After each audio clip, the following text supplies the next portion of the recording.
Awareness. Change our attitude towards money. Absolutely. All we have to do is look at it from a different perspective. I really started getting in control of my thinking, and I started creating discipline. How do you coach or teach people when it comes to that?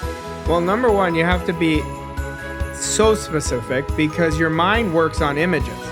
And if you give out a vague request, you're going to get a vague result. So that instantly, as you can imagine, changed my identity. See, I want you to think right now of your goal. Right away, your imagination took you there. The moment I told you to think of it, your imagination took you there. Now your job is to stay there. Well, worthiness is huge, and most people run away from it. They bury it, but you will never attract what you don't feel worthy of. I'm Mikey Siller, joined by my co-host, Arash Vossoughi, and we're so happy to be here with you this week. People listen to me because they know I'm listening to them, because they're the most important person. So the first thing I want to know is, what do they really want? You have to first make an irrevocable, committed decision. This is where I'm going. I don't care how it's going to happen. I don't care who I have to grow into. This is what I want more than anything else. And I want you to feel my attitude.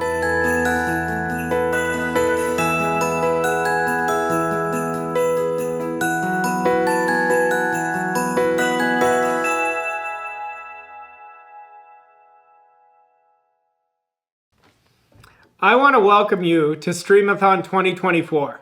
For one full day, 24 hours, I'm going to stream all of my most impactful videos on YouTube. But that's not all. My whole team is going to be up for 24 hours answering questions. We are so grateful for all of you, and people are following us from all over the world. So we are going to honor every single person. To conclude the Stream-A-Thon, don't forget to join me. I'm going to do a live question and answer where I am going to strategize with you and make 2025 the very best year of your life. Thank you so much.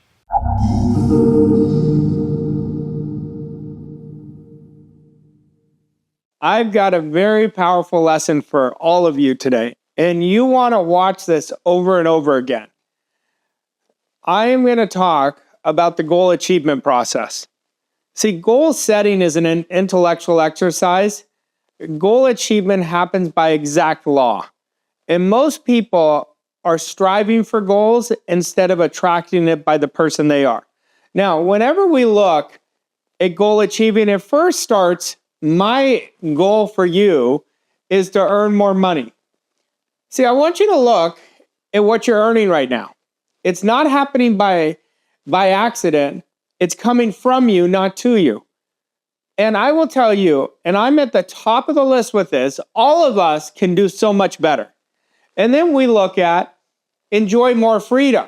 Well, you're never going to enjoy more freedom if you're not earning what the right amount of money that the freedom is going to allow you. So we want to constantly be upgrading our income, and that's something we're in control of every day. By our thinking, by our actions, by getting out of our comfort zone, I want you to really earn a lot more freedom. And then we look at this, live the life you were destined to live. You are here on this planet to live it on your terms. Now, I can tell you for many years, I did not live it on my terms. So if you're sitting there watching this saying, well, I'm not living it on my terms, I'm really in bondage, I'm really tight, paycheck to paycheck, I have a lot of debt, you want to pay attention to this lesson. Because my belief, when my life changed, I made a line in the sand, firm decision that I was not going to settle, regardless of what was going on the outside. And on the outside was not good. I was $150,000 in debt. I was significantly overweight, and I was very unhappy. I knew there was more for me. And when I made a commitment that I was really going to get into this philosophy and do exactly what my mentor taught me, all of a sudden, over a year, my life changed so dramatically, and I started living the way I was destined to live. Now, let's look at this. World-class goals. I want you to look at your goals right now. Do you have goals that you think you can achieve? Or are they really big goals? This is how I want to live. At the end of the year, most people are setting their new year up looking at goals that are 5% better than they did the year before, 10% better. I want you to set goals that you really want. Forget about if you've never done them before. You may have never committed to it like you're going to commit right now. You may have never made a firm decision that you are going to lock in for 1 year and really understand and operate this philosophy. Now, if you look at your results tell you how well you understand what I'm teaching. Not sometimes, but all the time.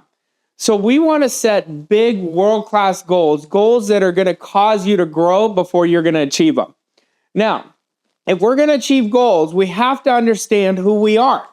Who are you? Your spiritual DNA is absolutely perfect. There is nothing inside of you that you're lacking. We've got to bring your perfection out. So your spiritual DNA is perfect. It needs no modification or improvement. There is nothing that you are lacking. And we have to understand that it is all knowing. You have access to all the knowledge in the world. You have the same access that all the superstars have, all the elite performers have, you have it. So we have to understand that. And it is all powerful. You have access to all the power in the world. I was on vacation a couple of weeks ago and I was reading an article that a mechanic got stuck under his car and his 75-year-old mother picked up the car. He thought he was dead. And they asked the mother afterwards, where did you get that power? She says, I don't know. It was just adrenaline. Well, what she doesn't understand and what we all have to understand, that we have so much power when we need it. I want you to access that power every day. And then we look at it is ever present. It is everywhere in the world. When you're traveling, it is still with you. It is always with you. So we've got to understand that our spiritual DNA is perfect. And it is the real you. Now, I want you to look at your results. My mentor used to tell me this all the time. He said, look at the results. Are you truly who you're pretending to be? If you're not making it happen, you're not understanding that your spiritual DNA is perfect. Now, to achieve the real significant world-class goals, we've got to do the real work. What is the real work? It's deep intentional work. It's not surface level. It's asking ourselves the right questions and being so honest with ourselves. You're not going to get the results if you don't do that deep intentional work. And so why questions? Questions shape performance. Questions shape behaviors. So what type of questions are you asking yourself? Ask yourself great questions. The best question we can ask ourselves is, who do I need to become to achieve a world-class life? What am I currently doing? Who am I pretending to be? How can today be the very best day of my life? You want to start asking these questions. I was just coming home from a World-Class Wealth event. We have a program called World-Class Wealth. And if you've never been there, you've got to get in there. Call one of my coaches, get involved in it. It'll change your life. But I told everybody in the audience, I said there's 4 questions I ask myself every day. Number 1 is, are you going to conquer yourself today? You have to conquer yourself. That's number 1. Number 2, do I have a goal that inspires me? And number 3 and number 4 are more statements. It's, I am not letting the outside circumstances control me. And number 4 is, I'm going to listen to myself to really understand what I'm saying to myself. Because the most important conversations are the conversations we have with ourselves. These are 4 key components to crushing your day. I mean, absolutely being in control of your day. And every day, every one of us has a brick wall in front of us, and that's present results. We never want to come from present results. We want to come from our future self. Now, discipline changes the game. It is such a competitive advantage from somebody who's disciplined and somebody who's not. When I first was getting mentored, my mentor shared with me, he said, I'm going to tell you right now, none of this happens without discipline. And I said, well, I'm not disciplined at all. He said, well, we've got to change that. I said, I always start and stop, start and stop. And he said, that's because you never got the proper direction. Well, I realized I did never discipline my thinking. And then once I made the change, and I'm going to give it to you very simple. If you want to have discipline, stop disciplining your activities. That's an effect. I want you to discipline your thinking. I want you to think from this point on, I am going to accept ideas from my future self, and I'm going to reject ideas from my future self. If my future self would not say yes to something, it's a hard no for me. And if my future self would say no, I honor that no. That is when my life changed. Discipline your thinking. But let's ask ourselves, here's some better questions. What can you do with an unwavering level of self-discipline? I want you to ask yourself this question. And I want you to pause this and answer this question. Get out a notebook and answer it. What would my life look like if I had an unwavering level of self-discipline, where discipline was part of my identity? And then we'll ask the question, how would your life really look? Like, what would you be experiencing with an unwavering level of discipline? And then another great question is, what do you think you can achieve? Look at discipline right now. Wherever your results are, will tell you what you are practicing in terms of discipline in your life. So the number one question always comes, what do you really want more than anything else in the world? I have people I mentor all over the world, and they come to me in the beginning with all these different wants, or they'll come to me, I don't know what I want. It's one or the other.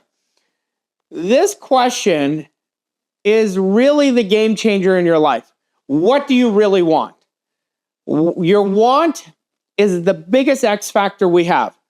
Our want creates so much power within us. What do you really want? I want you to think about this. What do you really want more than anything else in the world? One want that would bring all your other wants and fulfill them. That's your want. So this is the starting point, is that I know exactly what I want. I'm defining what I want. Remember, success comes down to 3 simple questions. Do I know what I want? Number 1. Number 2, have I determined what the price for me to achieve what I want is? And number 3, am I willing to pay the price? That's all success comes down to. You want to make success so simple in your mind, but it always starts with the X factor. What do I really want more than anything else in the world? Then what I want you to do is never settle. I watch people, they don't see the results. They accept lesser goals. Big mistake. Never accept lesser goals. It takes just as much energy to achieve something magical in your life than it does small things. Never settle. Always be grateful for what you have, but never be satisfied and never settle. That's going to kill your goals. Now, if we're going to achieve goals, you have to understand you're never going to achieve them without changing your programming. What is a program? It is your paradigm. It's your underlying belief system that is getting you all your results in your life right now. Now, I want you to pay close attention to this. I learned this from my mentor, and he burned this idea in my mind. I want you to look at this slide. There are only 2 things you need to understand to create great wealth. You have to know where you are, and you have to know where you're going. Doesn't seem that hard, but we have to fill in the gap of who we have to become, what action steps to take from where we are to where we're going. Now, it's so simple that it's so easy to reject. It is so simple. You want to make this philosophy so simple for you. But why are so many people stuck if it's so simple?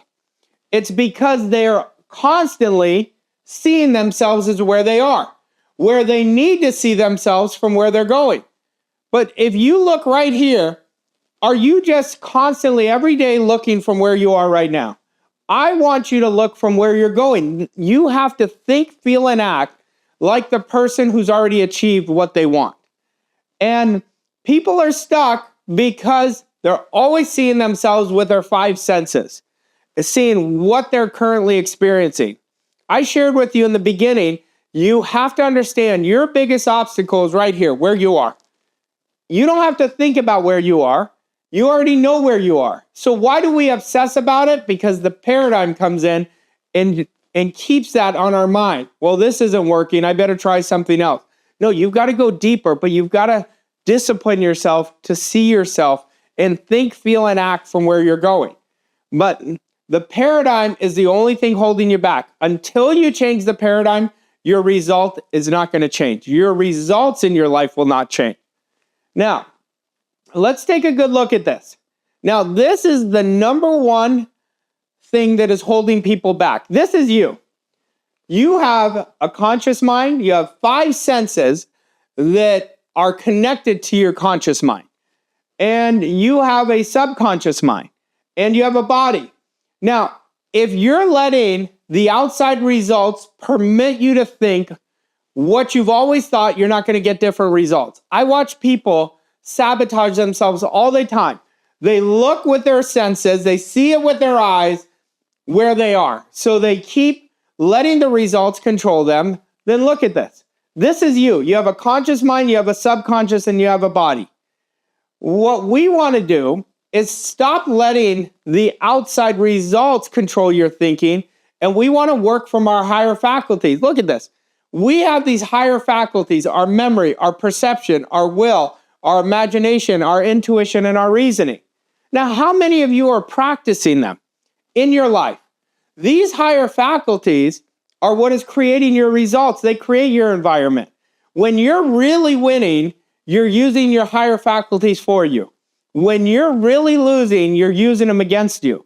And the people who are really winning have no idea, for most of them, 98% of the population have no idea what the higher faculties are. We want to practice these every day. And when you do, you're going to create effortless success. But we have to make it a foundation that I am not allowing my present circumstances to control me. I'm letting my goal drive everything I'm doing. You get an idea and you accept it with your imagination. It seeps deep into your subconscious mind, and that's what's creating your results. Now think about this. We have a power that's flowing in and through us within a couple seconds, 1 to 2 seconds. And we're either accepting or rejecting the idea. An aware person is only thinking about what they want. An unaware person is constantly letting the outside control them. Now, I will tell you this is not easy, but it is essential. I remember one day, my mentor and I were talking, and he said, what do you think was the biggest jump for you? And it was this slide right here. I said, I stopped allowing the outside to control my thinking. And I kept getting better and better at it. And he said, you know, it's the hardest thing to do. I said, I know, but it's essential. He said, you hit it on the nose. It is essential because you have this thought coming in, and whatever idea you're accepting, you're emotionalizing it into your subjective mind. Now, what we want you to do at Voss Coaching Co. is I want you to know what you want, and then we've got to see yourself already with that. Now, I'm going to show you the trick. How do you see yourself with it?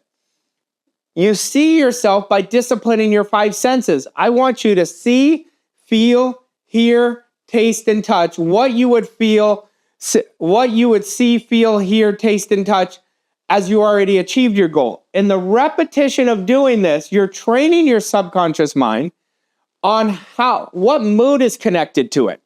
And you remember, your subconscious mind is where your power is. It creates 96 to 98% of your results. But your subconscious mind has no ability to think. Your conscious mind is where your intellect resides. It's where all your higher faculties are. That's where we think. And we want to keep, through repetition, dumping our want into our subconscious mind over and over and over and over again. And once you do, it's going to turn from a want into a desire. And once it's in a desire, it's not just a desire in your subconscious mind. It's a desire in universal subconscious. And the whole universe conspires on your behalf to make it a reality. And then it's going to alter your vibration.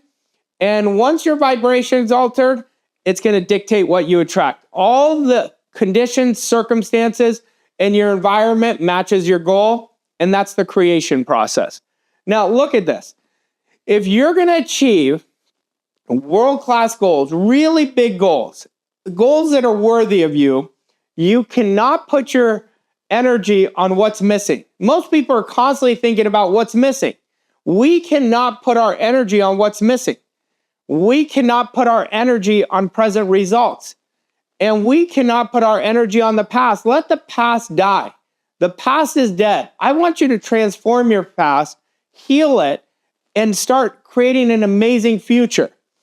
And we cannot, this is what most people do. They put their energy on what others want for them. So they're not a star in their own movie. They're wanting to conform to their environment. You will never achieve big goals this way. Now, I want you to take a look at this because nothing happens without decision making. Now, I want you to look at this. You have that power we just went over is going right through you based on whatever you accept or reject. And remember, if you're not rejecting an idea that is sabotaging you, with your imagination, you accept it right away and it goes right to your subconscious. Now, what are you going to choose? Are you going to choose your goal? Now, I want you to look at this. I know for so many years, I was studying this philosophy and it was not working for 3 years. And it wasn't because it wasn't working. I wasn't working it properly. So you have a goal and you say, I really want to achieve financial freedom. That is my goal. I want to achieve financial freedom. And you say, I'm reading the books, I've hired mentors, but I'm not getting the results. Well, you'll always know because the old conditioning is still there. The old conditioning is the dominant idea in your mind.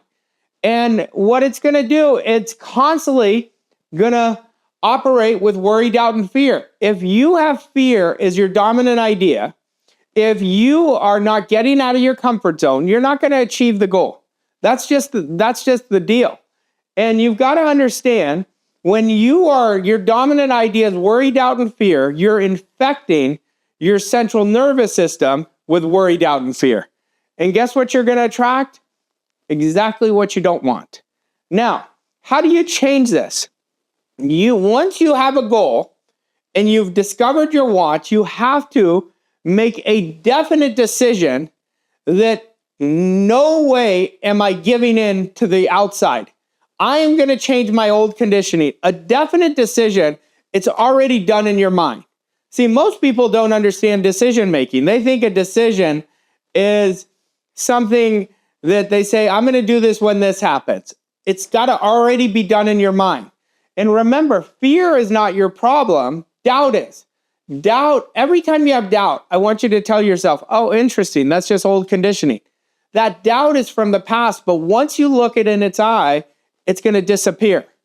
So what we have to do is stop infecting ourselves with worry, doubt, and fear because it goes right into our central nervous system. And that's why people are stuck like they're in quicksand. They say, I want this, but they don't have the courage to get out of their comfort zone.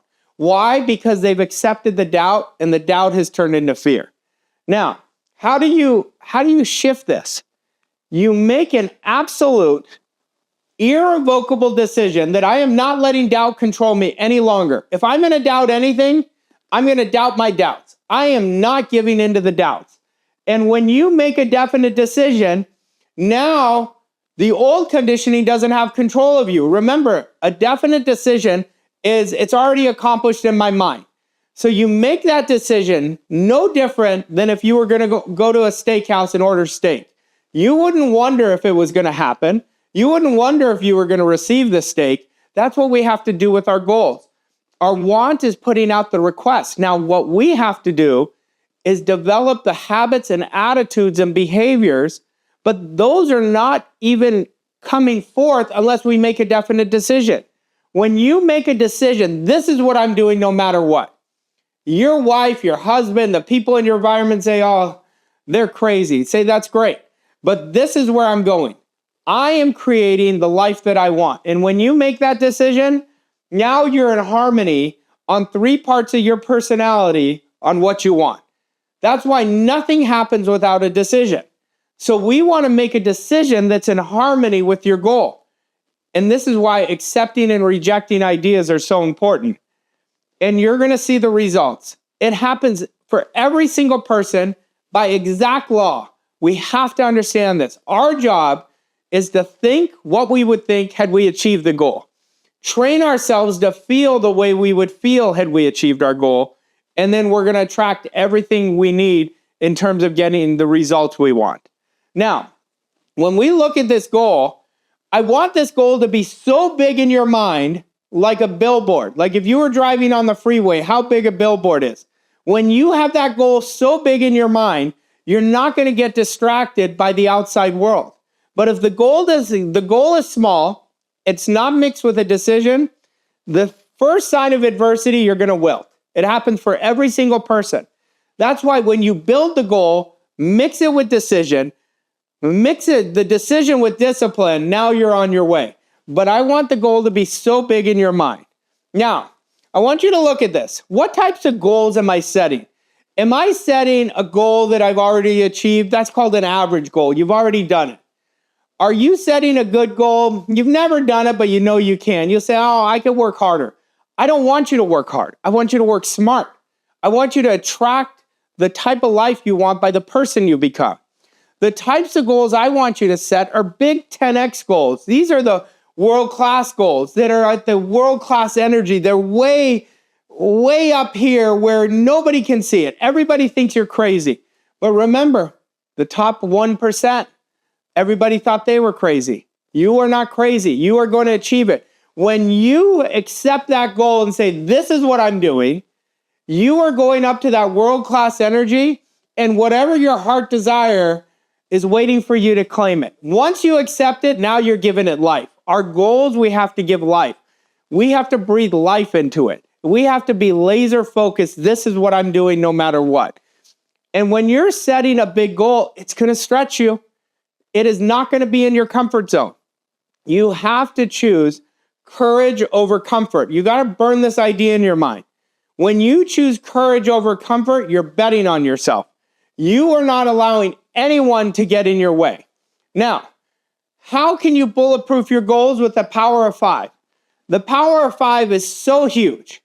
I was telling this story earlier today. I have a great client that I've been mentoring for about 1.5 years. And she came to me one day and she said, Arash, I'm stuck. And I said, I can help you with this. And I said, this is all I want you to do. I said, I want you to become the power of 5. And I said, we're going to put everything else down and this is all I want you to do. So I told her that from this point on, I want all her attention focused on, did I make decisions today like the decisions I would make if I achieved that goal? And if the answer is no, we have to adjust and do it tomorrow. And then I said, what disciplines would you have if you achieved your goal? So everything is coming from the goal. A few disciplines compounded over time are going to create the big results. Then we said, what type of standards would you have if you achieve that goal? You live those standards today, and every day is day one. Every single day is day one. Then we said, what type of image would you have? Are you thinking, feeling, and acting like the person who achieved the goal? And then the last, but definitely not least, because nothing changes until you change your perception of yourself, your attitude of yourself. This is all I had her do. Within 6 weeks, her words, not mine, she had a massive windfall. And this is all I worked with her on. Everything was coming from the goal by the decisions, the disciplines, the standard, the image, and the attitude. The power of 5 will prevent you from drifting. Now, if we're going to achieve world-class goals, we have to be detached. We've got to be in a neutral state. When you're attached to anything, it owns you. Get your mind in a neutral state and you'll move in the direction of your goal quicker than you could imagine. Neutral is not positive or negative, but it is so powerful because it's where the truth is. Where I'll look at my activities in a day and I'll say, did I practice the power 5? The only way I can get the answer is if I'm neutral. When you're neutral, then you could course correct and say, tomorrow I'm going to shift this. I'm going to shift this activity. I'm going to do it with more confidence or more swagger. But the key here is we have to get in the habit of detaching from our 5 senses. Our 5 senses are here for us to enjoy life. When you detach from your 5 senses, this is where freedom is created. When you are attached to the outside world, then you're going to be in bondage. You are going to be playing in a very small box. A small box is not going to achieve world-class goals or a world-class life. Now, look at this. This is the deal. It's clear intention with attention, and detaching from your five senses draws to you what you want. What does it mean, clear intention? I'm putting my mind on exactly what I want. Now, true prosperity comes from replacing what you don't want with what you want. And then we put attention. When you put attention on something, you lock into the idea. You have so much focused energy and so much power that the universe draws it to you. Everything is energy. Right now, you and I, everything in our life is exactly what we're in harmony with. You want better, then you've got to be better. You want a better future, you've got to fall in love with that future. And so we've got to understand it's clear intention with attention, but detaching from our five senses. So we're disciplining the five senses. That's how we're detached. How do you discipline them? You see what you want to see as you already achieved your goal. What would you see with your eyes if you achieved your goal? You see that all day long. What would you hear from the close people around you congratulate? You hear that now. What would you touch?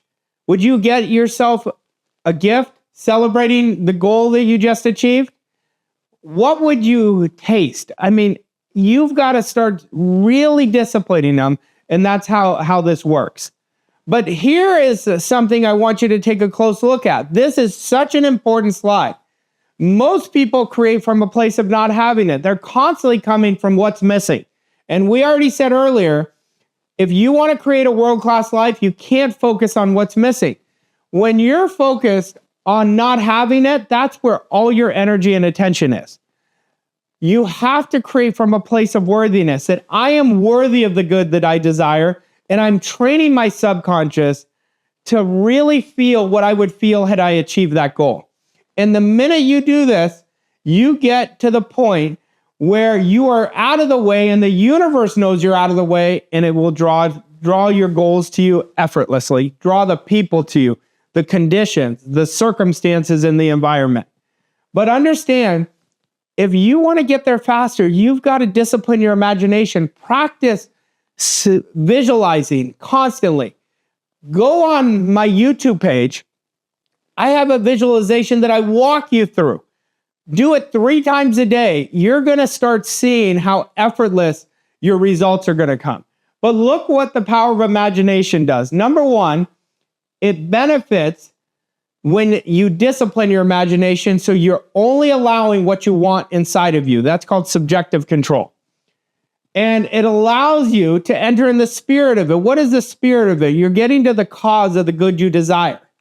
And then we look at, it improves your focus. It locks you in. It locks you on exactly what you want. Focus. Whatever we focus on expands or grows. Focus is the best work habit that any individual can develop. And it's the language of the soul. That's how your subconscious understands it, through emotions. When you get a picture that you get emotionally involved with, you're going to draw it to you so quickly.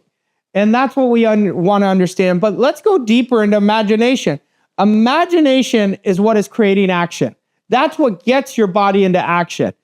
You accept an idea or reject an idea, you do it with your imagination. You want to understand the power of imagination. Einstein says logic will take you from A to B. Imagination takes you everywhere. So let's simplify the goal achievement process. There's only 3 key components of it. Number 1, you have to fuse with it. When you fuse with it, you become one with it. It's like a great marriage. The husband and wife are so synchronistic with each other. You're one with it. That's when you fuse with the goal. So when you're fused with it, your thinking changes, your thinking upgrades. You're going to know when you're fused with it because the type of actions you take are so different. They're bold. You have a lot more confidence. You're operating with swagger. You have no idea if it's going to work, but you're willing to fail in order to succeed. And then we look at step 2. What is the number 1 identity-based behavior that I could make a part of my identity that would achieve that goal. Would it be doing it now? Would it be discipline? Would it be becoming great at selling ideas? What would that be? And you always determine it by the goal. The goal always determines the process. So if somebody's sitting there and want to improve their sales, a great identity-based behavior would be practicing their sales presentation every day. If somebody is raising money, it'd be, I'm going to reach out to 10 people every day to raise money for my foundation.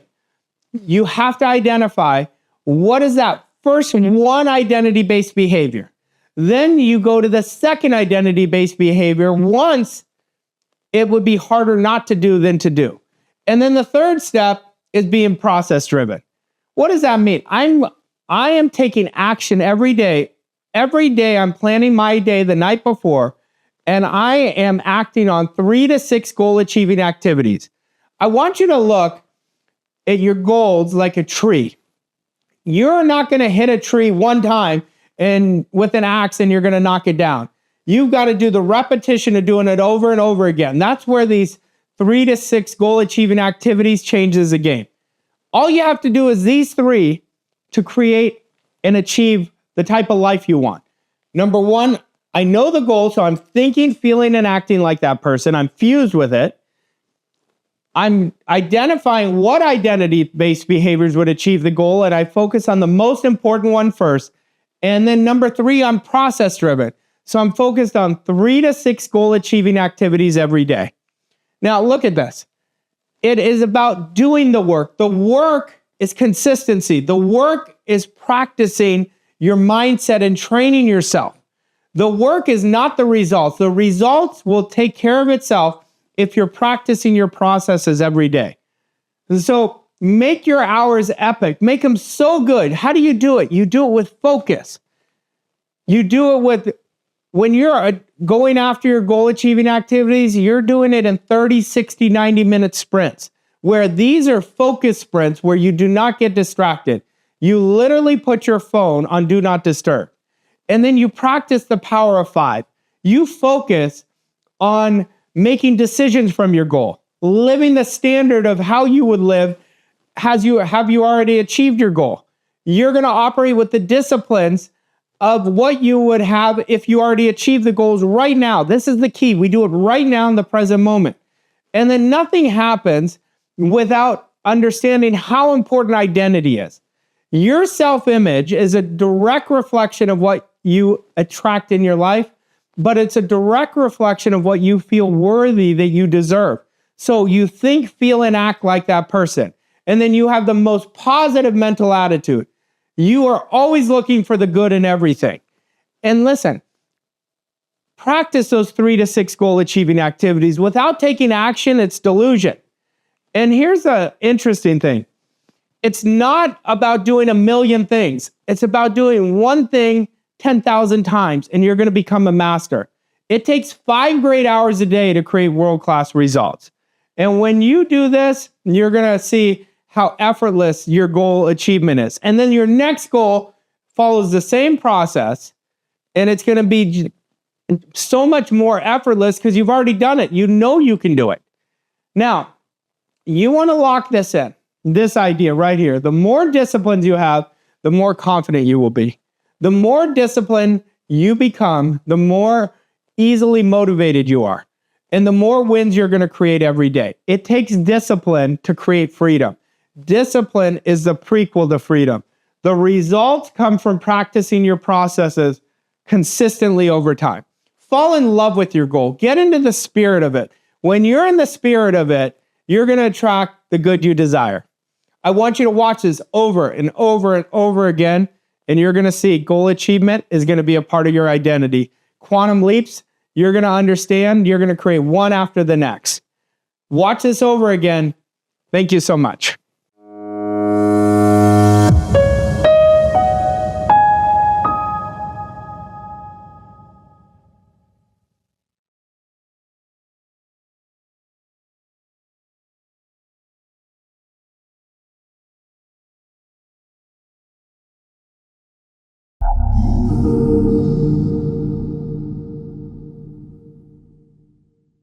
Hello, this is Arash Vossoughi.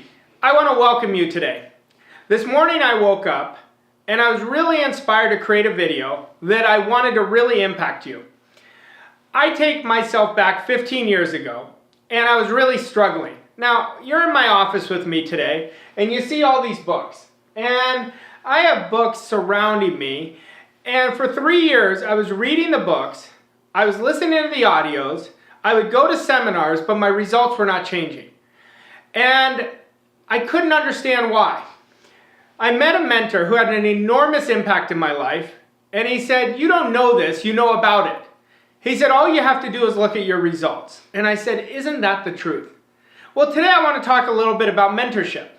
See, mentorship had such an impact in my life, it took me from failing to succeeding. And it's very important you understand what mentorship is. Mentors are here to bring out your potential. Mentorship is not teaching you what to think, it's teaching you how to think. I want you to think about how well you're doing right now. Look at all the results just for a moment in your life. Your relationships, your health, your spirituality, your environment, who you mastermind with. And ask yourself, how well am I doing? And then I want you to ask yourself another question. How well do you want to do? See, I know right now that every single person watching this can create a massive quantum leap in their life with the proper direction. And everything comes down to mindset. That's when my life changed. When I learned not just what to think, but how to think and in what order to think. See, success is not difficult, but it's a combination lock. And it starts with mindset. 95% of success is mindset, 5% is strategy. And I want you to understand, you have a program that is controlling your life right now. I have a program that's controlling my life. Now, my program today is much different than it was 15 years ago. 15 years ago, I was $150,000 in debt, just lost my job, right before I got married and starting over. And that was the starting point of my life. When you really make this irrevocable decision that says enough is enough, you've got to figure out the combination. And that's what I want to talk to you about. See, there's 4 key points that we have to master. We have to master what you're thinking about and how you're thinking. We want to master how you're feeling, because every feeling creates a subconscious impression, and the dominating feeling that you have operating your program right now is going to be expressed in your results. Number 3, it's about how do you talk. Winning is a language. See, my self-talk changed so dramatically as my confidence changed. And number 4, the type of action you're taking. And that's what I want to help you understand. See, for you to change your results, you must get the proper direction. For me to change my results 15 years ago, if you would have looked at my life, I wouldn't have been a beacon of success. However, I had this earning inside of me that says, come on, there's more for you to do. See, we want to understand who we are.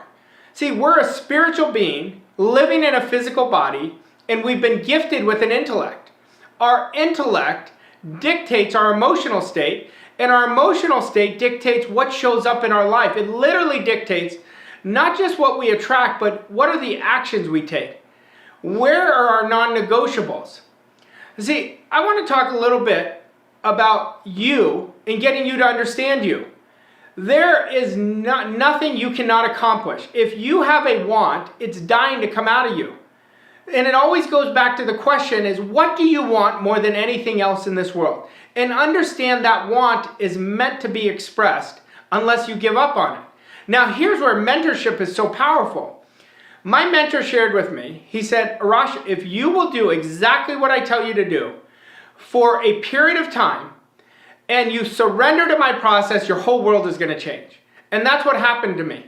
I went from being 42 pounds overweight to releasing the weight. I ended up going from 150,000 in reverse and earned several, when I'm telling you several quantum leaps in my income to earning my first million and beyond. I created an environment of wonderful people. I had the best mentors in my life. See, I didn't make up this information that I'm telling you. I worked with the best mentor in the world, and I did exactly what he told me to do, and that's when my life changed. And when you choose me to mentor you, you're not just getting me, you're going to get my mentor's knowledge. You're going to get my mentor's knowledge. We're talking about hundreds of years of the best information in the world. And when I say when you choose me, see, think about it. Is this all there is, or is there another level that you want? For me, all I wanted was to live a life of freedom.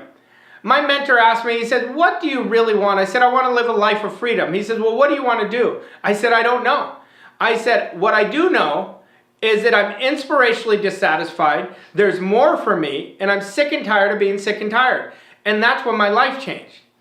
Now, at Voss Coaching Co., we've developed a bulletproof mentorship program that will take you from where you are to where you want to go and give you exact action steps and exact direction of what to do and how to do it over a 6-month period. And every week is going to build upon the previous week.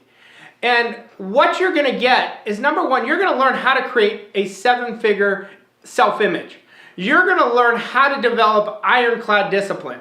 You're going to understand how important your attitude is, and your attitude will take you anywhere and everywhere you want to go. And you're going to understand how to be the top 1% of the 1%. And we're going to get you to expand well beyond what you think is possible right now. Now, when I talk about this, I'm so passionate about it because one idea changed my life. And that started with making a decision to not let my previous results control my thinking.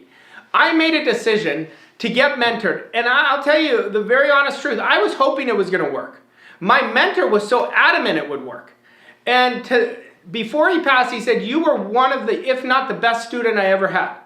And I will tell you, when you come work with Voss Coaching Co., you're not just getting any mentorship, you're getting a very action-oriented mentorship, and you really want to take this on. I want you to watch this video a few times. I know there's something earning inside of you like it was me that was ready to come out. And it wasn't just ready, it was dying to come out. I was really, when I say inspirationally dissatisfied, you know, that's when you know there's something so much bigger and you just don't know what to do. That's where mentorship comes in. It's not what to think, it's how to think in a certain order. What actions to take and do it with a certain attitude, a certain swagger, a certain enthusiasm.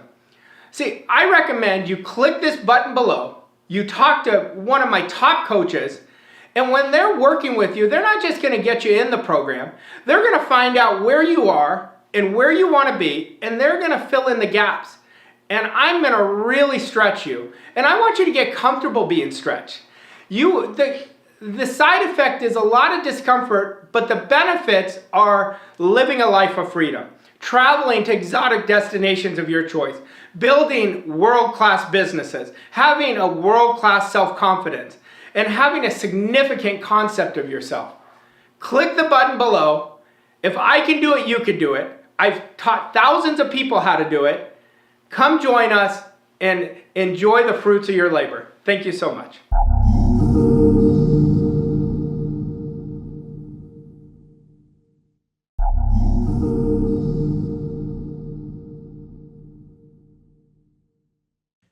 We've got to start just focusing on the simple things. I'm going to do the right things. I'm going to commit with my whole being. Every cell of my being is going to commit. And I'm going to let go. But in order to have what you want, you have to own your identity. Remember last week I said I want you to see yourself as the best in the world? That's owning your identity. That is owning who you are. Everything is based on your want. Everything, the want turns into the definite goal, and you are going to be that identity. From this moment on, you can't say, I'm building my identity. I want you to accept that identity. That's who you are. That's why we already see ourselves from the person 24 months in the future in this present moment. But that's what's going to activate your alternate identity, the real you. Not the fake you, not the you that needs to be a people pleaser. That's the you that has that I don't give an F muscle. I don't care what anybody else is doing. I'm running my own race and I'm going to be authentic and real. But too many people are working from their ego, so they never unleash their alternate identity.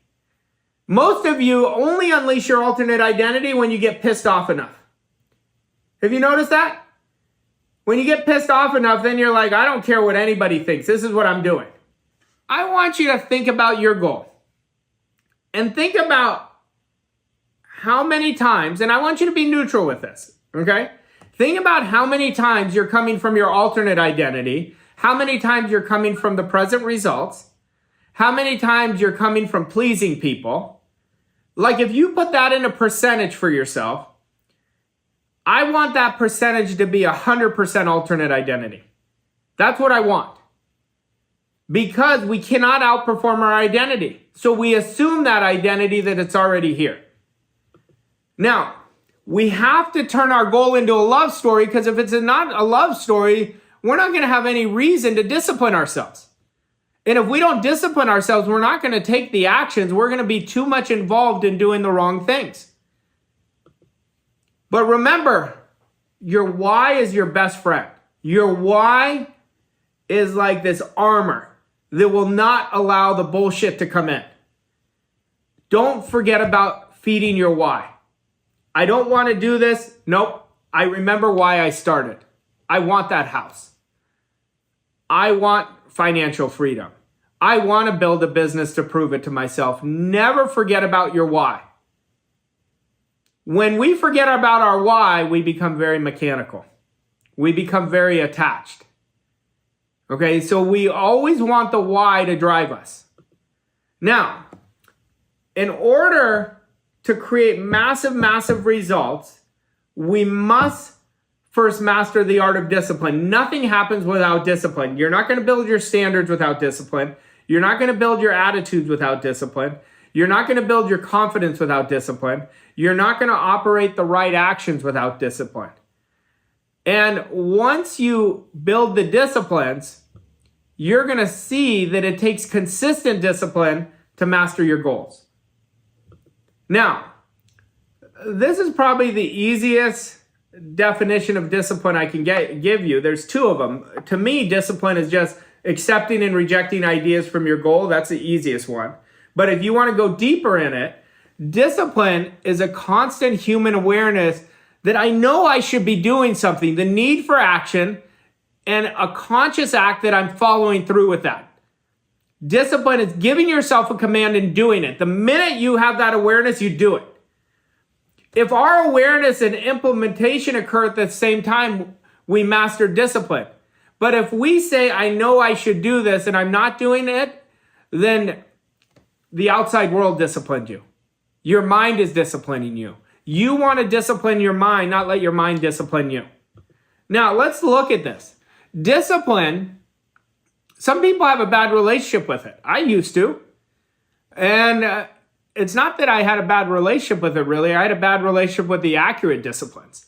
But discipline is not living a life of restriction. It's about living a life of freedom. Discipline is the prequel to freedom. Discipline creates freedom. And it creates harmony. It creates emotional freedom. Now, every discipline affects every other discipline. So if you think I missed a day, it's not a big deal. Watch how much it turns into 2 days, 3 days, 4 days. I always tell people who want to release weight. They go, oh, I lost track for a week. I said, the week isn't what happened.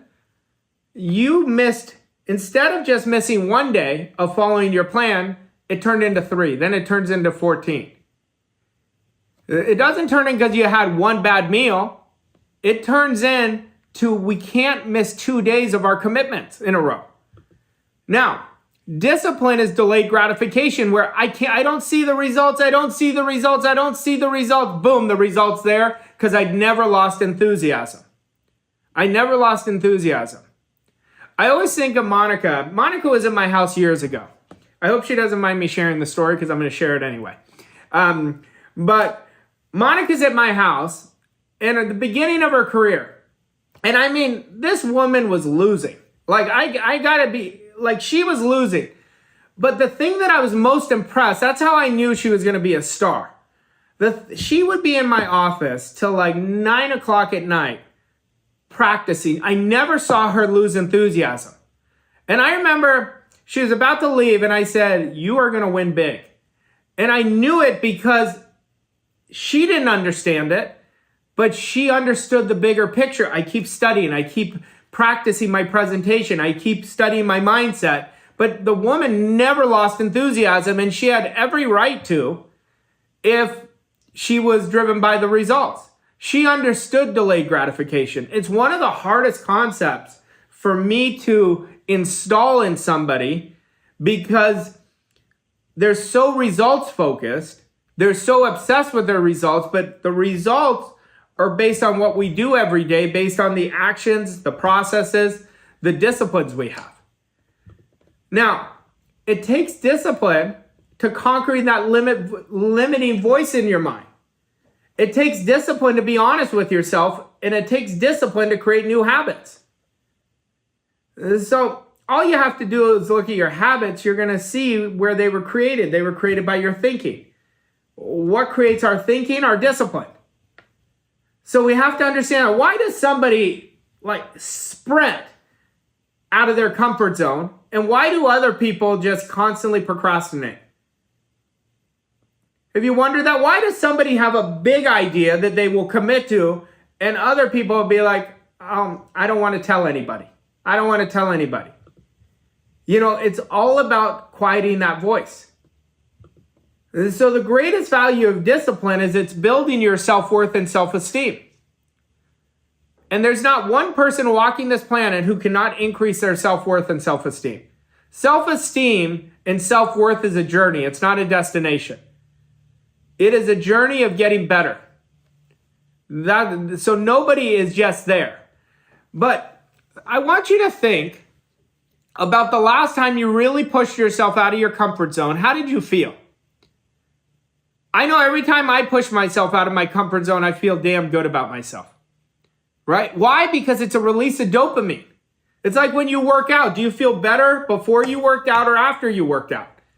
It's a release of dopamine. But when you start being more and more proud of yourself, you're building self-respect. That's the power of discipline. Now, let me give it to you the other way. Think about a time where you had an opportunity, but you decided to shrink. Think about how you felt in that moment. That's the power of discipline too. That's the power of discipline. You let something else, an old story, discipline you. So there is no action without discipline. Discipline is what creates action. It is the key to action. Now, why am I inundating you with discipline today? Because for you to let go, it's going to demand discipline. And then it's going to become automatic. I want you to write on a piece of paper honestly for yourself, 1 to 10, where am I with discipline? Then I want you to write another 1 to 10. Am I disciplined in my comfort zone, or am I disciplined even when I'm out of my comfort zone? 1 to 10. Because you can create the disciplines in your comfort zone, but remember, your goal is going to demand you to constantly disrupt comfort. So I want you to be just as disciplined to have the awareness and then act on it, even if it's out of your comfort zone. Or what if I said, especially if it's out of your comfort zone? So let me go back here. But understand, this is what happens when you stop disciplining your thinking. It impacts everything. It's going to impact the type of actions you take. Now you're going to take actions mechanically. You're not going to take actions being in the spirit and letting go. It's your actions going to impact your results. So the lack of discipline is impacting your results. And your results are going to impact your philosophy and identity. So it's impacting the key foundations, the key roots to creating a massive quantum leap. So how do you avoid procrastination? You do it now. You've got to do it now right away. You have to do it, because when you do it now you're activating your cognitive map. And then your brain starts working for you rather than against you. Your brain only knows what you give it. So we have our personal Google system with our reticular activation system, that whatever we're thinking about with emotion is what we're going to see in our life. That's why you could see, let's say you were looking for a car you really liked, and then you started seeing it everywhere. You just started noticing that car everywhere. Or, if you were a woman or even a man and your wife got pregnant, you're going to start seeing babies everywhere. That's the reticular activation system. You see what we put our attention on, and that's why we become what we think about. See, we want to start understanding and getting our brain to work for us. But action is going to change the game. The most important thing that any of us do today is going to be the actions we take. That is the most important things that any of us are going to do. Now, your actions always tell you how badly you want it. And I want you to observe the type of actions you took. Did you take actions from your future self? You'll know if you took them from your future self because you disrupted comfort and you were emotionally involved in it. You were in the spirit of it. Or did you take actions from routine, from your old habits?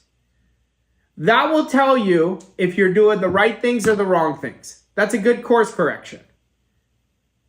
So your actions will always tell you if you're fused with your goal, and it also tell you if your why is big enough. Or it will also tell you if you're in harmony with your why.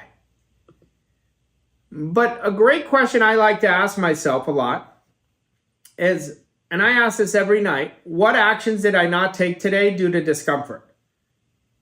What actions did I not take due to discomfort? The reason I ask myself this question is it's telling me a story if I didn't do it. Now, fortunate for me, I've been uncomfortable for 17 years. And that was the thing. Doing it now changed my life more than anything else. Because even before I developed a great attitude, I started doing it now. And when your back's up against the wall, it forces you to do it now, which was a blessing for me. But I like asking this question because it will tell me, am I playing big? Am I playing small? Am I playing from my future self? Am I playing from conformity? I always tell myself, if I'm not emotionally involved in my day, I might as well take the day off. Maybe it's time to recharge my energy. Because that's not going to do anybody any good if I'm not emotionally involved. So you're training yourself the right way, but action is the fundamental key to all success. But it does not happen without discipline. So next time you're about to screw around and give yourself a negotiation with your processes, stop honoring your commitments, understand there is no action. And without action, there is no results. Let's look at results. What are results? Results are a manifestation of our actions. Let's work backwards. Results are a manifestation of our actions. Our actions are a manifestation of our programming. Now you keep all of them aligned, and then you're in praxis, which is you're aligning your beliefs and behaviors, and that's when you're going to create the results. It's not just about knowing about this. It's not about how much talent you have. Everyone has talent. It's about the choices you make, and that's discipline. That's how you're going to unleash the talent. I will tell you, focus and distraction is costing you millions. Lack of extreme ownership is costing you millions. It's literally costing you millions. But once you get it, you never lose it. That's the beautiful part. Once you have it, you never lose it. If you're mechanical, take a break. If you're mechanical, you take a break right away because you're not going to win being mechanical.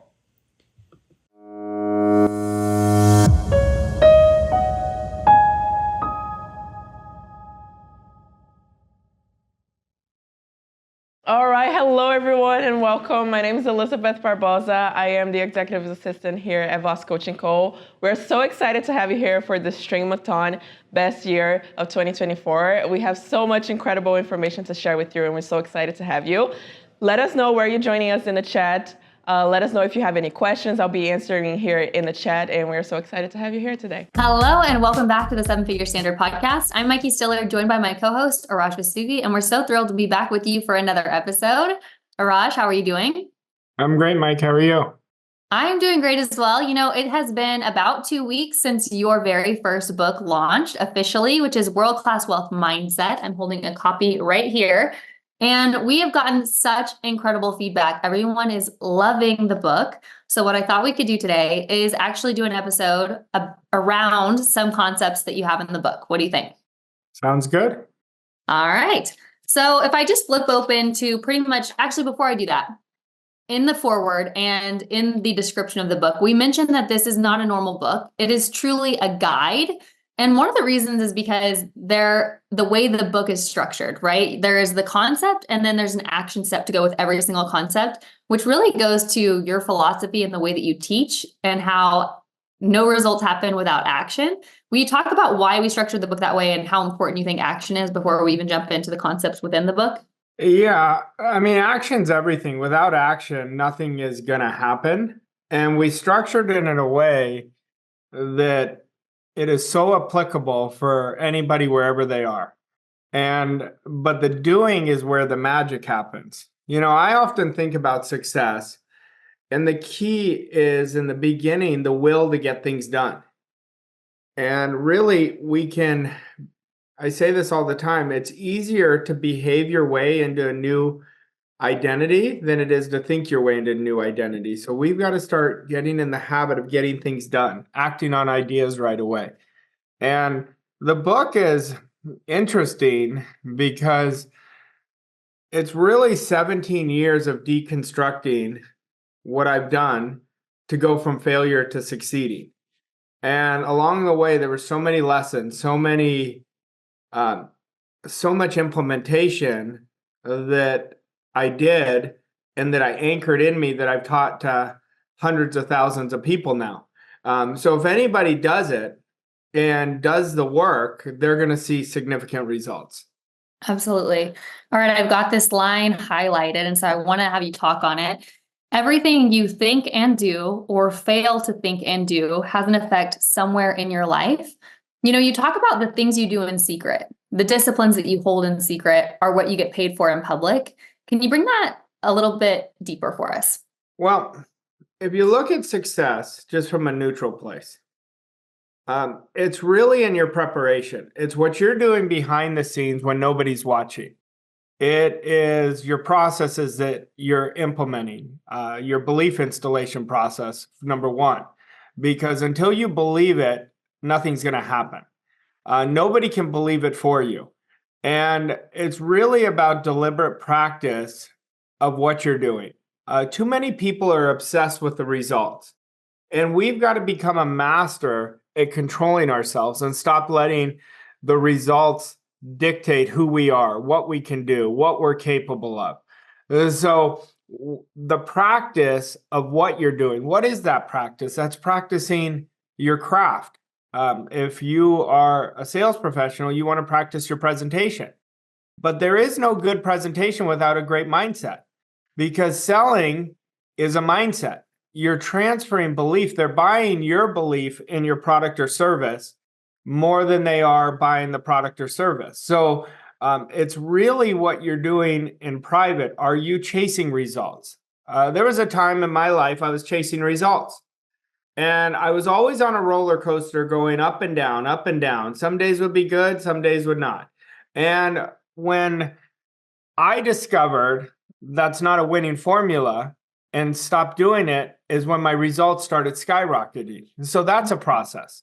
You know, you get neutral with yourself and you say, I'm just going to focus on my goal achieving activities. I'm going to focus on thinking like my future self. It's very simple. But we've got to overcome the old you and the old me by not letting our old doubt, our old conditioning control what we're doing going forward. So if everybody's listening to this, all you have to do is you will know where your program is if you just watched your behaviors this week. If you just reflected on your behaviors, do they reflect the person who would achieve your big goal? Are you constantly letting somebody else upset you? Or are you letting a circumstance upset you? If the answer is yes, you're not fused with your goal. So we've got to understand how important it is to be one with our goal. Because without being one with it, nothing is going to change. And how do you become one with it? You, first of all, know exactly what you want. That's the first step.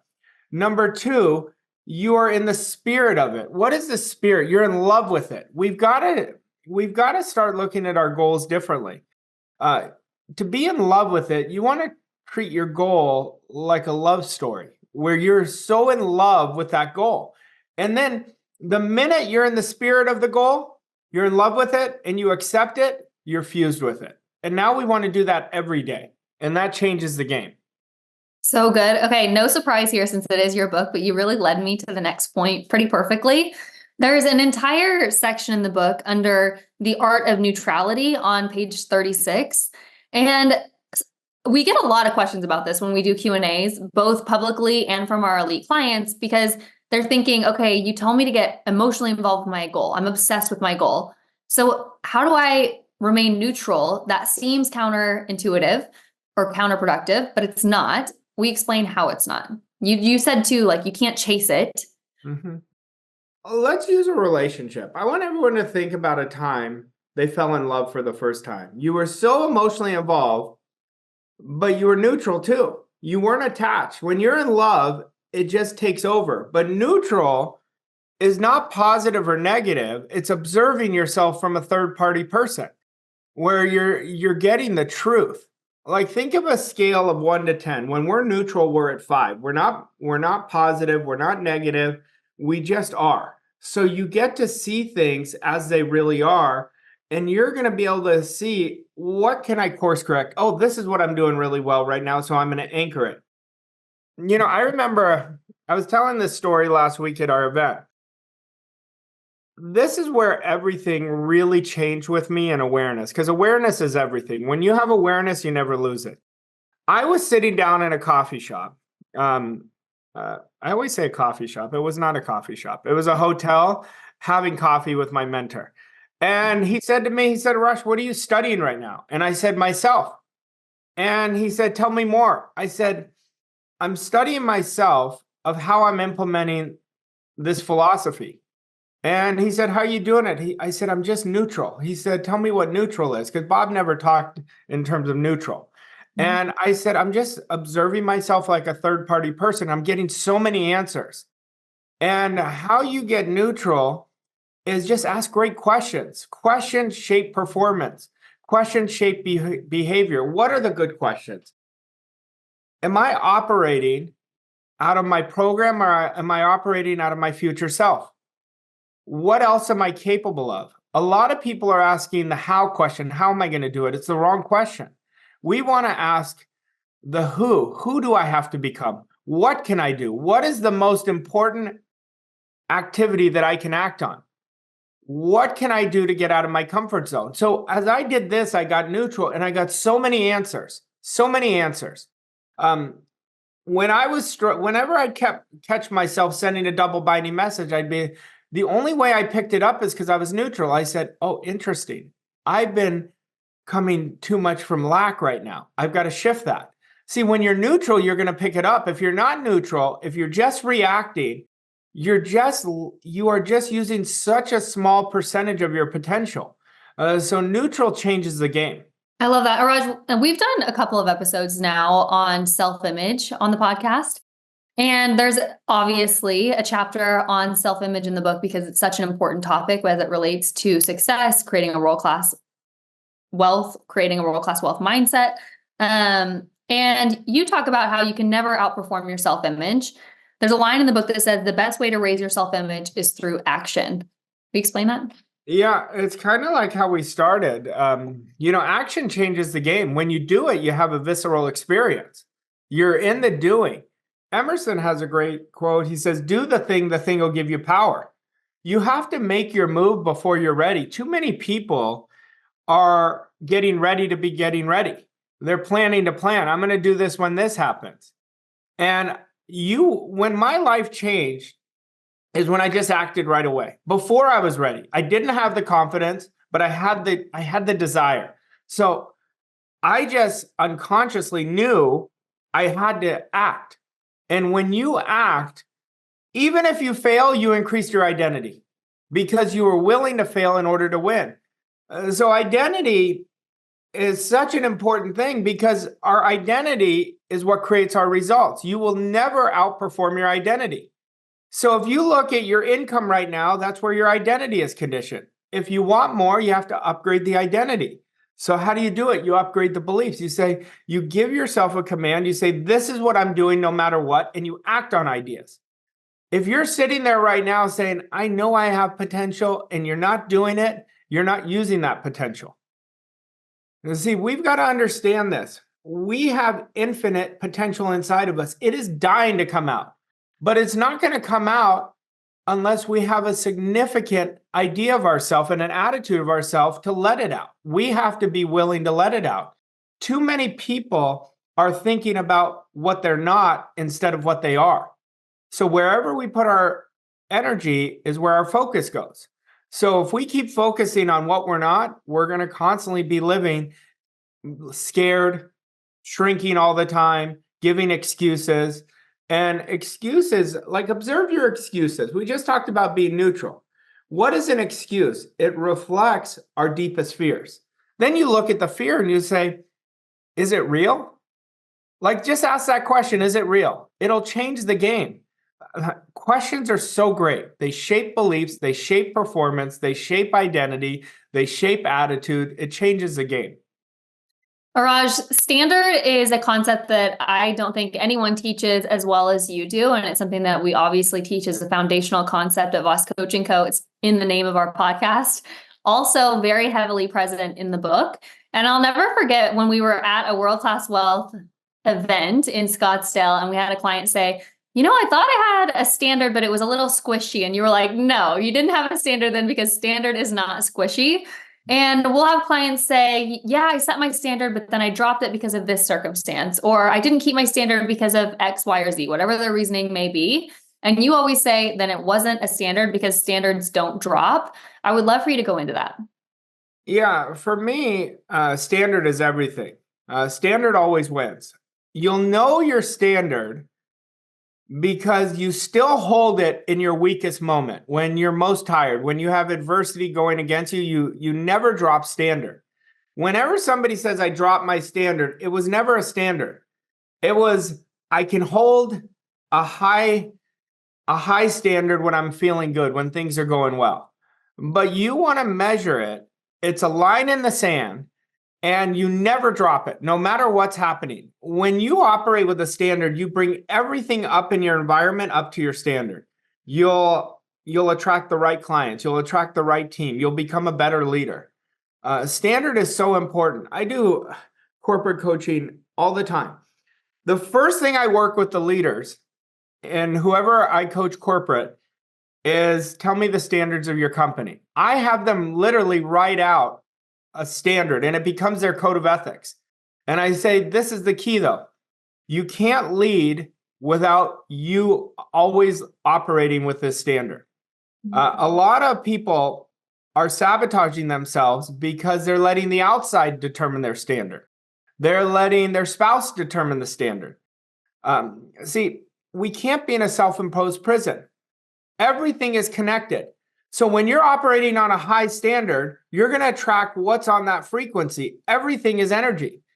So this is why standard is so important. And we have a standard in everything we do. We have a standard in our income. Look at your income. We have a standard in how we deal with our emotions. Look at your emotions. Are you constantly up and down? We have a standard for discipline. We have a standard for our health. So you want to take a look at the standard. Mm-hmm. Raj, one of my favorite chapters in the book is on attitude. And there's a paragraph and the header at the top says, your mindset must be stronger than your emotions. And that's something that you say pretty often. What does that mean? Well, we want to look at our emotions. If you have good emotions, great. Keep riding the momentum. But if you have a bad emotion that comes in, what's a bad emotion? Fear. You've got to look at it in its eyes. And when your mindset is stronger, you say what I said earlier, is this real? And then you say to yourself, what is fear? Fear is an effect. So now you're you're using your reasoning faculty for you. So you're saying fear is an effect. What is the cause? It's doubt. What is doubt? Old conditioning. So now you're using your thinking through all your practice that you're doing every day to prepare yourself to become an elite performer. See, we've got to understand there's different types of performers. There is a poor performer. They want to do the least to get their needs met. There's an average performer. They really want more, but they're not willing to get out of their comfort zone. So they're a little above the poor performer. They really want to do good work, but they won't get out of their comfort zone. Then you have the high performer. The high performer is somebody who wants to be at their best, but they're still driven by the results. Then you have the world-class performer. The world-class performer, they not only want to be at their best, they see themselves at their best, and they're focused on serving. They're constantly focused on how they can bring other people up, how they can give the best service. And so when you look at all this, this is all attitude. See, everything is attitude. Success comes down to two very simple things: attitudes and habits. I say it all the time. If you want to look at your results, it's a reflection of your attitudes and habits. What is standard? It's an attitude. When you make standard a habit, see you later. You're off to the races. I mean, you are going to crush it. I promise you. And when you have a standard with attitude, with a strong attitude mixed in, whatever's happening, you say, no, I'm not accepting that. This is what I'm doing no matter what. You go to another gear. You bring that other person who knows how to do 10 times better than you. Here's the thing we all have to understand. We all can be doing so much better than we're doing right now. That's not because I'm saying, oh God, look at what's wrong. No, I'm telling you, we can do so much better. We have to start going after goals that are worthy of us and stop accepting lesser goals. We have to stop tolerating mediocrity. That is dropping everything in your life. Arash, also in one of the parts of the attitude chapter that I love is on page 86 and 87, there's a money quiz, which helps you establish what your money mindset is. You also say in the book that our attitude towards money is not fixed or predetermined. We have the power to reshape our beliefs, our perceptions, opening ourselves up to a world of abundance and limitless possibilities. And I love that because you can always change your attitude. You can always change your mindset. We go a little bit deeper on this. You know, money is no different than when we learn how to drive a car. Once you learn the rules of money, you'll never stop earning it. But most people don't understand the rules. But we have to have a great attitude towards money. Most people are making a god of money instead of focusing on how they can get better, how they can serve more. See, if you look at money, money is a direct reflection of the good you're putting out, but it's also what you feel worthy of. That's all money is. Money is not a cause, it's an effect. So when you go through this money quiz, you're going to find out where you are towards your attitude around money. But we've got to start focusing on getting better, on lifting our identity, on really serving at the highest level. And being a leader is a great one because we have to lead ourselves before we can lead others. I see people in companies, they're great leaders, but they're dragging their people. They're not leading them. They're not being transparent with them. And they're dragging them to the finish line, and it's exhausting. These people end up spending more hours in uninspired work because they keep dragging people than they do in inspired work where they can create better results. It's a much different energy. And so we've got to look at leverage too. One of the key rules about money is leverage. Now, let's look at this idea. If you don't have enough money to live the way you want to live, you're not going to live the way you want to live. We have to understand that. Money gives us choices to experience all the wonderful things in life. And that's all it is. But don't make a god of money. Heal your money wounds. If you're always in scarcity, that's because scarcity is your dominant conditioning. So you want to go on a 30-day test and only look for abundance in everything. You see a dog walking, abundance. It's in the little things that we can reprogram, not just in the materialistic things. A lot of people look at people who have great cars or a nice watch or a nice purse for women, and it doesn't even matter. What matters is you acknowledging the abundance around you. You're going to shift your attitude towards money. So good. Arash, we just did an episode, I think it was 2 episodes ago, on motivation and how motivation will not get you there. I think you said on that episode, motivation can get you started, but discipline is what takes you to the finish line. Discipline is what achieves your goals. There is a chapter on discipline in the book. In the book, one of my favorite, probably top 5 lines that you have in the book is, if we don't discipline ourselves, the world will do it for us. The world will make a coward out of the undisciplined individual. We talk about that? Well, nothing works without discipline. And first off, we've got to understand how important discipline is. If you don't prioritize it, you're not going to go very far. Discipline is the prequel to freedom. When you have discipline, you're going to take yourself to a completely new level. And discipline is in your thinking. This is why we have to get so great at accepting and rejecting ideas. That's where discipline comes in. You have something that is not in harmony with your goal, you've got to say a hard no. And I have worked with clients on the first thing I ever do with clients is I tell them, I want you to get a PhD in accepting and rejecting ideas. But we don't just accept and reject. We accept and reject with confidence. Nope, I am not accepting this. And then the ideas we accept, it may be out of our comfort zone, but my goal demands me to say yes to this. Like I have a rule that before I say no, I say yes to everything. Now, I may change the yes to a no within 20 seconds if it doesn't feel right, but I condition myself with discipline to say yes to any opportunity until it doesn't feel right. But discipline is going to take you to the finish line. Commitment gets you started. You've got to commit, but consistency takes you to the finish line.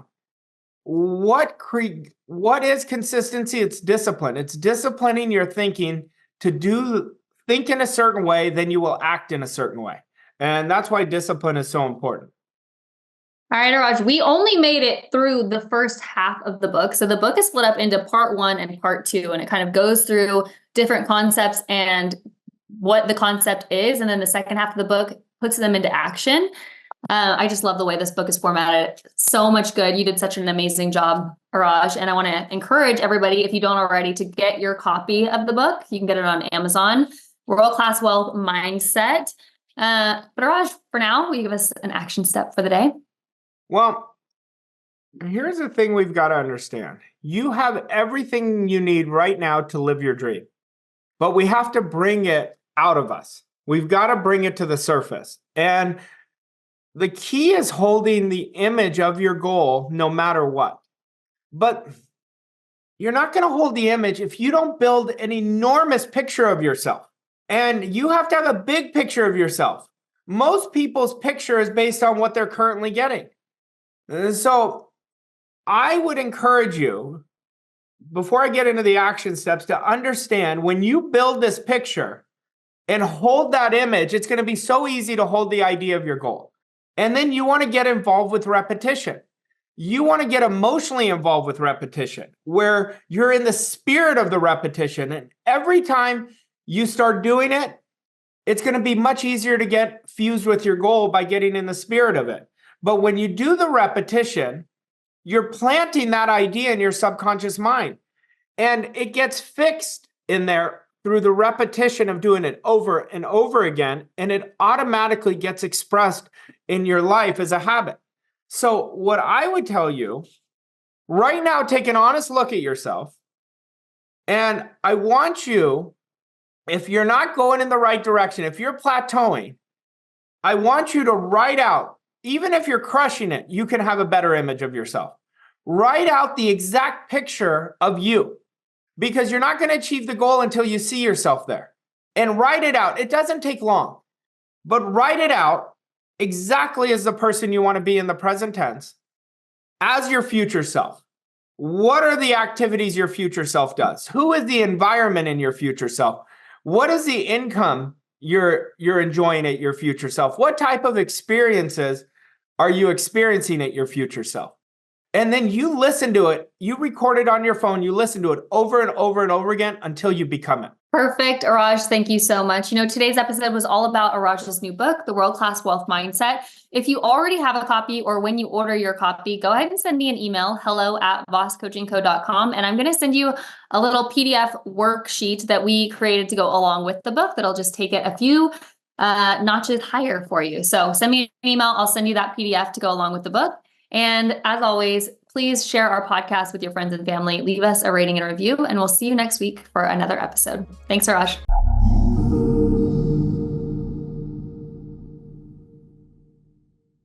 I say it every time, the work is not going to be in here. The work is going to be when you leave. That's where the real work is. When Mikey and I decided to become business partners, our motto was do the work. Now, I always call it there's real work and fake work. The fake work is very surface. I know about this. I've studied this for years. That used to be me. I was doing the fake work. And we've got to get really raw with ourselves because that's where the breakthroughs happen.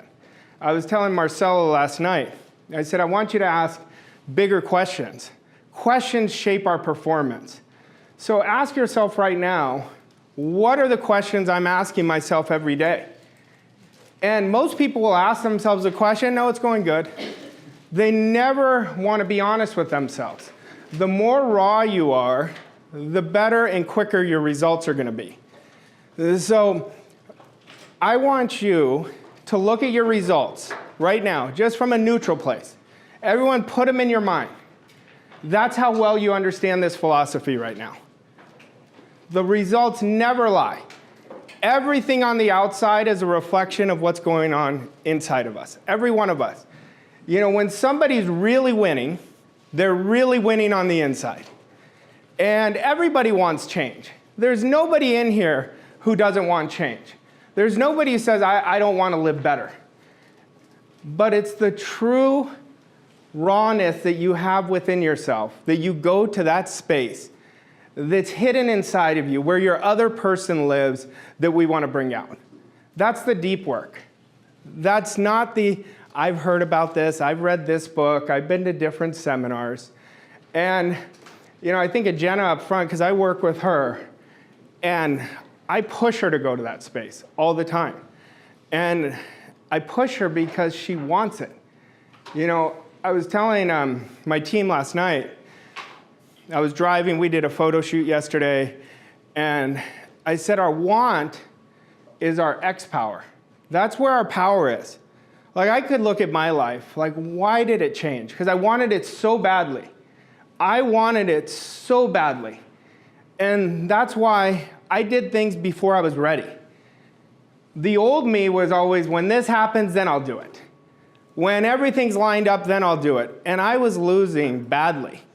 But when you get out of your comfort zone, we're going to talk about goals, but when you get out of your comfort zone, if you're not setting a 10x goal, you're not going to get out of your comfort zone. It's not going to be worthy of you. The 1x, 2x, you already know how to do it, so that's why you quit on your disciplines. Because I don't have to be so disciplined because I'm already conditioned to create X. I'm already conditioned there. But when you set a 10x goal, now that other version of you comes out. And then you mix it with commitment, and that's when everything changes. I want you to think, Jeff, I want you to think of your goal. Is it clear? Not as clear as it should be. Okay, it's going to get clear. In 2.5 days, I guarantee it's going to get clear, but I want you to make your goals your love story. It's got to be a love. When you're in a love story, think of anybody you've been in love with. That's all that was on their mind. When you make your goal a love story, then that's all you're shaping all your behaviors around. But if it's not a love story, if you're not in love with it, any sign of adversity, you start rationalizing. You start negotiating with yourself. You say, oh, I've done good compared to the people I'm with. But we're not comparing it to the people. We're comparing it to how you want to live. Robert, how do you want to live? That is where everything comes from. So the work we're going to do is going to be phenomenal. And I want you to remember this. Old ideas will not create new results. Old stories are not going to create new results. So you're going to see how far we're going to take this. Now, if you look at this, we have to first understand if one person can create a world-class life, everybody can. If one person can create wealth, anybody can. If one person can create richness in any area of their life, that means you can. We've got to accept that. So we first have to embrace world-class. Now, if I say that, do you accept that idea? Do you accept it, or what went on in your mind? That's going to tell you your current program. It'll say, I'd like this, but can it really happen? You know, I'll tell you a story. When I met my mentor, and I was extremely blessed. I feel like I had the best mentor in the world. And I was losing. I had just lost my job. And a mutual acquaintance connects us, and he says, well, what is it that you want? And I said, I don't really know. I said, I want to create a life of freedom. And he said, so you do know? And I said, I guess, but I thought I had to be specific. And he said, no, we just got to start with the idea. But he said, if you'll do exactly what I tell you, everything is going to change. And he says, I know you're not going to believe it from where you are right now, but it will change if you do exactly what I tell you. And I told him I've never done exactly what anyone's told me, ever.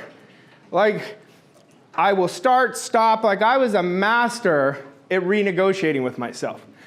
And he said, well, do you want to be successful or do you want to be right? And I'll never forget it. And he would always tell me, do you want to be wealthy or do you want to be right? And he said, you need to shut up and listen to me. He said, you have 2 ears and 1 mouth for a reason. You need to listen when I'm coaching you. I'll never forget it. And I had never had anybody talk to me like that. And I set it into a game because I didn't believe it was going to happen. I was telling Casey last week this. He said, did you believe it was going to happen? I did not. But I didn't believe it wasn't going to happen either. So I said, I'm going to take this man for his word, do exactly what he tells me for 1 year. Within 3 months, I was off to the races. It is so fast how quick results happen if you will do it every day. You have to do it every day. World class is not about what you do once in a while, it's what you do every day. Now, what I want all of you to do, these next 2.5 days, don't run away from your old story. We have to transform the past if we're going to transform the future. So don't run away, don't bury it. Let's say an insecurity comes up, that's a good thing. I want you to write it down. Because now we get to deal with the insecurity and turn it into a strength. Now it's not a bad thing, it's a good thing. So we have to understand world class is going to demand you to go deep with yourself for 1 year. It's literally 1 year, and you're going to create year after year quantum leaps. But you have one chance that we know of right now is we've got to take advantage of our life. We've got to take advantage of our days. We can't keep putting them off till tomorrow. I'll do it tomorrow. Well, tomorrow comes the day after tomorrow, then the day after tomorrow. And we have to understand our job is to make a positive impact on people. What type of impact are you making right now? Are you playing not to lose? Are you passive? It's going to tell you a story. And are you intentional? Like we started out with an intentional decision that you guys are going to have a massive breakthrough over the next 2.5 days. And I can't wait to see you guys tomorrow. Every time we do this event, you guys are actually pretty talkative compared for the first morning. Wouldn't you agree? I mean, I think, would you agree with that? Yeah. And I will tell you, but by day 2 and day 3, you're going to be on fire. But I want you to really understand how important intention is. Intention is frequency of thought. Everything's a frequency.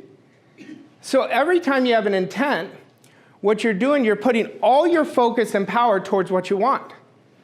Now, you could do it the opposite way, but I don't think anyone woke up intending to be bad.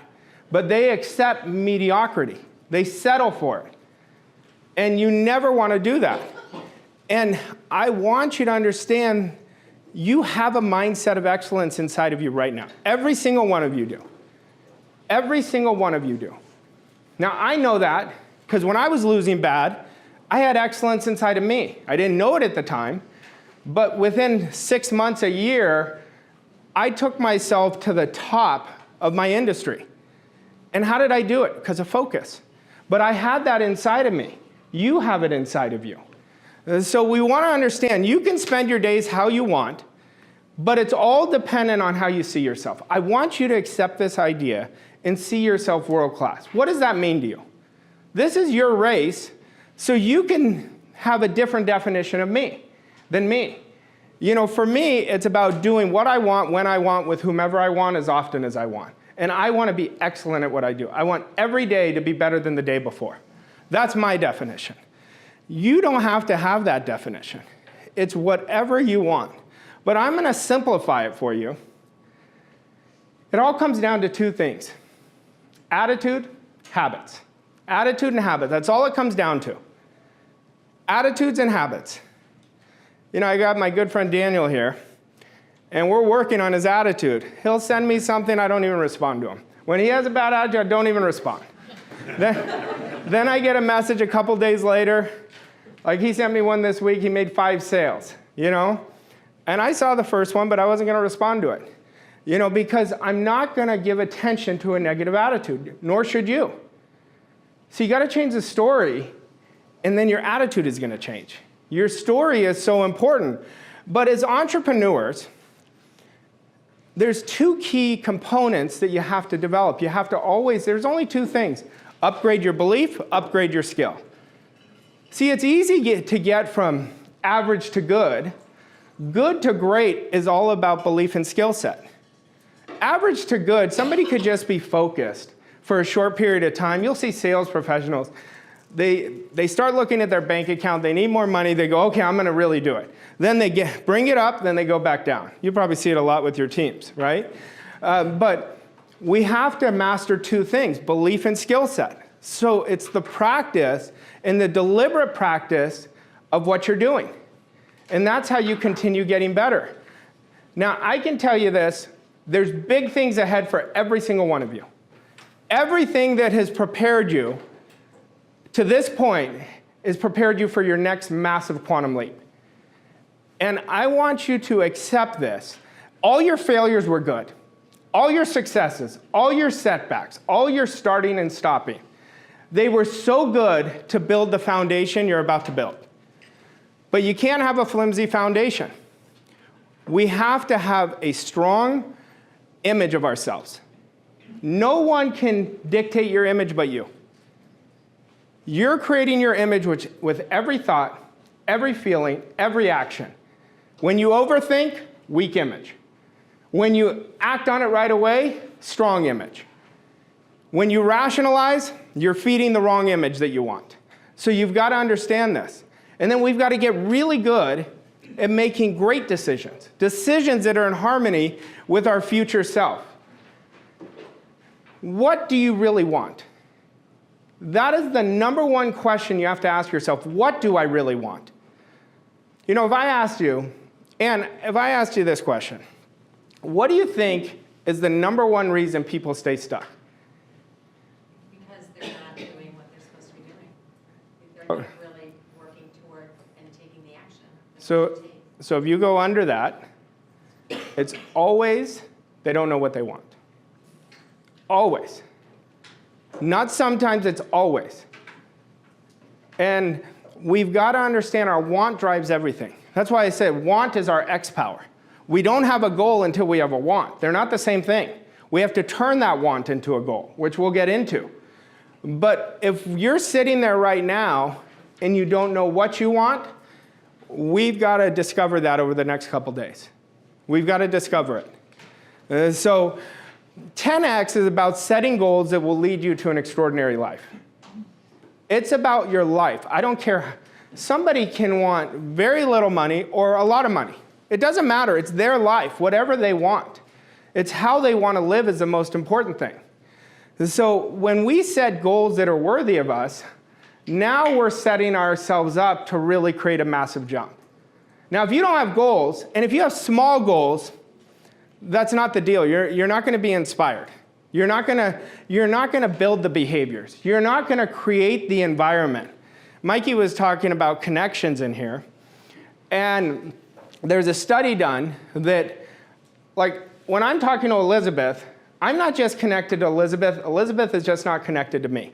I'm connected to her 5 people that she talks to the most, 5 layers down.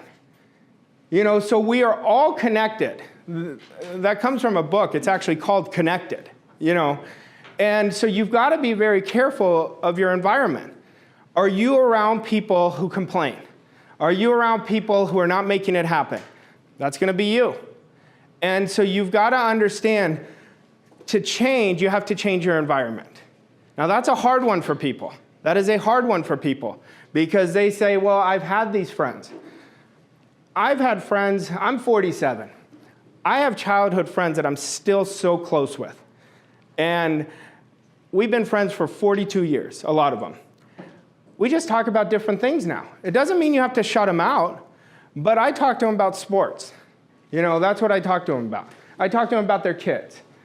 I don't talk to them about anything. They know not to bring up anything to me because I won't accept negativity. Like, I'm so sensitive to it now. So you can ask Casey. Casey's back there. He's my trainer. And if he tells me, and he knows this, if he says, try to do this, I said, we don't try. Just give me a number. He'll say, try. And I say, we don't try. Just give me a number, and we'll get there. You've got to get really careful with your language. Language is the starting point of change. I can be around anyone for 24 hours, and I know what they're creating in the future. And so your language is so important. And so when we're looking at this, going 10x is going to require you to change habits. It requires a letting go of 80% of the old you. What doesn't serve you anymore that you're holding on to? What doesn't serve you? What really bugs you, but you're holding on to it? You're like married to it because you're afraid to let it go. You're afraid to go to the unknown, right? We've got to discover, what is that 80% that doesn't serve us anymore? What is that old story that doesn't serve us? We've got to let it go. And you don't try hard to let it go. You just let it go freely. You let it go freely. Like, I can look at any of you and I can pick up your attitudes right away. And you do the same thing. So if you have a bad attitude, what does that tell us? You've accepted a bad thought, then a number of bad thoughts, and then that creates your vibration.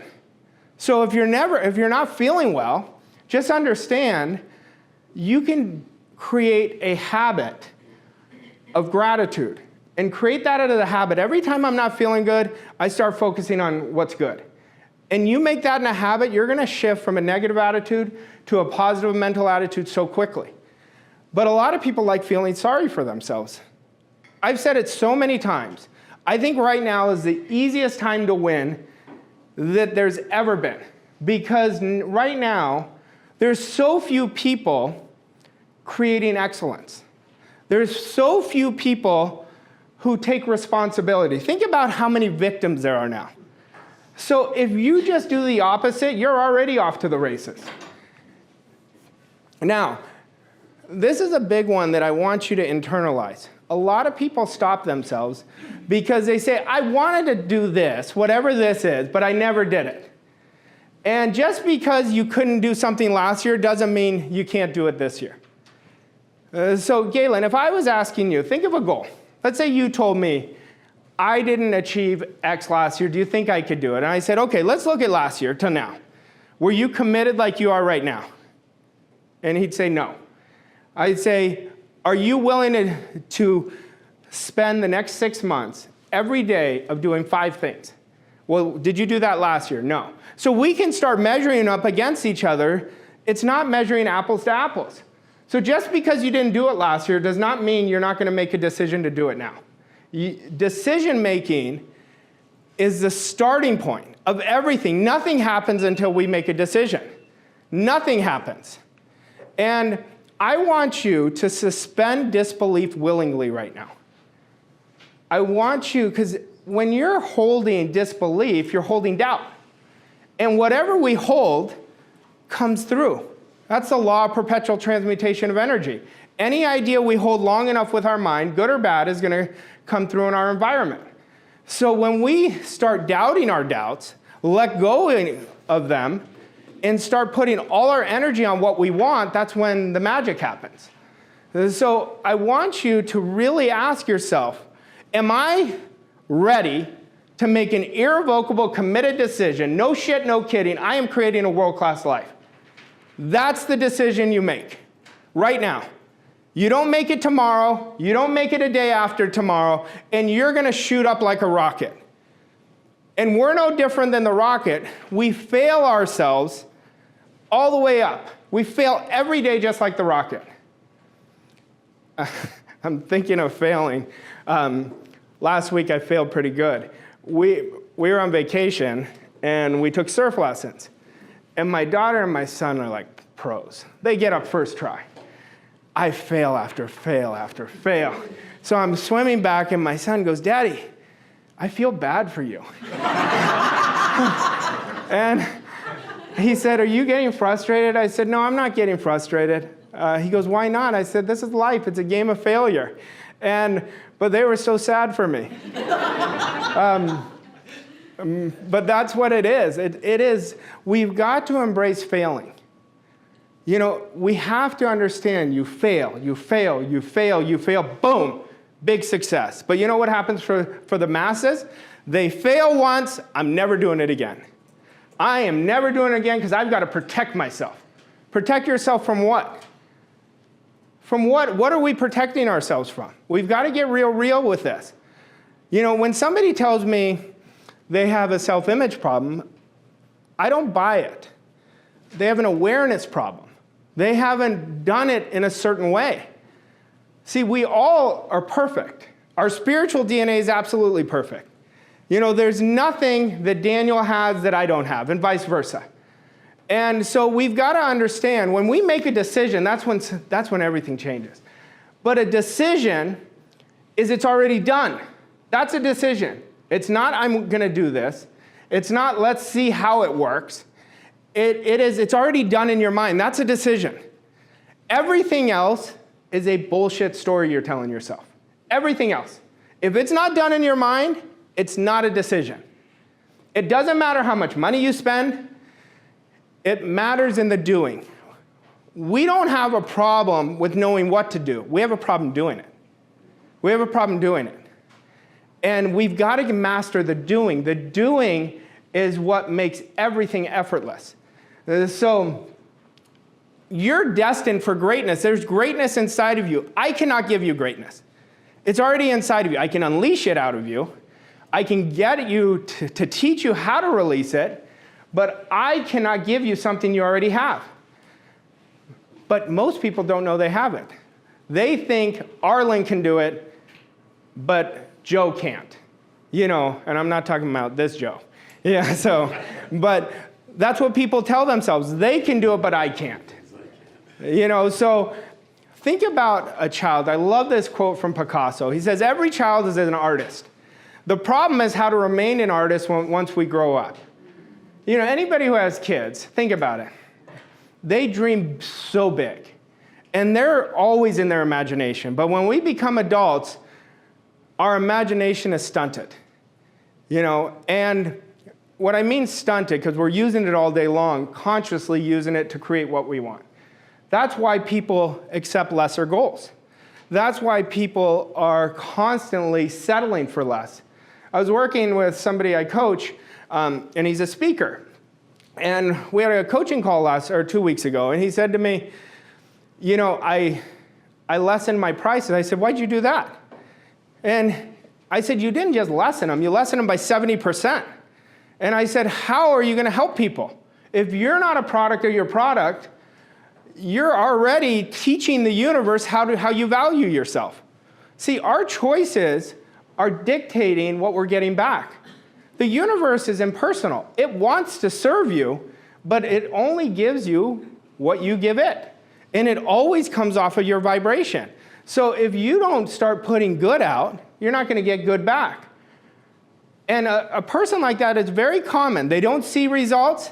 I'm going to change everything, and I'm going to start selling price. Nobody buys price. They buy value.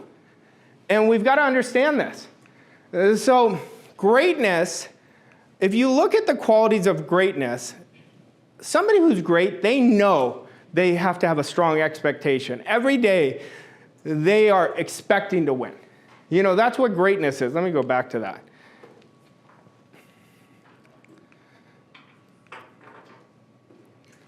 So what are you expecting? Burn this idea in your mind. You don't get what you want, you get what you expect, because your expectations controls your behaviors.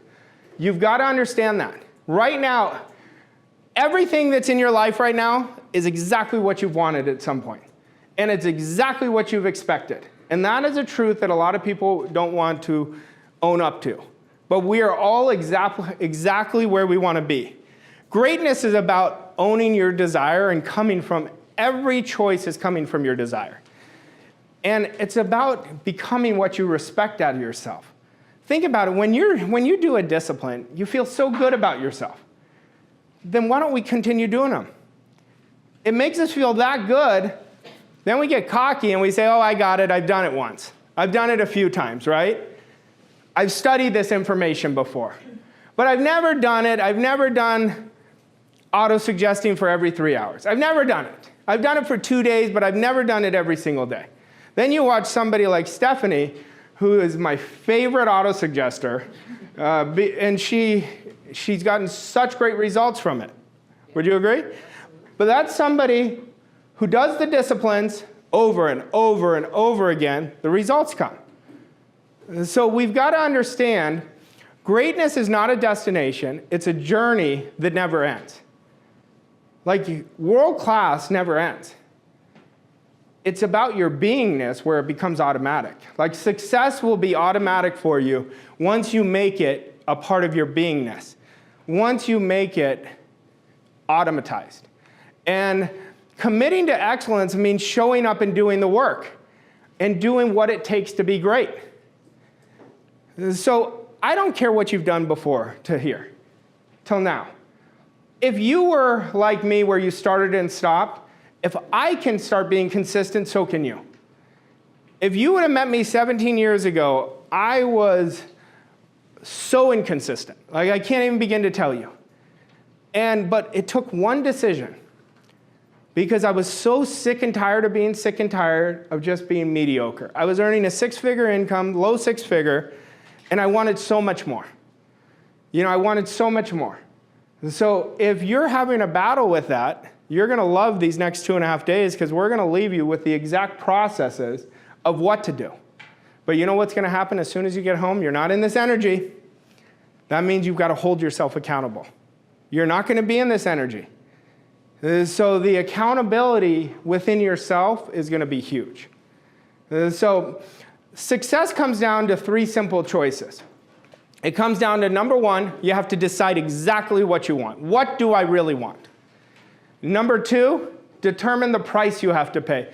What am I going to have to develop in my commitments and behaviors that are going to get me there? What are those? And then number 3 is, am I willing to pay the price? Are you willing to pay the price? That price is going to be getting out of your comfort zone. That price is going to be discipline. That price is going to get serious with your standard. That price is going to be doing things in practice that nobody sees. And you don't want to do them. I don't want to do them, but you have to do them. That's the price. That is the price. And I will tell you, the reward is going to be far greater than any price you have to pay. The reward will be far greater. But like I said, you have to want it as badly as you want to breathe. If you don't want it bad enough, it's not going to happen. It is not going to happen. But when you want it so badly, now we're creating that connection. But let's look at this. There's 4 types of performers. And I want you to see this in you. Which am I right now? Doesn't mean which one you're going to be.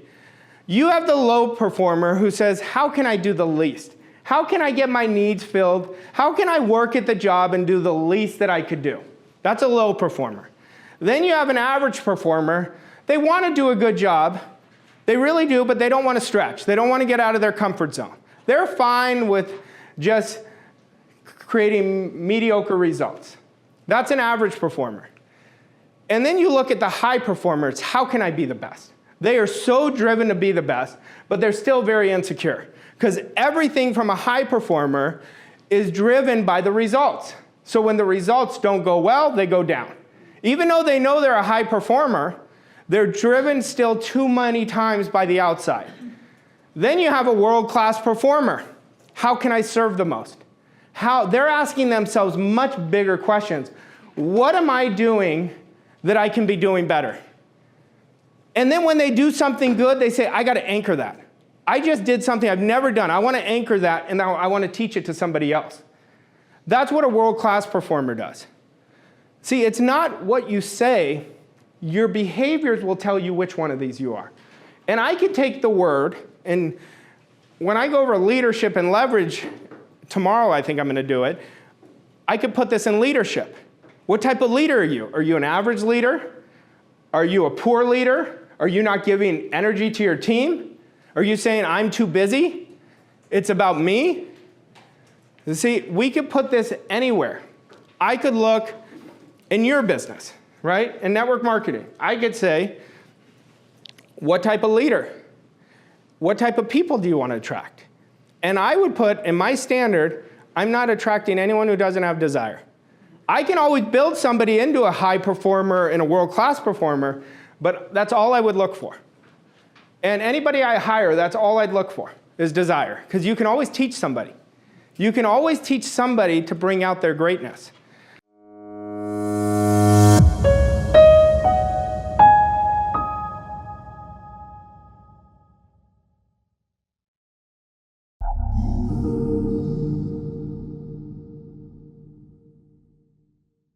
Hello, this is Arash Vossoughi. I want to talk to you for a moment about you, about your life, and about what you want to create in your life.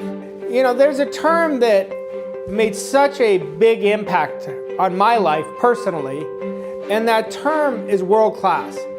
When I started Voss Coaching Co., one of the first concepts that my partner and I really discussed to teach people is how to create world-class wealth.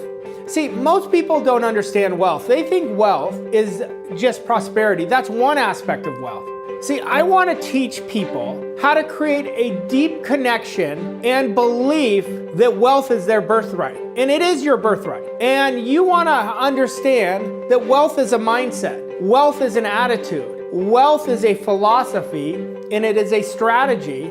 And I want you to get emotionally involved in it. See, the reason this idea is so important to me, I want everybody to live the good life. I want you to have the best experiences. And I want you to understand wealth. And to understand wealth, you have to take control of your mind. You have to understand how your mind operates and work in harmony with the laws of the universe. We are doing an event for 3 days that we take people deep, and we take an intimate group of people and we show them how to create significant wealth in their life. We get them to understand themselves. We get them to have a massive shift in their identity. We work on wealth creation ideas. We get them to understand that financial freedom is such a worthy goal because of what it makes of us. And when you get in a room and you learn the ability to lead, leadership is such a big aspect of wealth.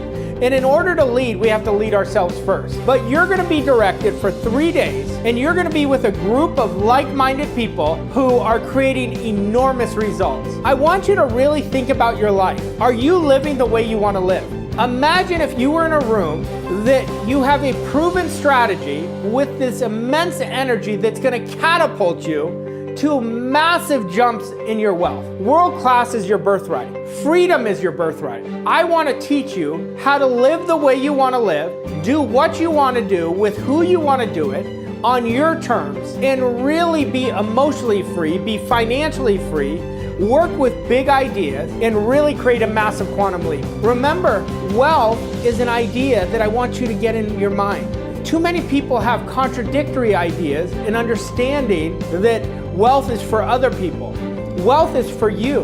And when you create it, you're making more of an impact on the world. You're impacting through your businesses, through the jobs you work at, or if you want to get out of a job and create the new business. I'm gonna show you how to do it. Come join me for 3 days. You're gonna be with me and we're gonna be together and we're gonna work on these ideas. I'm gonna teach you how to master yourself, and then you're gonna have accountability afterwards. One of the big things that I recognize at events is people get really jazzed up and then they don't have the right accountability. Accountability is a success insurance policy. My team and I are going to be working with you, not just at the event, leading up to the event and after the event, so you create world-class wealth. It is your birthright. Think about what would your life look like if you lived a world-class life, if you had world-class wealth, if you had world-class mastermind partners, if you were working with world-class ideas. It's right in front of you. Come join me. We're going to have a lot of fun together. Thank you so much.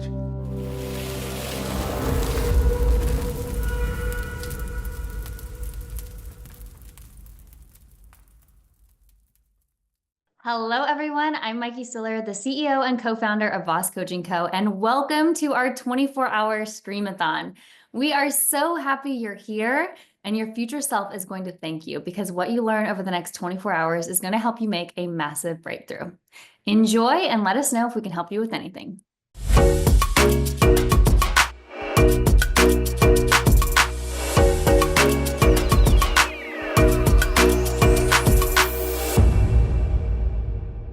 I want to welcome my good friend, my partner, the CEO and co-founder of Vossoughi, Mikey Stiller, to our next interview.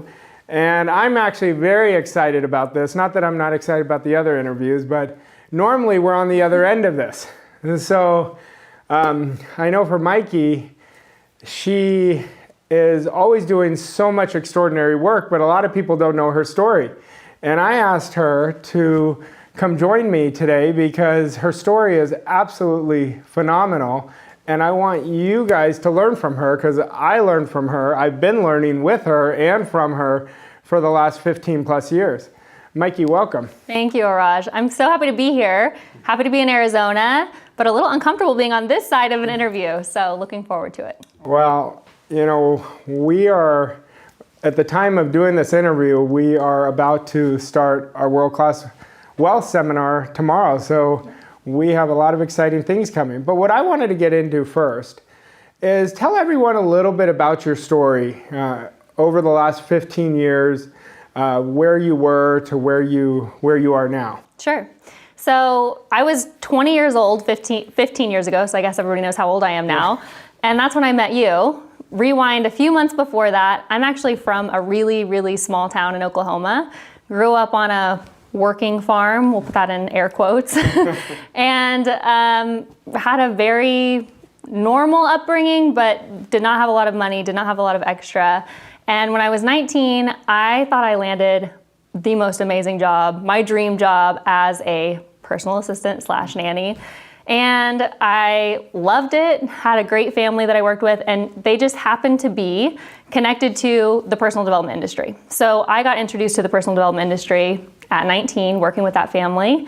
And they were living in Oklahoma at the time and decided to move to Scottsdale. And I remember the conversation like it was yesterday because they said, we're gonna be moving to Scottsdale, do you wanna go? And I was like, sure, that quick. Yeah. I always knew that I wanted to get out of Oklahoma, not because of Oklahoma. Oklahoma is a great place with great people, but because I wanted to go somewhere bigger. I wanted to go somewhere with opportunity and have a fresh start, and that seemed like it. So I came to Scottsdale, where we're at right now, and continued my journey. Met you soon after, and we teamed up, and it's been incredible. You know, you said something that really struck me. You said, I wanted to do, you said bigger. Mm-hmm. Like, take everyone back who's watching this. You know, you're so young, you're really getting to know yourself, and you probably had a lot of insecurities at 20, I know I did. Yeah. And what did bigger, like if you can go back, what did bigger mean to you back then? Well, what's interesting is you talk about the very beginning of your story, you wanted freedom, and that was your word. Yeah. I don't even think I would stretch as far as freedom back then, but I wanted better. And I knew that I wanted more than I grew up with. I knew that I wanted different than I grew up with. And so that's what I was searching for. Bigger to me was having a stable income that was great enough to pay my bills and then keep growing at the time. And that was it. So when you came, what were you earning? I was earning $1,000 a month. And now you're leading an 8-figure organization. Yes. Big, much bigger. Yeah. So you walked into it. Yeah. And I think it's so important for people to understand that. People are watching us. And I have people all the time tell me, I want to know how you got here. And there was a lot of dark times that I didn't know if it was going to work out. Now, did you ever feel that way? Oh, of course. Of course. There are plenty of times over 15 years that I was like, maybe I should just go back to school. Maybe I should get a degree. Maybe I should get a job doing something completely different. Lots of times you feel unsure, and I think that's part of an entrepreneurial journey for sure, but a part of any journey is wondering, am I on the right track? And you just keep moving forward one step, one day at a time. Now, I want to give everyone an idea, especially you being a woman. Mm-hmm. You're happily married with 3 kids. Yep. You have a phenomenal family. That's where you and I, when we partnered up, that was one of our words, was family, one of our core values. And for the women watching this, especially the women, because, creating the company that you've created at Voss Coaching Co. with me, and you being a huge part in everything we do, how do you do it with taking care of your husband? Because we all know that's a big task. And then with 3, not just 3 children, 3 young children.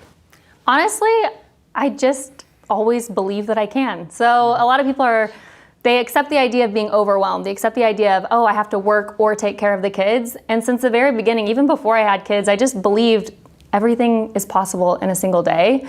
And so I know that I'm always going to be juggling. I know that there's always going to be multiple balls in the air, especially because my kids are very active in multiple activities. And I want to be the one that takes them. I want to be the one that picks them up from school every day. And I also want to run this company, and I want to grow, and I want to keep our company growing. And if anyone can do it, why couldn't I? Yeah, that's it. That's what I'm always talking about. If I can do it, anyone can do it, and why can't you do it or anybody watching this? Yeah. It starts with going bigger. Well, and I believe mothers know how to multitask better than anybody in the world, too. So I hear that. I hear that from my wife. Yeah, I'm sure. It must be, but when I talk to your husband, I think we talk about that we multitask better. What do you think? You single task really well. Yeah, single task. Excellent. Yes. I want to take everyone, you're a genius at marketing. Like that's your gift. You have a lot of gifts within our organization. But give everyone an idea of how you started in marketing and how you taught yourself, and really give them a whole spectrum, even in a little bit of longer version, because I have a lot of people who say, I've never done this before. Yeah. I think in the business world, marketing was my first love. I had just moved to Scottsdale, and I think whenever I got here was when I realized, oh, I'm not going to have any friends, and I'm not going to have anything to do when I'm not working. And that was a weird place to be, because I was used to having all these friends that I'd grown up with, and I always had something to do back home. And so I got here and it was like, I have nothing to do. And the family that I worked for, they had all these marketing programs laying around. And so I started going through Frank Kern programs, Perry Belter programs, Jeff Walker programs. This is back at the introduction of the product launch. And I just thought, this is incredible. I want to be able to do this. And I saw marketing as a way of being charming, which I felt fit really nicely into my personality. And I was like, oh, I can for sure figure this out and be really good at this. How many hours do you think that you studied marketing? Thousands. Thousands, yeah. I mean, that's what I want everyone to understand. No one is an overnight success. You've got to develop the standard and mastery from your goal, which was marketing. Mm-hmm. And now you pick up ideas so quickly and put them into form so quickly. Yeah. But like we said earlier, if you could do it, anybody can do it who's watching this, whether it's not necessarily that they want to be a marketer, they might. There's a lot of people here who love marketing, but don't know how to do it. And if you look back, when you started to study it, was it like Braille to you? I had just gotten my first laptop that week. I mean, it was brand new. But I think with a little bit of curiosity and a lot of initiative, anyone can figure anything out and be really great at it. Yeah, you know, a lot of people don't know how we really met. So I remember it very vividly. Mikey and I had a mutual acquaintance, and who we were working with. Yeah. And we both were fond of him at the time. And I'd go there, and then Mikey was always there. I actually thought Mikey lived there.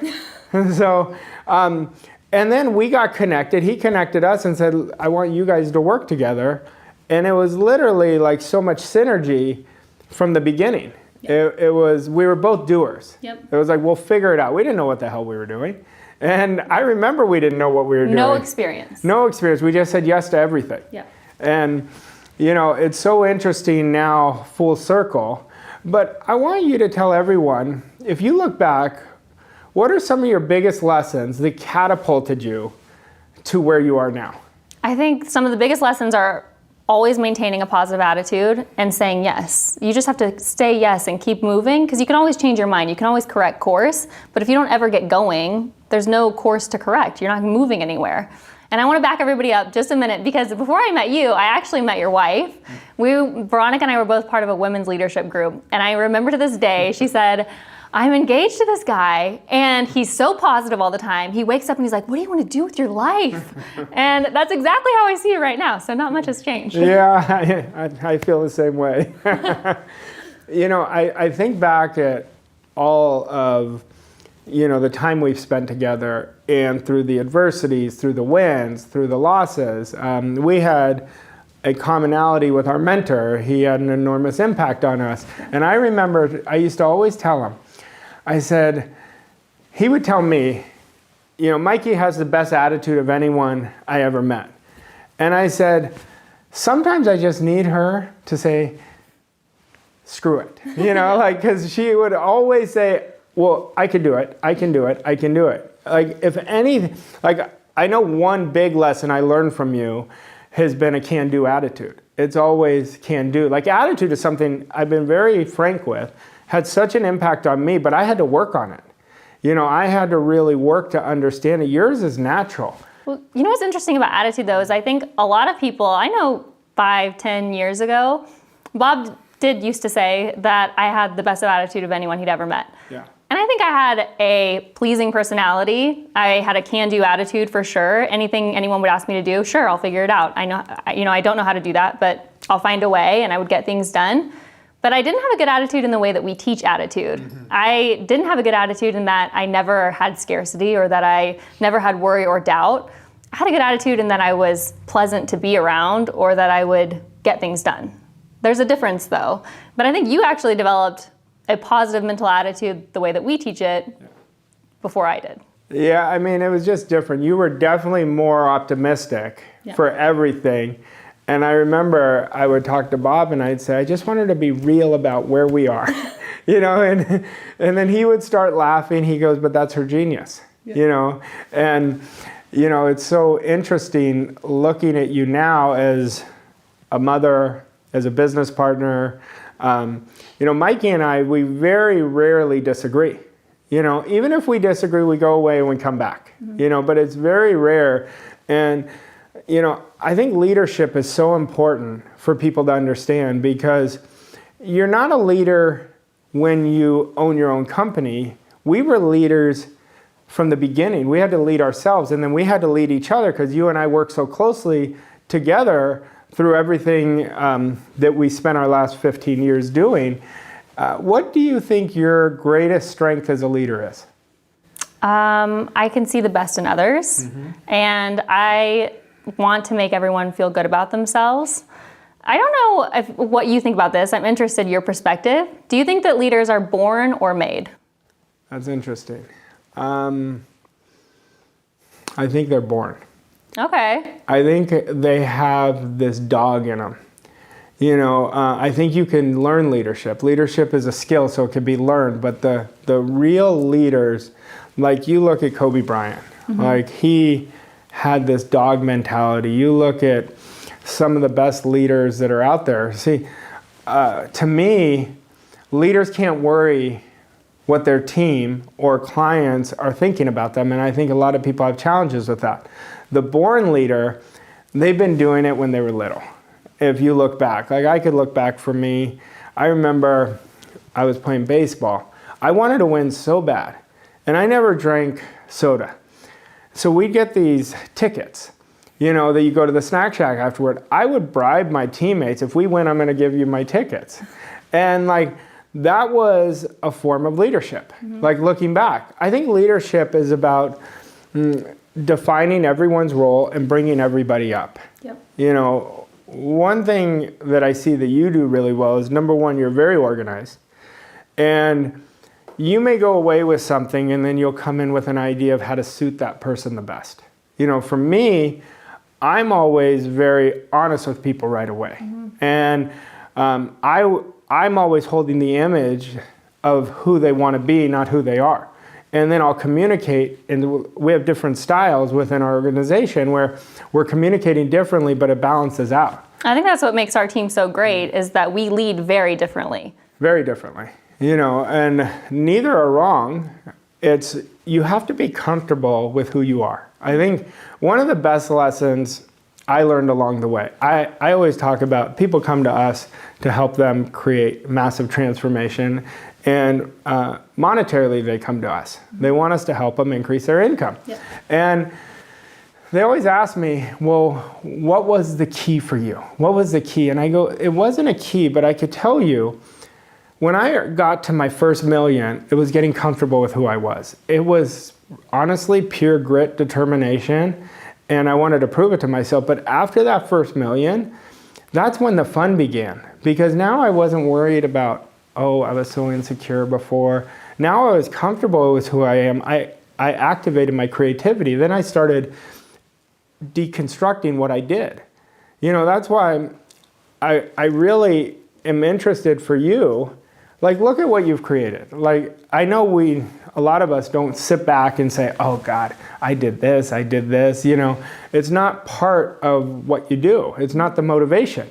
But if you look at it, for you, what do you think, if you could deconstruct what you did, like three biggest lessons, like three biggest things that you actually did action-wise, what do you think those were? First off, I would say, let me back up a little bit, because I think a lot of questions that people have are, was this the original goal? No, this wasn't the original goal. There was probably 15 goals that led up to this goal. And so a lot of times you're seeing someone where they're at now, comparing it to where you're starting. And my goals were much smaller 10, 15 years ago. 5 years ago, they were much smaller. And so I would say always having a goal first, but it wasn't always this goal. It was a different goal, and then I would achieve it, and then I'd immediately set a new goal. The second is never getting comfortable or complacent, always striving for something. And the third would be, so taking action, I would say, is number 2. Number 3, I don't know. So go into that action piece. Like, when you take action, give them the attitude, communicate the attitude behind the action. Yeah. The attitude behind the action would be knowing that if I keep moving forward, things are going to happen. Better things are going to happen. Bigger things are going to happen. My goal is going to be achieved.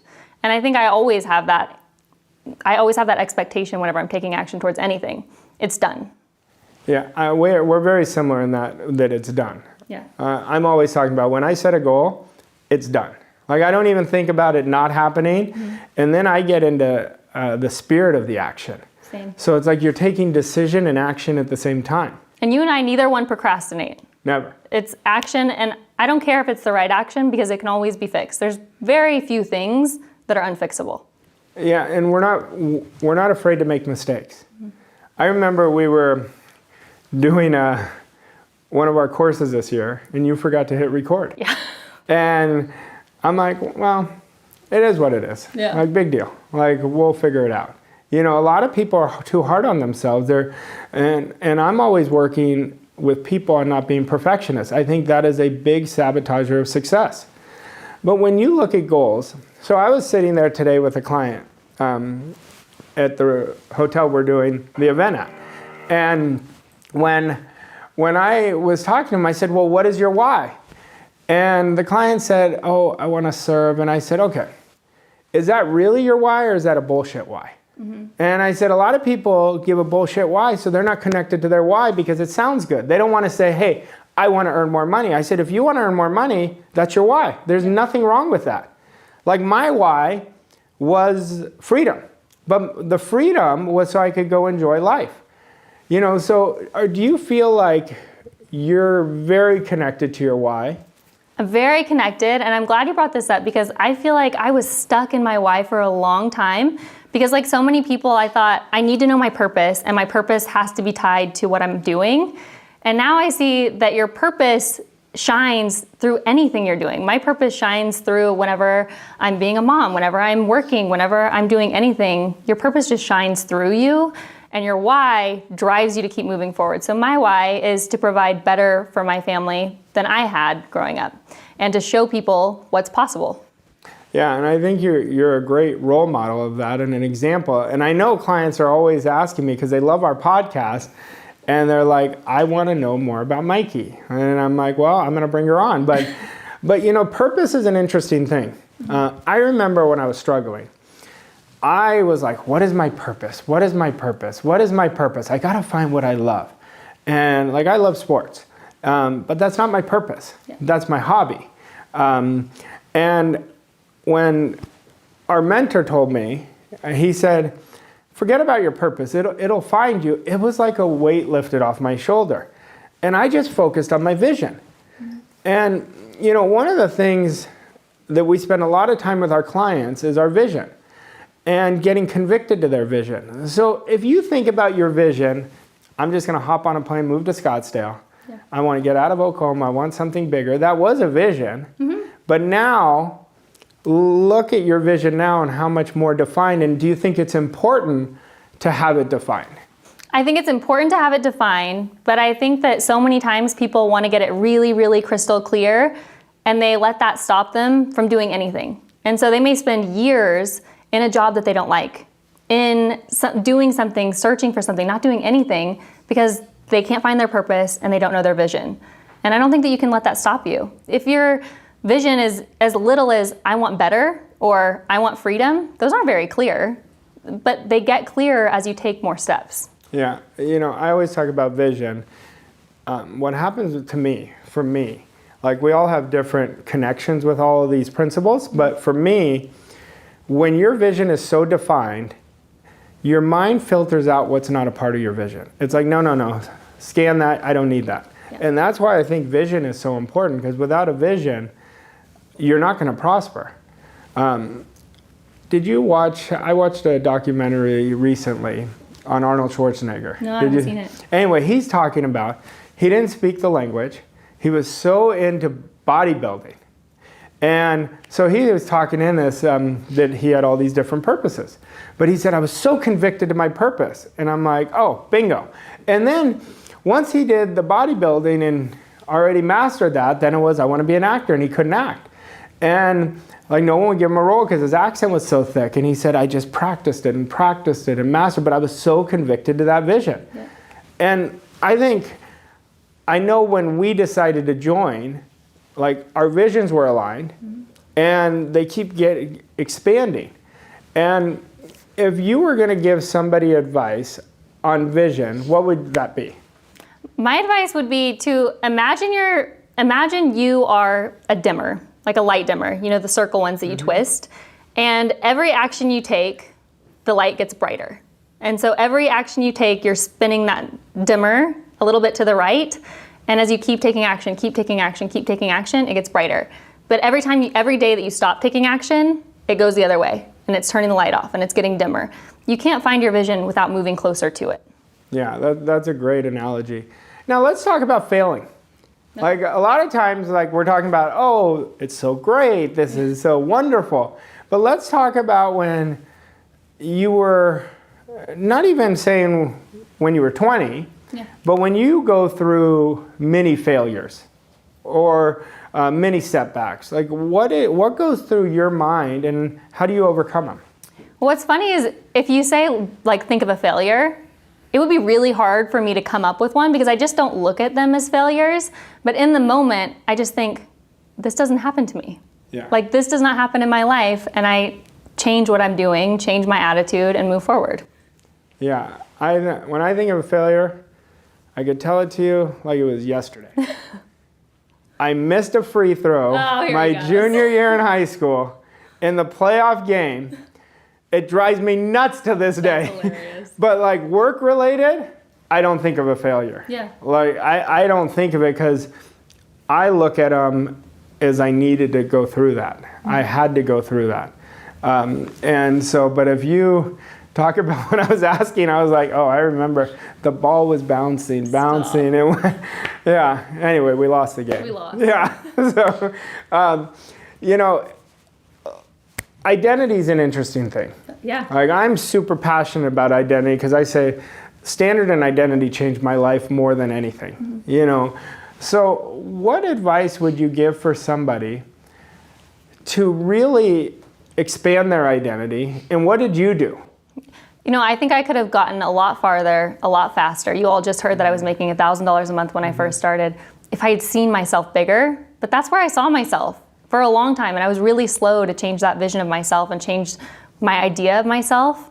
You know, I say really slow, a year, 2 years. My income went up every 6 months or so those first few years. But I think if I had just been able to understand a bigger idea of myself, then the way that I grew up, the way that I was raised, who I was in that moment, my results would have happened a lot faster. So if you were telling somebody right now who's struggling with identity, you know, they really want to go quote unquote bigger. Yeah. They want their next big thing. What advice would you give them in the simplest way that they can improve that identity? I would just say, God doesn't make any mistakes. And do you think that he made you to be small? Yeah. No, he made you to be amazing and to live out your potential. What is your potential? Go find it and, you know, grow into it. Here's what I've discovered about identity. It's the foundation of everything, number one. But your standard creates your story creates your identity. And your standard is your code of ethics and your commitment. Well, you have a unconscious, everyone does, set of standards, their commitments of what they can or can't do. And if I was to tell the 20-year-old person, like, you're going to be running an 8-figure business, you're happily married with 3 kids, you're free, and it keeps getting better for you, would you have believed it? Never. Yeah. Never. You know what's interesting though? They're all so closely tied together. Standard is tied to your identity, tied to your philosophy. It's all tied together. I don't think that you can really drastically improve any of them until you stop seeing your identity as what other people think of you, how other people see me, and really let that go and say, how do I see me? How do I want to see me? Yeah. I mean, even 5 years ago, 8 years ago, I was so worried what everybody else thought of me. How do they see me? How am I supposed to be acting? How am I supposed to be dressing? How am I supposed to be talking? Instead of just saying, who do I want to be? Yeah, you know, it's so funny. You know what just popped in my mind? You sent me a picture of us. I don't remember how many years ago it was. Yeah. And first of all, I didn't even know it was only like 6 years ago, which is scary. I didn't even know it was you. Yeah. Like, I saw me and I had these cheeks that were out to here. I was like, you know, like, and I was like, oh my gosh. I had this big headset. I was working at an office. It was messy as heck. I was like, oh my God. But that's identity. That was where our identity was. Yeah. And the funny thing is, you could take a picture. I had a client, great, he's a friend of mine now, you know, Kieran. Yeah. And he sent me a picture last week before he met me to now. And I mean, completely different. Completely different. Like physically, visibly different. Visibly. Yeah. That you could see, and you could see it go the other way. You could see somebody doing really well. They stop working on it. Their identity can go the other way too. And you'll see stress. You'll see it on their face. You know, to me, anybody can do this. Yeah. And us at Voss and our wonderful team have a step-by-step process that we take people. You know, we've had so many success stories in the last 9 months, like so many. And I won't ask you to say your favorite one, you know, because that wouldn't be fair, and there's so many. But what do you think that we do at Voss that differentiates us from the marketplace? I think that there's a lot of motivational speakers out there.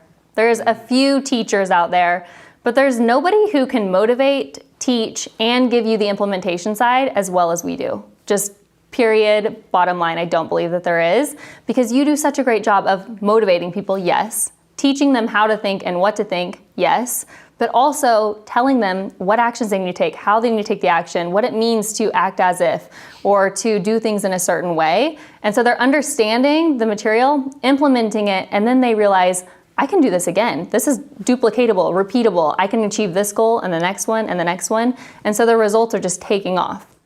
Yeah, I think that's what we do. And I think what we do that differentiates outside of what you said is we hold them accountable. Yeah.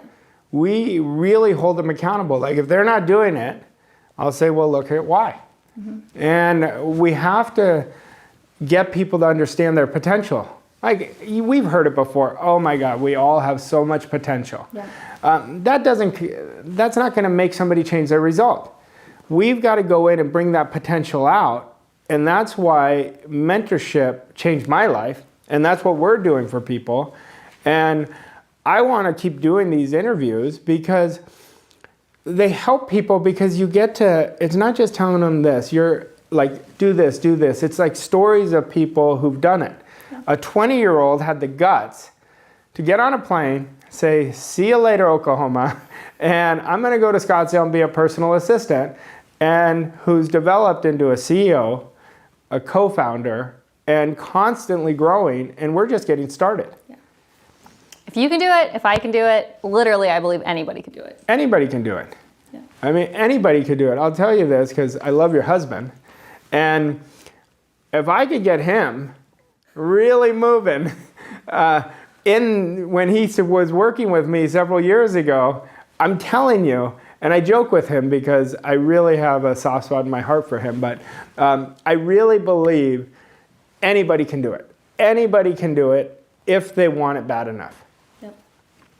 All right, well, thanks for spending time with me today. And I guarantee people are going to love it. I mean, because you're always behind it asking me. I know. So how did it feel? You know, this was interesting. It wasn't too bad, but I'll be happy to be back in the other seat. The other again. seat. Yeah. Thanks so much, Mikey. Thanks, Arash. I hope you guys enjoyed it.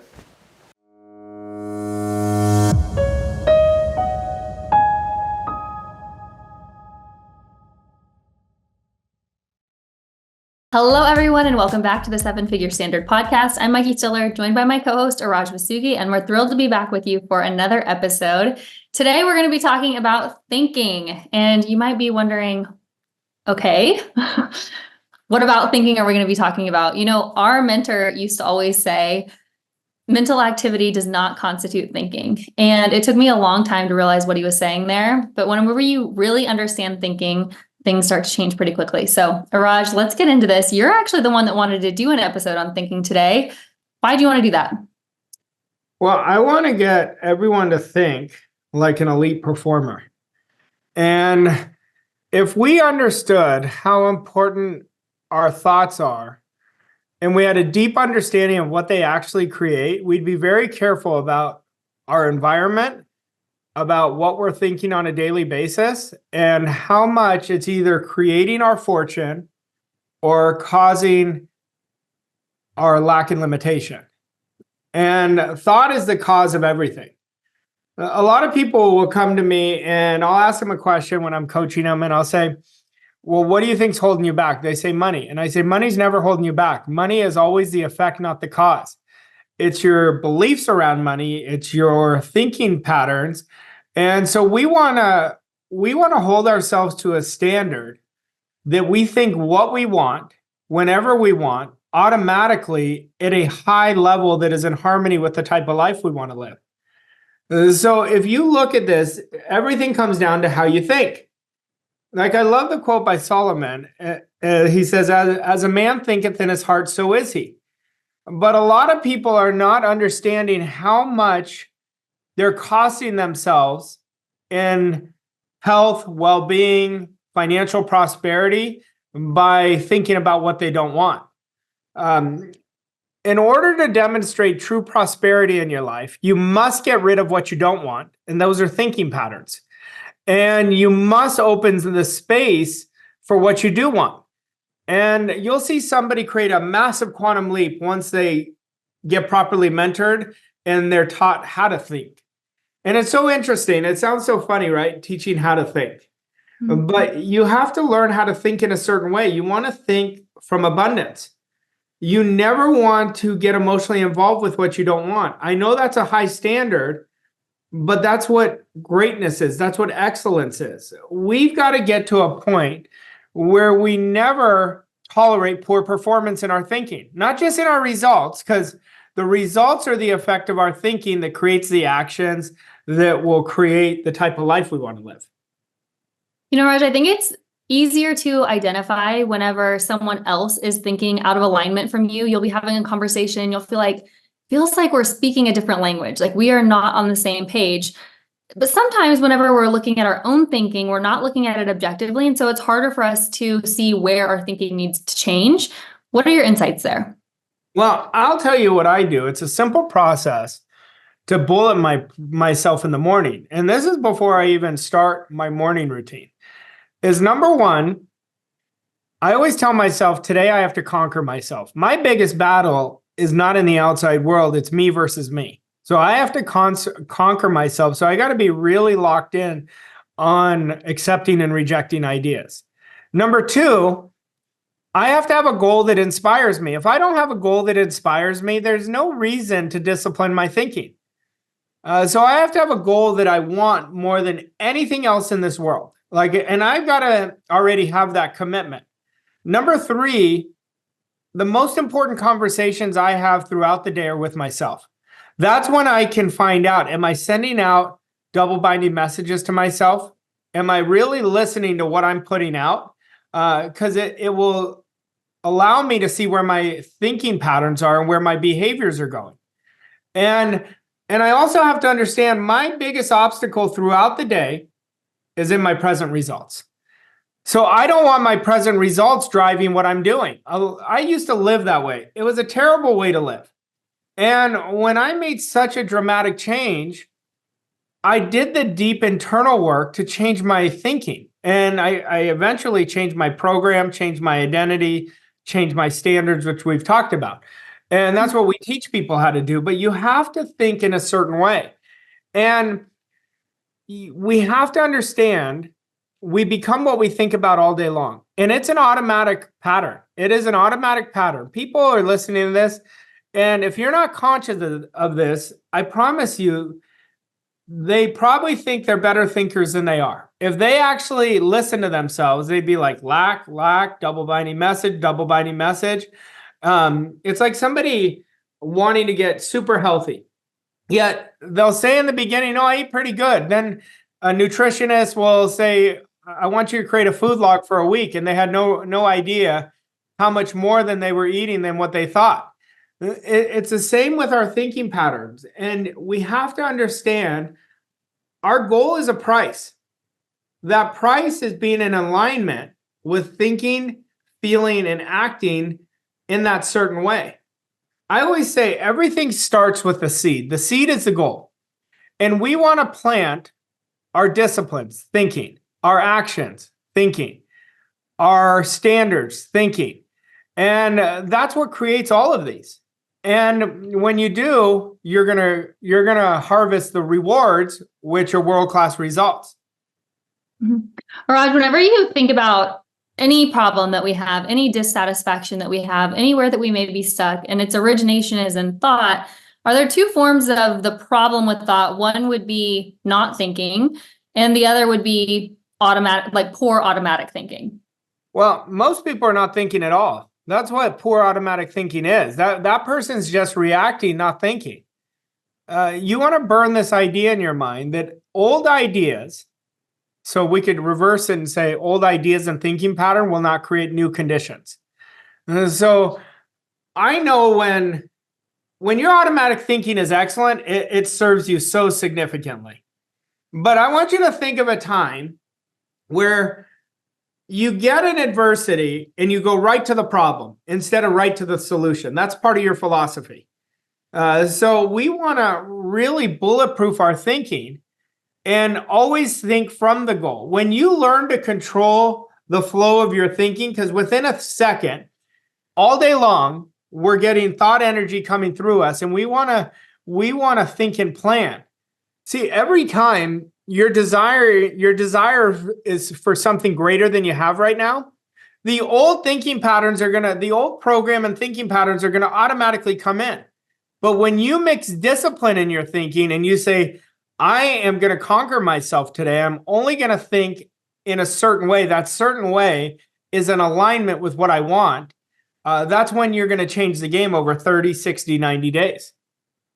And where can you identify like which areas of your thinking need to be upgraded? So if you're going through your day and you're thinking, okay, I really want to achieve this goal, and you're looking at the outside circumstances saying, I'm not there yet, and it's giving you more proof that you're not there, what would be the opposite of that to improve your thinking? Well, when you master this, you're already there. So you never let the outside control you. So there's the gap right there. When we're letting the outside control us, we're letting the outside dictate our identity. We're letting the outside dictate our worth. And we're letting the outside dictate our moods. So the goal, the first premise, the goal is already here. Creation's already finished. Now, we want to use the outside. It's not that I don't look at the outside. You look at the outside as leverage, because if something is continually showing up that it's not going in your way, that means there's a problem on the inside. So you've got to go in. If it happens once, you let it go. There's not enough proof. The outside isn't giving you enough evidence, but if something keeps showing up, and if you just look at your moods, are you up and down? Your emotional state is up and down because you're up and down on the inside. And that's why we don't get what we want. We get what we believe we're capable of. And belief comes with expectation. And expectation controls our behaviors. The problem is most people are expecting what they don't want. And the only way you can get unstuck is by discipline. You have to give yourself a command and think in a certain way. You have to accept the ideas that you want in your life. Most people are studying this very surface. They study themselves on a surface level. You've got to go deep and listen to yourself. And when you do that, you're going to uncover and you're going to propel yourself forward when you make the adjustments. Okay, I probably should have started with this, but I want to hear your answer. So what is the definition of thinking to you? Is it the origination of thought or something else? To me, thinking is everything I do is from the goal. So every thought is from the goal. Every attitude is from the goal. Every discipline is from the goal. That is thinking. Every standard is from the goal. Because go back to, we become what we think about all day long. Earl Nightingale said that. And there's nothing more accurate to it. You watch somebody who wakes up and is like, this is going to be the best freaking day. Like, watch how their day aligns. And it's not just because their day aligns, that's their expectation. But they are going to bulletproof themselves. Or you watch somebody who's really winning on the outside. Even though they might not know why they're winning, they're thinking because they have momentum working in their favor. But just as they're winning, if they're losing, they're using it against them. That's why we've got to get neutral. And neutral is we're never too high or too low. So you'll always know when you're thinking in a certain way where everything is coming from your desire. You know, desire, Catherine Ponder has a great quote. I love this quote. She says, desire is God tapping at the door of your mind, trying to give you greater good. That's what desire is. Say it again. I love that.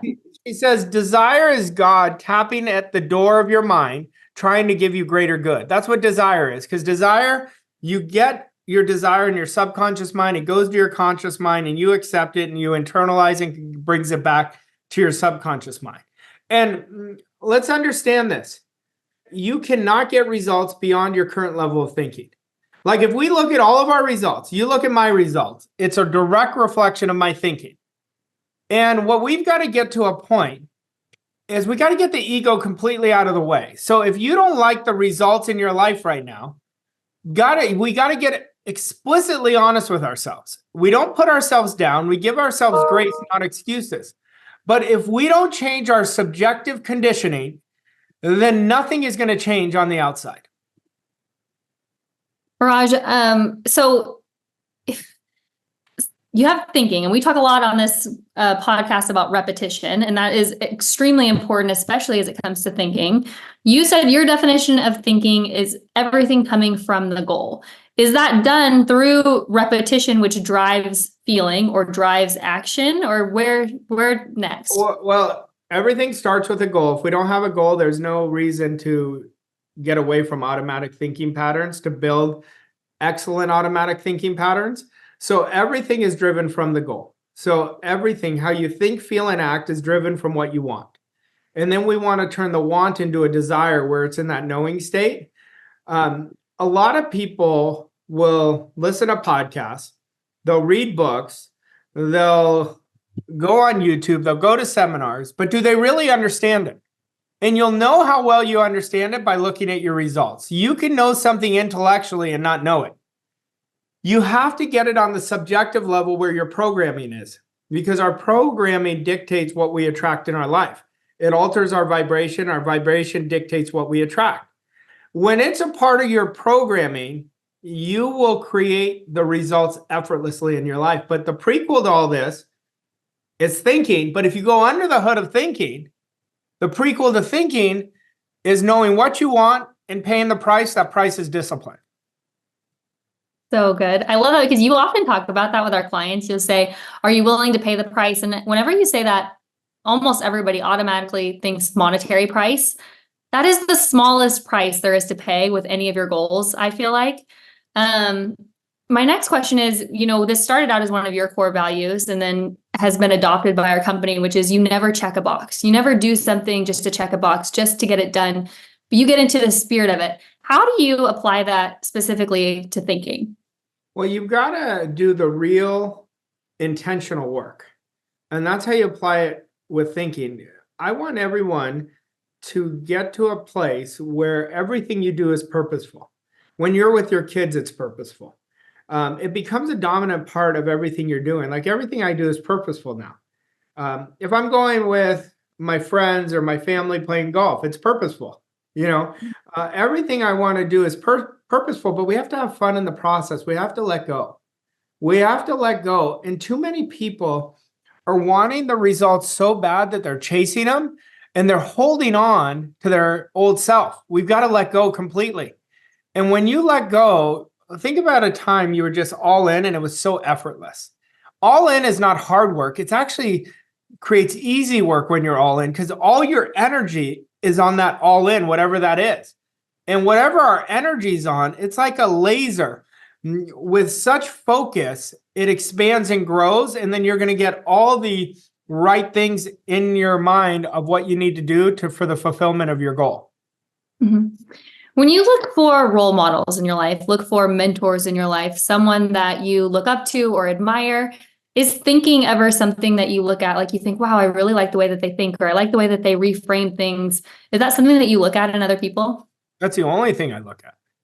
That's the only thing I look at. And I always ask myself, would I want to switch spots with them? Like, do I admire how they're living? But I'm always learning from people who think at a very high level, because you can always learn from anyone. Like I can learn from people who are not as high as me and learn something from the way they're thinking. Not in a bad way, but you can learn from people who are winning and people who are losing. But in mentors, the only thing I look for is how they're thinking. Is their thinking aligned with where I want to go? And that's what I'm always looking at. But thinking, this is like, people will listen to this and they'll be like, yeah, thinking. But thinking based on appearance is not thinking at all. Thinking based on truth is thinking, and it's the hardest work in the world. That was from Wallace Wattles in one of my favorite books, The Science of Getting Rich. Most people are thinking based on appearances. They think that's thinking. That's what Bob was telling us when you introed this. That's mental activity. That's just reacting. Thinking is holding the truth regardless of the appearances. This is where we've got to get so good at developing our higher faculties, our will, our perception, our memory, our intuition, our reasoning, and our imagination. And we've got to put our five senses in a lockbox. We should not be making decisions from our five senses, yet people who think they're thinking, they're rationalizing. That's not thinking. That's just coming from the program. You want to think from the fifth dimensional world, not from third dimension, what we see, feel, hear, taste, and touch. Creation starts in the fifth dimension. So you want to already go and think from your goal already assumed, the life already where you want to be. What would you experience? But we've got to get really good. I can't emphasize this more. We've got to get really good in our deliberate practice of accepting and rejecting ideas, on picking one of those faculties and working at them 30 days at a time. And you lock in on one and you're so intentional and you do the deep intrinsic work. We've got to be willing to go and do hard better. You and I always talk about that. We've got to look at hard and do it better. We've got to look at pain and not look at it as a bad thing, but look at it as a gift that's going to open it up instead of keep bearing it down and suppressing our emotions.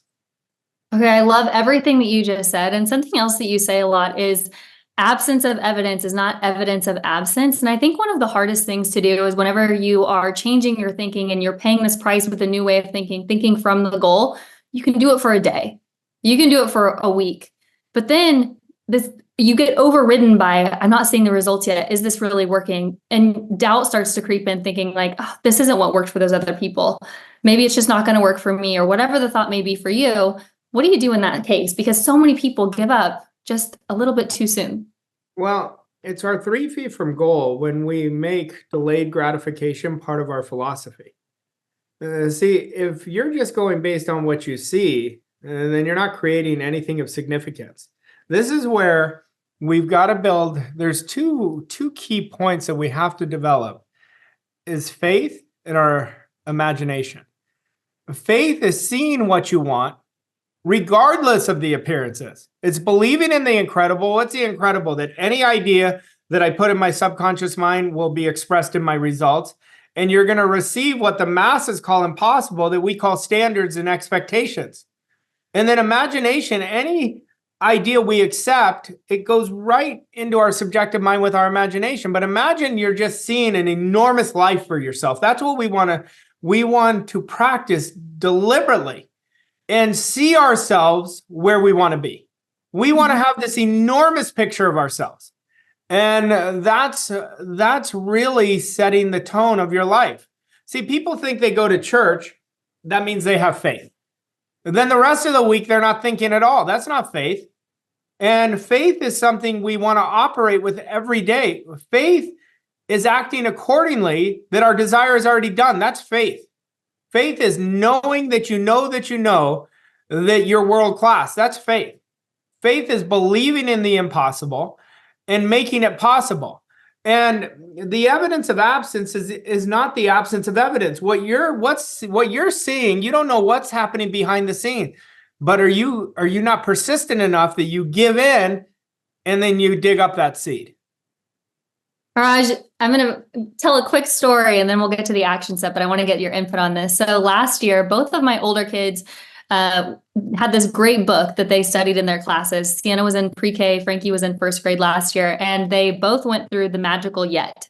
And the entire purpose of the book was, kids are learning. They're learning new skills. They're learning to read. They're learning to do math and all these things. I can't do it. This is so frustrating. I can't do it. And then you say, yet. Like, I'm still learning. I can't do it yet. Or the results aren't here yet. But I loved that perspective so much, especially for kids, but for adults too, because so often we all want instant gratification. We all want the Amazon driver to be here in an hour, with our goal in hand. What do you think about that? And then can you also give us an action step for today? Yeah, I love that. But you look at it, somewhere along the line, as kids, we have great creativity. We believe in the possible. And I have kids that, my daughter's imagination is incredible. She is always picturing something. And so is my son. But I'm always watching my daughter do it. But when we become adults, it's like we stop dreaming. We stop believing in the impossible. And we've got to open up to our creativity. And when you do, it changes the game. If we really understood and leveraged our results and understood how important our faculty of imagination is to bringing it. We're using it all day long anyway. Every idea we accept, we're using that imagination. We want to start stretching beyond our comfort zone. That's thinking. That's thinking in a certain way where we don't even know how it's going to happen. But that's where the results are going to change, and we're going to activate ourselves to really create massive quantum leap after quantum leap. And you know, when you start doing it, quantum leap is going to be your standard. Quantum leap is going to be your expectation. Quantum leap is going to be your identity. And but it all starts in thinking, and we've got to get rid of doing the surface work. We've got to stop studying a million things and start studying one thing a million times. We've got to study ourselves, and that's where the massive change happens. I love that. All right, Arash, give us a action step for today. Well, what I'd like you to do is start your day with telling yourself the 4 commitments. Number 1, I'm going to conquer myself. For the next 30 days, do this every day. I'm going to conquer myself. So I'm going to get great at accepting and rejecting ideas. You're going to observe your goal and ask yourself, does my goal inspire me? Do I really want it? Do I have a why connected to my goal? I want you to make this day 1 every day, that you do this every day like it's the first day. Number 3, you're not going to let anything on the outside disturb you. You're going to get so good at thinking in a certain way, where you're not thinking by appearances, you're thinking based on how would I think if I achieve my goal. And number 4, you're going to bulletproof yourself to not let the present results dictate how you feel. I want you to do this. And if you start your day for the next 30 days, you're going to have massive change in your thinking patterns. I love it. All right, Arash, thank you so much. And thanks to all of you for joining us for another episode of the 7-Figure Standard podcast. Hey, if you haven't already, you can actually pre-order Arash's new book, The World-Class Wealth Mindset, right now over on Amazon. It officially comes out on March 12th. So pre-order it right now. You'll receive it on March 12th. It's a book that I know you're going to love. It is a handbook for developing a world-class wealth mindset. If you love this episode, go ahead and leave us a rating and review, share it with your friends and family, and we'll see you next week for another episode. Hi, I'm Nicolese Garcia, Client Experience Coordinator here at Voss Coaching Co. Welcome to the 2024 Stream-A-Thon, best year ever. We're so happy that you are joining us today. If you have any questions, please go ahead and put those in the comments section. Thanks for joining us. Meditation mixed with visualization is one of the most powerful tools you can use. I love what Einstein says. He says, logic takes you from A to B. Your imagination takes you anywhere. I want you to think of your goal right now. Right away, you went on that frequency. Your imagination takes you to the place where I want you to stay so you can achieve your goal. Whatever's in your reality right now is exactly what you've been imagining for some time. I love what Earl Nightingale says. He said, everybody is exactly where they want to be, whether they agree with it or not. And there's nothing more accurate than that. I'm going to give you a tool that I give all my elite clients, and I want you to use it. And I had an event called World Class Wealth, and I take people through a deep guided meditation with a visualization, and I want to gift it to you. But I want you to take advantage of this and deliberately practice playing this over and over again every day. Make it part of your morning routine. And if you really want to expedite your results, make it part of your evening routine. Commit to doing it twice a day. You know what's interesting about commitments? Commitments is what creates our standards. You can always measure someone's identity based on the commitments they make. Really commit to use this and practice what I call mental rehearsal, where you're seeing, feeling, touching, smelling, and acting from the place of your goal that you already have it. This is such a powerful tool. You're mixing meditation. What happens in meditation? You're quieting the mind. With visualization, you're seeing, like Einstein says, that's where everything is possible. And you're mixing the two, because all our answers come in meditation when your mind is quiet. Practice using this. I guarantee if you just did it for 30 days, you'll see a massive result. But commit to doing this the rest of the year, and it'll be an absolute game changer. I hope you enjoy this.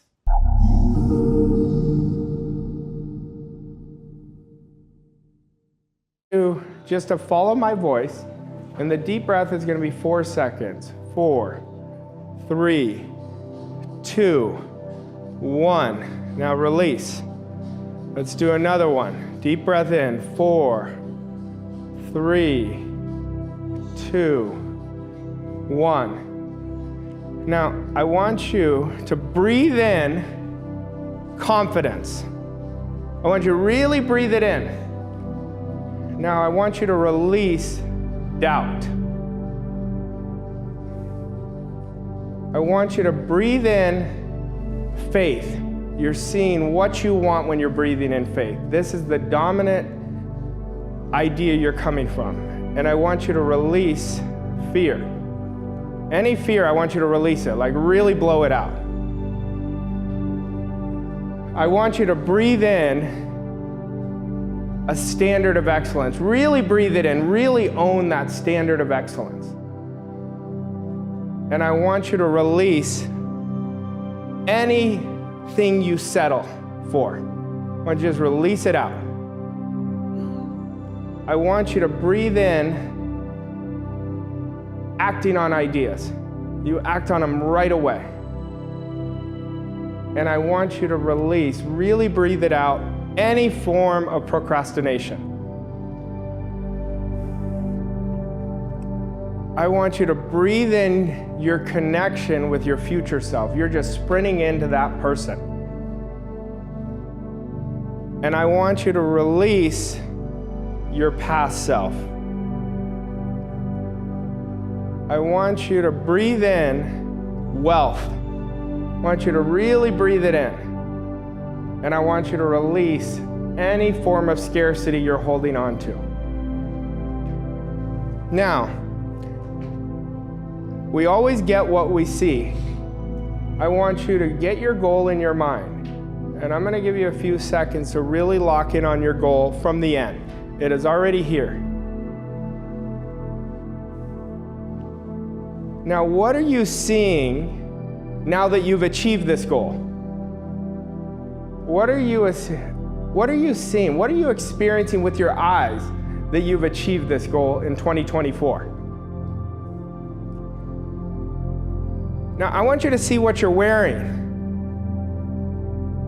I want you to really discipline your senses to really see exactly what does your hair look like? How does it feel? What mood is connected to what you're seeing? Do you feel accomplished? Do you feel grateful? Now, what are you celebrating now that you've achieved this big goal? And I want you to really experience what you're celebrating. Really experience it. Get into that feeling. Now, what are you hearing from the closest people around you congratulating you for achieving something they had no idea you wanted, but they're so absolutely inspired by you? What are you hearing? And I really want you to hear the words from these people.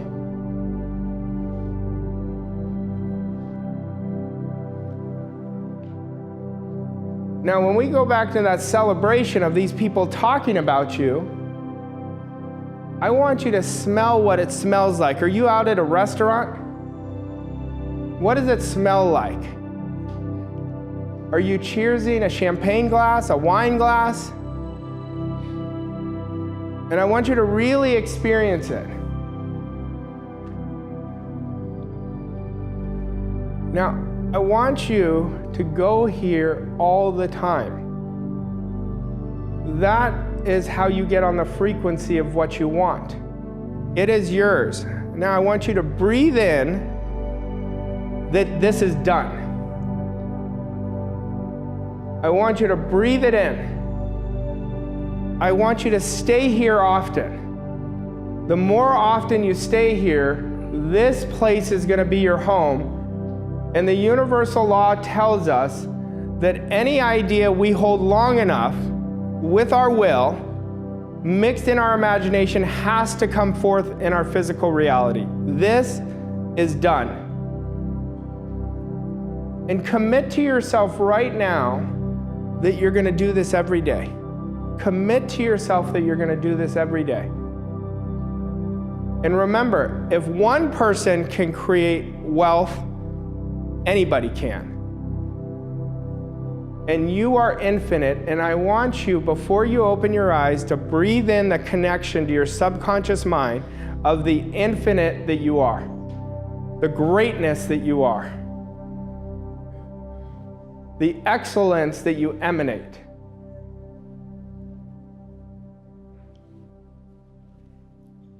There you go. You guys can open your eyes. So, that's all you have to do every day. Now, how'd you feel? You could turn on the lights. Yeah. Yeah, that's called mental rehearsal.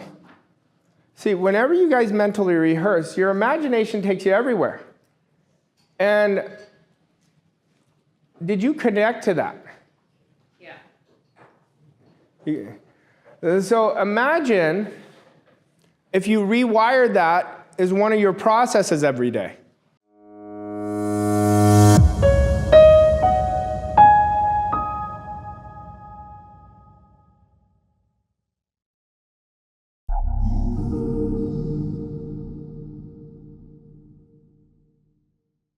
I get a lot of questions asking me about Bob, and now we're coming on his 2-year anniversary. I have so many stories and lessons from the stories that I wanted to share to honor Bob. I had a client message me the other day, maybe it was a few weeks ago. He goes, do you miss Bob? I said, yeah, it's just like you miss a close friend. Bob was one of my closest friends for several years. And it started as a mentor, but then it turned into us working side by side so closely, which I'm so grateful for. Then it developed into such a special friendship. Him and I were always locked in together, and I always say I was so fortunate because I had the most amazing mentor. But he was the most amazing friend to me, just as much, really more. I remember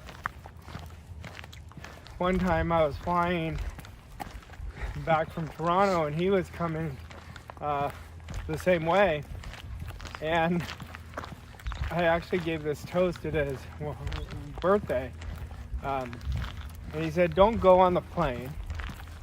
I'm gonna fly to Scottsdale, and I want you and your family to come with me.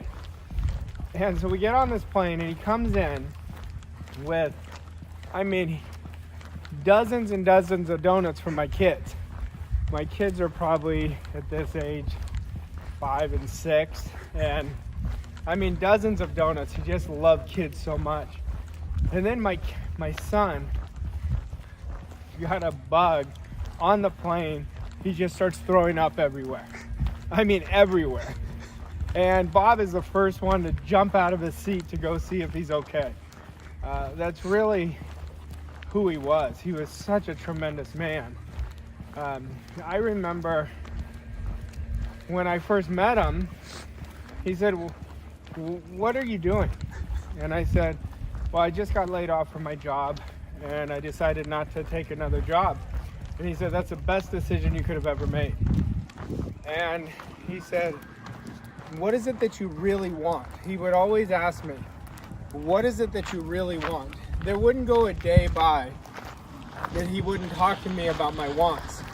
And I said, I don't really know, but I know I want to create a life of freedom. And he said, so you do know? And I said, I don't know how. He said, you don't need to know the how. He said, leave the how up to me.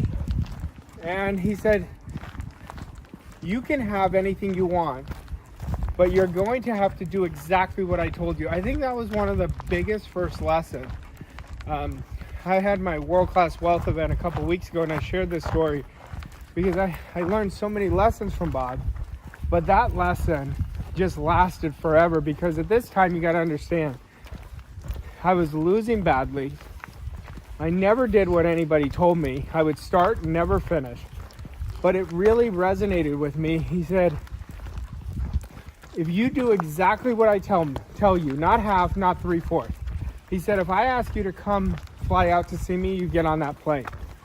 And he said, if I tell you to write something down 1,000 times, you write it 1,000 times. There's a reason.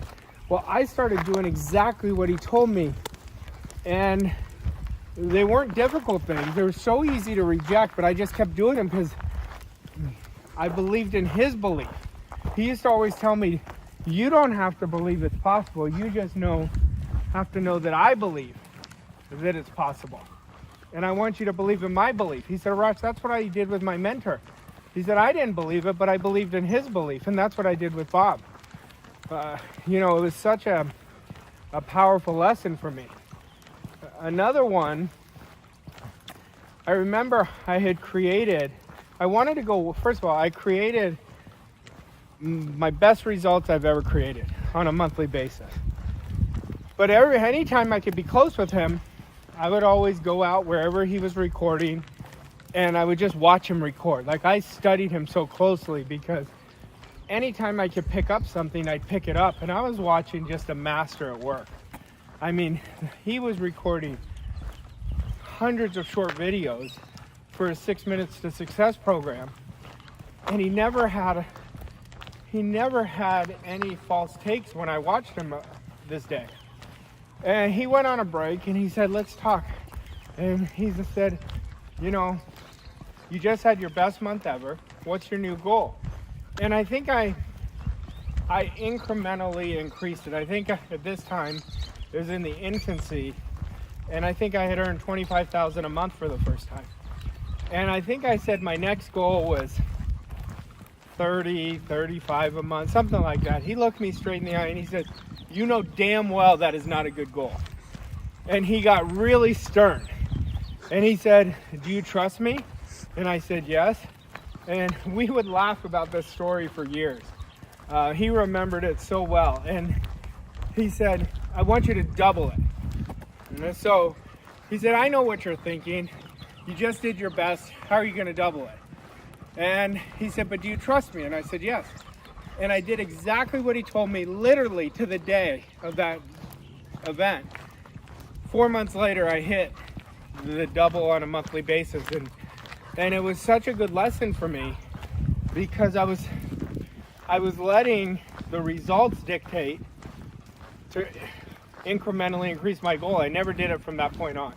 I had literally 10x goals all the time because I knew if I just followed that process, everything was going to change. And that's what I teach my clients because of what I learned from Bob.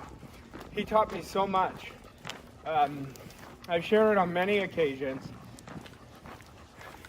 I think from him, my best lesson, there's two of them, was on how important attitude is and on service. One day I was stuck and I told him I was stuck and he said, well, why are you stuck? And I said, I'm letting the outside control me. And he said, that's a dumb idea. He said, you know better. And I said, I know. He said, listen, I understand it. But he said, Arash, I'm going to tell you this. He said, anybody can have a great attitude when things are going well. He said, the true professionals in life have an even better attitude when things are not going as well. And I heard so much on attitude, but it just hit me that day.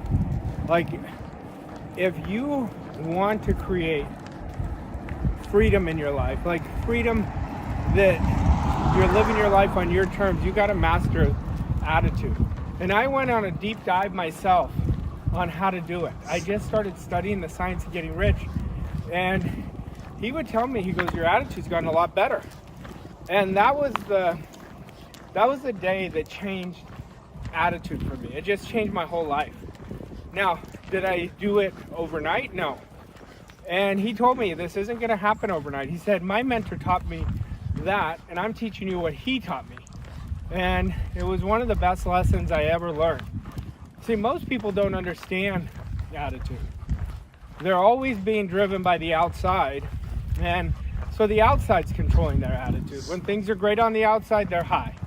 When they're low, they're low. And you want to have just as good of an attitude if you're succeeding or you're failing. And that was such a powerful lesson.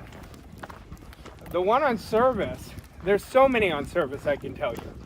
I always say I learned how to serve from Bob. Like, he taught me how to, by example and by all of our conversations on how to leave everyone better off than you found them. But there was this one night, we were going out to dinner in Scottsdale at Foco de Chao. He loved that place. And we were sitting there, and the waitress comes over, and she said, "Oh, are you Bob Proctor?" And he said, No, that's not me. And he goes, "Yeah, no, that's me."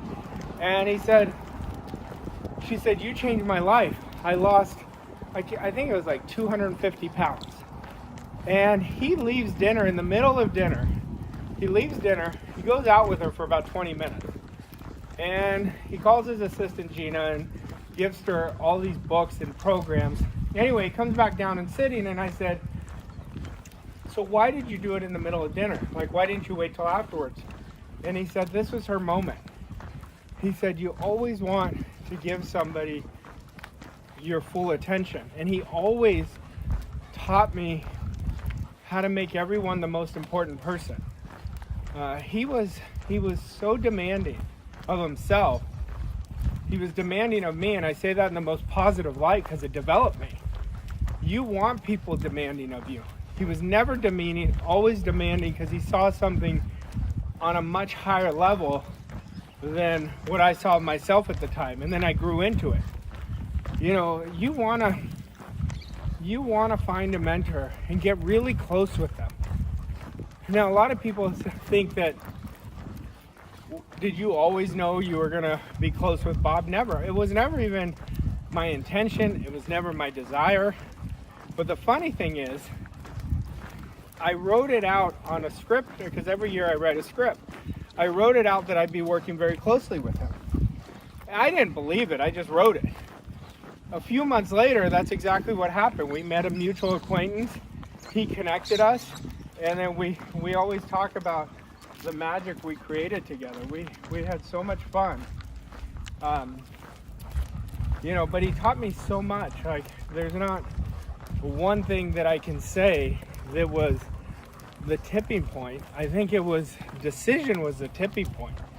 And he told me, he said, you have to become absolutely exceptional at making decisions. He said, most people make decisions based on the outside, what they've done in the past. That's not a decision, that's a program. And, you know, he got me to make big decisions. Decisions that were way out of my comfort zone. But I knew they were gonna happen because I was doing the work. You know, and I was changing so frequently. And he used to tell clients all the time, he goes, I kind of laugh at it. Somebody sent me a clip of it. We did this program called Inner Circle, and he told everyone in the Inner Circle, I wasn't on the call at the time, but he said, Arash is changing so rapidly, his wife never knows which version she's getting. But that was the deal. Like, our deal was always growing. It was never be satisfied, constantly grow, because you don't know how far you could take this. And, you know, him and I, you know, I always say that, you know, I lost my father when I was 15. So I didn't have a father for the real crucial part in a boy's life. And he really became a second father to me. He truly did. I mean, we talked about everything. And at times we talked about what was going on, what for business, what I needed to shift, what was wise for what new ideas we can come up with.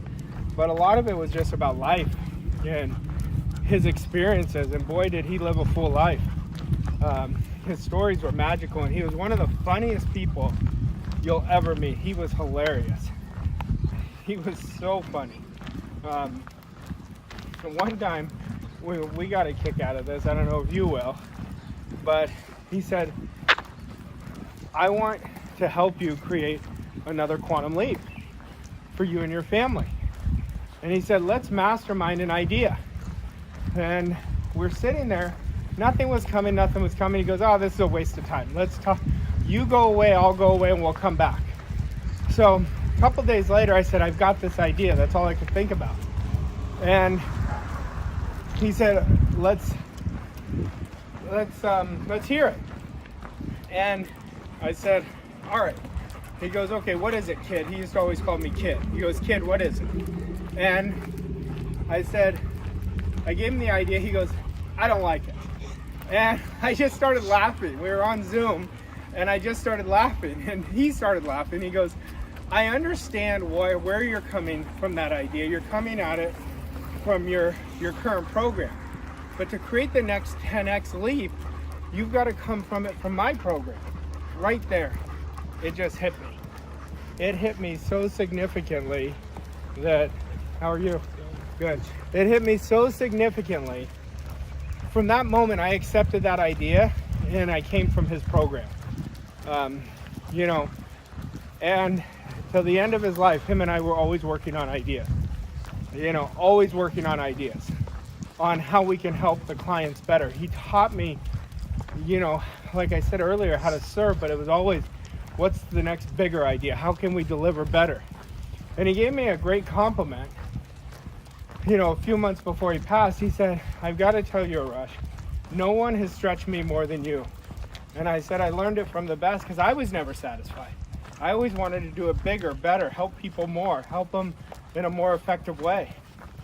And Bob would always tell me he was so motivated by the fact that not 100% of the people were getting the results. So he kept saying, I've got to teach it better. That was his standard. And I was telling my group coaching program today, like when you have a mentor, and I had it, that they drive your standard up significantly just by the questions you ask them.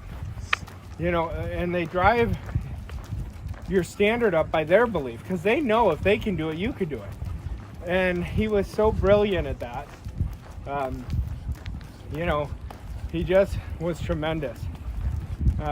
He loved selling more than probably most things in his life. And he used to tell me, forget about how it's going to be done. Well, you and I will sell it. And we'll worry about sales prevention later. What he was talking about, he always called it, there's two sides of a company. There's sales and sales prevention, where the admin team thinks about the problem of how we would do it. And he said, forget about that. We just keep selling. And he'd always say, just sell, baby. That's what we're doing. Create and sell, create and sell, create and sell. And that was our motto, to help the most people. I could go literally days talking about the lessons, that he taught me. But before he passed, he said, now it's your turn. And he said, Arash, I'll never forget it. It really meant a lot to me. I was at his house a few days before he passed, and he said, you're a warrior, now it's your turn. And I knew what that meant because him and I had several conversations. And I have such deference with him. I have such a great amount of deference because I had such high admiration for Bob as a person, but for what he invested in me. He invested a ton in me. And, him and I used to always talk, when you outgrow your environment, it's time to go. It's time to change. And, I held true to that. And I will always hold true to that. And I will always pass on the lessons he taught me going forward. And I know that's what he wanted. And, but a lot of people didn't get the chance to know him.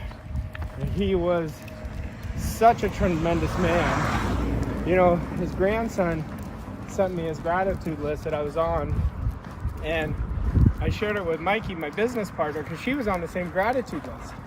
And you know, these are things you'll always have. You know, when you work so closely with somebody like we did, there was never disharmony. Bob and I used to always say, I'd call him and I go, I got an idea. He goes, you know what? I knew you were on the same frequency as me. I was going to call you. And I'd get calls from him because we were in a different time zone. He was on the East Coast and I'm on West Coast. I'd get messages from him, call me first thing at 3:20 in the morning. And I go, what were you doing up? He said, and that was 3:20 his time. And he said, I woke up with this idea and I didn't want to forget it. That's why I texted you. You know, he taught me so much about doing it now. You got to do it right away. He was so urgent. He was so urgent, but he was so caring. So anyway, you know, I have such a big soft spot in my heart with him, and you know, I talk to him every day. Every day I ask him for guidance before I speak, before I teach. If I have a problem, I'm always asking him for guidance on what I should do, or else I would think, what would he do here? How would he respond here? How would he lead here? And so, you know, you already know the answers to these when you work so closely with somebody. But, you know, I encourage all of you who study Bob's material. I always say he's the best teacher in the world. I used to tell him that. I said, I don't think there's a close second. And I remember one day I said, who do you think understands this more? You, Earl Nightingale, or Napoleon Hill? And he said, that's a hell of a question.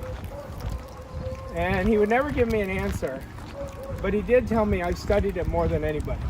You know, he was such an avid student. The one thing I would ask him differently now is, I know why he studied so much now more than ever.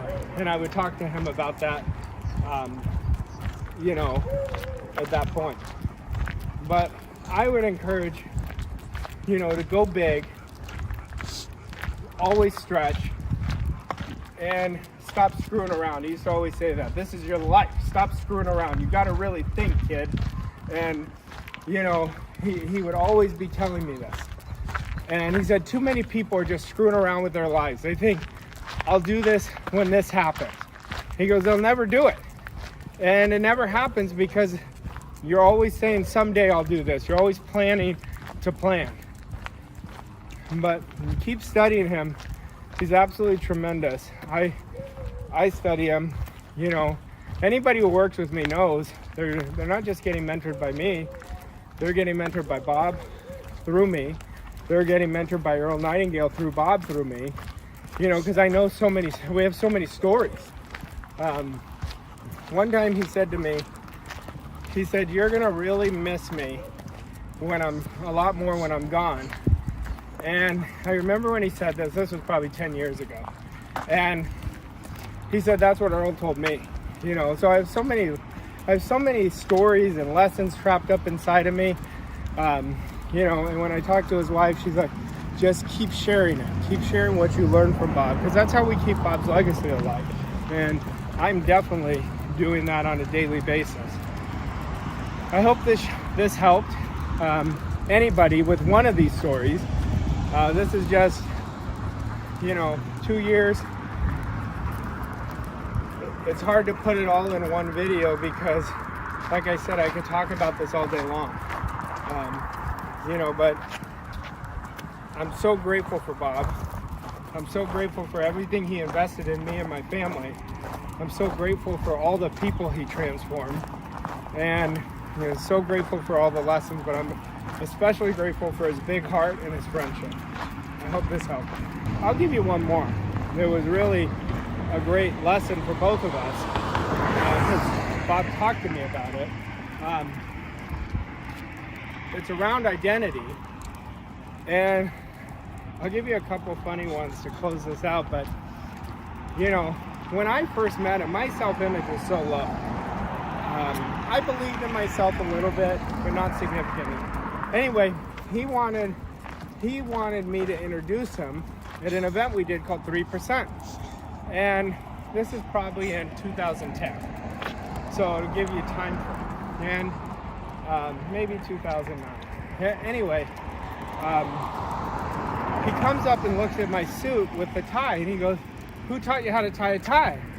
I said, "Nobody, I don't know how to tie a tie." I said, "I just went to my brother's house and I flipped on one of his ties." And he goes, "Oh hell, we gotta really get you to learn how to dress." He goes, "Your image will just change so much by how you dress."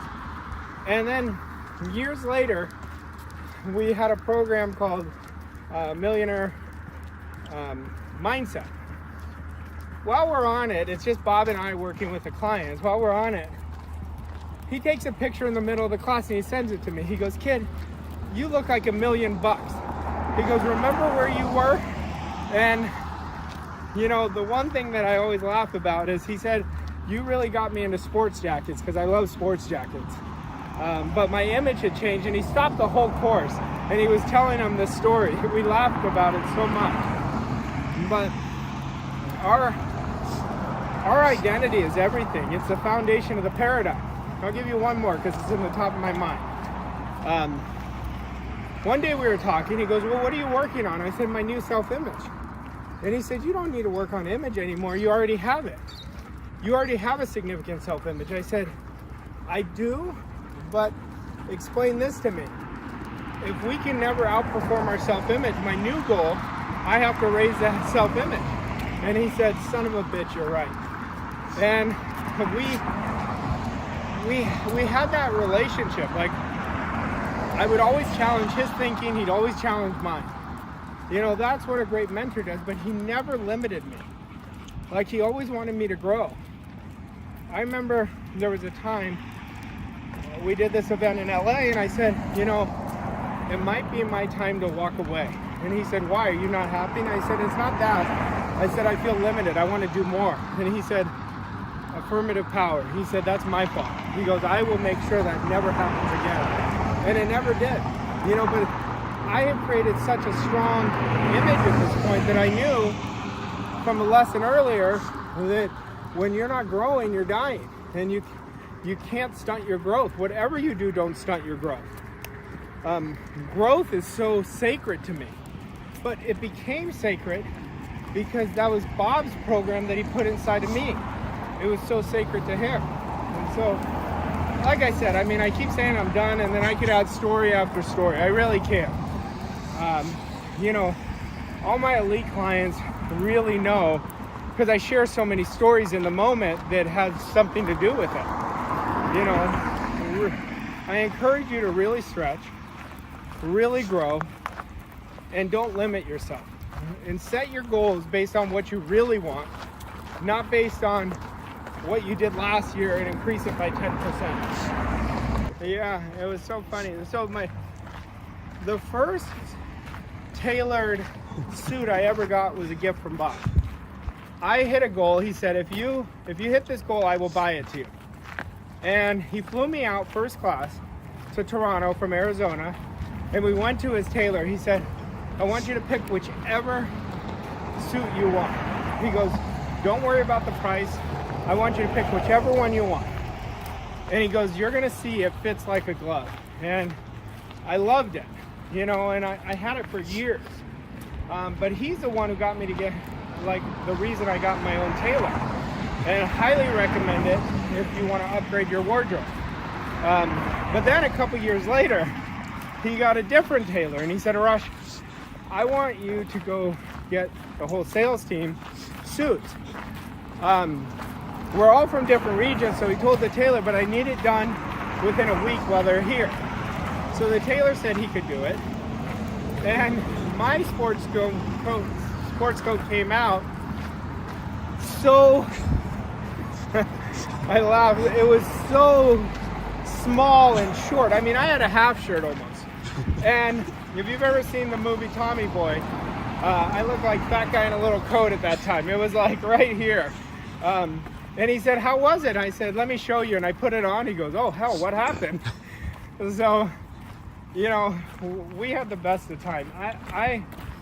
I got mentored by him. I worked side by side with him for 15 years. And I always say this, it was 15 of the most impactful years of my life. And, you know, it was just such a great time. It's such a great time. And if you're sitting there, you really want to get a great mentor. Like, I didn't know what I was walking into. And there's a lot of people who want to be close to Bob, and they never got that close. Some did, you know. Everyone who knows, who've been around us, knows what a special relationship Bob and I had. You know, I always bragged about him, and he was so kind about me to people, but you don't know where it could take you. I always say one idea changed my life. The first big idea was choosing the mentor when I had no money and finding the way to pay for it, because it changed my life. I can't even imagine where I'd be without Bob. So I salute him so much from my heart. He absolutely had such an enormous impact in my life, and I had the greatest mentor in the world. I had one of my closest friends, but he joined my sales team when I was working with Bob, and he shaved his head since he was in high school, but he could grow a great head of hair. And we're in Toronto at an event, and Bob walks around and he gets on top of him. He's like slapping him on the head. And he said, "What the hell are you doing?" And Jeff goes, "What do you mean?" He goes, "You can grow a full head of hair." And he said, "Watch how much your income is going to change when you grow hair." And Jeff's like super uncomfortable. Like, he's like, "I've had this for 20 years. I don't know what my wife's going to think, all this." He goes, "Trust me, make a commitment." And he gives him a handshake commitment that you're going to grow your hair. And he said, "I guarantee your income's going to change." He doubled his income that year. You know, I said, "Isn't that interesting?" He said, "Everything's image. Everything's image." He said, "Now you're going to be more approachable. You're going to be more confident." And literally within a month, the first few weeks for Jeff, he was very uncomfortable. But within a few weeks, he was very comfortable. Very comfortable. To the end of his life, even when he was really sick, he was calling me, asking me what he could do to help me. And he's like, "Do you want to create a new program? We can create a new program." He was always helping people to the very end. And I remember there was somebody, he called me, he goes, "I want you to comp him into our program. I want to really help him," that he met. And that's just who he was. You know, that's who he was. Anybody, all he wanted to do is help anybody he could. But he used to always tell me, they have to put in the price. You can't shortcut the price, or else you're not going to take it seriously. But like I said, he was and is to me, because I feel like he's with me every day, but the most amazing man, most amazing mentor, most amazing friend you could ask for. And my job now is to continue his legacy and transfer what he taught me in my own way and what I learned. And, you know, that's what I plan on doing. I'll leave it with this. Because we used to do 5-day events together. And the last 5-day event, he told the whole audience, he said, "You want to do exactly what Arash tells you. He knows this just as well as me." And I get off the event and I call him. I said, "Why'd you say that?" He says, "You do." He says, "You've created processes that has simplified it different than I have." And he said, "You know what your job is going forward. Like, you just keep your focus and keep helping people. And this is just the start." And I remember it, and that belief again, I think about the belief when it started to that last story I just shared. That's what he always transferred.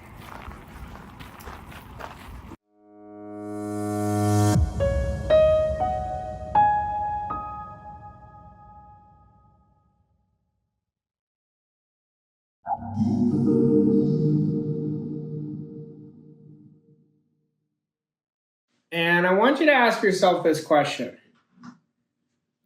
Why are people stuck?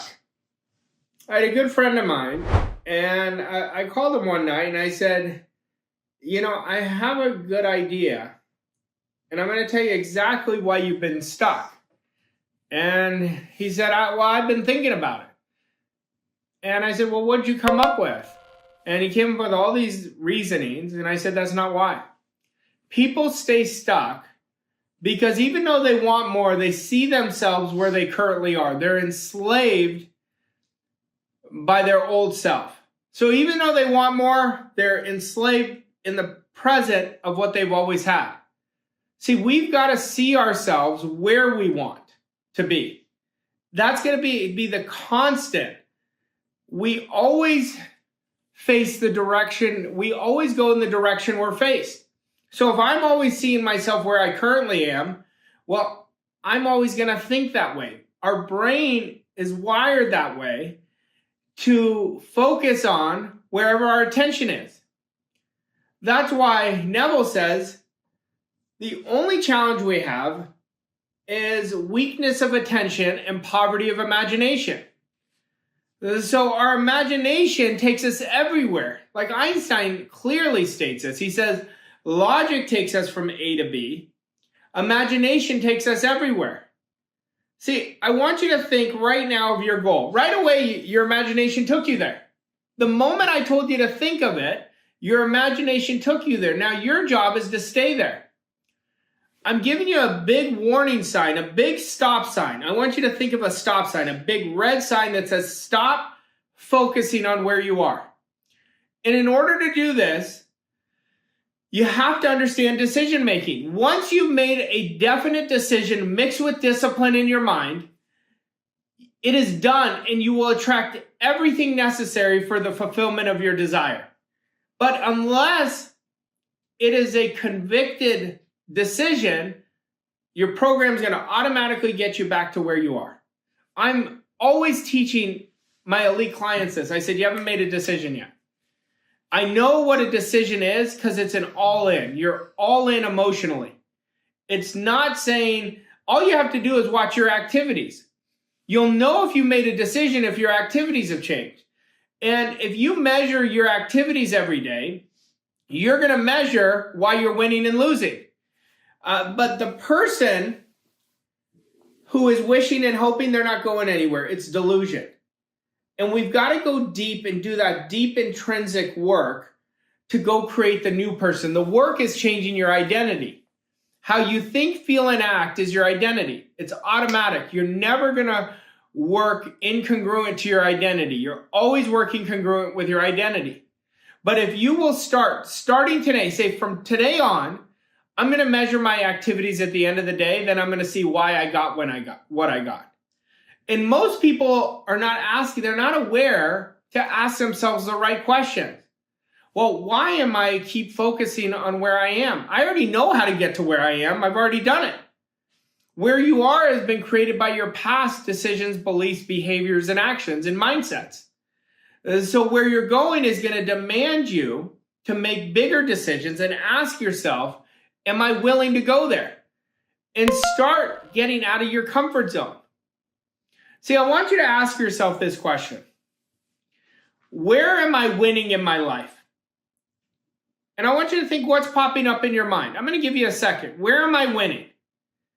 And if you're hesitating to answer that, you've got a weak image. Then ask yourself, what is my image? Well, all you have to do is look at the results. The results will tell you what you're comfortable doing, what's automated inside of you. Then you ask yourself, where am I all in my life? I'm all in my fitness. I'm all in my self-study. I'm all in taking actions from the person I want to be. So ask yourself, where am I all in? And you've got to take a look at your results. I say this all the time. I'm very results driven, but I never let the results control me. I leverage the outside world because it tells me what's going on inside of me. So take a look at your results. Your results will tell you a big story. What type of decisions are you making? And when you start asking yourself this, you're going to understand The only thing you have to know is, what do I really want, and become aware of what you want. Your want comes from the essence of who you are. It's from your subconscious mind, gets channeled to your conscious mind, and your job is to accept it. Most people do not accept it, so they keep doing, oh, that's not for me. You know what I hear a lot? That's too hard. I was working with a client this morning, and he says, attitude is hard. I said, not really. You've made it hard in your mind. Can you not think what you want to think? He says, I can. I said, but your goal is that it's hard. So you're going to keep finding ways for it to be hard. That's a decision. That's a choice. We've got to understand that we're the only creature on this planet who's been gifted with intellectual faculties. Where our intellectual faculties dictate our emotional state. So if you're sitting there constantly reacting, letting other people disturb you, you know what you're doing? You're letting other people control your subjective mind. And you've got to stop doing that. You've got to be in control. You've got to say, no, I'm going to get so good at rejecting and accepting ideas that I'm only thinking what I want to think. And if you say, the only thing I have to do is control my thinking, that's what we're responsible for. We control our thinking. Our thinking is a currency. If people understood how important thoughts are, they would not minimize disciplining their thinking. If you understood how important getting out of your comfort zone is, you would never not want to live out of your comfort zone. If I told you you can have anything you want in your life that you really want, the only prerequisite is you have to get out of your comfort zone. And I said, for 365 days, if you get out of your comfort zone, you're going to improve your income by 10x. You would do it. See, the problem is we default to the old fears, the old attachment, the old identity, and we don't prioritize the important principles. Ask yourself this. I teach a concept to all my elite clients that I go deep with them on this. It's called the Power of Five. And I want you to ask yourself, this is the foundation of ourselves. This is the foundation of creating a world-class life. How decisive are you? Right away, you'll have an idea. Well, you have to be decisive. You've got to make decisions, and you've got to trust yourself. Then I say, how great is your standard built right now? Well, your standard creates empowering beliefs. Your standard creates your story creates your identity. Then I'll say, do you have empowering disciplines? And you'll say right away, I do or I don't. Well, you have to have empowering disciplines. A few disciplines compounded over a year is going to create a world-class life for you. Then I'll ask you, well, what kind of attitude do you have? Are you always disturbed by the outside? Are you settling? Are you not willing to go all in? Are you afraid of the unknown? Well, attitude is our foundation of everything. It's our thoughts, our feelings, and our actions. Then we look at the big one out of all of these, which builds your identity. Your identity is the foundation of your program. Nothing will happen outside of your identity. We will never outperform our identity. So you'll know what your foundation is. Are you settling right now? Why do people settle? Because they have an image of themselves that they're not good enough. Never settle. Make it a decision and make it an irrevocable decision. Mix with discipline that I'm never settling again, and watch what happens. Are you asking the world for what you really want, or are you just going based on your old history? I did another video where I shared at the end of 2023, most people in December will create their goals, not based on what they really want, but maybe 5, 10, 15% better than they did the year before. That person is not understanding their potential. You have infinite potential. Now, are you letting your real self make your choices, or are you allowing your fake self? Now, I'll do another video on this in the future, but everything has to be driven by your future self. Let me give you a little idea about this. Your future self drives your present self. That's what you want it to be if you're going to make things happen. What are you saying yes to right now that your future self would be like, no way, I'm not doing that? What are you saying no to that your future self would say yes to? See, you could start measuring it and you're going to build your identity by everything comes from your future self. Every decision I make is from my future self. It's not from where I'm comfortable. I want to sprint to my future self. And all you have to do is measure it. Like I can measure my life. You can measure your life where you were 3 years from now. And your future self is much different than your present self. They're not the same person. But make choices from your future self. See, you don't have to stay stuck. I listen, when I've been stuck, it sucks. I hate being stuck. But there's value in it because that's what allowed me to be inspirationally dissatisfied, where I was sick and tired of being sick and tired. Are you sick and tired of being sick and tired? There's a whole new world. You've got to change your narrative. You've got to change your story. We always walk into our story. Like today, you're walking into your story. While you're watching this, you're going to say, oh, this is so congruent with my old story. That's what I'm doing. Let's create a new story. Let's create an inspiring story. Let's create a story that's worthy of you. Your story is creating your identity. Your identity is creating your results. So make a definite decision. This is what I'm doing no matter what. This is what I'm doing. And make the decision in your mind that it is done, and you will attract everything that is necessary to the fulfillment of your desire. I want 2024 to be the best year of your life. I'm going to talk to you in 6 months, and I'm going to say, I want the next 6 months to be better than the first 6 months. Take advantage of every day. Measure yourself against your processes. Measuring yourself against the outcome is a bad idea. See, if you measure against getting 1% better every day, it's going to change your life. And that's what I want you to do. Thank you.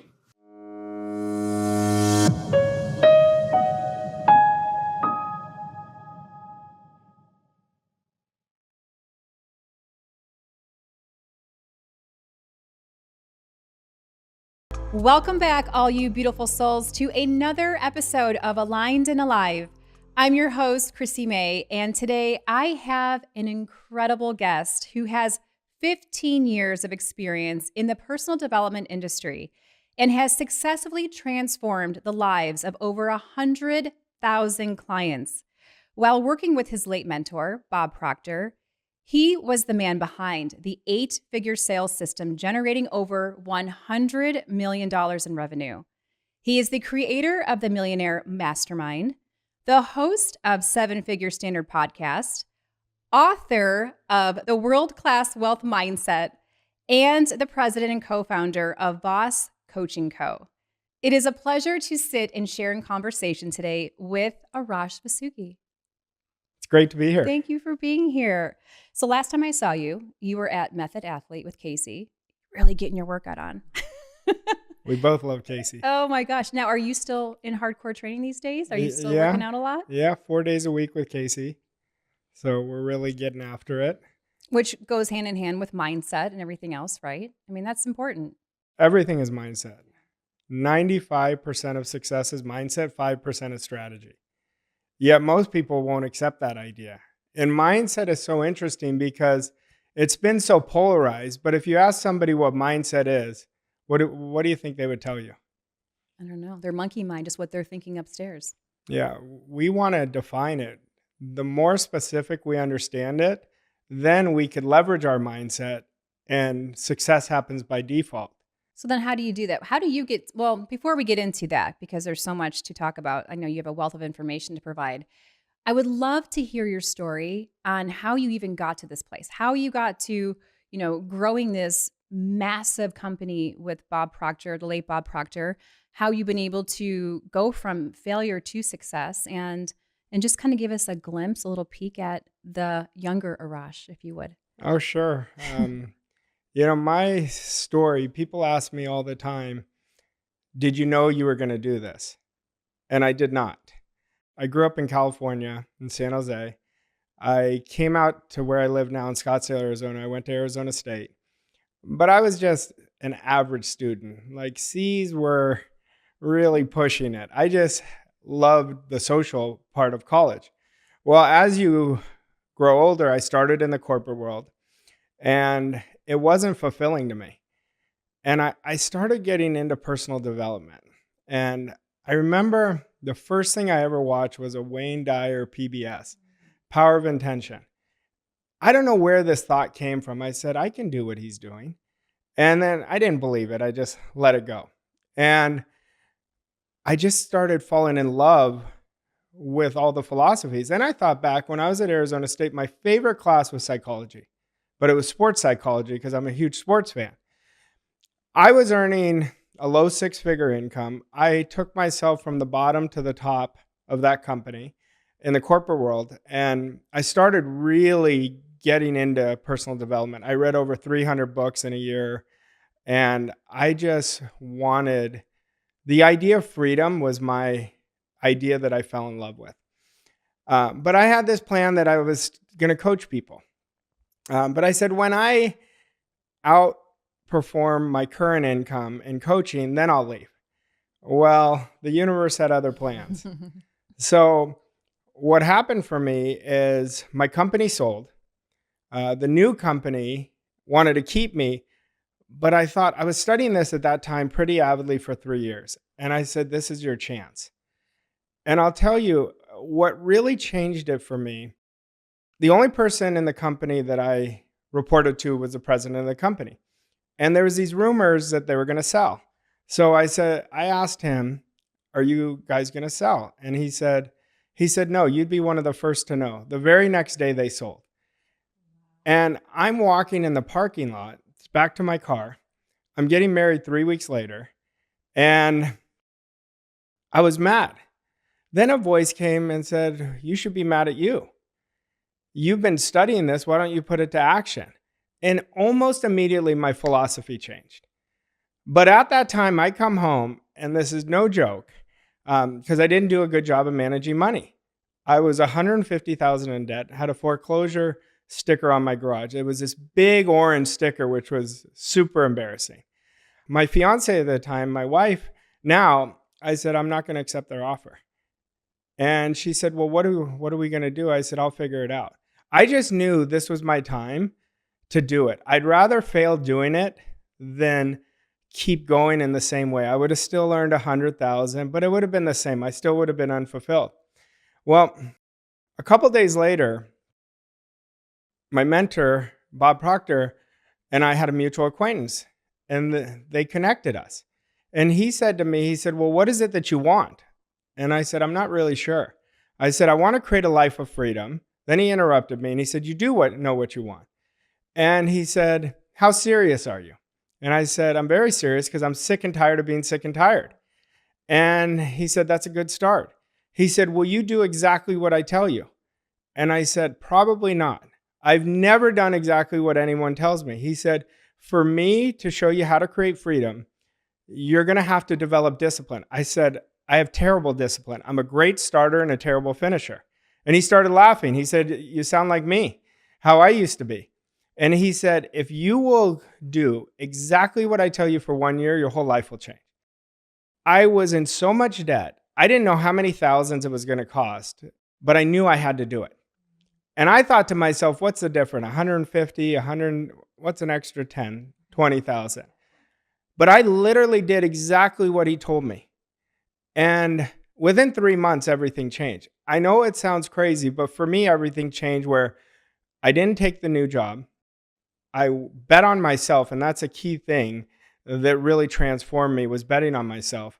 And I went from 0 to 10,000 a month. Doesn't sound like a lot, but it gave me belief and it gave me hope. And I think hope is what kept my action going. And within 7 months, I was earning $25,000 a month. Within a year, $32,000 a month. And then within 2 years, I earned my first $1 million. My goal was never $1 million.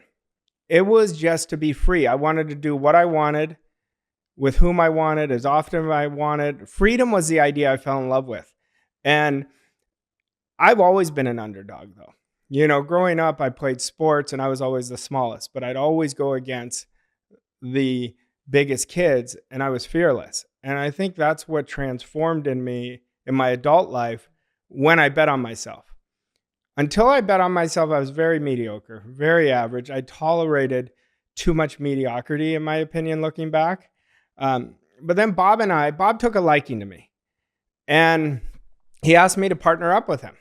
And he said, I want you to be my vice president of sales, and run our sales division. What year was this? This was in 2010. Okay. 2010. And I said, well, what are we selling? And the funny thing is, if you asked him his programs, he didn't do a great job of explaining it. So I said, forget it, I'll figure it out. And he's definitely the best teacher in the world. He was the best teacher in the world. He was a great mentor and a great friend. He was like a second father to me. But him and I just connected. And we were at each other's hip until the very end, until he recently passed. But during that time, I told him, you've got to let me, because I saw how they were running it. And I've been on the other side of coaching people and selling them into a program, and everything was fear-based. And I said, you've got to let me do it my way. The results always tell the truth. So he said, if that'll happen, I will let you do it your way. And we did, and we created so much success for other people. And then once he passed, I would have been with him another 20 years. I was so loyal to him. But once he passed, it was time for me to go because I outgrew the environment. And I have a core principle. Once you outgrow an environment, you have to leave. And once I left, I created my own company. In our first year, we did close to 8 figures. We're helping people in, I don't know how many, I think 60 countries last year. Wow.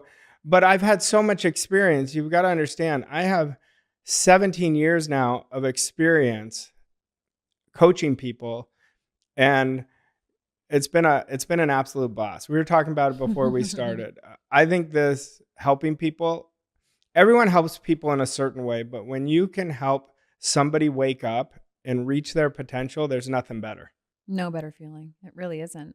No. I'm curious, what was it? Because you mentioned being so deep in debt. What did Bob tell you in those beginning months that had you go from 0 to 10,000 the first 3 months? Well, the first thing I did, I changed my philosophy. I stopped focusing on the debt. Yeah. And I did that before Bob told me because I was drowning in it. And I said, I can't do anything about what's happened, but I can do something about what I do going forward. And then he told me that. And so all I put my attention on was freedom.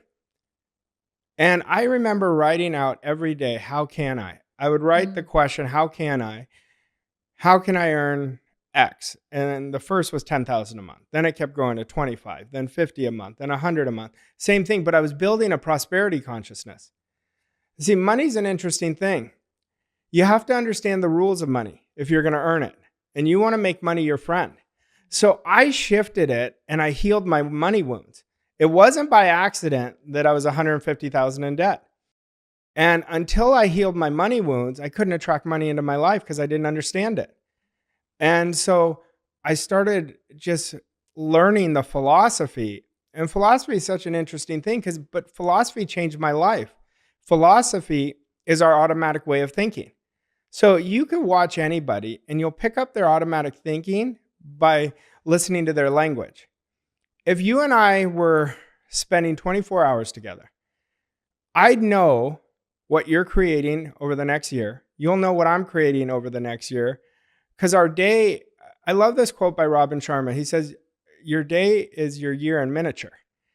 And I just started getting so good in my days. I just started winning my days. And you keep stacking day after day.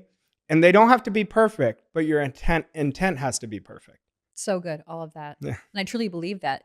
So then for someone who is kind of new to the game, other season, coming in, what would you recommend for them to start flipping the script? Because when you're so deep in debt, it's very difficult just automatically to say, oh, there's the $150,000 in debt. Let's just push it aside and just start thinking happy thoughts. Because, for someone who doesn't understand that process, if you could just bring it down a little bit more tangible, actionable steps that they could take to start shifting in that direction, what does that look like? What does that roadmap look like for the next, say, 30, 60 days out?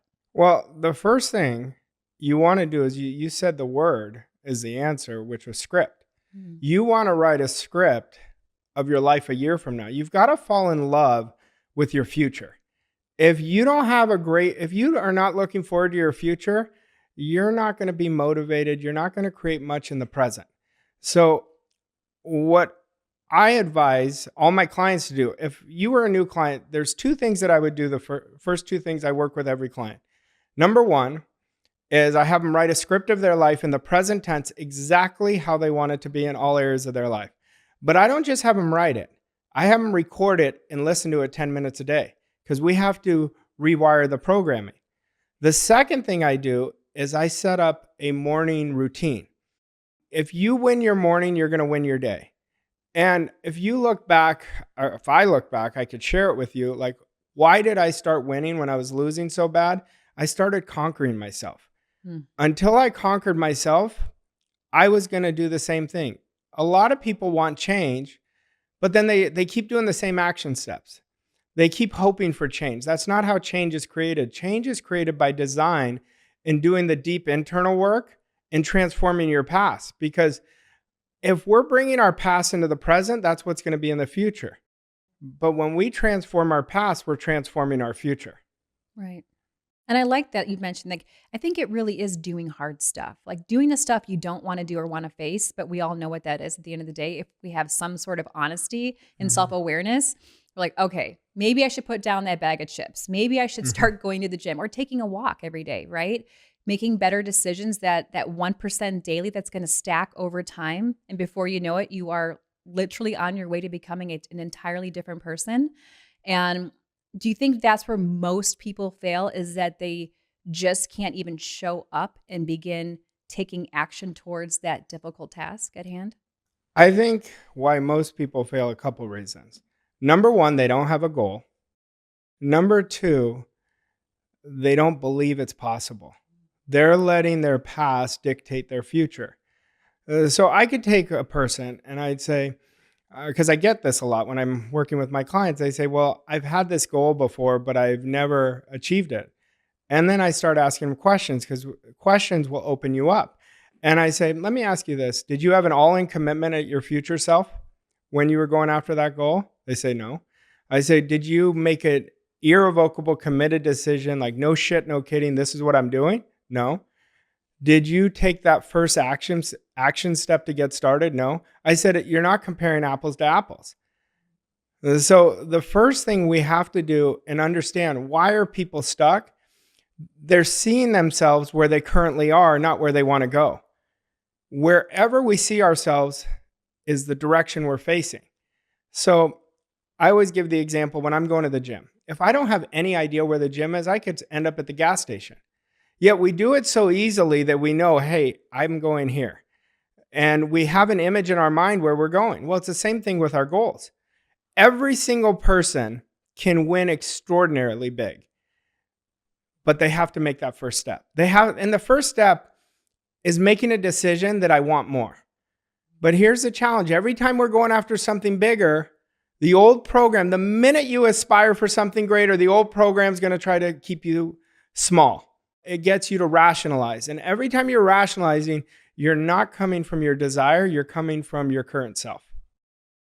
I couldn't agree more with that. And I'm thinking right now as you're speaking on self-sabotage, how that's so common. And I know I've experienced it a lot in my life. I know when I started off as a fitness competitor in my 20s, I started seeing all these big contracts coming in. And then before I knew it, I was choosing to slip back into comfort because I almost didn't know how, or maybe I didn't think I was worthy at the time to align with that kind of success.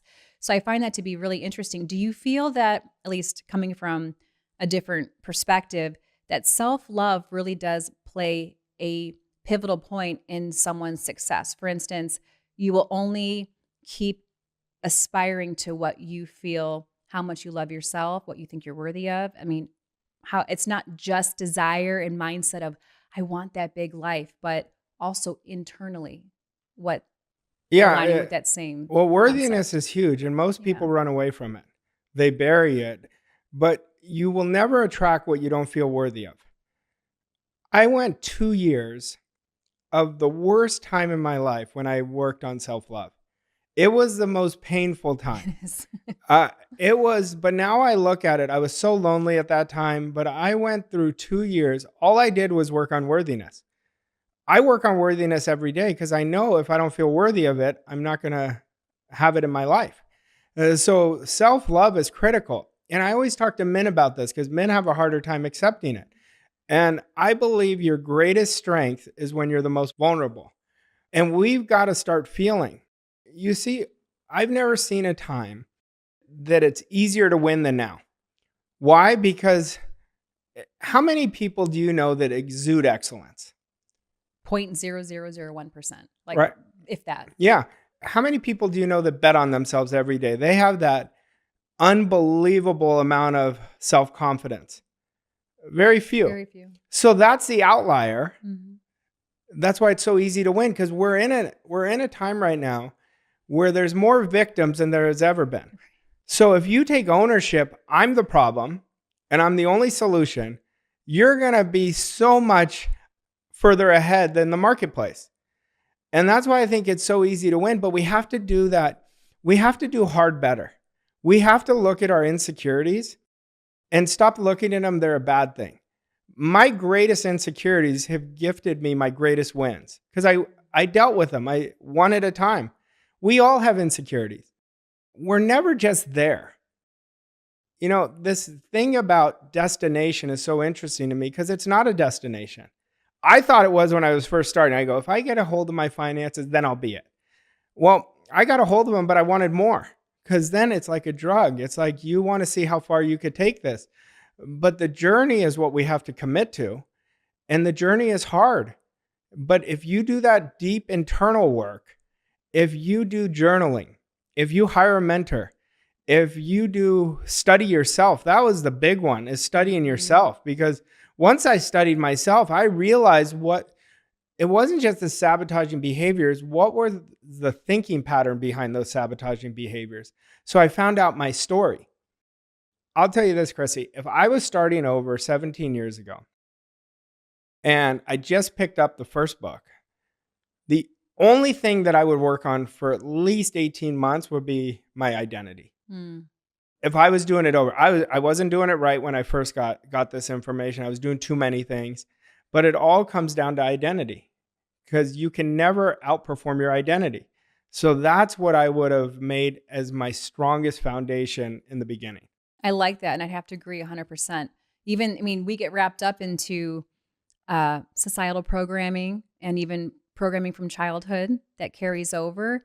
And really, do people sit and just like self-inquiry and really just sit there and go, why do I do what I do? Where did I learn that? Is it me or is it an external force that's triggering me to think that's me? We can go real deep with it, but I love that you mentioned that because I don't think people talk enough about that. It's more of read this book and then you'll be this amazing new person. And it doesn't necessarily work like that. I'll give you a story that like totally opened me up. I'm thinking about what you're saying because I read the books. I was on YouTube. I went to seminars. I spent thousands and thousands of dollars and created no results. Then I met my mentor and I said, I've studied this and this. He said, you don't know this. You know about it. He said, all I have to do is look at your results. I said, son of a bitch, he's right. I was like, and then that's when I realized I didn't know how to study. And I said, well, how do you study? And he said, I don't read books. I read paragraphs. So he taught me how to study. So now, like if I'm studying a book, I'll study 1 to 3 paragraphs, but I'll read it 5 times a day. And I want to become every word of those paragraphs that I'm studying. So I make it a part of my identity. See, what's a part of, if you want to look at somebody's identity, whoever's listening to this, if you're sitting there saying, well, I don't know my identity, I'll give you 3 cues. Number 1, look at your results.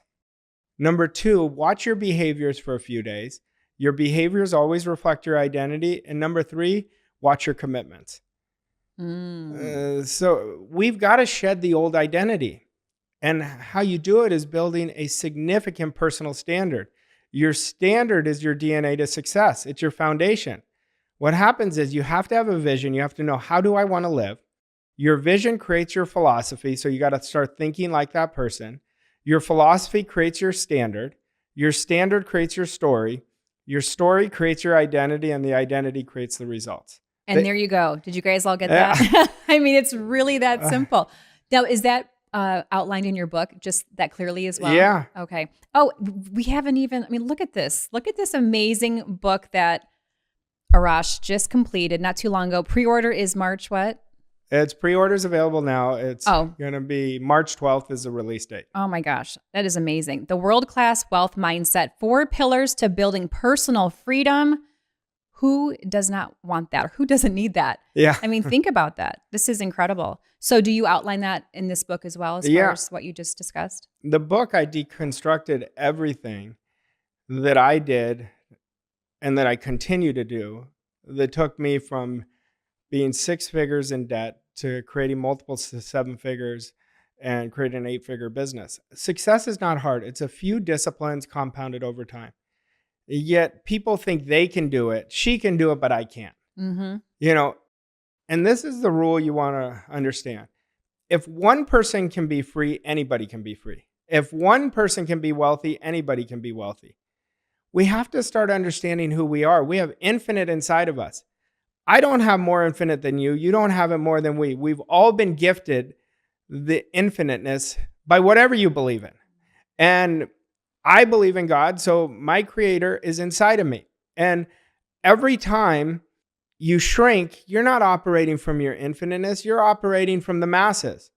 And if you continue following the masses, I call, this is the truth, what I call it, I say anyone who's following the masses, they're following the asses. Yeah, that's good. And because how many people in the masses are making big things happen?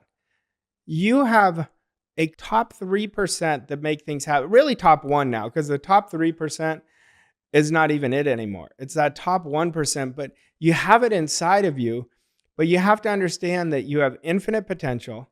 Right now, everything that has happened in your life, my life, in your life, Chrissy, has prepared us for what we're about to do. That means the failures, the successes, the times we didn't take the actions, the time we negotiated with ourselves. Everything is just about what we get to do going forward. I like that you said that, negotiating with ourselves. How many times do we all sit in negotiations day after day? Gosh, that's so good. I've never heard someone say that. Negotiation is the biggest self-sabotager. Mm-hmm. Out of any of the sabotager, I'm going to wake up at 5 a.m. Then the alarm goes on. Nope, didn't get up. I'm going to go to the gym. Nope. I'm going to get out of my comfort zone. And they don't do it. And so when we were talking about self-love, the greatest form of self-love is never negotiating with ourselves. Discipline is self-love. Think about when you say you're going to do something, you do it. That's all discipline is. I think one of the best things that I learned when I was not winning to what created winning was I created discipline, but I used to think discipline was doing the activities. That's not the discipline. That's the effect. Discipline is accepting and rejecting ideas that are in harmony with the person you want to become. And that's what creates discipline. The activities happen by default. It's just the effect. I'm smiling so big right now because I just did a podcast episode on this. The exact same thing you're saying right now. I was, if you ever heard of Charles Poliquin, he was Casey and I's trainer for a long time, Olympic strength and conditioning coach, the late Charles Poliquin. He talked about that. He said, there is no such thing as discipline. There's only love. And it comes down to what do you love the most? And then he goes on to saying about self-love.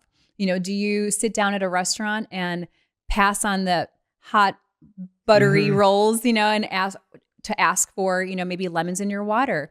You know, how much do you love yourself to give yourself that next level of experience that we're all not only deserving of, but there's no separation in that. It's not separate from me to you. We all have the opportunity to open ourselves up to receive that. It comes down to how much do you truly love yourself, not are you disciplined? Well, you look at that. I agree with that 100%, but you look at it, it goes back to self-love. Yeah. You know, when we fall in love with ourselves, that's when life becomes magical. And until we fall in love with ourselves, and I don't mean that from an arrogant standpoint, I mean it from an understanding, that's when you're at your best. And if anybody think of a time that you were in super flow.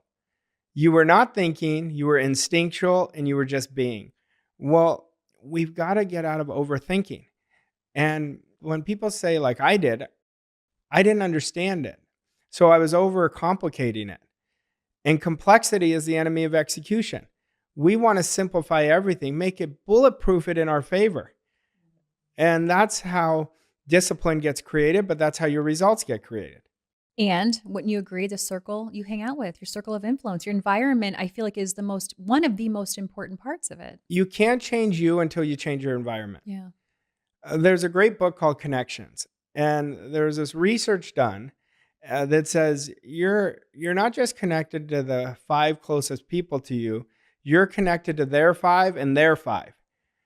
So right now, you and I are connected. So I'm connected to your 5 right now, and you're connected to my 5. And then it goes down 3 layers. But there is no change without hope first. Hope gives us options. If you don't have hope, you're not going to do the disciplines. You're not going to set goals. See, a lot of people don't even understand the power of goals. Everything is driven by the goal. Your future self is from the person who already achieved the goal. But we don't just want to have a goal. We have to turn the goal into a desire. Until it's a desire, it's still in our conscious mind. Mm-hmm. And your subconscious mind creates 96 to 98% of all your results, perceptions, and behavior. But when I was reading all that book, I was just gathering information. It was just in my conscious mind.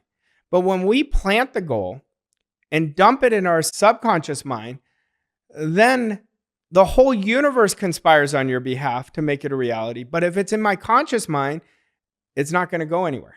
So along that thought, have you done any sort of hypnosis or NLP work to help make that process easier? You know, it's so funny. I did unconsciously. I didn't know I was doing it. But I remember I used to go to sleep. I had this sleep pillow when I wasn't succeeding. And I would listen to affirmations over and over again. It drove me crazy because even though I had it slightly, I still couldn't sleep. But I was doing neuro-linguistic programming, but I didn't know I was doing it. Now I have a formula of exactly what to do, of how to get a belief installed. What is that? I'd love to learn it because I'm always up for something new and different. There's 2 things. There's auto-suggestion, which is a suggestion from yourself to yourself. But what I do for myself, and all my elite clients do this, is number 1, you have your goal. Let's say somebody wants to let's say they're earning $100,000 a year. They want to turn it into $1 million. So you auto-suggest something similar to this. I'm so happy and grateful now that I'm earning $100,000 a month and I love it. And I'm happy, I'm healthy, I'm wealthy. It is done. Mm-hmm. But then you repeat that with emotion every 3 hours for 2 minutes. 3 hours for 2 Every minutes. 3 hours. I have them literally put an alarm on their phone. But most people won't do it. They say they want it, but they won't do it. But the ones that do it, within 30, 60, 90 days, they've accepted that idea.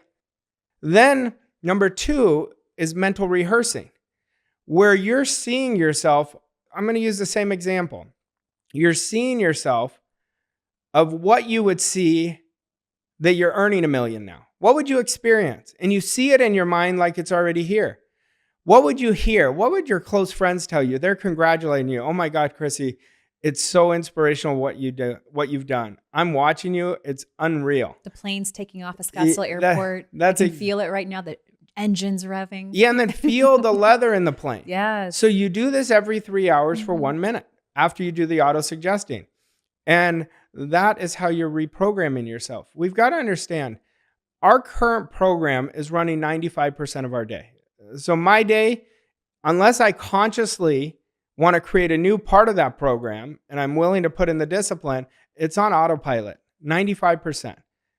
So really, at the end of the day, it comes down to being super intentional, like massive intentionality is what it comes down to. Yes, everything you do has to be purposeful. Mm-hmm. And intention is frequency of thought. But thought is a currency. So when we're thinking and lacking limitation, we're literally flushing our future down the toilet. And I'm being honest. I'm being very direct about it because this isn't about positive thinking. This is about accurate thinking. If you watch what you're thinking about, you'll know why you've created what you're doing, because the thoughts create the feelings create the actions, and the actions create the results.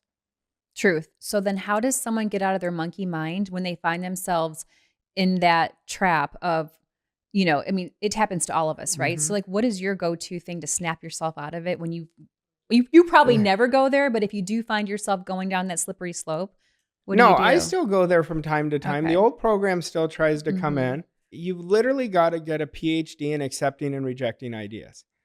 See, we have thought energy coming in and through us within a couple seconds, and we're either choosing the positive or the negative side.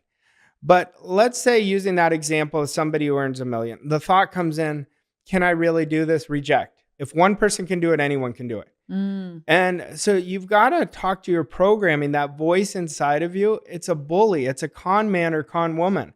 And how do you deal with a bully? You stand up to him. So anytime I'm aspiring to do something greater and the voice comes in, I said, get out of here. I said, I've done it your way my whole life. All I know is this is what I'm doing, and I am willing. See, if we go back to goals, underneath the goal, it has to be a want first. What do you really want more than anything else in the world? But most people are focusing on too many wants. So we've got to focus on the one want that means the most to us this year in 2024. And now we've got to turn that into a desire. We don't want to keep it in the wanting state, because if we're in the wanting state, we're going to keep creating everything to keep us wanting it. So we're separate from the goal. We've got to turn it into a desire, and we become one with it. And then all day long, we think, feel, and act like that person. That means we get out of our comfort zone. See, you and I could do the same action step every day, though, do it 1% better. It's a different action step. 1% more intentional. Operate with 1% greater standard of it, and it's not the same action step.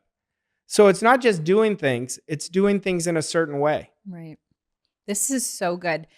I'd like to circle back to what you just mentioned regarding having almost like being a bully with the thoughts that arise in us that aren't serving us. And it made me think of, even just in relationships in general, how to navigate that whole spectrum. It's so difficult sometimes if you have one person that is guided in this positive visionary, this is where I want to go, and this other person's not.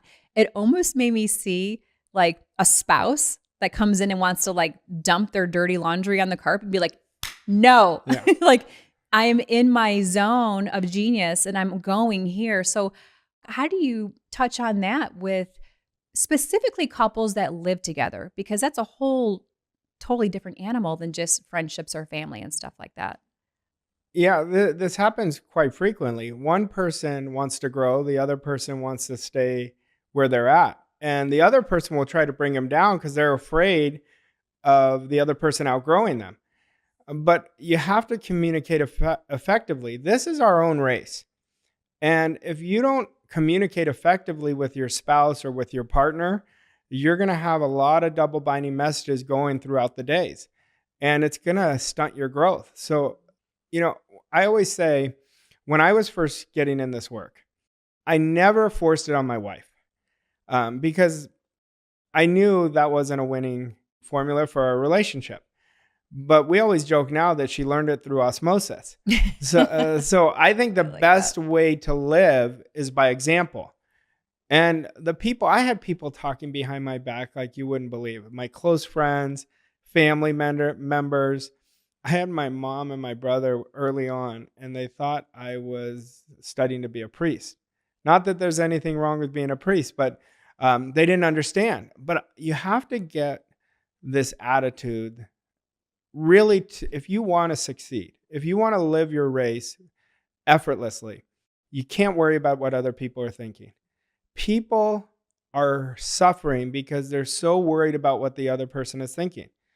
I used to be that person. I used to always worry about what they were thinking. I'd let everybody's opinion control mine. But that's why I was losing. So then how did you shift out of that? Was it a pivotal moment you can recall that it was, some people, it's, when you get older, you start really realizing like, oh, life is super short. So let's just do this, So was there something that... I think it's just awareness, awareness and understanding. But, there's a concept that I teach that you have to develop an I don't give an F attitude. And it's such a powerful one. And it isn't because you think you're better, but you're saying, this I'm not doing. This I'm not dealing with. Suggestion is one of the most powerful forms in the universe. It's the most powerful forces in the universe. We're getting marketed to with suggestion all the time. Yet people are letting other people's limiting beliefs get inside of them because they don't reject. That's why I said accepting and rejecting in a partnership is so important. But the best way is to get aligned of where you want, how you want to live. And most partners do never talk about that. And you have to communicate that. So we're going in the same direction. That's why you see so many people get divorced. And they're not aligned anymore. And if you're not aligned, one's going to outgrow the other, and there's going to be a problem. I feel that on many levels. And I think that's where, I think that's where people settle. You know, they feel that it's scarier to stand out and shine bright like they're meant to in this world. And they just kind of go, okay, I'll just kind of just dim back here and just accept, you know, the norm. But, you know, I feel like there comes a point to where rubber meets the road, right? And you really have to make some tough decisions on if you want to live a bigger life. I think everyone gets to it at some stage, you know, but what's hard for me to watch is when I watch so many people settle for less. They settle for lesser goals. They have no vision. They say they do, but they don't. And I read people for a living. This is what I do. When you coach somebody, you build up your intuition so strong. So if somebody doesn't have enthusiasm, there's a reason. They have no fire in them because they don't have a goal. And without a goal, nothing moves. Without a decision, nothing moves. Yet people think they're making decisions based on what they know. That's not a decision. That's a program. A decision is, this is what I'm doing no matter what. And you mix discipline with it. You say, I am willing. I don't know how I'm going to do it, but this is what I'm doing. That's a decision. It's the unknown. And the decision is always the starting point. Nothing happens without, it's not just a weak decision. It has to be an irrevocable, committed decision. A commitment is how we get started. Consistency is how we get to the finish line of our goals, our dreams, and then we have the next one and the next one. Good formula.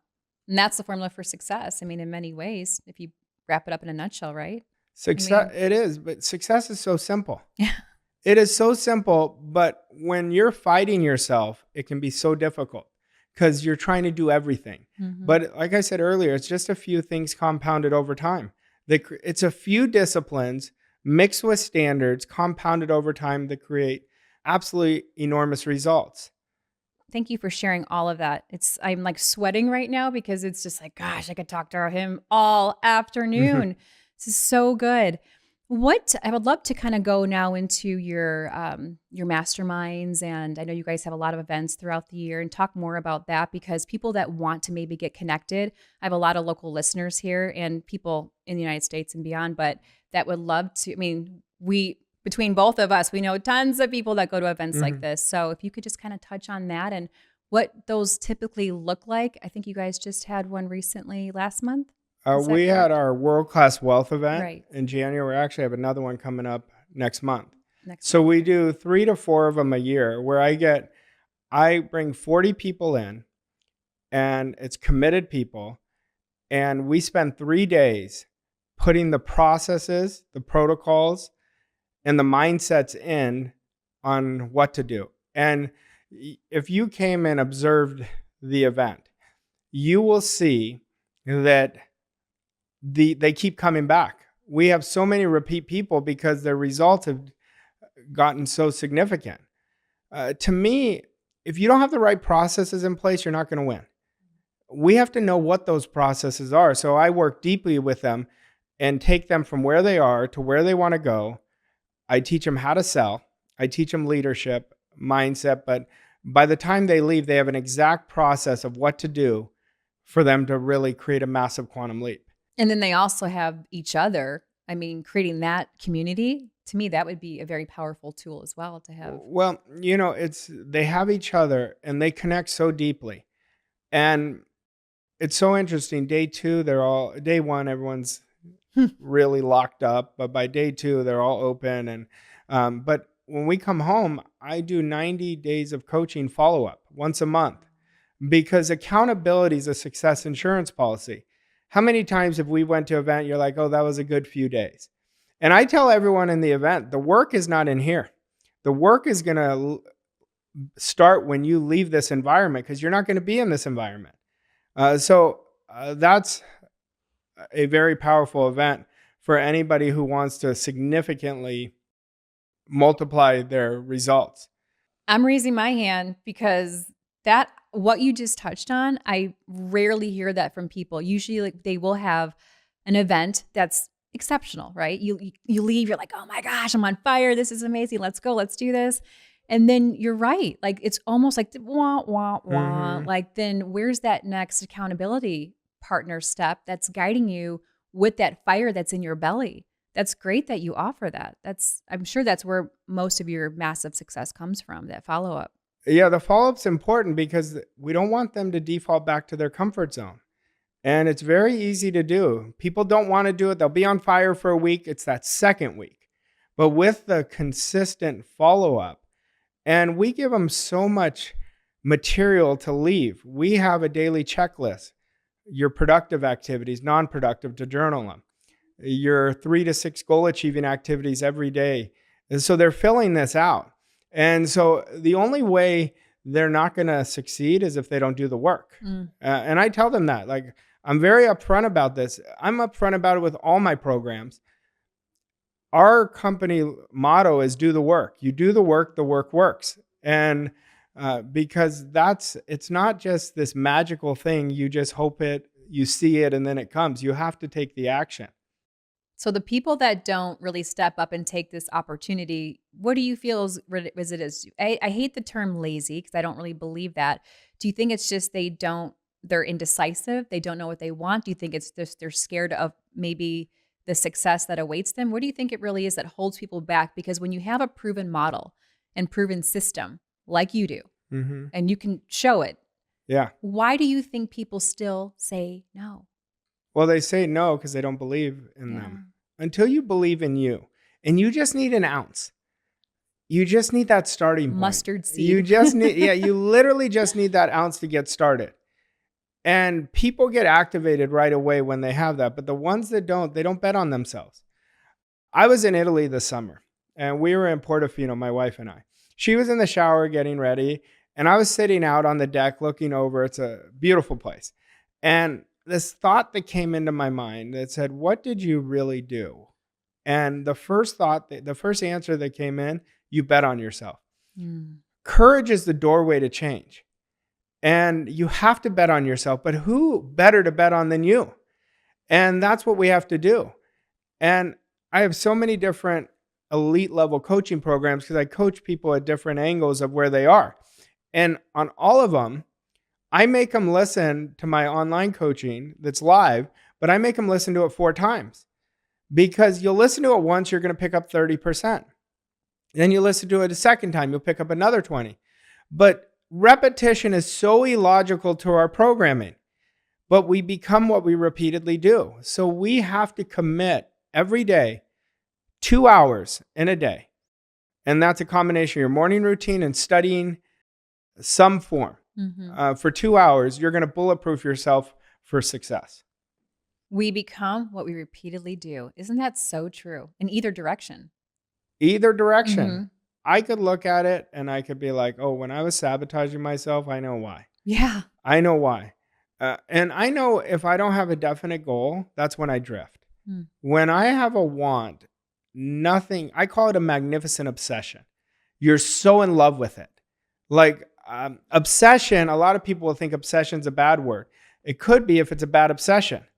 But when it's a good obsession, it activates everything you do. And you'll know whether you have an obsession when the first thing you wake up, what are you thinking about?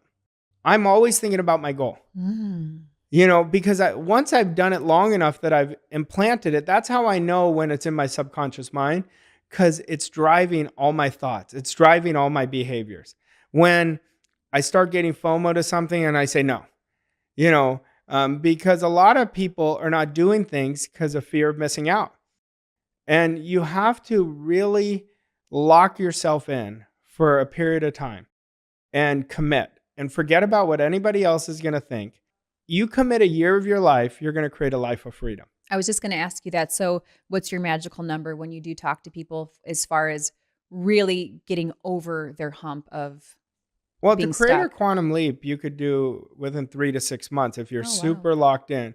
But to create a permanent change, it takes a year. It takes a year to make this where it would be harder not to do than to do. So if we look at our habits, everything comes down to habits and attitudes. Like this podcast we're doing, there's an attitude towards it. Mm-hmm. You know, people's relationship to money is an attitude. Their relationship with themselves is an attitude. Identity is an attitude. So it always comes down to attitudes and habits. But to build one habit in your identity, on average, it takes 66 days. That's on average. I've done it quicker, but that's average. So if we think about that, if we just focused on 4 identity-based behaviors, let's say one of them was doing it now. I act on everything right now. That would change somebody's life. How many people say, I'm going to do it when the time is right? I'm going to do it when the kids go to school.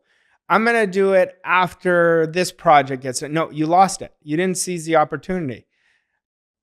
Discipline would be another identity-based behavior. Living with a significant standard. Using your term 1%, which I use a lot with my clients, but defining that 1%. I'm going to be 1% for the next 30 days on my actions. I'm going to do it 1% more bold, 1% more confident. But everything I'm going to operate with is with a swagger, with this confidence, with this dog. You know, that's when the life changes. So good. You're speaking to me right now because mine for this year was having tough conversations and having a mustard seed of courage to finally do everything that's scaring the crap out of me. Like that's really where I've dove into the last 8 weeks, and my world has shifted almost overnight. And not just my outer world, but my inner world, more importantly, where it's now allowing me to step higher and deeper into my purpose and passions. So it's absolutely spot on what you're saying. I mean, I feel it. You know, it's so interesting. I talk about this a lot because a lot of people will say tough conversations like you do. And I say they're just conversations. Yeah. They're only tough in your mind. Yeah.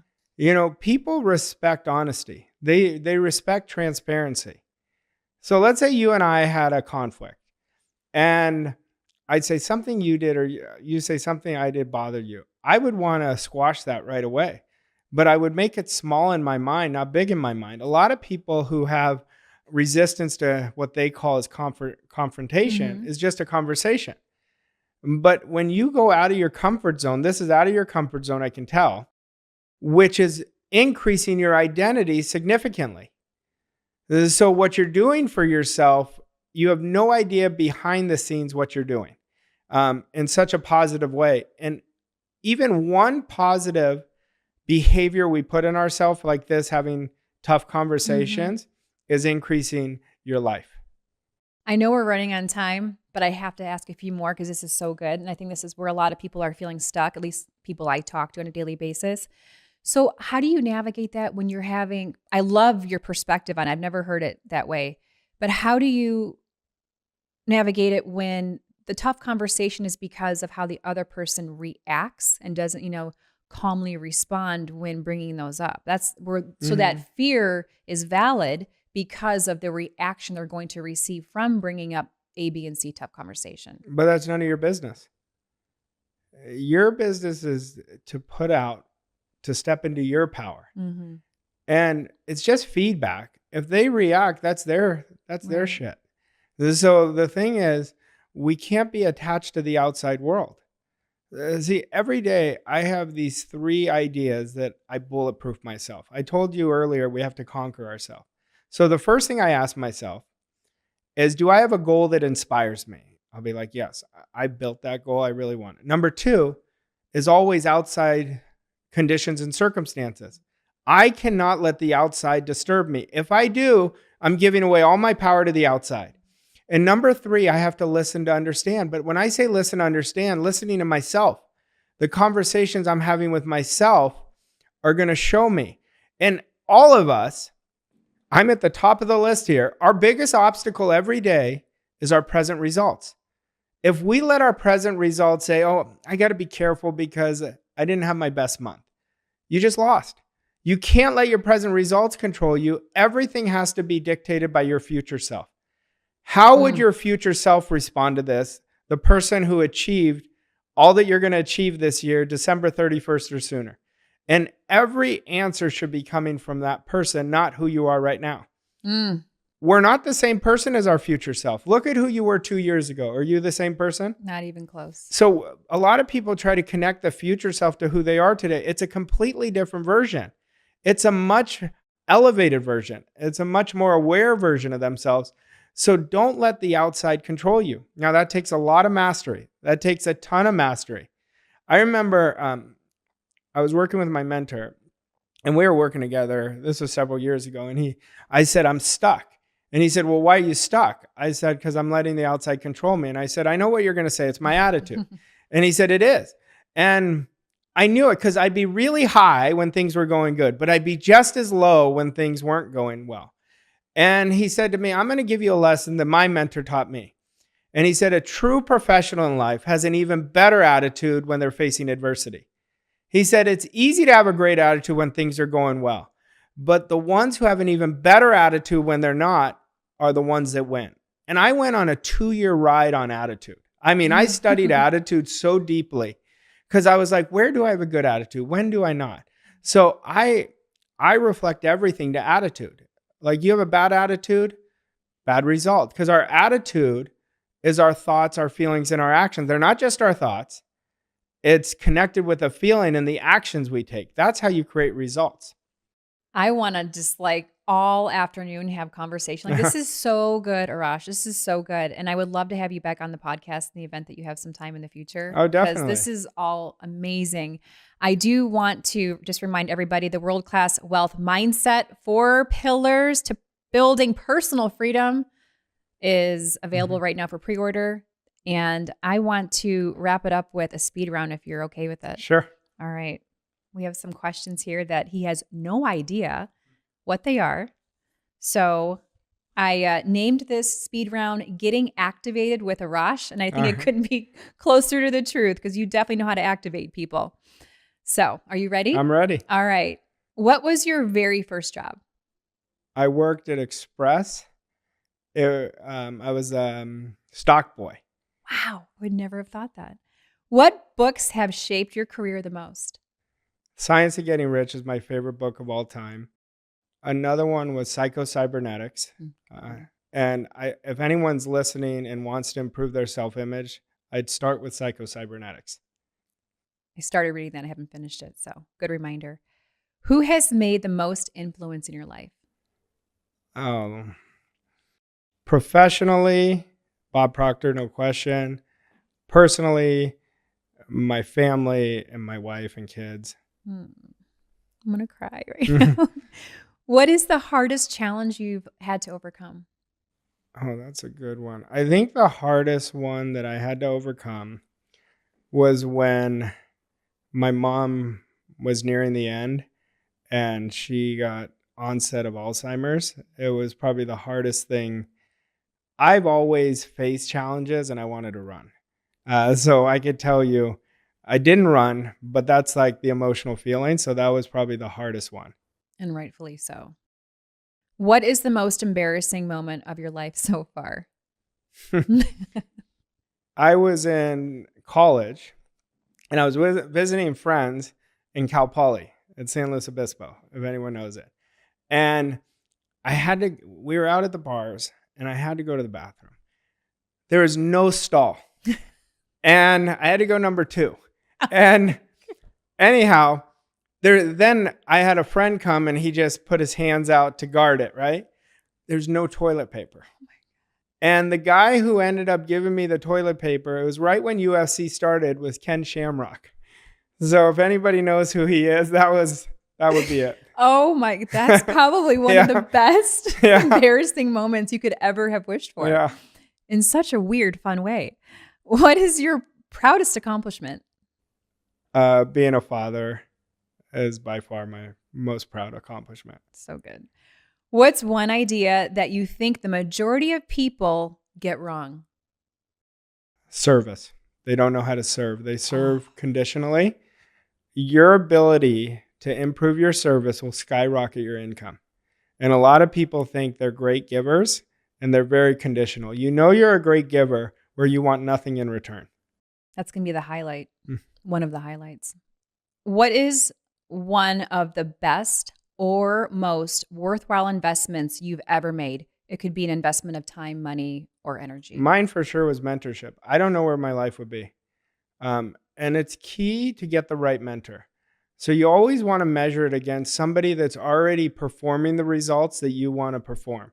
And I always tell people, never listen to people unless you want to switch spots with them. It's great advice. What can people expect from you next? Big things. Big things. We're building so fast. I mean, what I'm most grateful for is we're constantly adding new programs to help people. I'm always wanting to make it more simple for people. Like just in this year, we created 6 elite level coaching programs. And the clients' results have been incredible. But I'm always thinking of how can I help better? If I don't get one person that can do it, I'm like, why not? Like I want to make it so they can do it. So I will tell you, I always feel like this. I'm just getting started. And that level of service and integrity is why you are doing such great things. Thank you. And last one, what is one final thought you would want to leave our listeners with? I'll give you this one. And it was one when I was struggling, is what you think you can accomplish is not even close to what you can accomplish. When you make a decision to bet on yourself, you're putting everything in front of you, setting you up to win. But until you make that decision to dream more, like really spend time thinking, how do I want to live? I was in a seminar one day and I was in the front and I was super shy, insecure. And I remember my mentor said, all you guys are going to leave and only 3% of you are going to do the work. And he said, make sure you make the decision you're one of the 3%. And I remember sitting there, I said, I'm going to do it. Even though I didn't believe it, that's what I said to myself, but I honored that. So when we hold firm to a big dream, it activates something in us. And if you don't have passion right now, you're just drifting. You've got to lock in on how you want to live. Forget about the money, forget about fame, forget about any of that. It's how do I want to spend my days? And that's what I would recommend. And freedom is the goal. Freedom, there's nothing better. But you know what I found out about freedom? Going back to my story when I lost my job. I had no money at the time, very little money. And I had never felt more free at that time in my life. And I realized freedom was not financial. It was emotional, where you're doing what you love. I think that's the key. If you do what you love and love what you do, you will put time in getting better at your ability to do it, and the money will follow. So good. Yeah. And I love what I do, and I love having you here. You guys have taken the time. Veronica, your wife, is absolutely amazing. I'm just so grateful for all of you and you being here and giving such wealth of information, not just the wealth of mindset, the wealth of information you've poured out and poured into everybody is exceptional. So thank you so much. Oh, it's my pleasure. I look forward to coming back. Oh, I can't wait. And then where can people connect with you on? I know you're on Instagram. I'm on Instagram. They could follow my 7-figure podcast. They can go to my website. It's www.vosscoachingco.com. Okay. One of the things that I really make it a point, I'm not an arm's distance away from my clients. I work closely with them. You can email me at hello@vosscoachingco as well, and I always get back to you. I love it. And I'll have all those in the show notes. Everybody can easily access, grab it, just click and go. I always got your back. I never make it hard for anybody. So we'll have all that dialed in. All right. Awesome. Thank you so much. Thank you so much. Make it a great day. Beautiful day. Prosperous day.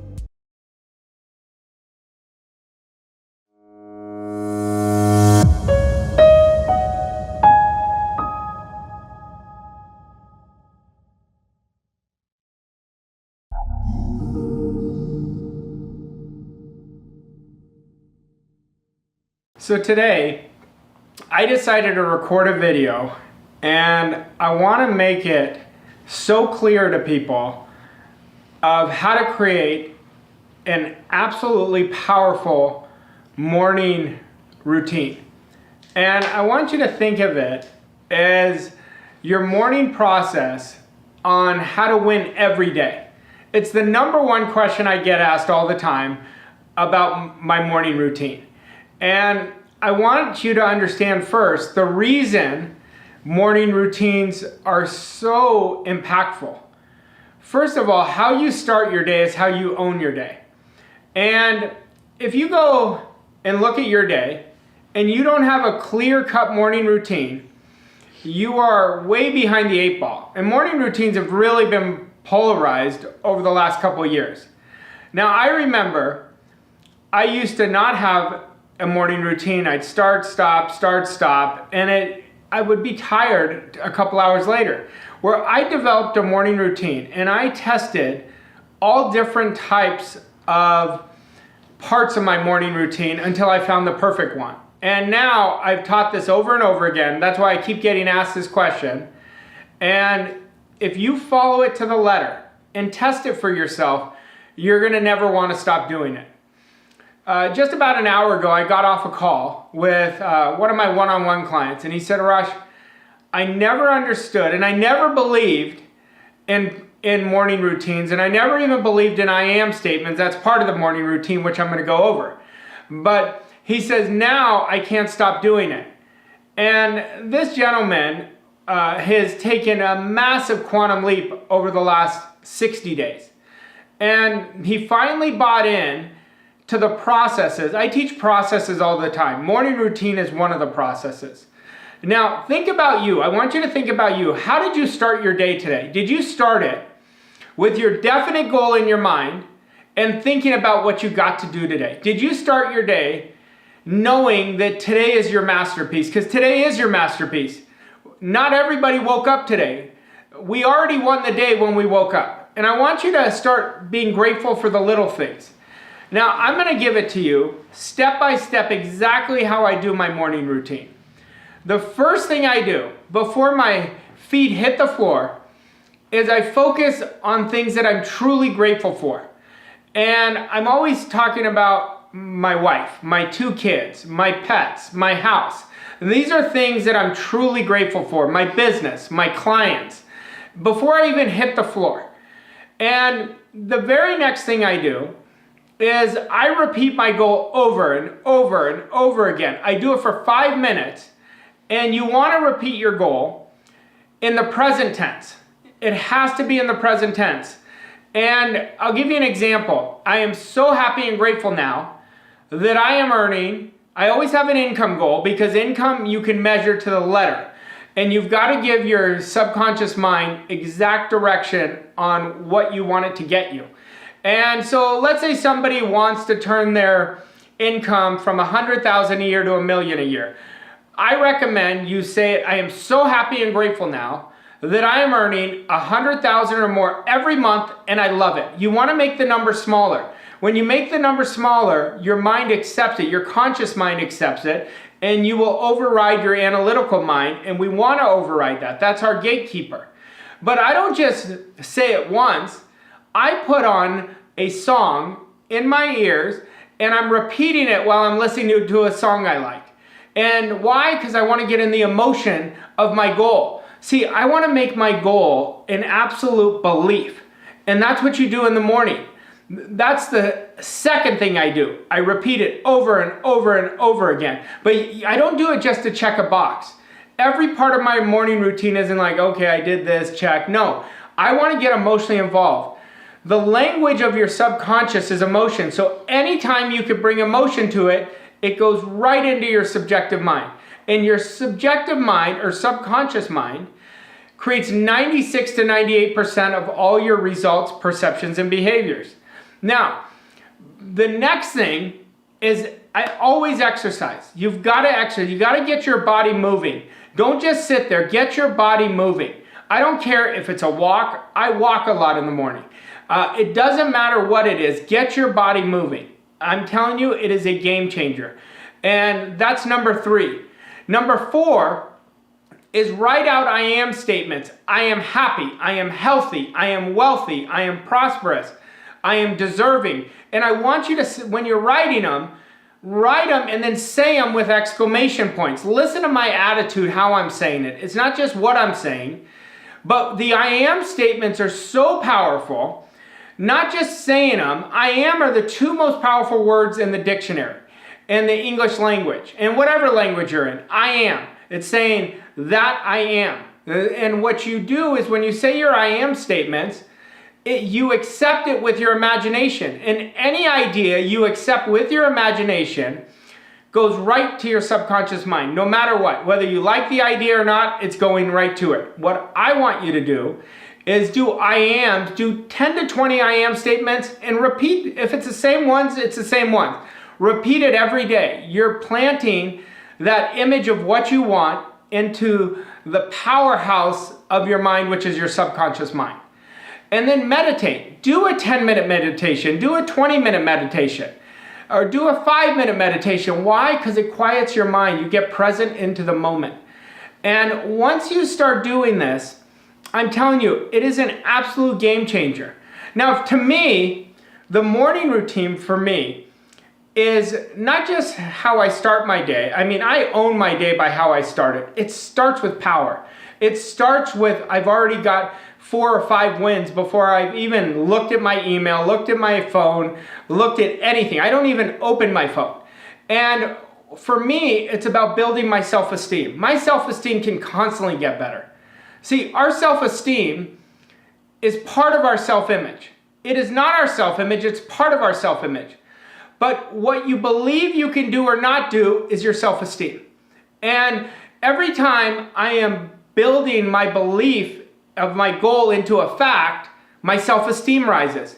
And then what ends up happening, my image rises. Now, your self-image is so important because it's the foundation of what you draw into your life. You can never outperform it, but you can change it. So to me, my morning routine is about propelling me forward with a sprint for an hour. It's an hour routine, and I'm telling you, it will build so much discipline. It'll build so much confidence. It'll build such a positive mental attitude. It'll set you up against the whole world already with a competitive advantage. This is a huge competitive advantage. Your attitude is a huge competitive advantage. You're building your attitude by doing this morning routine. Now, let's go over this again. Gratitude, whatever you're grateful for, what you're really grateful for. And, ask yourself, if you say, I'm grateful for my spouse, say, why am I grateful for her? Or I'm grateful for my kids. I'm grateful for my dogs. Why am I grateful? Get in the energy of true gratitude. And then get into your goal statement and repeat it over and over and over again. That's called auto-suggestion. It's a suggestion from yourself to yourself. But now you're suggesting what you want. Don't take suggestions of what you don't want. Focus only on what you want. Then build in an exercise routine. You're going to exercise 20, 30 minutes a day to start your day. You get your dopamine up and you are going to be on fire, I promise you. And then do your I am statements. I am happy, I am healthy, I am wealthy. Imagine you did that 10 to 20, 7 days a week. If all you did with the I am statements, you're going to build a very strong self-image. And then you do a meditation. You quiet your mind, you get neutral, and you just allow yourself to be. Now, practice this, and I promise you, you're going to own your day. I promise you, whatever happens, you're going to start your day. Do it for 30 days and watch what happens. And I'll even give you one better. I have a free download where I will show you, even in more detail than what I'm giving you right now. If you go to my website, voscoachingco.com, it's called Millionaire Mornings. I have really deconstructed this. I have implemented it for myself on exactly what I did to create my millionaire routine, my millionaire mornings. Your morning routine. Go to voscoachingco.com, download it, share it with people. I'm telling you, it's going to create a ripple effect in your life. Thank you so much.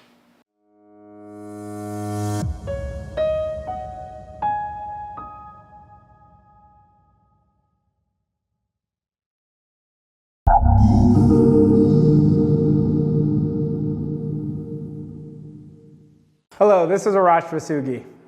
Today, I want to talk to you about a few concepts that will really help you bring your extraordinary goal into reality. Now, first thing we have to do is we have to know exactly what we want. I say this on almost every video I do, but you have to know what you want and not a million wants. We want to have one want that you want more than anything else. And that's where we put our focus. That's where we put our attention. You know, Earl Nightingale said it the best. He said, we become what we think about most of the time. And we want to understand, what are you thinking about? I want you from this moment on to change your concept of yourself. And that's an ever-changing process because we want to continue getting better and better. But I want you to change that concept that I wonder if it's going to happen to I know that it's going to happen, and you feel it. See, we want to bring, like Neville says, we want to bring the future into the present and assume the feeling of the wish fulfilled.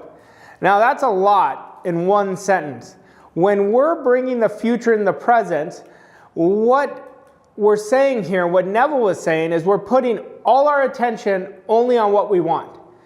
And we feel it. We have to understand feeling. Feeling is a language of your subconscious.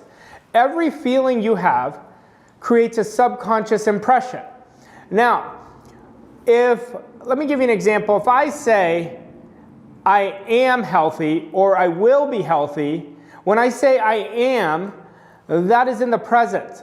You could feel the difference. When I say I will be, that's stating what I am not. And what you're operating with is separation. We have to become one with what we want. Now, there's 4 steps in doing this, and then I'm going to bring in how important your imagination is. And I'm going to give you some suggestions because your subconscious mind loves suggestions. First off, there's 4 key points that you want to remember. Our thoughts are things, and our thoughts are the absolute currency of what we experience in our life. Number 2 is we want to master our feelings. We only feel what we want. Our feelings are a sensory experience in our body. What we feel, we have conscious contact with. And you could feel anything you want, but until you have that feeling, you're not going to bring it into your reality. Number 3, your language. Your self-talk is so important. Today's self-talk equals tomorrow's facts. We want to understand winning is a language. So we want to speak in accordance and in harmony and match the mental equivalence with what we really want, and we speak like that person. Now I'm going to tell you right now, if you're speaking based on your present circumstances, and you may be doing a lot of studying, a lot of meditation, a lot of visualization, a lot of action steps, but if you're separate from it, that I hope it comes, it's going to come in the future. No, it's here right now. So we've got to lock into our language. And number 4 is action. Without acting as that person every day, and I mean taking the action steps, working on 3 to 6 goal achieving activities, observing ourselves and asking ourselves at the end of the day, did I act like the person I want to become? Did I do the activities? Action is going to take you to where you want to go. Now, let's look at the 3 parts of our mind. We have our conscious mind. Our conscious mind creates 2 to 4% of our results. And you may think, oh, that's all it does. It is the gateway to get into the subconscious. The conscious mind is literally the gatekeeper. So we want to understand how that conscious mind works.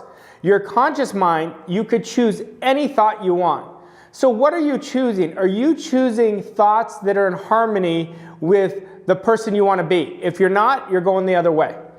And then we look at what else does the subconscious or conscious mind do? Your conscious mind originates any idea. So you want to build a big idea of yourself first. This is why our self-concept is so important to constantly upgrade. And as you're upgrading that concept, you're going to higher and higher levels of understanding, and you're going to track what's in harmony up here. Now, then we say it can only accept or reject. See, your subconscious mind can only accept. So we've got to get really good at only accepting what we want and rejecting what we don't want. See, if I'm not accepting or rejecting, I'm accepting it, and my subconscious is taking me there. That is the impression I'm going to feel. That's why you want to understand suggestions are so powerful, and that's how we're marketed to do every day. But suggestions are what your subconscious mind really holds on. It will hold it on and bring it into your reality.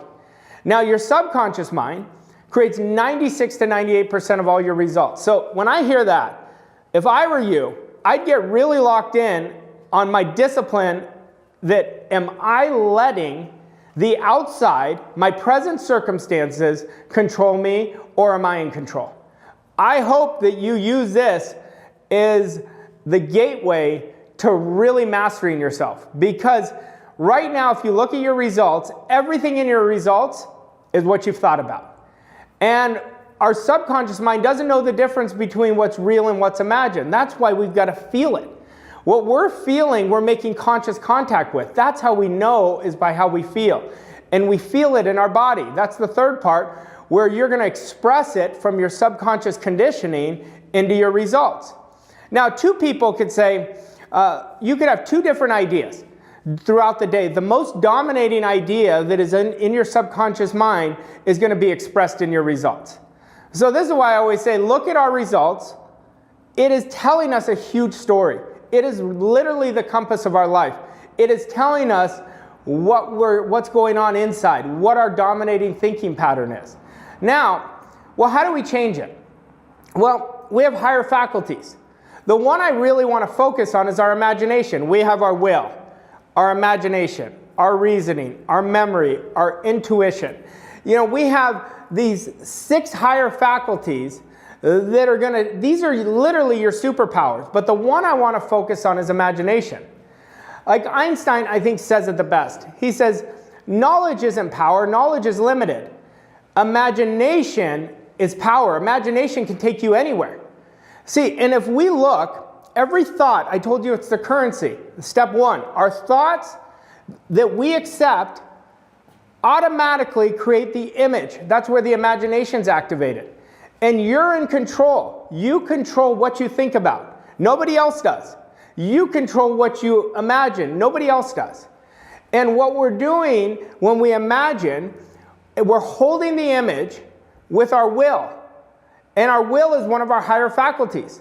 And you want to hold it so darn close to you. You want to create a very close relationship to what you want. But you want to accept the idea in your self-identity that you can absolutely achieve your dream. But our imagination is picking up what we are accepting. And it is literally dumping it into our subconscious mind. You know, if anybody has followed my Millionaire Morning Routine, and if you haven't, go to vosscoachingco.com. It's a free download. One of the activities in the morning routine is I am statements. I am happy. I am healthy. I am wealthy. I am prosperous. See, what you want to do is every time you do the I am statements, you want to do them relentlessly and fiercely. Because what you're doing with the I am is you're depositing it in your imagination. Your imagination is impressing it into your subconscious mind. That's why the repetition of doing it is how the subconscious is going to express it. When you make those I am statements and you do it with a certain energy, you're bringing it into your reality. We really want to practice imagination. This morning I was working with a corporate client and I was working with their team, and I told them, I said, I want you to look at this. Winning is a price you have to pay. It's not difficult to do it, and it's practice and discipline. You want to practice 10,000 times what I'm talking about. See, a lot of people may say, well, I've heard this before, the conscious mind, the subconscious. It's not if you've heard it, it's how are you applying it. Remember, we want to bring the future into the present and assume the feeling of the wish fulfilled. Until we assume the feeling, we're separate from it. When we assume the feeling, we're living it. And this is where mental rehearsing is so critical. Where I want you to think about what you really want right now. Now, I want you to think, that person, how would that person think? How would their language be? Who are they surrounding themselves with? Are they constantly investing in mentorship to stretch them? Are they in a mastermind group? What type of actions are they taking? I'll tell you the biggest key that you want to do is go look at those behaviors and look at yours and see yourself behaving like the person you want to be. But that's not it. That's where people stop. They go, no, I've been imagining it. No. The second step is from that imagination. Remember, step 4 is action. Throughout your day, you want to think, feel, and act and take the action steps of that person. It's so simple and it's so misunderstood. See, your subconscious mind, it takes you wherever your imagination is put in there. And you get to control that. That's why you want to understand that. Now, I'll give you another concept that is really powerful, is when you feel good, you are actually tapping into the highest version of you. And this is where you've got to understand you. How do I operate? And this is why you've got to really understand the conscious and the subconscious mind. And you want to practice how they work. You know, they're working all day long no matter what. Your subconscious works while you're sleeping. But do you understand how it's working? Well, you may not. I know I didn't for many years. My life changed as soon as I took control over my life. I changed my thinking. I changed how I feel. I changed my language, and I definitely changed the type of action steps I took. Now, if you start looking at this and look at it from who am I? I am limitless. See, it's not you have a soul, you are a soul. And you, like James Allen, I think says it the best, your soul is always infinite, and your soul hates to be boxed in. We have a deathless soul. Every time we're boxed in, our soul is restricted. That's why you get to a point you're like, I know there's more. I know I'm talking to you right now, there's more for you. You know there's more for you. Everything that's happened in your life has prepared you for something greater. Let your soul express itself. It's infinite. It does not like being boxed in.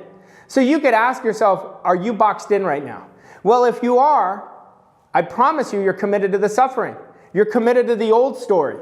You're committed to the present circumstances. You're committed to being a victim. See, we want to let go of that. There's two types of people. There's victims and there's leaders. Victims make excuses.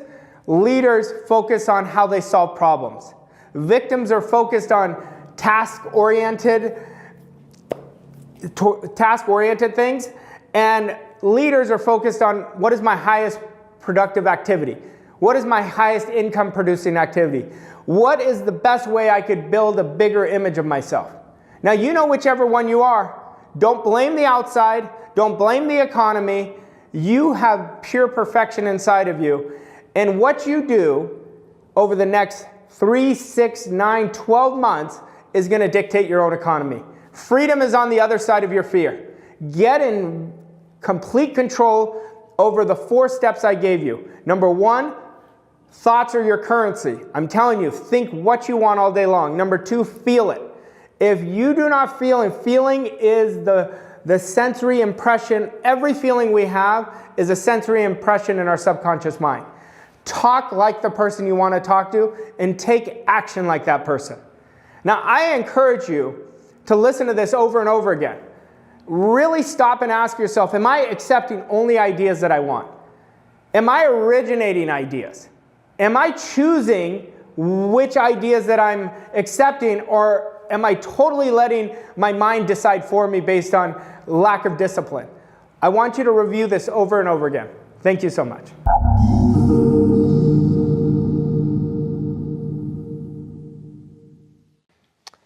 All right, welcome to this live chat. Now, what I want to do is make this super interactive with you. Whatever questions you have, ask me anything you want, and we will come up with some solutions for your questions and also some implementation on how to best attack it. I love that word attack because we're going right after it. We are getting in the spirit of what we're doing.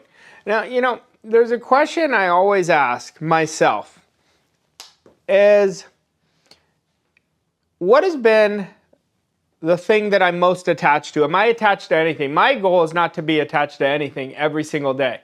And it's a great question. And I want you to look at you and understand when you're attached to something, it owns you. When you're detached, you're coming from the greatest version of yourself. When we're attached, we're tapping into the weaker version of ourselves. We're letting something from the outside control us. And I want you to understand that every single one of you can do 10 times better than what you're doing right now. That could be 10 times better in your health, 10 times better in your income, 10 times better in your business. We can all keep getting better, and you want to really understand that, because we're not even close to what you're going to do in the next 6 months, what I'm going to do in the next 6 months. But when you do that real work, that deep internal work, everything changes. So I'm looking forward to being here with all of you and helping you in the most effective way I can. So if anybody has any questions, I would love for you to ask them, and we can get started. So why don't you dictate the questions right now until we have this set up on my screen.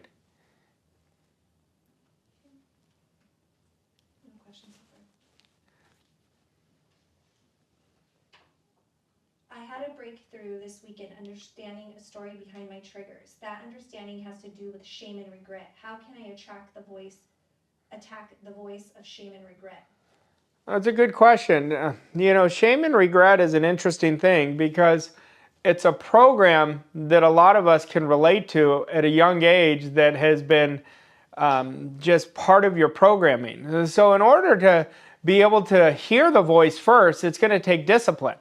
The interesting thing is, without discipline, we're not going to be able to hear the limiting voices. With discipline, then we can hear it. Then I'll give you the best solution that will change this forever for you. Is number one, ask yourself, is that shame and regret aligned with your goal? Is it aligned with your future self?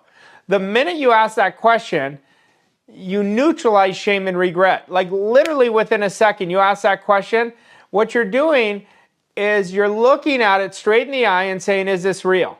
And that's how you're going to release it permanently with practicing doing this over 30 days. Once you do it for 30 days, you're going to love how you feel, and it's going to be there the rest of your life.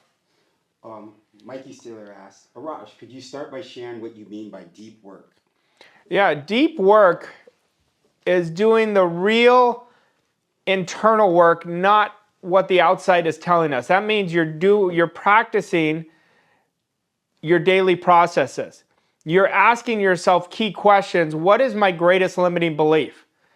Another one is, what is the paradigm? What part of my paradigm would give me the greatest lift to upgrade? And then that one part is what you attack. The key in doing the deep work, you're not doing the surface work. The surface work is where you know about it. The deep work is when you become it, that you go deep and constantly do the repetition of the right process to overcome that. I'll give you an example. Let's say somebody has a limiting belief that says, I've tried this before, it's never worked. So they give into that. The deep work would be, I'm going to deepen my commitments because my commitments, the results always follow whatever I'm most committed to. Well, how can I get committed deeper? That I observe my actions. Do my actions tell me that I'm operating from the opposite of that belief?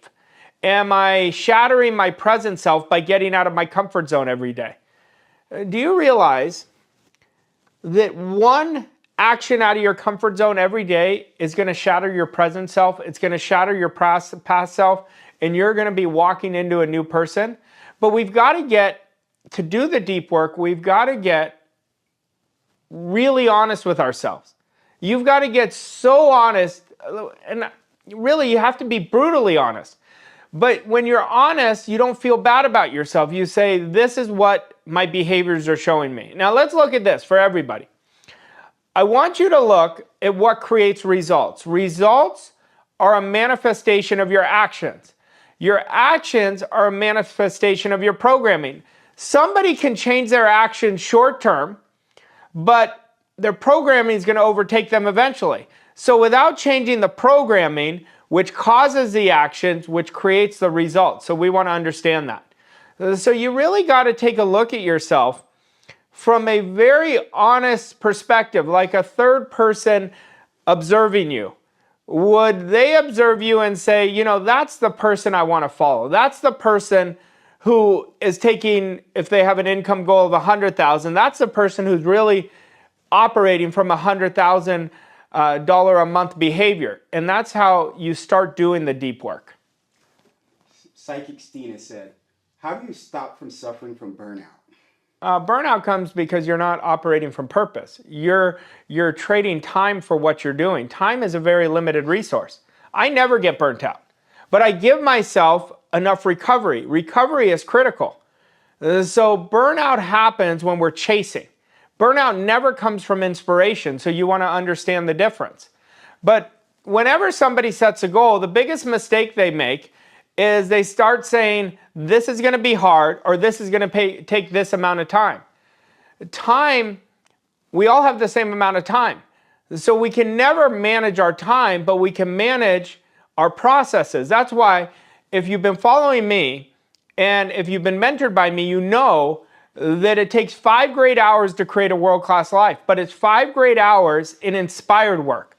It's 5 great hours in your most important ideas. But you have to make sure you recover. I take a lot of vacations. Now I take them, and you may say, I don't want to take vacations. That's fine. Give yourself time to recover so you can be the most effective you. I do it because it re-energizes me. But I never get burnt out. If I'm ever burnt out, I will promise you this. This is from my past. If I would ever get burnt out, I know I'm working against the laws. When we're struggling, we're working against the laws. You look at nature. Nature doesn't struggle. It doesn't strive. Nature is very detached. Nature already knows the outcome. It follows a certain set of principles. Well, when we start operating with the right principles, guess what? The principles start working for us. Let me see. I start with my I'm so happy and grateful now, 10 things, including those that haven't happened yet. Then 5 minutes of listening and quiet for guidance. I'm not getting any results. Well, you have to do a lot more than that. I mean, that's not going to get you results. I mean, that's going to train you and start conditioning your consciousness to what your future self is going to experience, but you're missing out. I don't see anything about action. Action is the foundation of success. Until we act, it's delusion.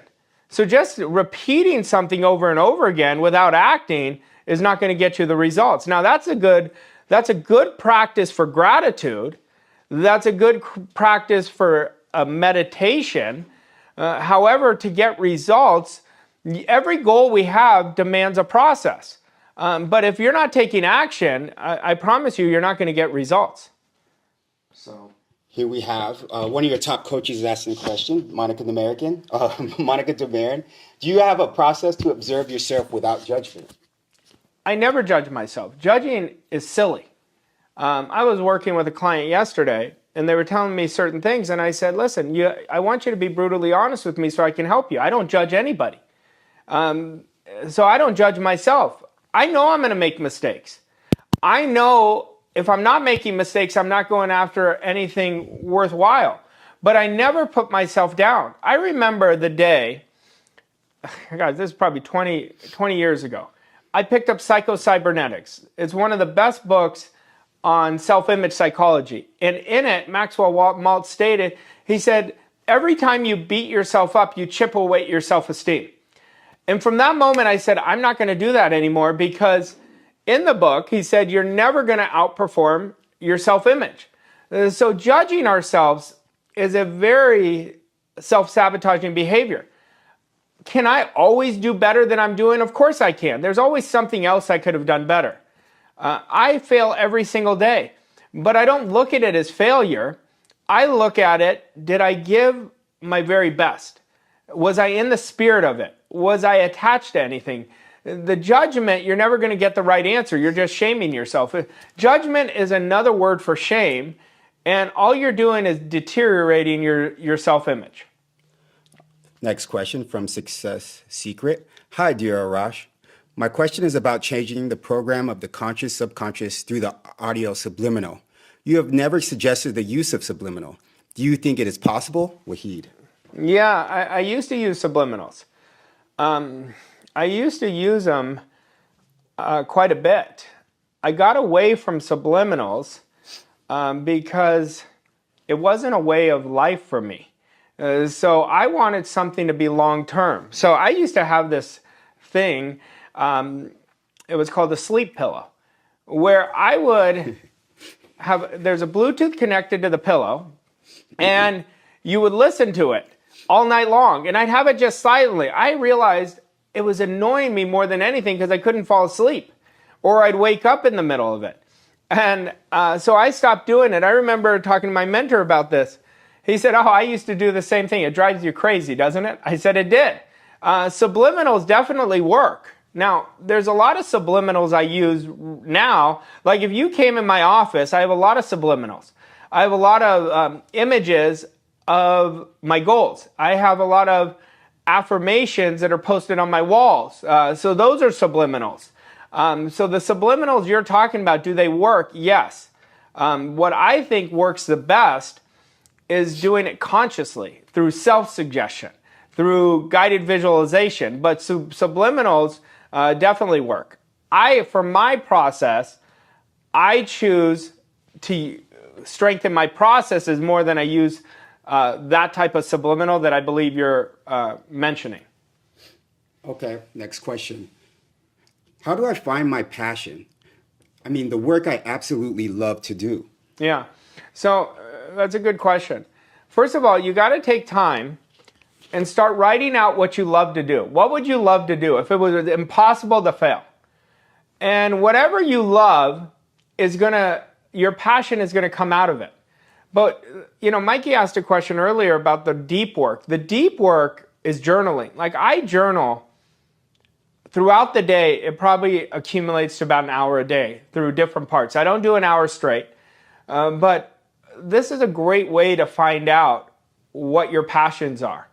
And whenever you look at your passions, you also want to look at your skill sets, because right in the middle of passion and skill set, you're going to find your purpose. Your purpose will literally find you.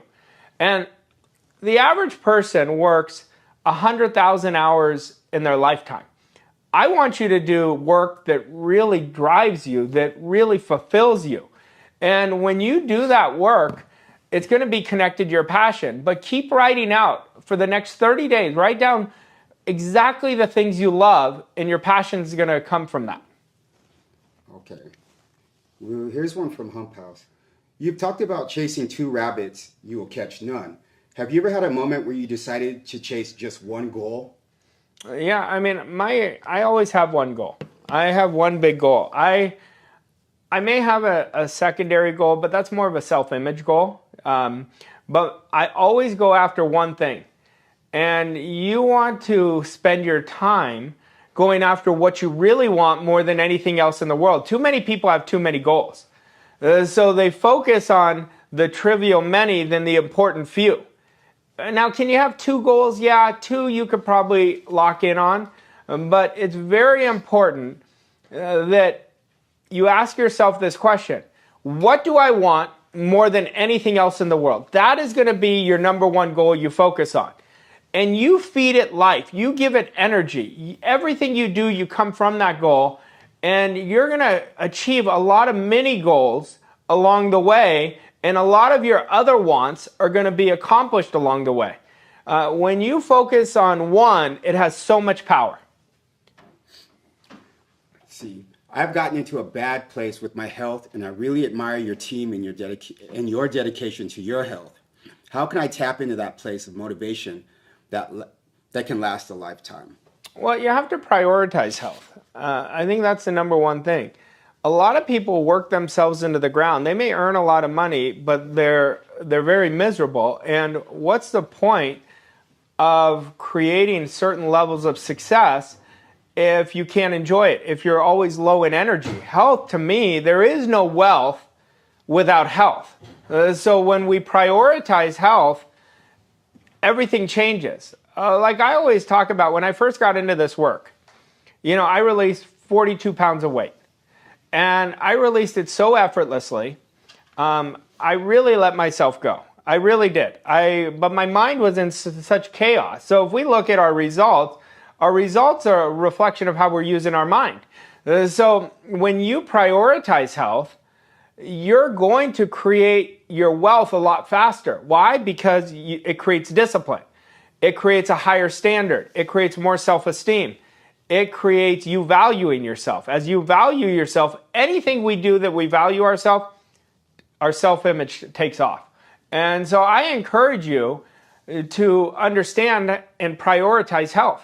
Like, I'll tell you this, where it takes me, a lot of people will ask me a question like your processes. Like my elite clients, I mean, they've gotten tremendous results because they do the processes. But even some of them don't understand why they do it. So if they don't understand why, they're going to check a box.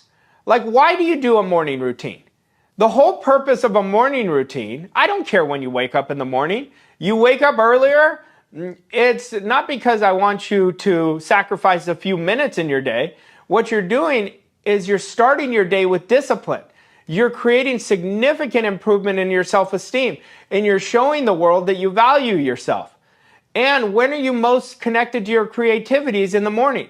Well, why do you do, another process I give our clients to do is put an alarm on your phone every 3 hours and repeat your goal for 2 minutes and then visualize for 1 minute. Well, if I told you to do that, but you didn't understand why you're doing it, you're not going to do it.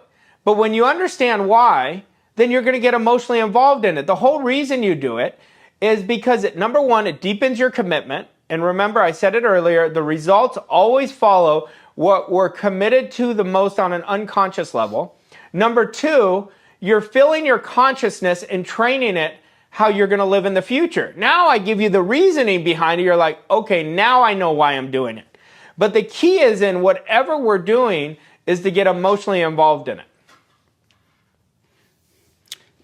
If you could fix Mikey Steroids, if you could give everyone just one piece of advice to create a breakthrough, what would it be? Go all in. Go all in. That's the biggest piece of advice. You know, this weekend, I was helping a good friend of mine. We've been friends for 35 years, and we were talking about his business. And I said to him, if I look at the greatest tools that I developed that I'd never had before over the past 20 years, and I gave him a few. Number one was betting on myself and going all in. That trumps anything I ever did. Anything that changed it, nothing happens until you go all in. That would be number one. Number two is build discipline as a strength in your life. When I did that, everything changed. Number three was I wouldn't spend any time in worry. I used to worry, well, is it going to happen? Why hasn't it happened yet? I would give myself right now, the person I am now, the advice 20 years ago, don't worry about anything. Just go do the deep work. And number four, serve at the highest level. Too many people are looking to increase their income. They put all their attention on increasing their income, but they don't understand that's not the cause of why you increase your income. The cause is always transforming you. That's why I love what Jim Rohn used to say. He said, spend more time on you than you do your goals. Spend more time on you than you do your business. It's all about you.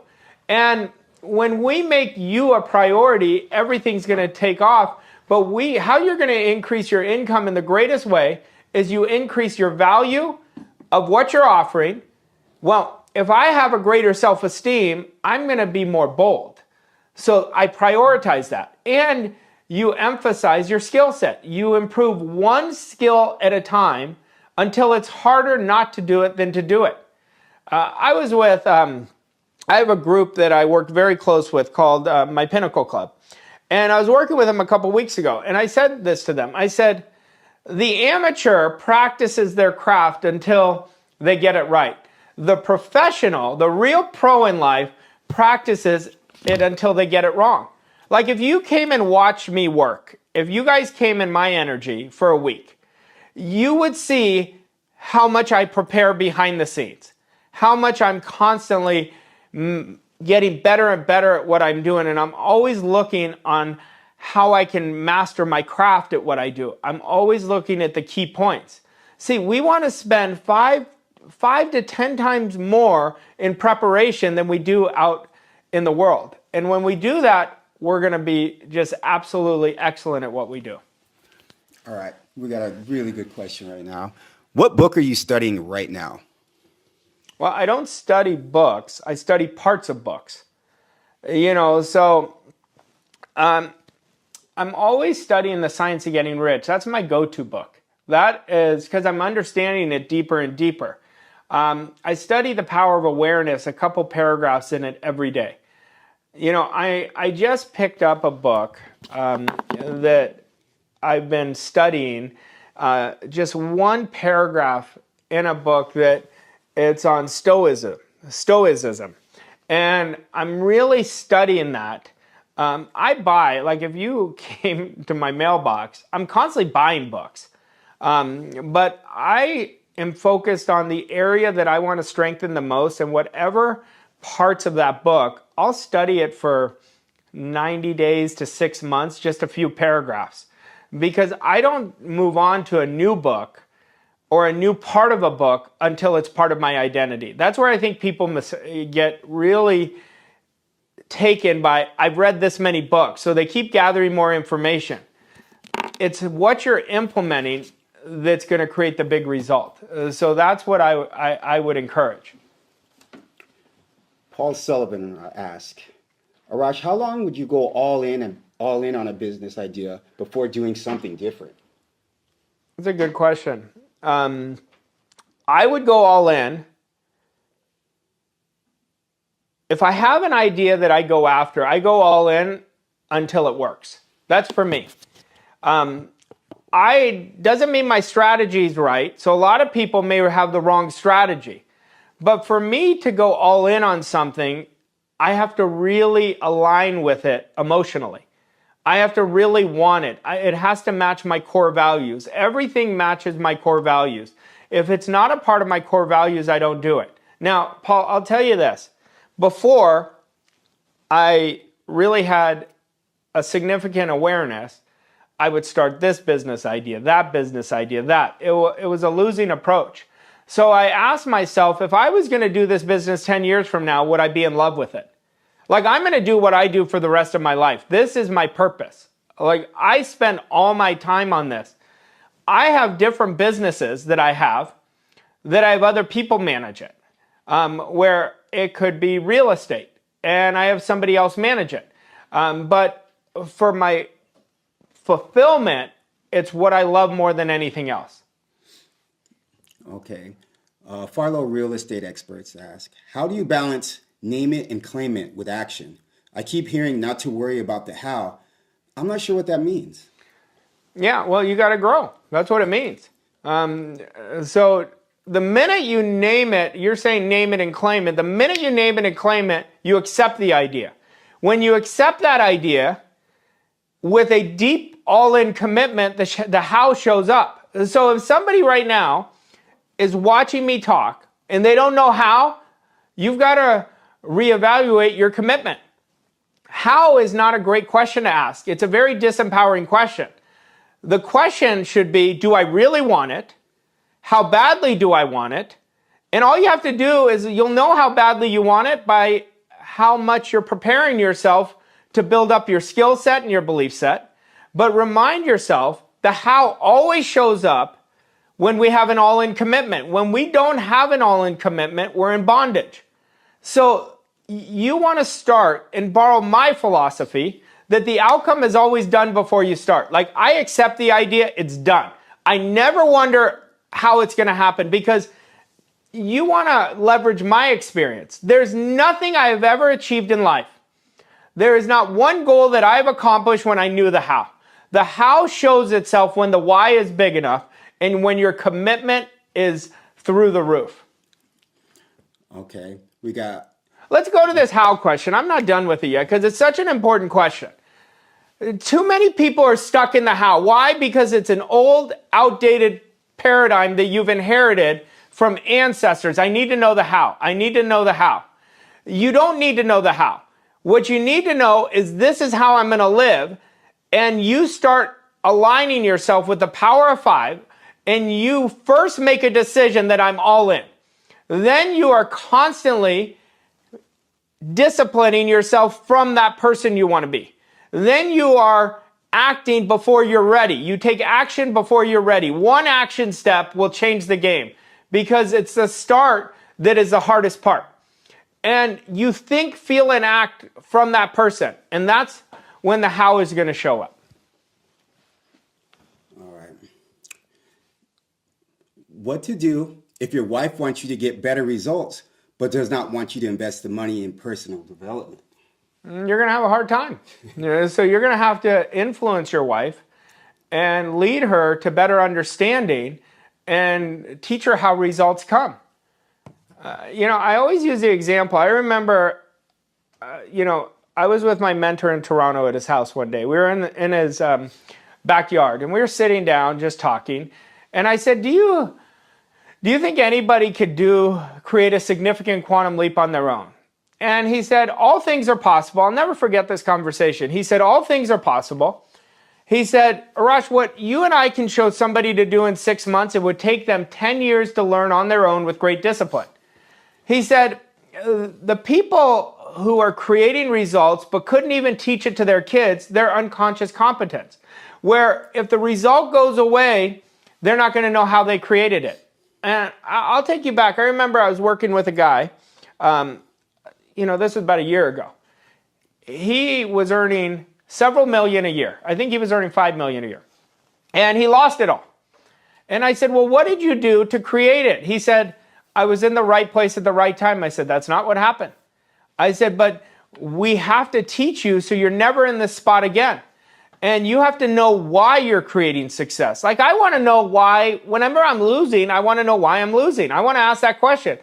All I have to do is observe my behaviors, observe my expectations. Now, there's people that are the biggest victims. They're blaming everything on the outside, and there's no chance to transform your life. So for you, I would take a better approach and communicate effectively with your wife. Listen, I'm all in. I want to improve my results. But if I don't get the right direction, I'm going to keep coming from my old programming, trying to create a different results. That's called insanity. I spend a significant amount of money investing in mentors, and I have a mentor, and I love it. I love giving them money. Like, here's my money, because I'm getting better every time, and the effect, I'm going to earn so much more than what I ever give. But people don't understand that. They try to stay in a corner and do it by themselves, because the truth is they're unaware and they're measuring what something costs, not where they're going to be. Okay, it's a good question. Hi, Arash. Thank you for this opportunity. Can my goal include working with my husband, or should it be only for myself? Of course it could be working with your husband. Do you want to work with your husband? If you want to work with your husband, absolutely. You're writing your canvas of what you're doing. I think if you have a great relationship with your husband, then absolutely. If you don't, and you know there's going to be friction, then I wouldn't do it. But if you have a deep want first, because everything starts in the wanting state, then we turn it into the knowing state, that's desire, absolutely do it. Okay, Naomi Silver says, how do you know what your limiting beliefs are? Well, all you have to do is ask yourself, what don't you like? And you're going to know your limiting belief. What don't you like that's happening in your life? And then go to the cause of it. What's creating that is going to be your limiting belief. So do you believe that somebody else can do it, but you can't do it? And I don't mean that intellectually. I mean it right here in your heart, emotionally. Your limiting belief is in your emotional mind. And I always tell my clients, the ones that have shot up, I said, well, what is your one greatest limiting belief? And the key is you can't say nothing, because we all have limiting beliefs. And they're different level as you grow, but you want to still be aware of what they are. And that's, if you ask the right questions, we got to ask empowering questions. When we ask empowering questions, we get empowering answers. When we ask disempowering questions, we get disempowering answers. What's a disempowering question? I don't know what to do. Very weak. How? How am I going to do it? Another disempowering question. We got to ask the question, instead of, I don't know what to do, what is the one thing I can do today that will have the greatest impact on my day? Instead of asking the how, who is the person I have to become? How can I upgrade myself in the greatest way? And so that's how you're going to change the game. Okay, we have another great question. What do you think of Joe Dispenza's work? I love Joe's work. I mean, I love, you know, if I'm going to study somebody, I study Joe. I think Joe does great work. All you have to do is look at his results. You always know how well somebody's doing by their results. The results always tell you the truth. Got you. Hi, dear Arash. I believe you have a very busy lifestyle with your mentoring, social media content, and classes you run. How do you juggle these with your own life and keep your family happy? Well, I don't think I have that busy of a life. I mean, I'm just super effective. Like, you know, if you're around somebody really effective, they do it effortlessly. So I don't look at it that I have a busy life. In my family, nothing is more valuable to me than my family. Like I was telling somebody yesterday on Father's Day, I said, my greatest gift in life and my greatest responsibility is becoming a father. You know, so nothing trumps it, but I don't think I have that busy of a life. I think I have a great life. I think it's pretty effortless. But I've also become very effective because you've got to understand the thousands and thousands of hours I put into this work. And just like, think of something effective you do where it's like whatever you touch in that area turns into gold. That's what it is. But nothing ever comes in front of my relationships, comes in front of my family, comes in front of my core values. So I don't really look at it that I have a busy life. I love what I do, so I spend a lot of energy on the things that I love. I love traveling. I spend a lot of energy on that. I love sports. I spend a lot of energy on it. I love helping people, so that's my number one love is helping people, so I spend the most amount of energy. So when I'm putting social media, delivering courses, doing things like this, I don't do it because I have to do it. I do it because I get to do it. I want to do it. It's my joy. So I don't look at it the same way you're asking the question that I have a busy life. I really don't think I do. I'm going to London in 2 weeks. I can't wait to meet all the people who are signing up for London. I mean, we're getting a bigger room because we already sold out in 24 hours. Well, why am I getting a bigger room? Because I want to impact more people. The marketplace is saying they want me in London, so I'm going to give them more. And so I don't look at it anyway that I'm busy. I'm just effective, and I want you to become effective. That's why I give you free things. I want to impact you so I can wake you up so you can go live the way you want to live, not the way you say you want to live. See, the universe will never respond to any of your wishes, any of your hopes. It always responds to how you're going to live. I remember 20 years ago, I was very much struggling. I got a hold of this philosophy and I knew I was going to be successful, even though the results didn't say it. I didn't know how long it was going to take. I just knew I was never going to give in. I was going to keep persisting until I did it. I spent lots of money in mentorship before I found my mentor. But I kept persisting and persisting and persisting. And because I already built that idea in my mind, I just didn't know it till I became aware of what I did looking backwards. But like right now, where you are right now doesn't mean that's where you're going to be 6 months from now, a year from now. Whatever idea that you really want is what you're putting energy on right now. Now, somebody doesn't like this when I say, you're getting exactly what you want. They say, no, I want something different. I said, no, you're telling me what you're putting the most energy in. And that's why I love marketing us.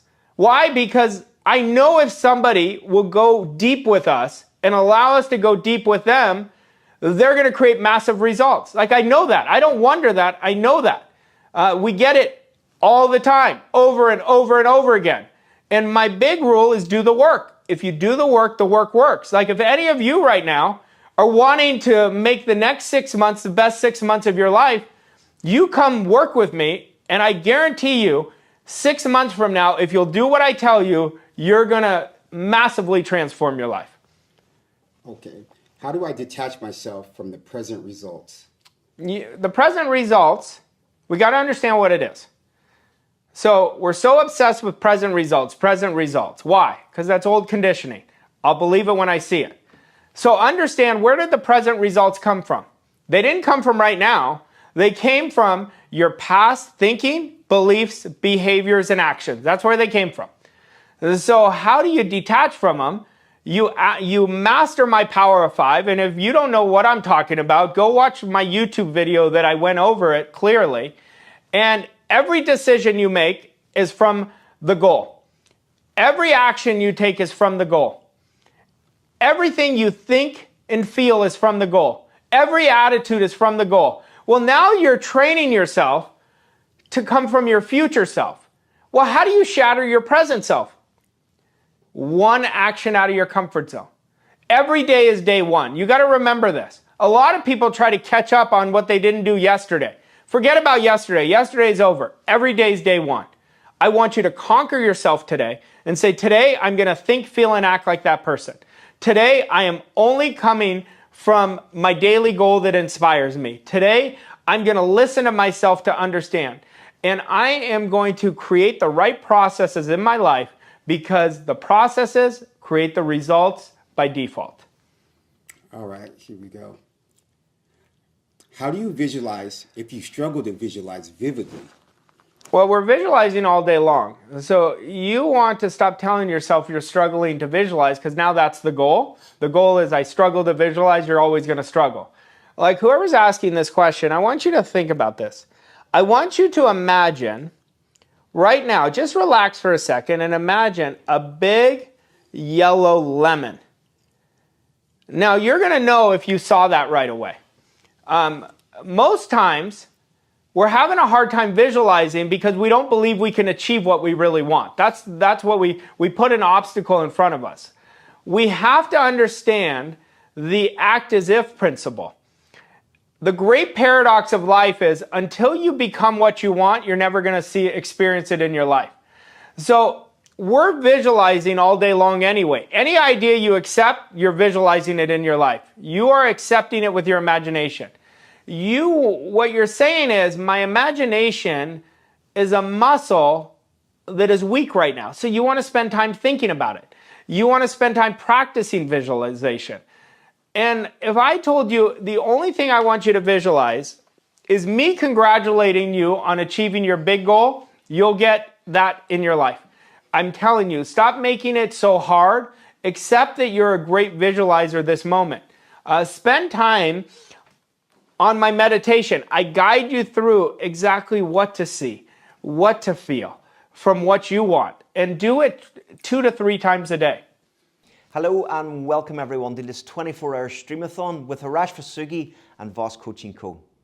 We're so excited to have you join us throughout this Stream-A-Thon with the very best highlights of what 2024 has looked like within Voss Coaching Co. Now, my name is Kieran Breslin.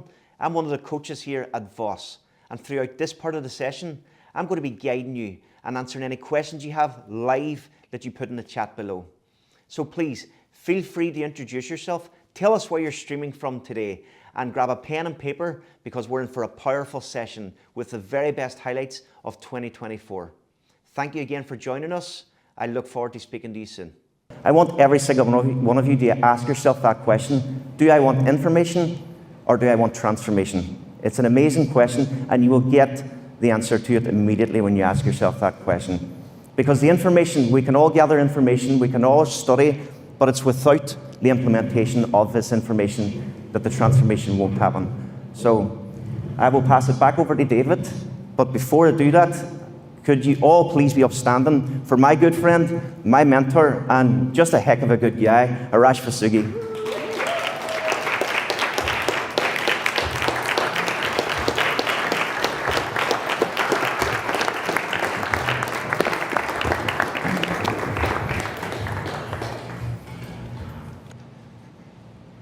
Well, welcome. I was upstairs, just up there before you guys came in, and for me, this is full circle. My mentor, as anyone who knows me, was Bob Proctor, and he was like a second father to me but how many times I came to Toronto, he was testing me. I was thinking about that when we first started working together. He said to me, "Are you going to do exactly what I tell you to do?" And I said, "I've never done anything anyone's told me to do." And I remember, and he started laughing, and I said, "No, I'm serious. I'm a great starter and a terrible finisher." He said, "If I'm going to work with you, you have to do exactly what I tell you to do." And I remember, and we talked about it years later, I remember saying, "I wonder why I did what he told me to do." And he said, "I had the same question with my mentor. But when I said he tested me, there are times he would call me, and he'd say, 'I need you to jump on a plane and get to Toronto.' And he loved these steakhouses that we would go, and we would mastermind at these steakhouses. And I was thinking about it when I say full circle, because proximity changes the game. And you can listen to this information, and some of you I've had a chance to talk to have been listening to it, but the implementation happens with the proper direction. And Kieran was saying, congratulating you. I really want to congratulate you because you all transformed your identity just by being in this room. And I don't think a lot of people understand that. Every action you do, you're either investing in your future self or you're chipping away at your future self. It's one or the other. So I want you all to anchor that in. I'm looking at Leslie, who was a part of Bob's family, so it's so good seeing her here. And I see a lot of familiar faces, and it's so great to see you. I met Naomi at the coffee shop, and I was telling Kieran, I said I was really super proud of her for introducing herself to me. And I said, do you know what had to happen for us to be there at the same time? And I remember the last second this morning, I'm like, Kieran, let's go to Starbucks. And she was standing right in front of me. I will tell you, this event is going to be very transformative for a lot of you. I say for a lot of you because you have to decide. We did Dallas, we did San Francisco, we did London. This is the fourth one we're doing. And I can tell you the results of some of them have been absolutely remarkable. I had one person in Dallas message me 10 weeks later that he improved his income by a little over 4 times. I got a call 2 weeks ago from a client in London, and she was so scared to work with me, but she implemented what I told her in London, and she's already doubled her income. And I want you to sit there. You may not want to double your income. You may have a different goal. But the key is committing to the transformation, not just the information. Now think about this. How long have you been studying this work? And then I want you to observe your results. Just observe them neutrally. That will tell you if you're into information or you're into transformation. And I want you to take that in, but you could decide today that I'm going to go all in with myself, and I'm really going to give myself a fresh start. Now, you can always measure somebody's results. I was telling, how do you say her name? Pavan. I was saying you could always measure somebody's results, somebody who's really crushing it, and somebody who's really losing just by the actions they take. You'll know right away. So action is the foundation of success. So if you're willing to take the action, you're going to be willing to implement.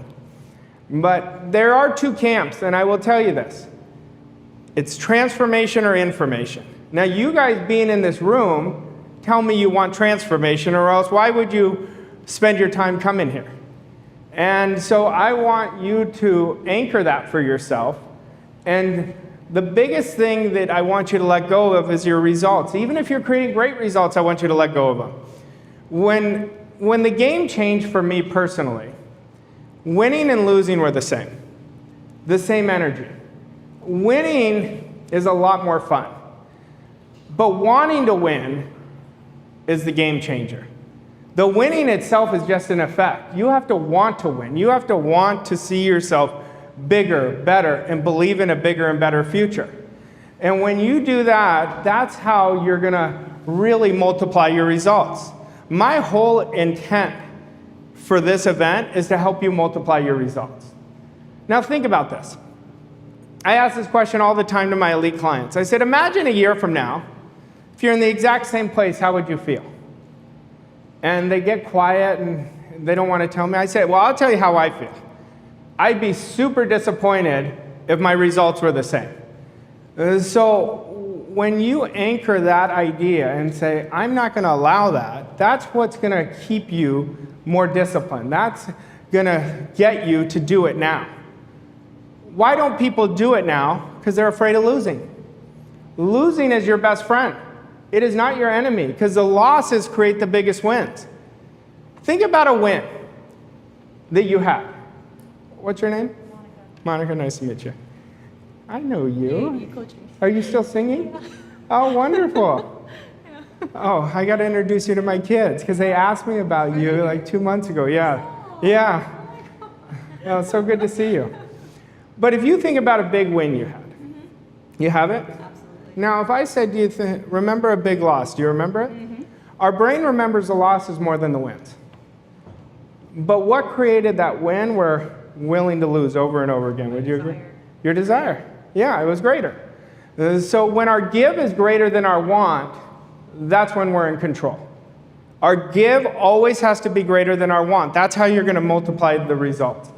Most people who are struggling, their want is greater than their give, and they're focusing inward on themselves, what they can get. Now, I have worked on so many definitions of success. My definition of success is not about me, it's about the value you give to others. That's the truest definition that I've found. Now, this is our mission in our company, Voss Coaching Co. This is who we help. We help inspirationally dissatisfied high achievers 10x their results, break free from limitations, simplify their lives, and elevate their mindsets so they stop grinding and start living a life of true freedom and fulfillment. That's who we help. And that's who I want to help, because that was me. See, inspirationally dissatisfied doesn't mean you're not creating results. It means you're chasing results. You are not living on your terms. So that is my mission. I want you guys to write down right now, because I want you thinking about you. Forget about me. Forget about anybody else in this room. I want you to write down what you want more than anything. What you want to accomplish. And the reason, and write it while I'm speaking, the reason I'm having you write it down is when I'm teaching today, your mind is going to go to your goal. There's going to be things that will not be in harmony with where you currently are. That's a good sign. Because a great mentor is going to put up a mirror to you, and it's going to be very counterintuitive to your programming. Your programming will reject some of the things that I say, and that's a good thing. Because if you already knew it, you'd be doing it. So we want to understand that. Now, I personally, my mission is I want all of you to earn a lot more money. Why do I want you to earn more money? Because you're going to be doing so much good in the marketplace. Money is just a reflection. It's a report card of how many people you're helping. And I want you, let me go back to this. I want you to earn more money. I want you to enjoy more freedom. We were having dinner last night, several people from my team. And I said, I want to die with zero. And they were asking me, they go, what do you mean? I said, I want to put money aside for my kids. But I want my wife and I to have so many kick-ass experiences that I have nothing left. Too many people say, I'm going to save this money. I'm going to travel around the world when after I retire, when I'm in my 60s. Then they don't realize they don't have the energy and don't want to deal with the travel when they're in their 60s. That's my philosophy. It doesn't have to be yours. But to me, life is not about the money you earn. Money's easy to earn. Now, some of you may be having a hard time with that. But the genius is in how to keep it, how to circulate it, how to leverage it, and how to teach more people and help more people. Because think about you. In your last 10 years, you could look at how much money you've earned. And you'll be like, wow, if you add it up, I've earned a lot of money. But how much you keep that's where the genius is.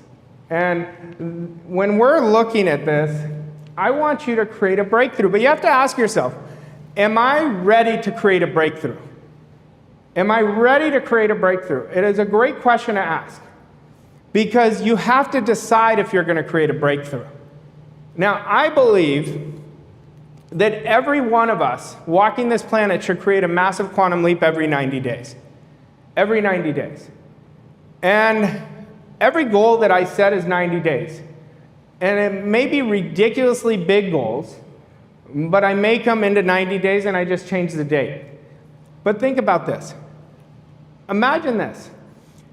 All you focused on was creating 3 big wins a day. 3 big wins towards your goal.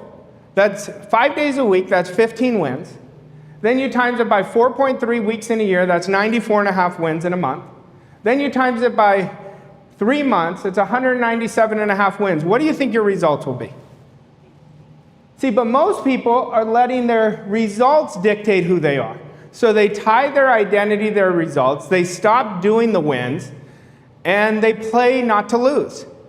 But I'm more interested in you guys creating really great processes, because the processes create your results by design. At the end of my mentor's life, him and I were talking, and he said, Arash, I don't know what you've done, but you've done what I taught you, and you created it in your own specialized knowledge. He goes, you don't just have my stuff, you have what you implement. And he said, you got to pass this on to everybody. And I gave him my commitment.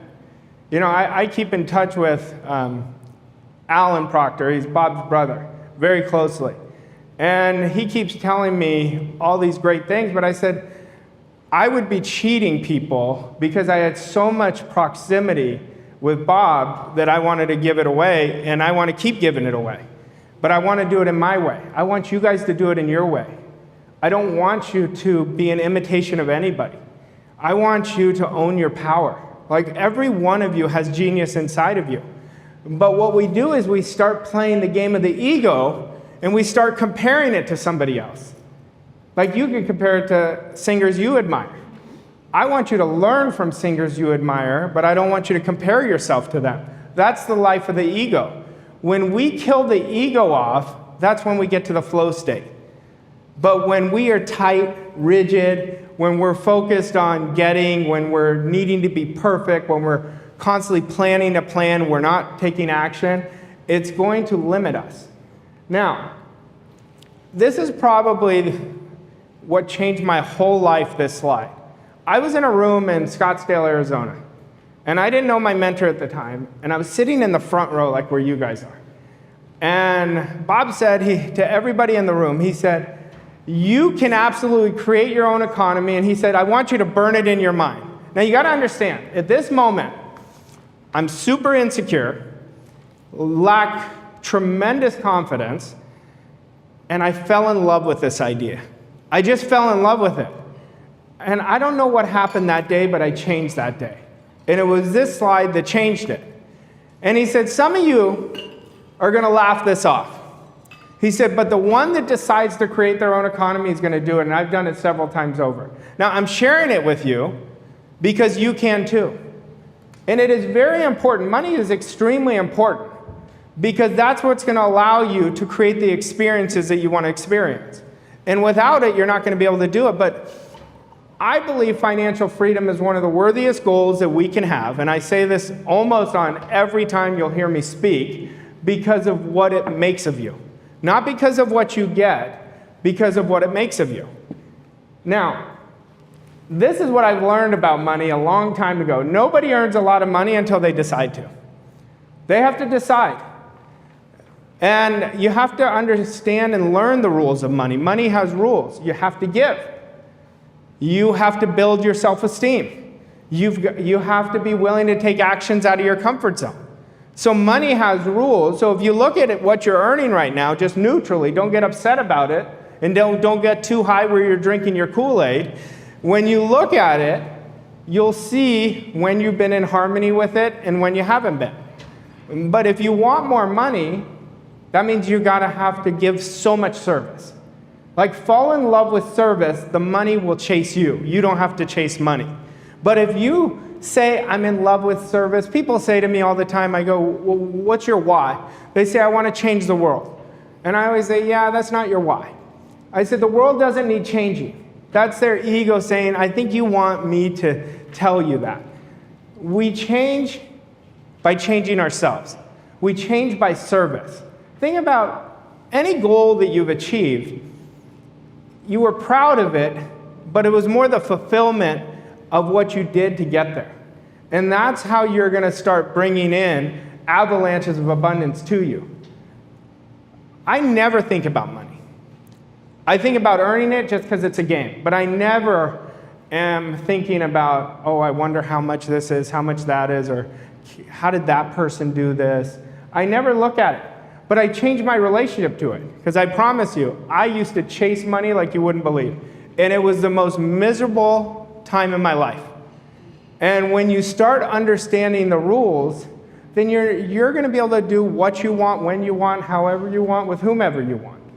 Now, understand this, and you have to understand this slide. Every significant breakthrough is a result of a courageous deviation from your old way of thinking. So when you walk out this door, if you think the same way you thought when you walked in, you're not going to create any more. And whatever level you get to, whatever level I get to, I can't think the same way I've always thought, or else I'm going to keep getting the same. So we want to constantly upgrade ourselves. We want to constantly upgrade our standard, because that's what's going to create the results you want in your life. But I want you to dream. At this very moment, adults stop dreaming. They start going into limitation. Kids are constantly dreaming. They're constantly thinking of, I want this, this is why I want it. Anybody who has kids will know that. But I want you to understand at this very moment, inside there's something burning in you. That's why you're in this room. There's something burning. Like, you guys didn't come to see me. You came to get from me something that's already in you that you want to bring out of you. And that's why you're here. And that's why I was there 17 years ago. Now, I will tell you, it's going to take daily transformation to create a life of freedom. It's not what you do once in a while that's going to make the difference. It's going to be, am I willing to commit every day to personally transform? And if you're not, there's nothing wrong with it.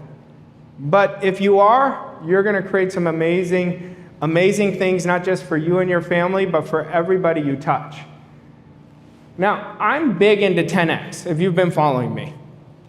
I am huge because a lot of people, when I teach 10X, they think it's income. It's not income. It's self-esteem. It's standards. It's processes. It's attitudes. That's what creates the income. But the whole purpose of 10Xing our life is about setting big goals that will lead to an extraordinary life. So if you look down right now at your goal, I want you to ask yourself, is that a goal that I really want, or is that what I think I can achieve?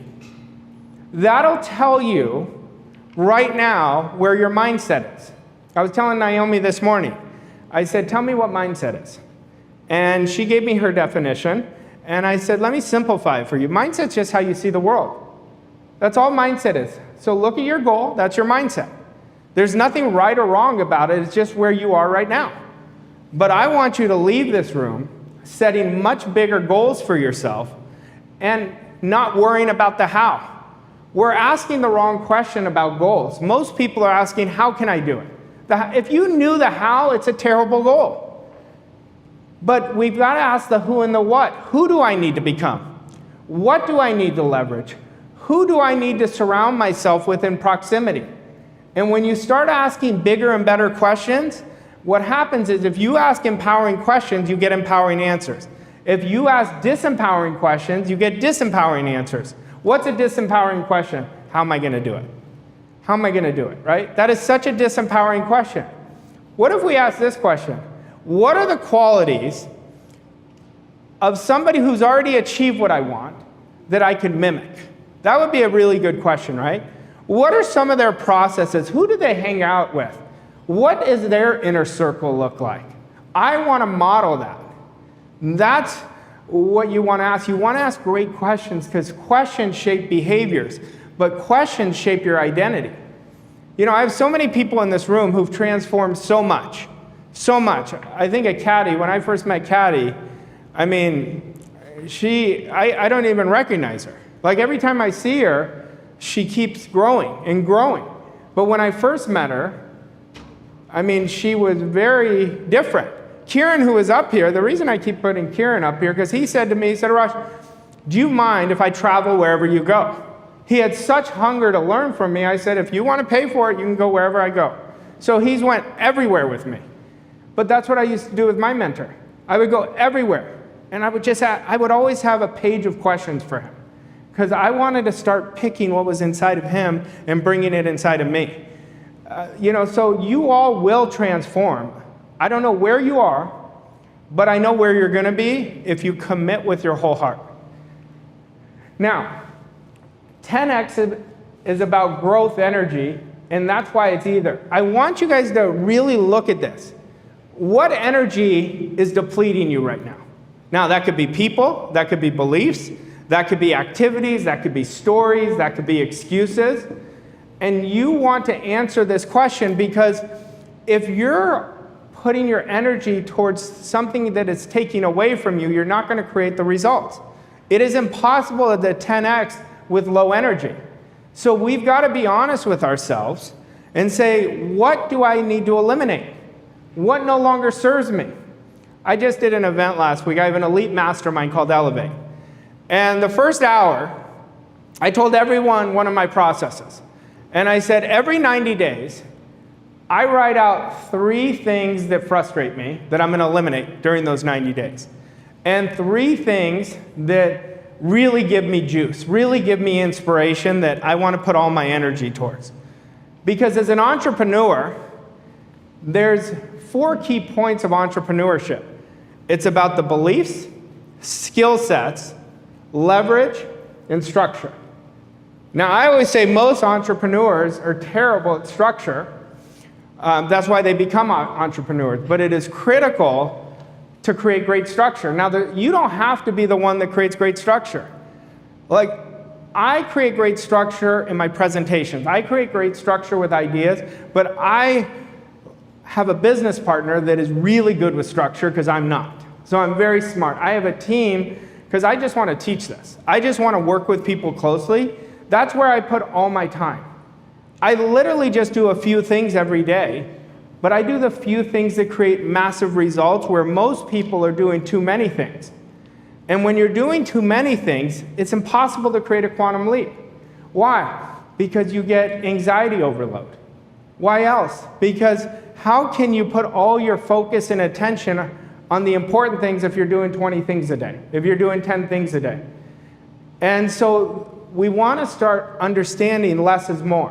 When we start committing to less is more, that's going to change the game. So all of you, like Chris, if I looked at you and I said, think about your genius right now, okay? What you just are naturally good at. Now, I guarantee you just do a couple things every day to do that. Would you agree with that? See, but why are we not focused on what we're excellent at and make our excellence better? Yet we focus on our weaknesses and we try to make our weaknesses better where it doesn't make sense. It's the goal always drives the belief system that you want to upgrade, the standards that you want to build. The goal is the cause of everything you do. And when you start remembering that, it's going to change the game. Now today, I'm going to take you through a lot of concepts. But I want you, if you have a question, raise your hand. I'm going to make this very active. And I'm going to have you do questions that I'm going to stop and have you do so you guys can identify it. And by the time you leave, I want you to write down what your commitment is, and I want you to send it to me. When we write down anything, we deepen our commitment to it. So if you write it to me, now I'm not going to force you, and if you don't send it to me, that's fine, that's your prerogative, but you're not going to allow yourself to put yourself on the hook. A lot of people have this idea, and I'm very different with this, don't tell people your goals. My mentor used to tell me that. He goes, Arash, just you and I. we'll talk to each other. I said, Bob, I want to tell the world my goal. He goes, why? I said, because I want everyone to be my accountability partner. I want everybody. Anything that I want the whole world to be. You know, because that's how I work, and that's what puts me more on the hook. But you have to understand just because I say that doesn't mean that would be good for you. It does not mean that would be good for you. And so let's look. I can't give you guys greatness. This is the best definition I've ever heard about greatness. Greatness is defined as selfless exceptionalism. But what creates greatness? The person who unleashes their greatness, you all have it. I can't give you something you already have. It's God-given. But you have to know, what do I want to achieve? Now, why do people tell me I don't know what I want? I've studied this 1,000 different ways. I promise you this. And I have this peg. And I used to tell people, well, tell me what you don't want. Then one day I sat there, probably like 6 months ago, I said, that's a terrible standard. Why am I even allowing that for my clients? I used to say, write down what you don't want, the opposite is what you want. I said, how can I help them achieve what they want if I'm giving them an out? So I stopped doing that. But you have to know what you want. Your want is what creates abundance. And I'm going to get into wants a little later, but your wants can never come from justification. So if I told Monica, what do you want? And she said, Arash, I want to be the singer, but let me tell you, it's because this, and this, she'd be justifying it to me. So now she's coming from need. So the want, you own it. You have to own that, and now you're activating abundance in your life. And so that will activate your greatness. What else? How badly do you want to reach your goal? You have to want it so badly. Stacy and I were talking last night, and we were talking about this. She said, well, how do you help people want it bad? I said, you educate them. You show them your example. You lead by your vibration. Like every one of my clients that works with me closely, I tell them, I want you to walk in a room and your vibration sells the room. Like your vibration is, I need to talk to this person. That is a great attitude. You want to be able to walk in, I don't care what your results are, you own your space. You own your energy, because that's how you're going to own your power. You're going to stop giving it away to results. You're going to stop giving it away wondering what anybody's thinking of us. And now you're activating abundance in your life. But what you're doing is unleashing your greatness. Now this is a big one. And I will tell you the truth. Everything I tell you is everything that I've learned. And I was a great student. And I still am a great student. But my mentor said, if you don't have mental toughness, you're not going anywhere. And do you have the mental toughness to handle the adversity along the way? If you are setting a goal that is worthy of you, I can assure you, you're going to have adversity along the way. I can promise you this. If you take anything that I say to the bank, I promise you, you're going to have adversity. But adversity, let's shift our attitude towards it, that we eat adversity for breakfast. That when we have it, we say, I got to do it now. Instead of shrinking to it and say, oh God, look what happened. What should I do? No, we get into action and do it now. 17 years ago, I picked up this information. I committed to doing it. And there was 3 words that changed my life within 90 days. 3 words. And all it was do it now. Everything I did right away. Everything I did. Where for 3 years before, when I was studying this, I was gathering the information. I was the epitome of what I'm training against. And I was the person who would raise up my hand and say, give me more information, give me more information. I was that person. But when my back was against the wall, I had no more time to procrastinate. I had to do it now.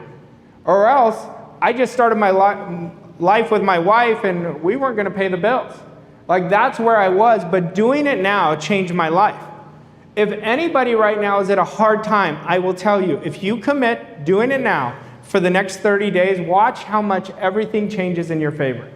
Watch how it changes in your favor. But do it now does not mean hesitate. It means I get an idea, I'm going to act on it. I'm going to call that person. I'm going to commit to that mentor. I am going to learn right away, but I'm going to act.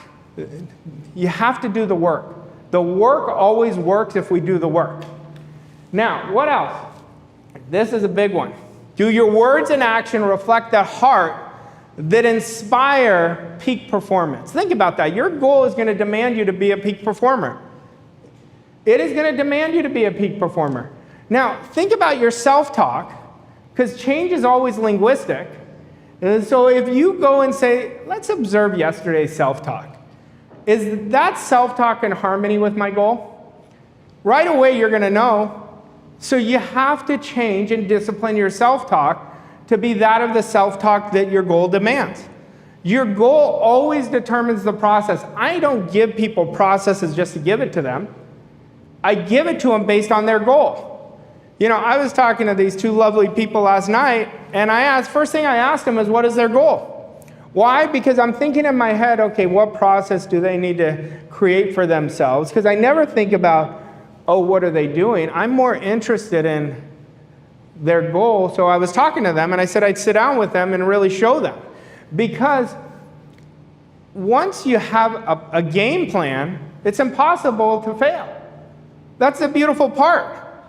I don't know if any of you listen to my podcast, but I did a podcast on game planning. One day I was talking to my team, and I said, send me your game plan. And so they sent it to me for a week. And I did not love their game plan. And I told them. And I changed it with them, and I made it a habit where they sent it to me for 30 days. So they've gotten a habit of, instead of writing a to-do list, they put a game plan to their daily goal. Because our daily goal is if we win our days, we're going to win our weeks. If we take care of our weeks, we win our months. We take care of the months, they win the quarter. There's too many people by Wednesday afternoon already have tapped out of the week. They've already tapped out of the week. So if you haven't listened to that podcast episode, I highly encourage you listen to it, because then you're going to see the gap between your game plan and what your goals game plan demands. Once we have that game plan and we keep repeating it over and over again, guess what? You're going to create more confidence. Confidence is going to create your results. But remember this. When you give, you live. When you take, you're in pain and fear. So understand, if you ever take, there's some underlying fear. If you're given an excuse, there's an underlying fear.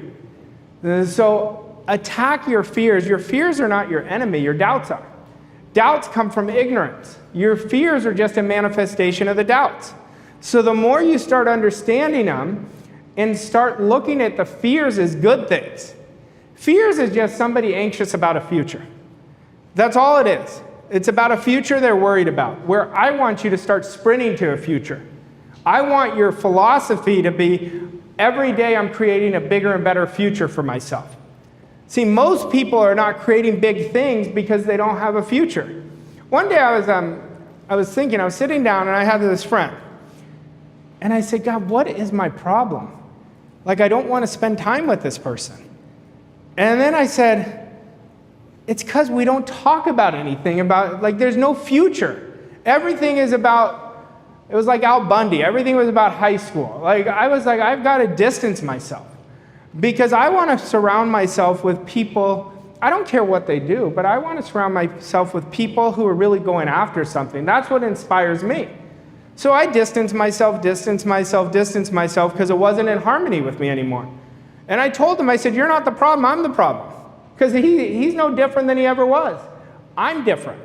But I respect myself enough to walk away from what doesn't serve me anymore. And that's what you want to do. That's what you want to start taking action right now. Like, the minute you leave here, do one thing that is out of your comfort zone. It's going to change the game. It will change the game for you. Like, I'm always bragging about Monica. Monica, when she came to me, was so hungry. She didn't have a great skill set, but she had this authentic desire, and it reminded me of me when I was losing. And she would do everything I told her to do. Like, I always say that I feel like I've known Monica for 20 years. And she is a great example of this. That if you get an idea and hold on to it and just commit the rest of your life to it, watch how much your life is going to transform. And I love it because she always calls me from her lake house. You guys call it something else. What do you guys call it? Cottage. Yeah. So she calls me from her cottage, and I knew how much that cottage meant to her. So I always remember what the process was for her to get it, but I always remember her failing, but she never lost enthusiasm. She never lost her hunger, and that's what it takes. But just to understand this, everybody wants success to be this upward line. It's never up. It's up, down, sideways, backwards. But you're going to know when you're creating success because you're going to have the worst week and you're going to be like, oh my God, something magical is going to happen. Like that's when you start knowing, and that's when you know you're not giving power to the outside results. And when you do that, you're going to really win. But this is about you. This is just about you. What is our business? Our business is a direct reflection of us. Our relationships are a direct reflection of us. Our income is a direct reflection of us. Your circle is a direct reflection of you. So understand, this is just about mastering you. Now, I'm going to show you the simplest ways to do it. First thing you have to do is you have to understand you're infinite. There's infinite inside of you, but there's infinite inside of anybody. So that's not a badge of honor. That is not a badge of honor. What defines us are the choices we make. That's how you're going to take you to the next level. Nothing is going to define you more than the choices you make. But we have to start with the truth that if one person can create X, so can I. If one person can have great wealth, so can I. If one person can create this 8, 9, 10-figure business, so can I. So we have to understand that. See, all you have to do is open your eyes. If one person can do it, so can you. Now you have to really discipline the defining choices you make. I was telling somebody, I don't know who I was telling today when I was talking in the back room, I said, discipline to me is very simple. It's, you know what to do, do it. And you know what not to do, don't do it. That's what discipline is. It's very simple. And when you discipline yourself and change your attitude towards discipline, because all discipline is accepting and rejecting ideas from your future self. That's all it is. That's what discipline is. So if your goal is to earn $1 million, then any idea that it's not in harmony with $1 million, Mavi, you say, I don't accept that. And you keep doing that for 30 days, it's going to get easier and easier and easier. And that's how you're going to shift your mindset. But that's how you're going to activate discipline in your life. But I will tell you this. I want you to go within right now. There is another person inside of you dying to come out. There is another person. Our soul doesn't like being restricted. It does not like being in bondage. But you've got to let that person out. You've got to really start dreaming. And understand, if Mavi can do it, Monica can do it. You know, so if Naomi can do it, Trevor can do it. Anybody can do this, but our job is to let that person out. How do we let it out? We kill the ego. We have to take action knowing that we may fail. See, when we do that, that's how you're going to activate your genius inside of you. Now, we have 3 parts of our mind. We have a conscious mind, a subconscious, and a body. Most people know this, but they're using their conscious mind against them. They're trying to will things to the finish line. So they're using 2 to 4% of their power and wondering why they're not creating results. My intellect's out there, you guys know it. You guys are numbers people. You're like, I didn't do it perfect, I'm not going to do it. Until I get it perfect. That's not the game. Once you keep taking the action, you activate your cognitive map. Your cognitive map is your understanding. And once you activate the cognitive map, your brain starts working on how to make it better, and more effective. So we want to let that person out, but get to the starting point today. How am I seeing the world? Am I expecting big things? Am I expecting just to get by? Am I expecting just to create a program and say, no, I'm on module 7? Or am I going to own it?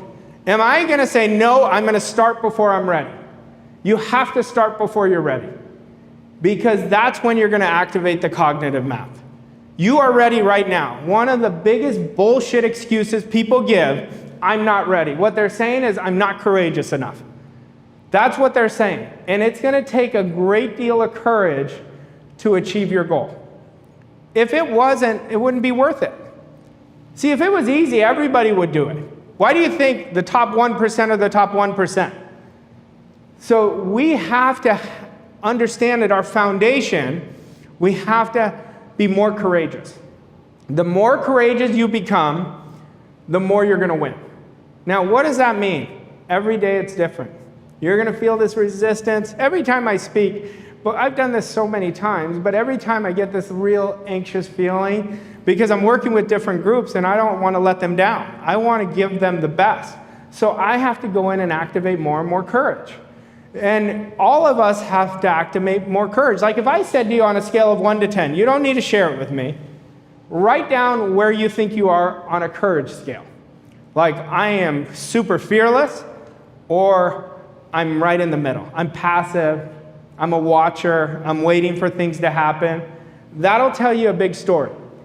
Now, freedom is going to demand personal transformation. Burn this in your philosophy. Your philosophy is your automatic operating system. Everyone has a philosophy. And you have to understand, freedom is not free. You have to be willing to pay the price. What is that price? Mentorship. What is that price? Proximity. What is that price? Discipline.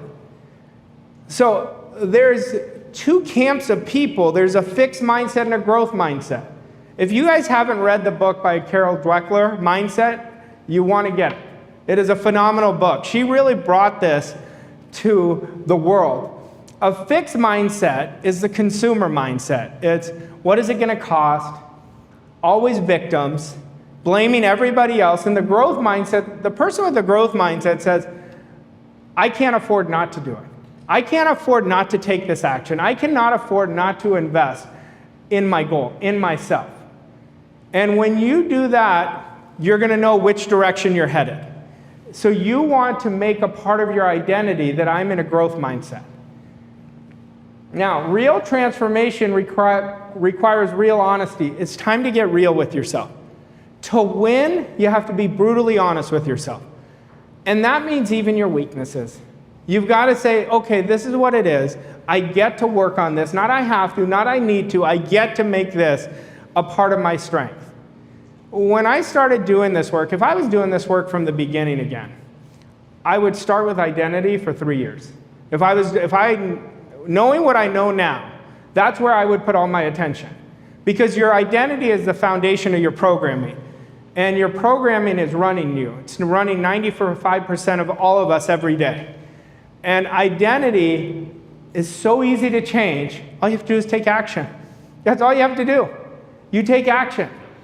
Because guess what? In your conscious mind, you can only think one thought at a time. When you're in action, you know what you're not in? Fear. It's impossible.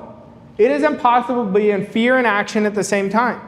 But how to transform an identity is taking action. Taking action before you're ready. And that's what's going to change it for you. And when you get real honest with yourself, you never put yourself down. You don't say, oh gosh, I'm a piece of crap because of this. No. You're going to make mistakes. If you're not making mistakes, you're not taking any action. The people who don't take action are the people who are afraid to lose. Now, I've said this on so many different platforms, but I want you to really burn this in your mind, that I am going to be willing to fail at my future self than succeed at my present self. Now, I'm going to say it again, and I want you to really take it in. I am willing to fail at my future self than succeed at my present self. And I'll give you an example of this. We have this event called World Class Wealth.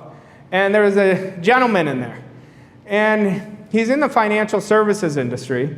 And he told me what he was charging. I said, you're charging too little. And I said, I want you to double your prices.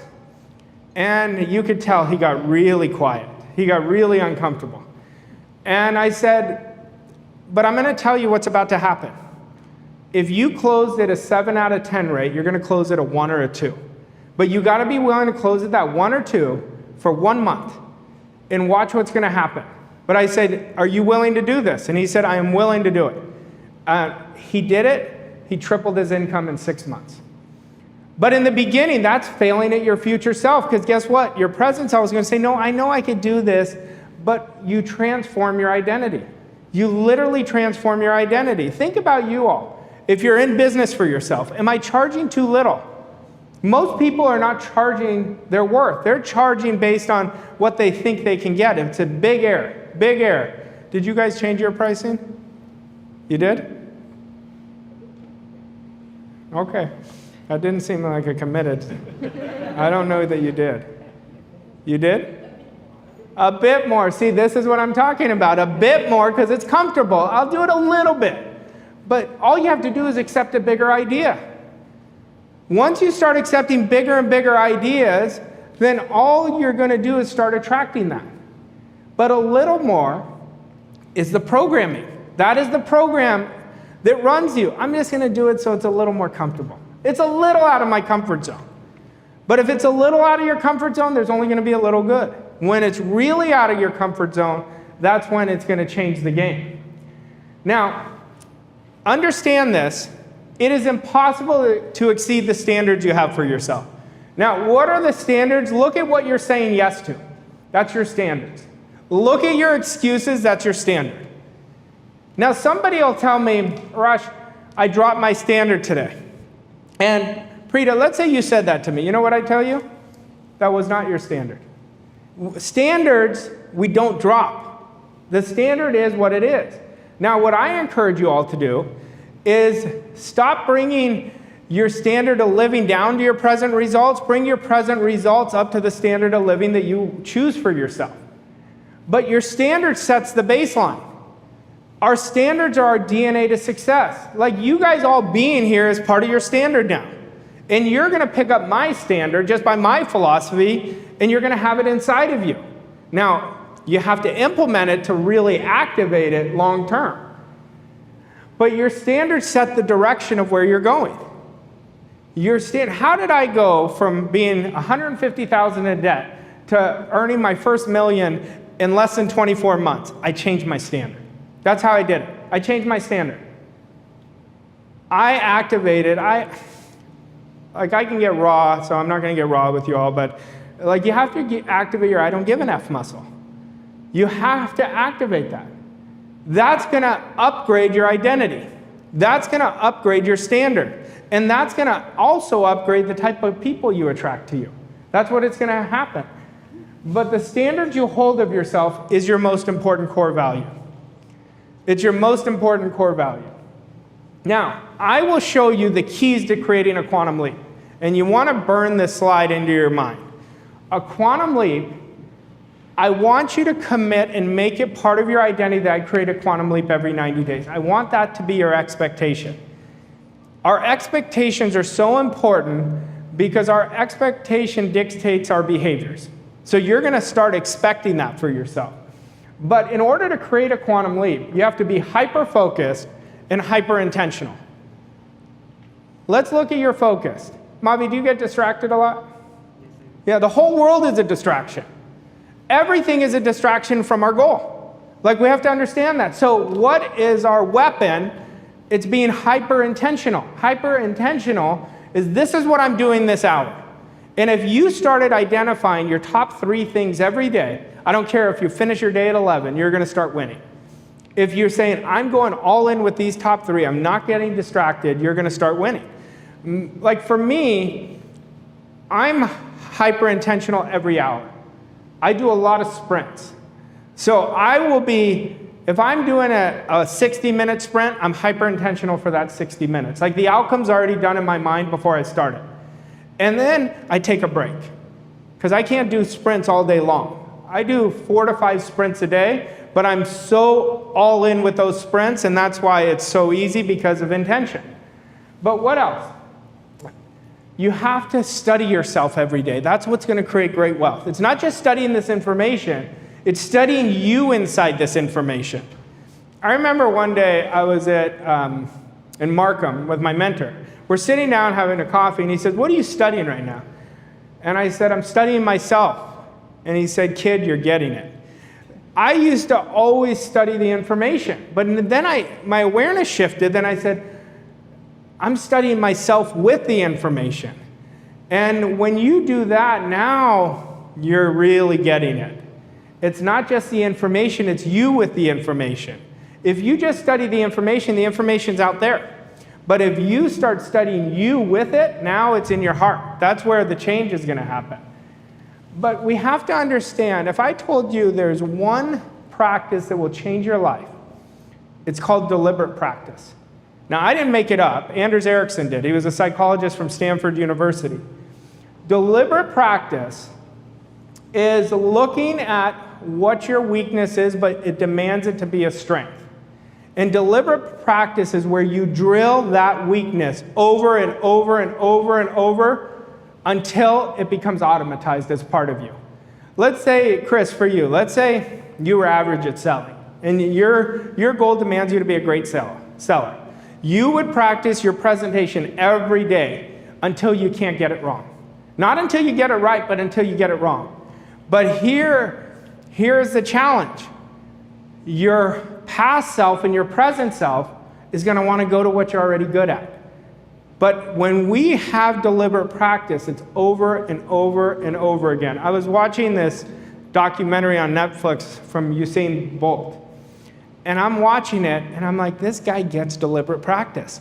He would only be practicing his sprints for the first 15 yards, and then he'd start it again. Just 15 yards at a time. And I said, he's trying to improve his start time. But what he was doing, whether he was aware of it or not, or his team was aware of it, they were locking in on deliberate practice. Nothing is going to upgrade your skill sets more than deliberate practice. And understand, all of us can get better at our skill. We can continue to get better. So look, do you guys know what skill that you want to upgrade? Okay, you guys know. What skill? Sales script. Okay, so right now, what are you doing to upgrade it? I'm looking at it and practicing every day. Every day? I think every day is in my morning routine or daily routine to commit it to practice that.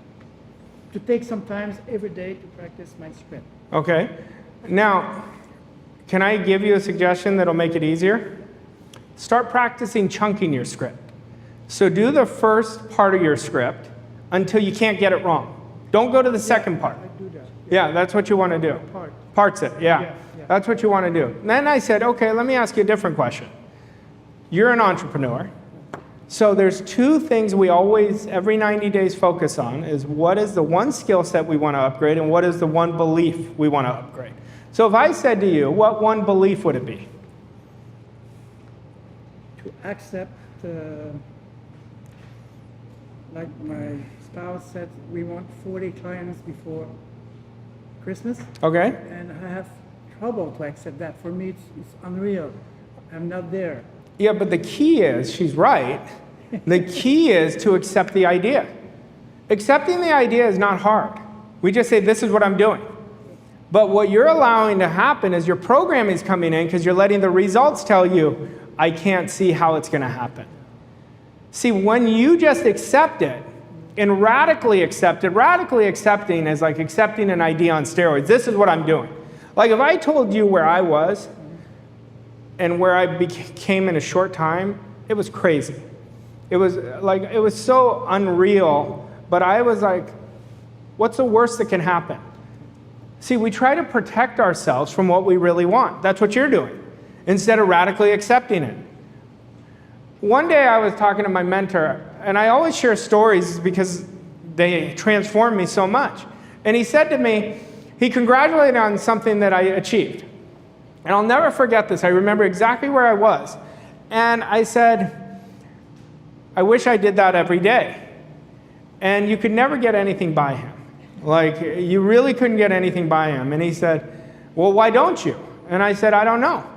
And he said, because you haven't accepted it. He said, Arash, this isn't rocket science. Just accept the frickin' idea. And that's exactly what he told me.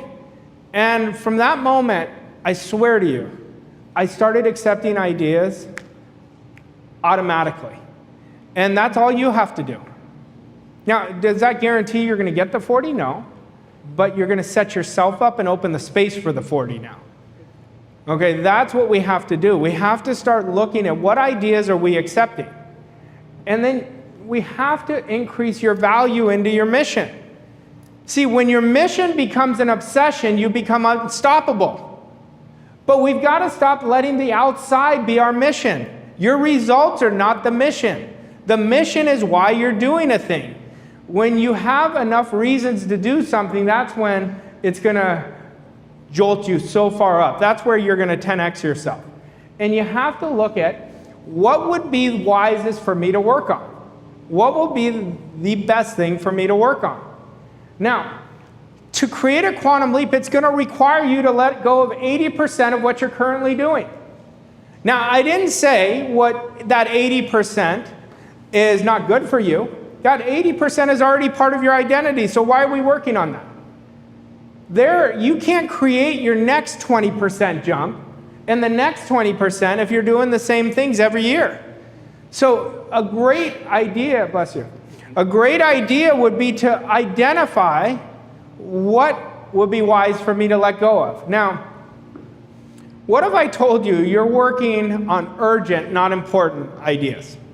You're working on the urgent. Rob, like if you look at what you're doing, are you working on the important few or are you working on the trivial many? Try to work on the important few and the trivial many. We want to leverage the trivial many. You could outsource it if you have a team. Do you have a team? Small team delegated to the right people. Yes. Well, that becomes their quantum leap. Once you give it to them, it's like, oh my God, Rob's giving me something. So you have to stop working on things that no longer serve you. The best in the world are the best in the world because they're the best quitters. Now, I know it sounds weird, but the best in the world are the best in the world because they're great at quitting what no longer serves them. Like one of the things that I'm most proud of over the last 60 days is I released 75% of things that I was doing. And it just created a massive quantum leap. I figured, I'm like, this is low energy. I don't want to do this anymore. So I called Mikey. I said, I want to get rid of this, and this. And it changed the game for me. So when I'm telling you elimination is your best friend, identify what would be wise for you to quit at. Let's say somebody was always blaming. That'd be a good thing to quit at. What else would be a good thing to quit at? People pleasing would be a good thing to quit at. Excuses would be a great thing to quit at. Procrastination would be a great thing to quit at. Planning to plan all the time would be a great thing to quit at. So there's the things that you guys have got to identify. What should I quit at? If something keeps showing up in your life, it's not showing up by accident. Everything is coming from us, not to us. Your success is coming from you, not to you. It's not by accident. So when you start eliminating this 80%, you're going to change the game. Now this slide is a very difficult slide for people to accept. It sounds so simple, but to actually implement it, that means they're going to let go of their comfort zone. And that's what everybody wants to be married to. Oh God, that comfort zone feels so good. It is your biggest sabotager to creating the life that you want. So you have to write down, what am I going to leverage? What am I going to outsource? And what am I going to completely quit at? And so once you do this, you're going to change it. But when we're talking about a quantum leap, the process of creating a quantum leap is elimination. It's about doing less, not more. Now, what do we want to eliminate? Everything that drains your energy, I want you to quit at. I want you to be a great quitter at anything that drains your energy. What else? Relationships that don't work. Are you in some relationships just because of the past, but don't serve you anymore? Let them go. And everything that others do better than you, leverage it. I'll give you a great example of this. One day I called my business partner, and I said, I want to fire us. And she goes, where are you going with this? And I said, we don't know what the hell we're doing with ads. Like, that's not our genius. I said, let's find somebody that's their genius. That's all they work on. So we called our coach, and I said, do you know anyone? He goes, I've got the perfect person for you. And we hired him right on the spot.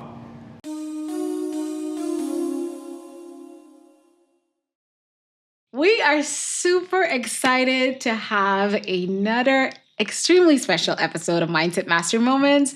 I'm in studio with my dear new friend and powerhouse coach, mentor, who has been the author of World-Class Wealth Mindset, my dear friend Arash Vossoughi. Arash, welcome to Mindset Master Moments, and thank you for allowing me to sit down with you in your own space to interview you for our episode this week. Well, I'm glad to be here with you, Alyssa. I know in our previous conversation, we just hit it off. So I'm looking forward to having this conversation and really impacting people together. Yes. And so your work and your trailblazing work has been so outstanding. I've had the pleasure of meeting and chatting with you and following you on social media, looking at the impact you've made around the globe. And so your biggest topic that people love to come to you for is how to build that wealth mindset. And so I'm actually calling your episode The Millionaire Mindset. Oh, great. And I love that you have, shameless plug, you have the Millionaire Mornings. That is something can't wait to share with you all at the end of the episode. But tell us, what would you say is the most responsible thing for the millionaire mindset? And how did you even get on the journey of having your own millionaire mindset? It's so interesting. I think the most prominent thing that people have to focus on is why they want to have a millionaire mindset. Because we don't do anything if we don't have a reason. Right. Now, I will be very transparent with you. When I started this work 20 years ago now, I had no desire to be a millionaire. It wasn't even in my space. I was working at a corporate job, but I knew I wanted more. And recently, I haven't talked about this in a long time. The last 2 weeks, it's come up. I remember there was a gentleman by the name of Vic Johnson. I didn't know who he was. I got an email from him and said, if you pay $4.99 in shipping, I'll send you this book. And the book was Think and Grow Rich. I had never heard of the book before. And I said, okay, I'm going to do it. I was in a corporate job. I was earning about $110,000 a year, but I wanted more. Anyway, I get this book and I start reading it. And I couldn't put it down. And I remember the first few chapters, it says, follow these instructions. At that moment, it says, what do you want? And whatever you want, you can have. So I said, okay, I'm just going to follow the instructions. So I remember my first goal I set was $50,000 a month. But one of my superpowers, even when I wasn't successful, was accepting ideas. So I believed that I could do it. If this book says you can do it, then why not? So I was ignorant enough just to follow the exact steps that they were giving you, because I never had this program. I've tried this for years and it didn't work. So I just accepted the idea. And then it says you have to know what you're going to give in return. And on the periphery, I always knew I was a coach at heart. But I never owned that idea. So I wrote on this paper that I'm going to coach people for a living. Now, if you said, did you believe it? No. But I just kept talking it into existence. I would speak it into existence. That's what I was doing. And that was what started. And from that book, for a 3-year period, I just dove in. I read 300 books. Like, you're in my studio right now. You see all these books, but we have books that are not here. Right, that are even on the audiobooks. I'm obsessed with reading now. But at that time, I was reading all these books, but I was getting no results. And so I remember thinking, something's not right. And the combination I'm doing is not right. I never doubted the work. I never doubted, would it work? Do these books work? Right. And then I would go to seminars. Like, I was all in. I was all in that I was going to get out of the corporate world. My idea was, once I build my coaching business and replace my income, then I'll get out of the corporate world. Well, the universe and God had a different plan. Always. 3 weeks before I'm getting married, I lose my job. Oh my goodness. And the funny part was, I mean, it wasn't so funny at the time, but of course. but it's humorous when you now look I back. look back on it. But the funny thing is, I was really asking for that because I kept my focus on something else. I wanted to do something else. And you got to be careful what you ask for and how you ask for it. And I remember there was rumors that my company was going to sell. And the only person I reported to was the president of the company. Okay. And I go to him and I said, I hear these rumors. I'm getting married in a few weeks. I just need to know, are you going to sell? Right. And he said, don't listen to the rumors. You'd be the first person I tell. And the next day they sold. And I remember I was super angry because I got lied to. Right. Then I was walking out, and this moment changed my life. I know it sounds like a hyperbole to all your listeners, right? But I was walking out like I was doing the walk of shame. Oh my goodness. And I had this voice that said, why are you mad at them? It's your responsibility to take care of you. And in that moment, my life changed. In that moment, I teach a term called philosophy. My whole philosophy changed. And when we shift our philosophy, you shift your direction. Come on. So then the new company comes in and is begging me. And I'm not joking when I say begging me, because I was the top performer there. Right. So you know the stuff. Yeah. And I remember my wife now, my fiance at the time, I said, I'm not taking their offer. Wow. And she said, are we going to be okay? And she was getting her master's at the time and working a full-time job. And I said, we'll be fine. And I had no idea that we would be fine. But I knew if I would have taken that job, I would have never left the corporate world. I knew I would have been stuck in that prison. And that's how this whole thing started for me. Saying yes to your dream. Yes. And that is, oh my goodness. And we're going to dig into that a little bit more, because I know that a lot of the individuals who listen and follow the podcast, both video and audio, they are entrepreneurs, or they're, what they call workingpreneurs now. And a lot of us are trying to figure out, how do I escape that 9 to 5? But before we delve into that, I want you to take us back a little bit back into your early beginnings, because one of the things that you said that was so critical as I listened to you keenly was I didn't have a philosophy already about things not working out. How is it that you didn't have that? Because most of us have some type of program. I mean, you had to be about, in your 20s or something when you were in that spot, but you didn't have a philosophy that says, I've tried a lot of things and it didn't work. How did you get there? What's your upbringing that would bring you to that space? I think, looking back, it's a great question. I mean, all of us have a philosophy. It's just unconscious for 99% of the population. So my philosophy was not a healthy one. Okay. It was not an empowering philosophy, I would say. But if I look back, I played competitive sports my whole life growing up. Okay. And I look at how much that really shaped my life going forward, because you learn leadership skills, you learn how to overcome adversity. Yes. There's so much that I would tell you. I've always been a free spirit trailblazer. I didn't follow a lot of rules. I shouldn't have been in the corporate world. Like, my personality was not aligned with following, you have to wear this, you have to do X, right. So I think I use this term that I was inspirationally dissatisfied. And I like it. So to define it, I was so sick and tired of being sick and tired. And that's what drove me to say no to comfort, even though I'm getting married, I'm doing these things. Yeah, because that's scary.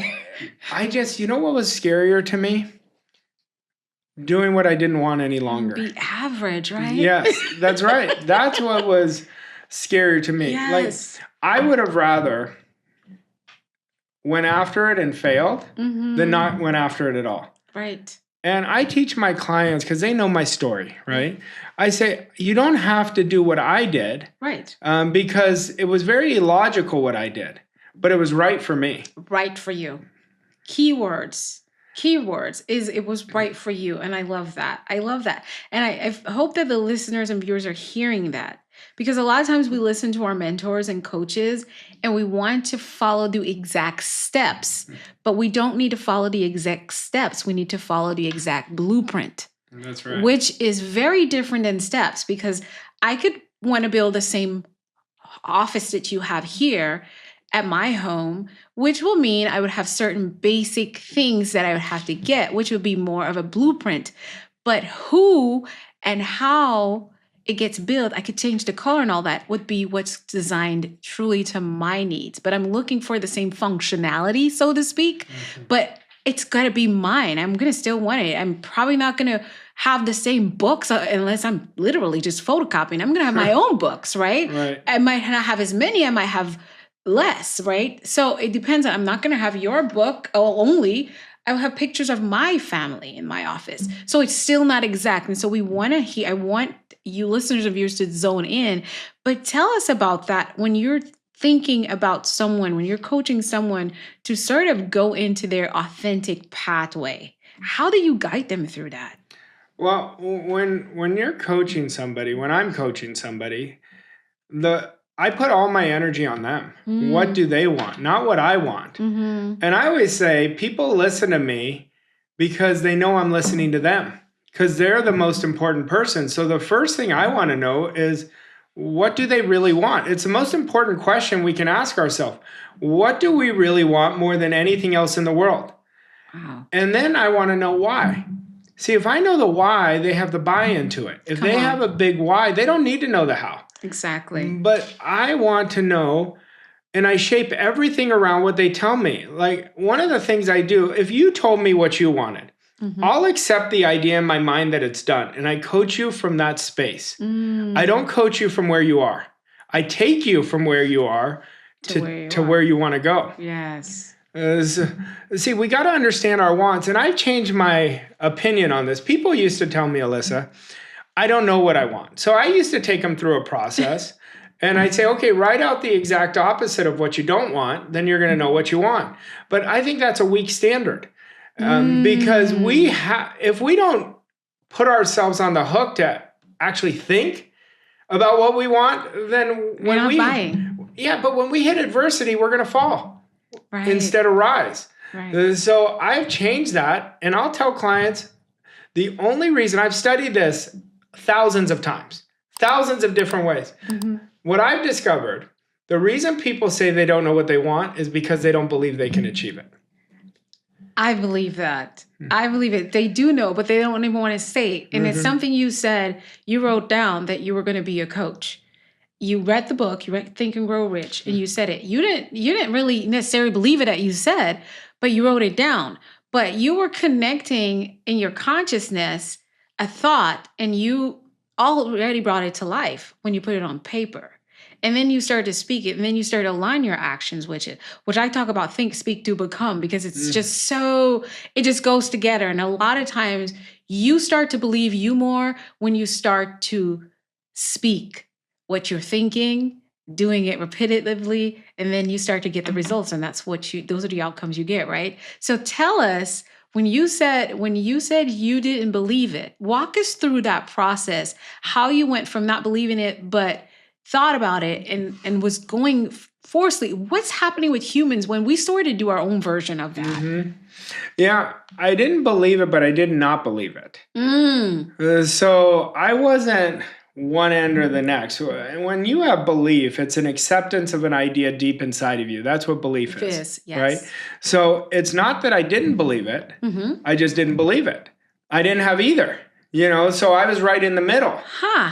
So walk us through that. You just took my mind around a bubble, because, and I caught it. Like, that hit me. Whoa. I'm like, whoa. But somebody's listening, like, what do you mean he didn't believe it? But he believed it, and he didn't believe. So walk us through what that could look like, because I'm sure there's someone listening who believes something, but they don't really believe it.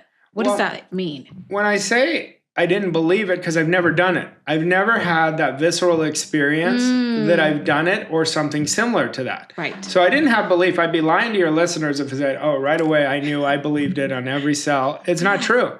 But I didn't believe it. But what drove me at that time was hope. And hope gives us options.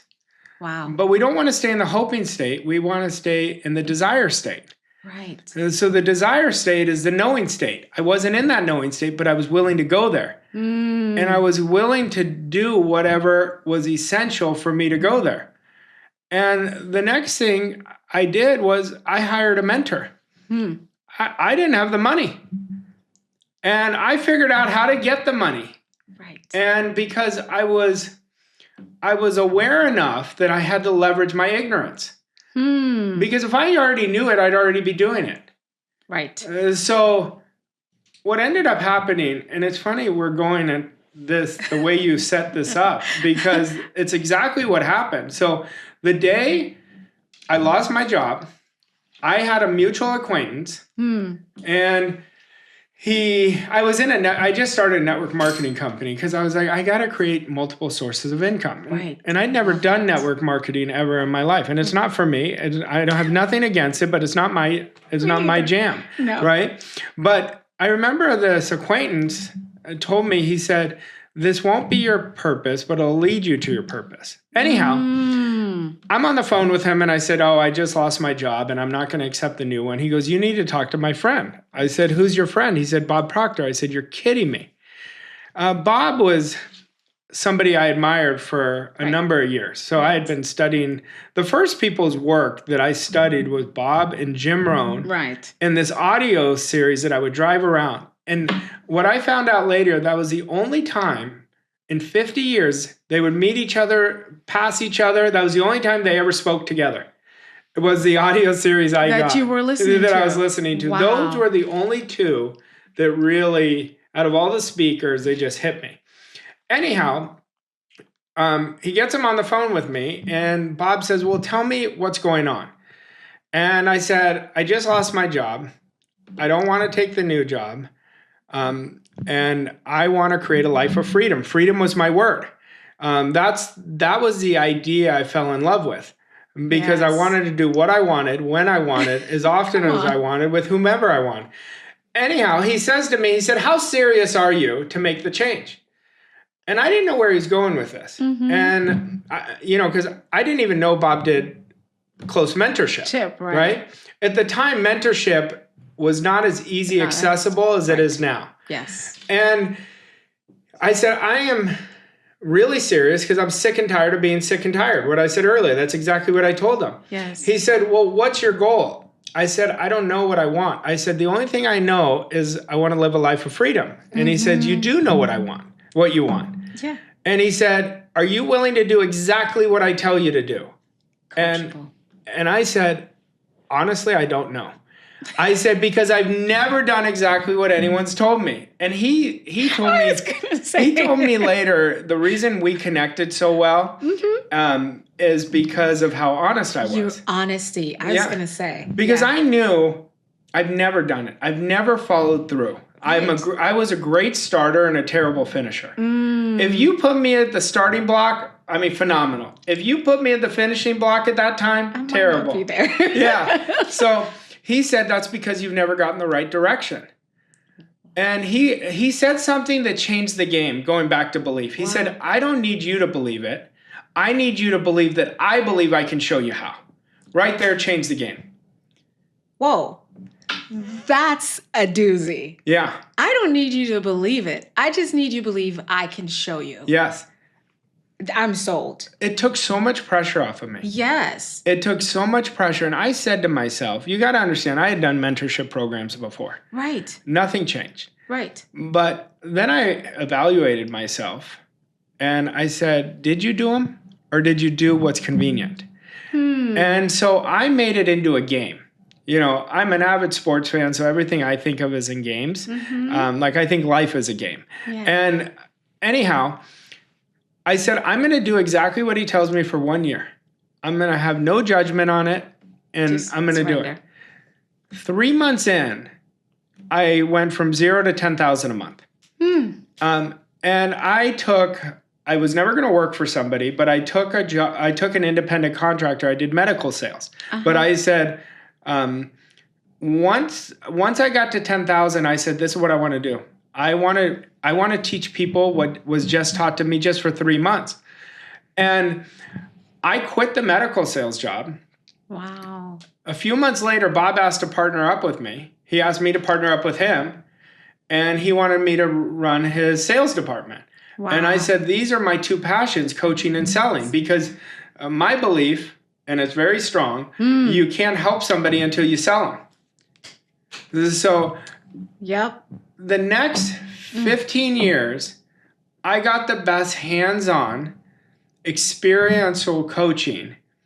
And in that year, to give your listeners, I went from, $150,000 in debt to getting rid of the debt and creating a positive 282. I thought I hit the lottery. I was like, I wasn't paycheck to paycheck. Right. But you know what's so interesting? Mm-hmm. When I started this, I thought once I can get more comfortable financially, that's all I wanted. Right. Then I got more comfortable. And you realize. And then I'm like, there's a lot more. There's a lot more. There's a whole world more. And I remember saying to myself, let's see how far you could take this. Right. And so for 15 years, I was side by side with Bob, and we were coaching people. Wow. We were coaching people. And, he became one of my closest friends. Like, I was with him at the very end of his life, and we had very special moments. And he told me and his wife that he was passing the baton to me. Yes. But he taught me so much. When you asked in the beginning about the millionaire mindset, to me, what most people don't understand, it's about value and service, not income. And once you focus on the value and really learn how to serve, which is another interesting topic, Come on. That's when your life is going to change. Yes. And the income is always an effect. It's not the cause. The side effect, I call it. Yes, it is. That is good. It's so easy. Yeah. Oh my goodness. So such an incredible journey. So I know someone's listening, and they're hearing, they're like, oh, lucky him. He got connected with Bob Proctor. Great. The great Bob Proctor. What I hope they caught, and you can tell us a little bit more about that, it was your mindset of doing, and I like the way Bob put it. He said, I just need you to believe that I can show you how. What I was hearing, and you can reflect on this with me, is that he wasn't going to be probably what you've had for mentors before that are going to tell you how to do what they've done, but was going to take who you are, what you want, where you wanted to go, and help you get there and guide you through the process of getting there. Is that what I'm hearing? Yeah. When Bob was very demanding, he'd be the first to tell you that. I'm sure. What connected us deeply, he really respected people who did the work. So he saw me do the work. If anybody thinks Bob and I got together by chance, everything we draw is an attraction to what we're in harmony with. And him and I were obviously on the same frequency, right, with where we met in the middle. Okay. And, I remember his 80th birthday. We were in Las Vegas, and he's thanking everybody for coming. There's a huge, it's like, imagine a wedding, but a celebration for his 80th birthday. And he said, my company really started to change when Arash came in and took over. The sales department, the leadership, and Bob's mentored a lot of people. He's mentored millions of people. Right. People always ask me, well, how did you get the relationship with him and other people didn't? It's because I never tried to get the relationship. That was the key. Wow. I would have never imagined, You'd be on the phone with it. Bob Proctor, and then him calling you to lead his sales team, and then you being directly mentored by him, like you said, back in those days, which is over 15 years ago. Mentorship with anyone that was in that space was very, very limited, right? Yeah, it was very different. What kind of mindset, and Dr. Kareem Ellis and I have an episode coming out on mentoring, because it's one thing to be a mentor, and it's another thing to be someone who knows how to be a mentee. Right. Right? So my question for you is, what kind of mindset did you shift into when you agreed to believe and agree that Bob can take you where you wanted to go? Because I want listeners, and I would say potential coachees of yours and mine, to understand there is a mindset for that. And you would have only been able to have a successful coaching experience with Bob for those first 3 months. You highlighted that you went into $10,000 months. Yeah. It would have only been successful based on what he brought and what you brought. So kind of tell us what that mindset looked like from your end. Well, from my end, I was naive. So I'll tell you that. But what I did do, looking back, yes, is I surrendered to his process. But what I was doing is I was taking his programming and making it mine. Gotcha. So I would study him closely. And I wouldn't just do a coaching call. I would re-listen to it over and over again. I would stay up till 2 a.m, really doing the repetition of getting this. And then it took form. But I'll tell you the best thing I did. I started behaving my way into a new identity from the very beginning. Behaving. Yeah, so what I mean by that, I was taking action before I was ready. And when I did that, the results started changing dramatically. How can somebody go from $150,000 in debt to a 7-figure income within 24 months? It doesn't make any sense. No, it doesn't. And what I always tell people, and this is what I experience, when you're getting coached, it's going to be so counterintuitive to any of your beliefs.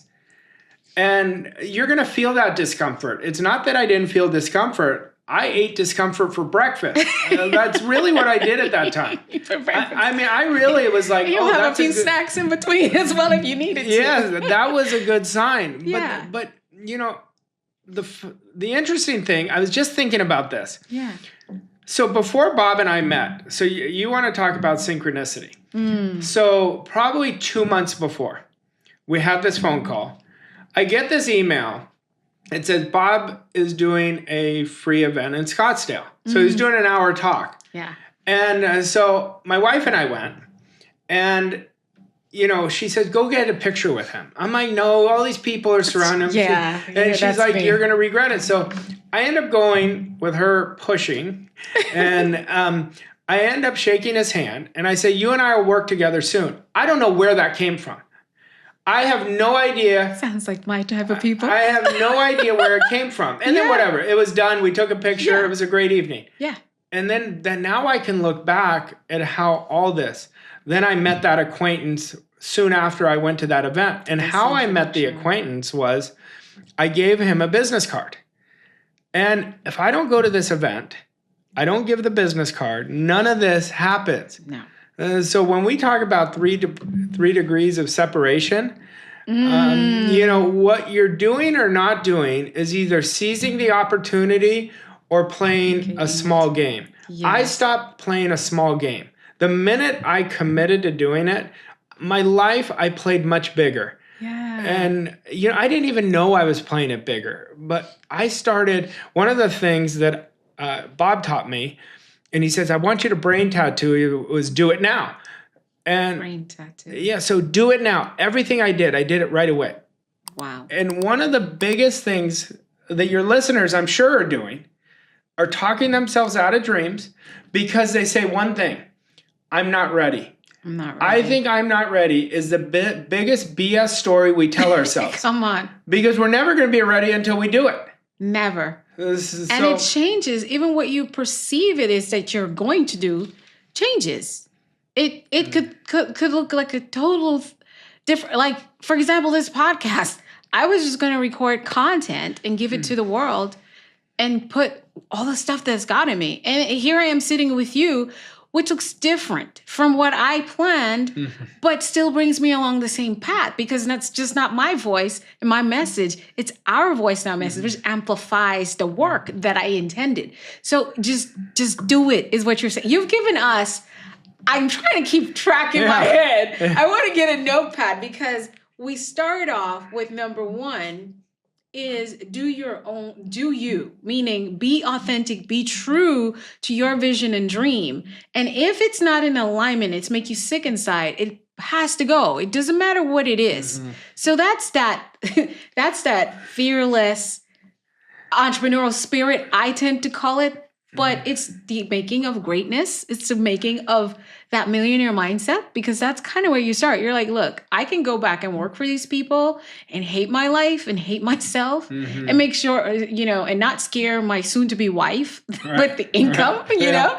Or I can just go after what I know I was created for. And that, yes, you see, it's not always yes, yes, yes, yes, yes. A lot of us think, oh, yes, if I say yes, I'm going to be saying yes to this and I'm going to be saying yes to that. You're just thinking too much. You're just saying yes to what you know your true self to be. To say yes to yourself. I heard that. And then it was the gap is that mentor.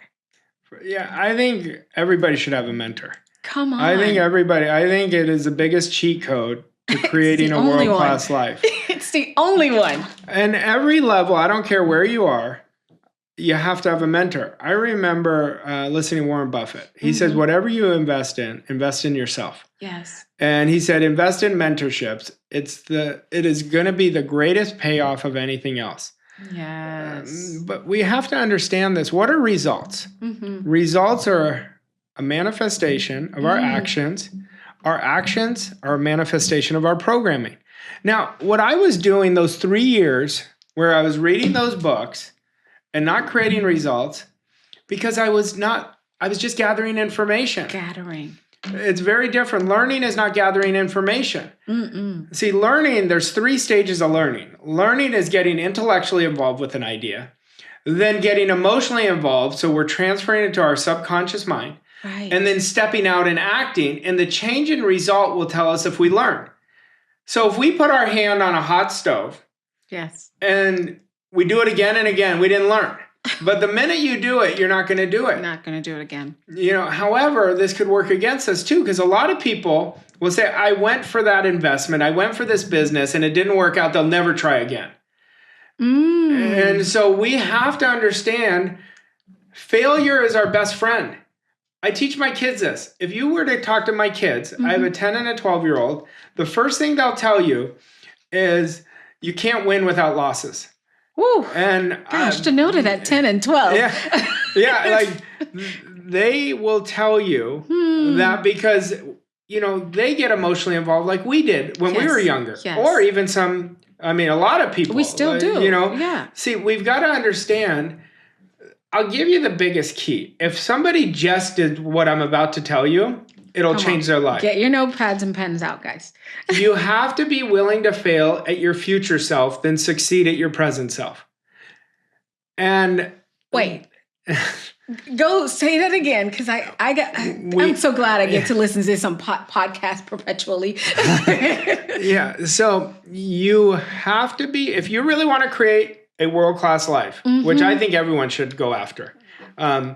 I'm biased for sure, but I know the steps to create it. But you have to be willing to fail at your future self, then succeed at your present self. See, why people are not creating results, everything they're doing is from their past or present self, what they see in their environment. Yes. But your future self is not who we are. Like my future self, your future self is a completely different person. They're much wiser. They have much greater grit. They have much more confidence. So every decision you make is, would my future self say yes to this? And if the answer is no, then you say no. If the answer is yes, you say absolutely. Yes. And that will change anybody's life, because if we keep defaulting to our present self, what are we going to create? Same results. Listen, guys. The podcast is over now. Y'all got a whole life lesson. That is, and I have a whole episode that I did in the earlies of this podcast talking about that. And I kind of call it delayed gratification. I love this version of it though. You're saying, let's back it up here again, because I got to digest. It just got really warm because I get so excited about this stuff.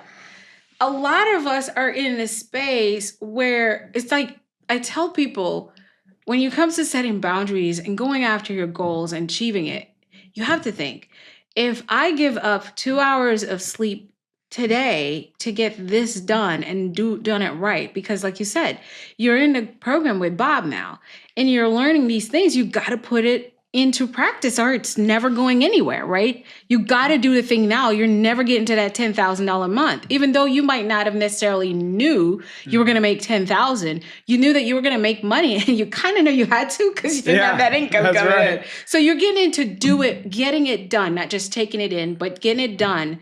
And you're saying that what you have in your vision is myself out of that $120,000 debt. And so you're making decisions to sacrifice some sleep and being up in the morning. That's right. Earlier than usual, because you're looking at your future self. And this is the thing that a lot of people say, hey, Dr. Lisa, how do you do it? You do all of this stuff. Well, my future self, which might just be one thing, we talked about that one thing you have on your goal. I'm not going to spill the beans, but that one future goal, who do I have to become today to get to where it is that I'm going? So you're giving us that recipe. My question is for you, when people find themselves in the moment, just making decisions about their future, thinking it's all about now and what they used to be, how do they get themselves unstuck from that? Well, they have to have a goal. Without a goal, without a significant vision, first it starts with vision. Vision. So I recommend everyone write out a vision of a year from now, of where you want to be, but you come from the assumption that it is impossible to fail. And we got to understand what the word assumption means. If you look it up in the dictionary, it means fact. So you come with the fact it's impossible to fail. And your job, once you write it out, and I'll give you my cheat code with my clients. I have them write it out for 7 straight days because it expands. Now they're starting to get in the spirit of it. But I have them listen to classical music, Mozart, Beethoven, because it neutralizes their analytical mind. And then at the 7-day mark, you record it and you listen to it every day for 10 minutes. Now, why do you listen to it? Because you're implanting it deeper and deeper in your consciousness. Every time you listen to it, you're deepening your commitment. Yes. But in your consciousness, you're training your subconscious mind how you're going to live in the future. But that's step 1. Step 2 is now we build a philosophy that is in harmony with that vision. So what are some philosophies? I do it before I'm ready. I do it now. Everything I touch turns to gold. And so you build your philosophy based on the vision you wrote. But so it goes from vision to philosophy. Your philosophy then creates your standard. Standard is showing the world who we are. So standard, you can't fake. But standard creates abundance. Then your standard creates your story. There's only 2 things that are a life-fulfilling prophecy. It's our attitude and our story. Wow. So that's why we have to create an empowering story now. And the story creates the identity. Identity creates the result. That's how anything you're doing right now is being created either consciously or unconsciously. Stories. And so one of the things that we want to ask ourselves, is my old story real?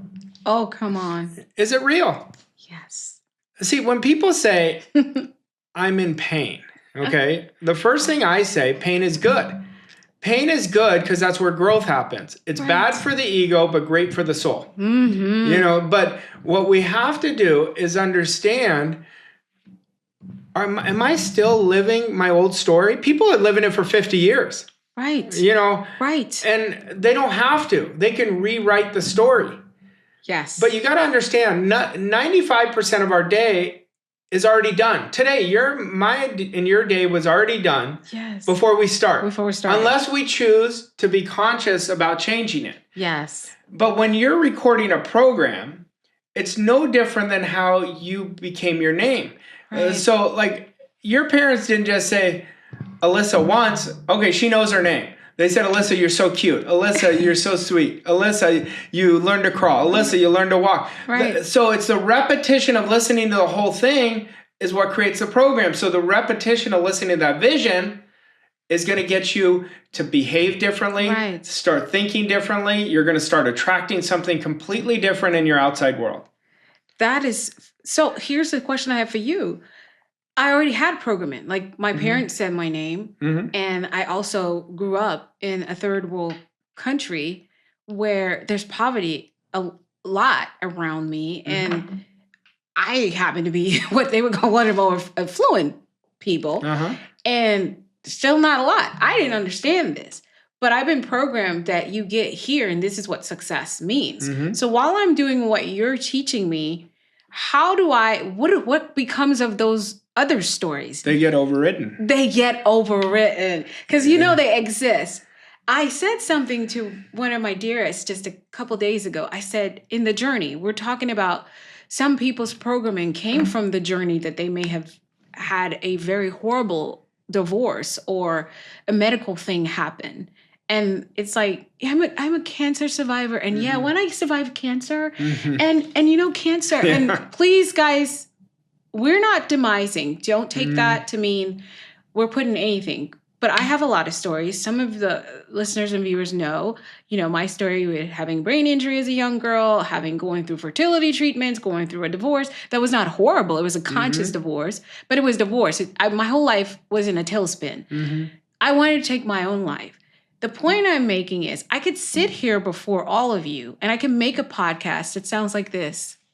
Do you know how hard it is to, after losing your memory at the hands of a family member hitting you on the head, not knowing if you're going to make it, and then, I could sit here and tell you that story. Yeah. Or I can tell you that those things, like you said, Arash, it was the pain that I was able to learn from, but still focus more on my purpose and then keep adding programming that would take me away from, oh, I'm the girl from a third world country. You get a 9 to 5, you crush it in corporate, you're winning because you're making 6 figures. Go you to, no, I have a message that's going to go all over the world. I'm going to help change socioeconomic conditions around the world. You know, what is the difference between the story when you said the old program gets rewritten?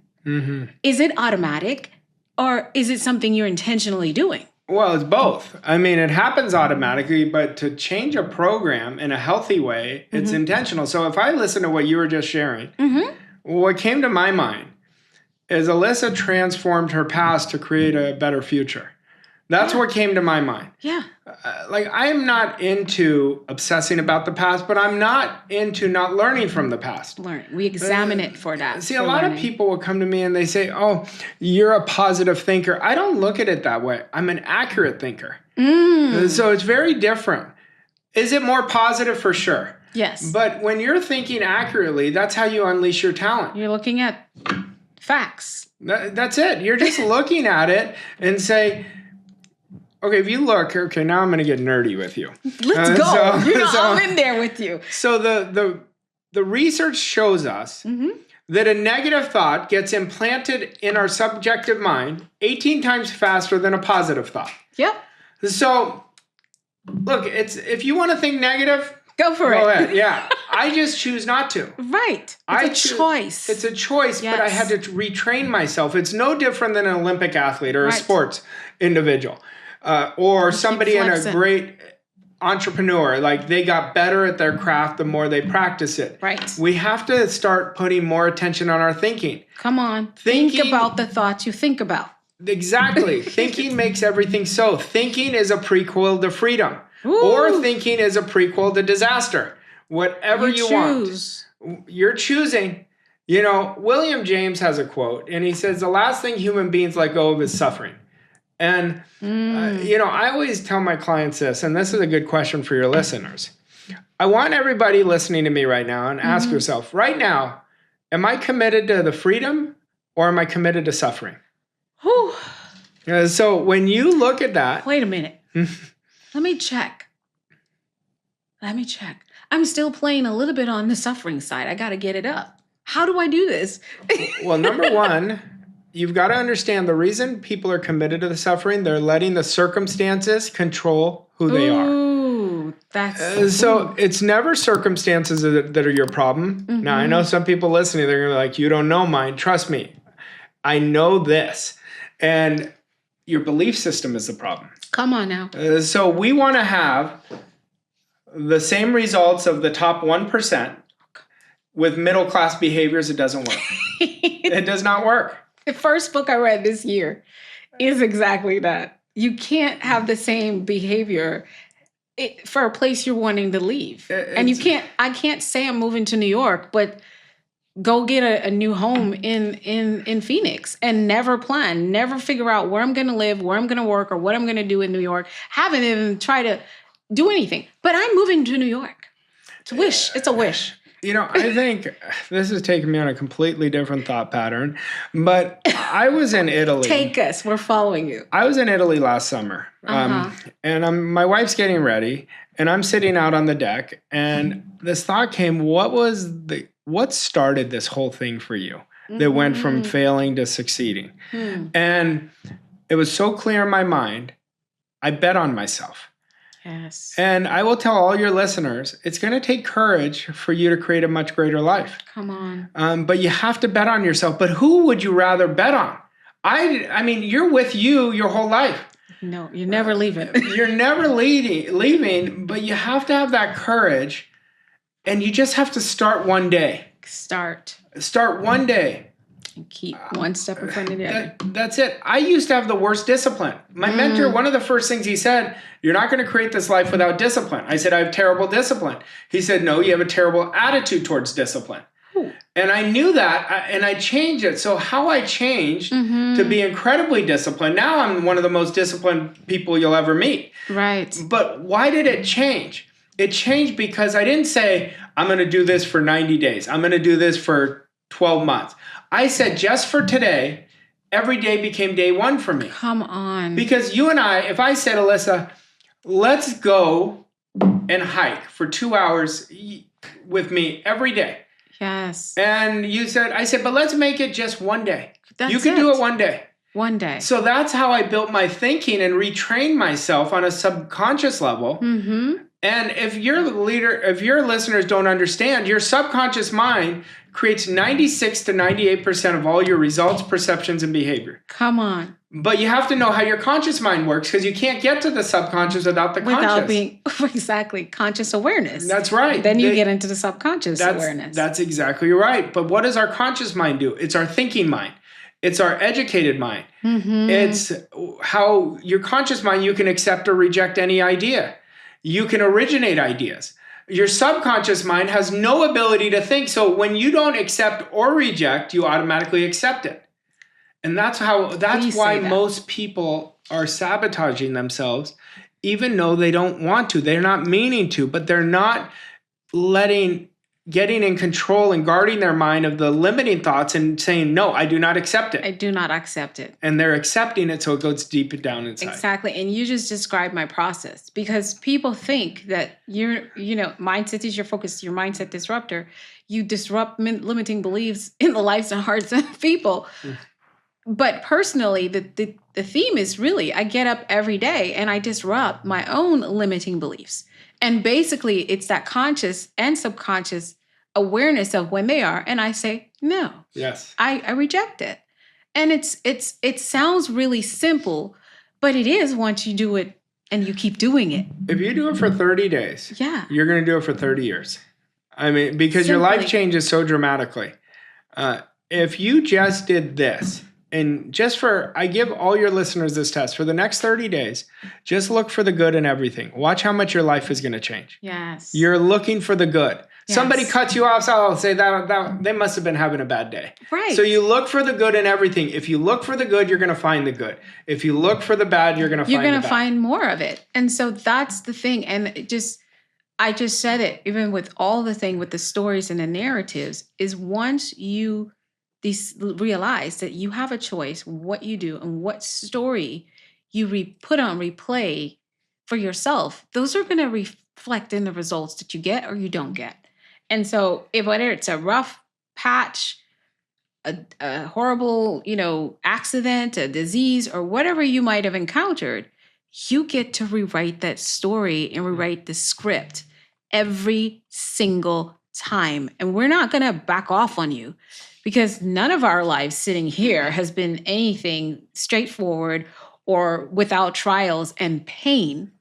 But the choice we made is why we're sitting here every time. And we continue because I remember in my healing journey with coming out of divorce, 2 years later, I literally had a moment where I went spiraling down for I would say 36 hours of the woe is me, why it's taking so long for me to get back on my economic space that I'm used to, all the things I can't afford no more. And the story just came out of nowhere. Do you know what that was for me, Arash? It was a choice.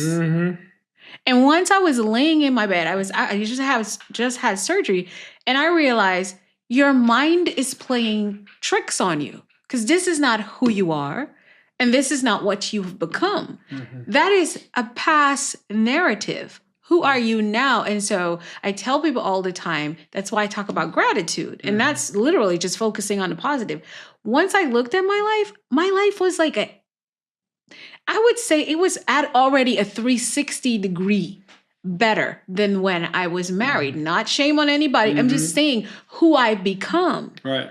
Who I've become. And so when you look, and everyone would have looked at my life at that point, they would see all these accomplishments, not understanding those were the side effects, as I would call them, of who I had become because of what I chose to believe. Oh my goodness, this is just going so brilliant. So now we're going to go into a little bit of your blueprint about building the right mindset for generating millions, or that millionaire mindset that will bring you on the journey to millions. Yeah, sure. So first thing we have to understand is we established that the money in a millionaire mindset is a byproduct. There's always a byproduct. So we already established that. It's always a byproduct, but mindset, the word mindset is so polarized now. Come on. And so we got to define what mindset is. Tell us. Mindset is a combination of the decisions you make, the disciplines, the standards, the identity, and the attitude. That's what mindset is. So a lot of people, well, tell me, mindset's so important. I do a lot of mindset work. What is it? And that's what I like to play with people and ask them. Yes. See, we have to understand what it is, but you keep saying something brilliantly, which is the most important question after we know what we want, is who do I have to become?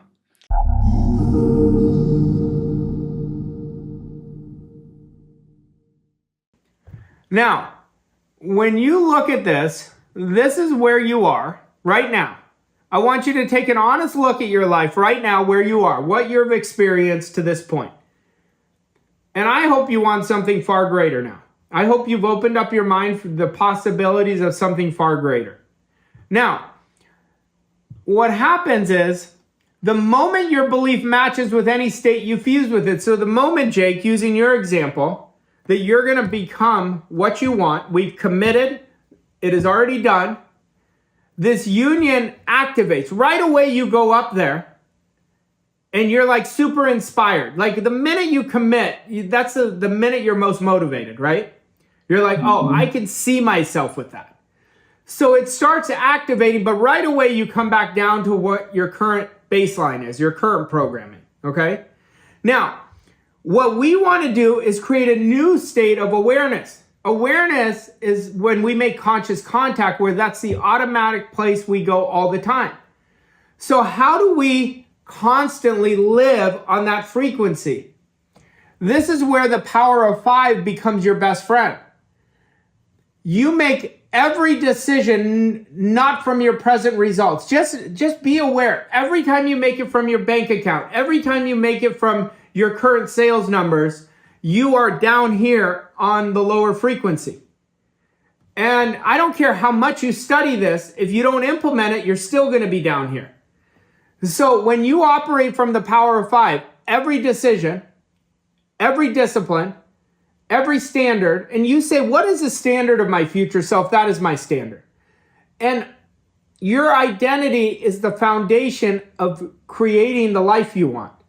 So you think, feel, and act, and you stack it every day, every day, every day, every day. And that's why 90 days of stacking consistent small wins from your future self is how you're going to become it.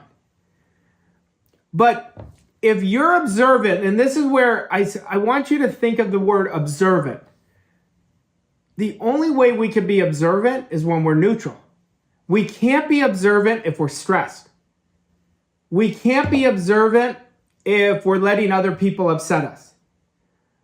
But when you're neutral, that's when you can be observant of what you're doing well, or I want to alter this, or I want to work on this strategy. you're going to see the more observant you become, so the more neutral you become coming from your future self, is how you're going to see the outside world start shaping you, start shaping the inside. And you're going to see it.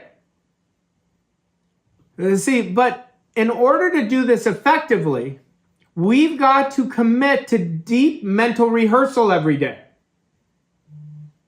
Now, most people do mental rehearsal very inaccurately. They go right away and start visualizing without getting themselves in a relaxed state. You got to get yourself in a very relaxed state first. You want to get so relaxed where your body is like floating, where you're feeling that. So before you get into mental rehearsal, spend 5 minutes relaxing yourself.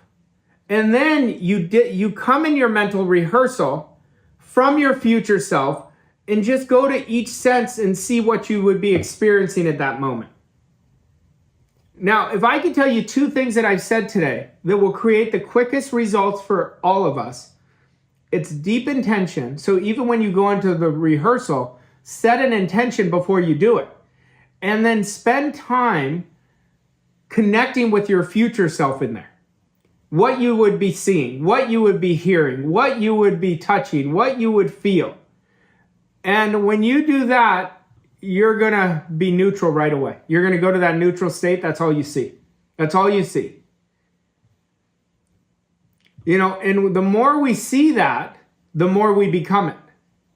Okay? Now, neutral will change your life more than anything.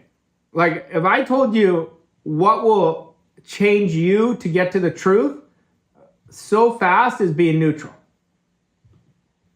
But the laws always hold us accountable. So when we're in mental rehearsal from our future self, we're seeing what we want.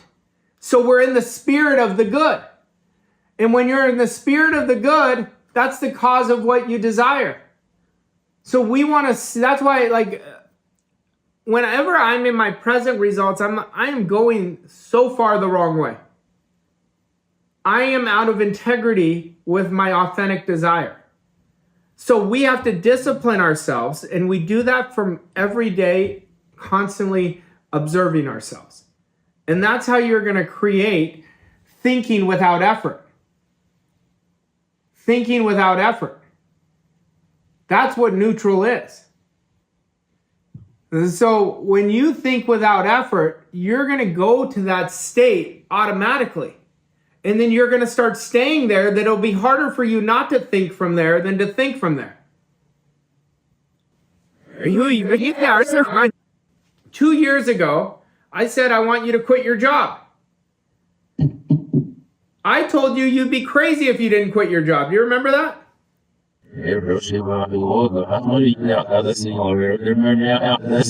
Yeah, no, I didn't even say a dream. I said wish or a hope. That wasn't a dream.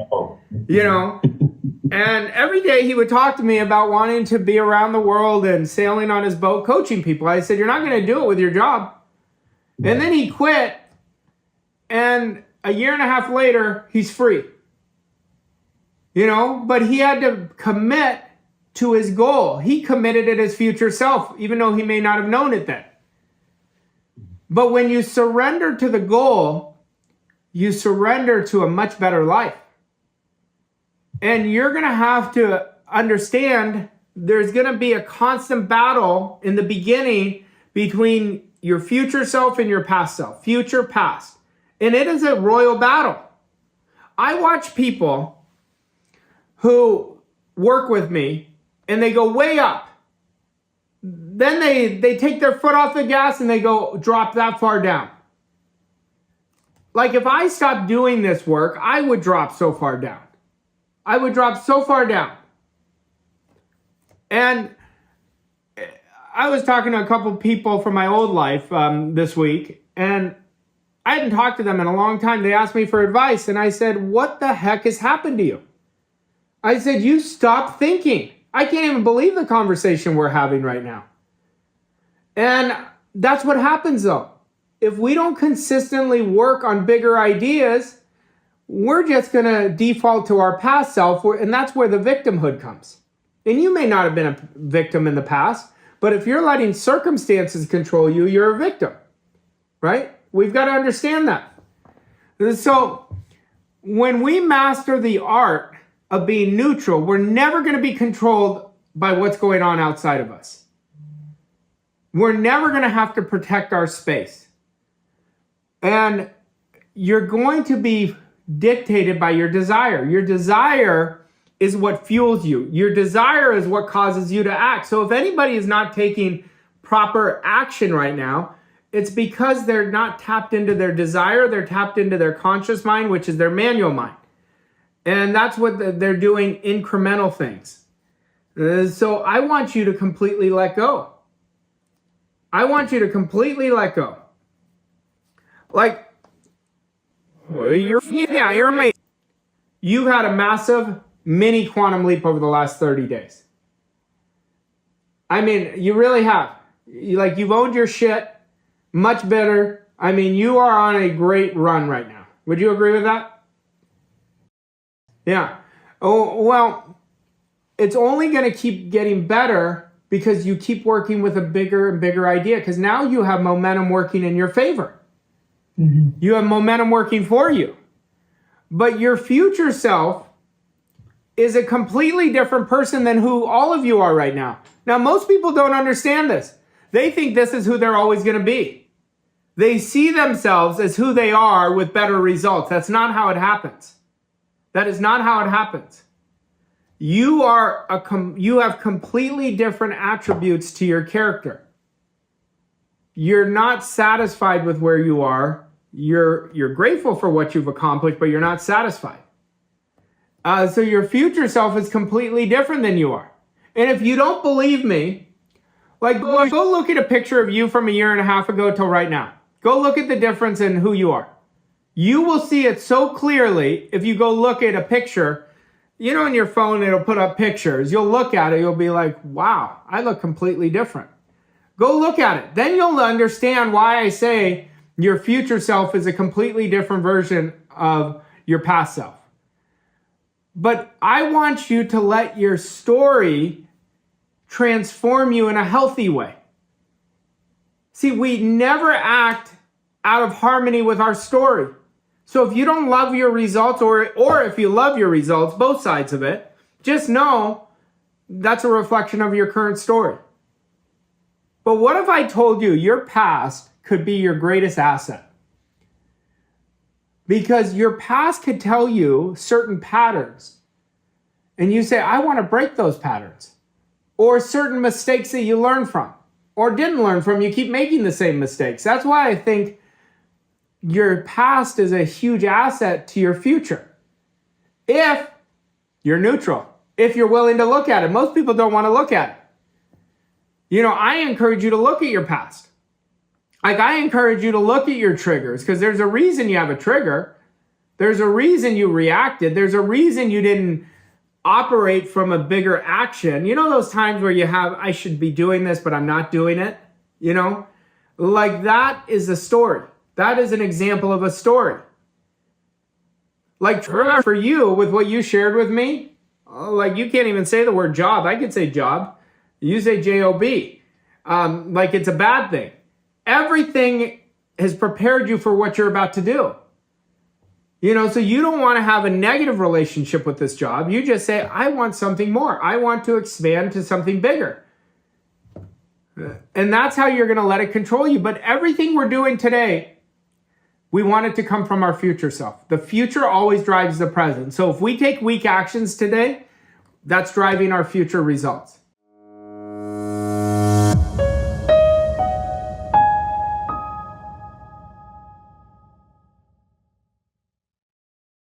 Hey, how's it going? You know how those little pop-ups come when you're watching Netflix and they say, are you still watching? This is just me checking in, seeing if you're still watching, and I wanted to let you know that you are just 16 hours away until the end of the Stream-A-Thon and the kickoff of our live Q&A call. So as you're watching, make sure that you're jotting down any questions you might have that you want to ask Arash. We'll be live with you in just 16 hours. And here's the rest of your videos. Enjoy. Transformed your identity just by being in this room.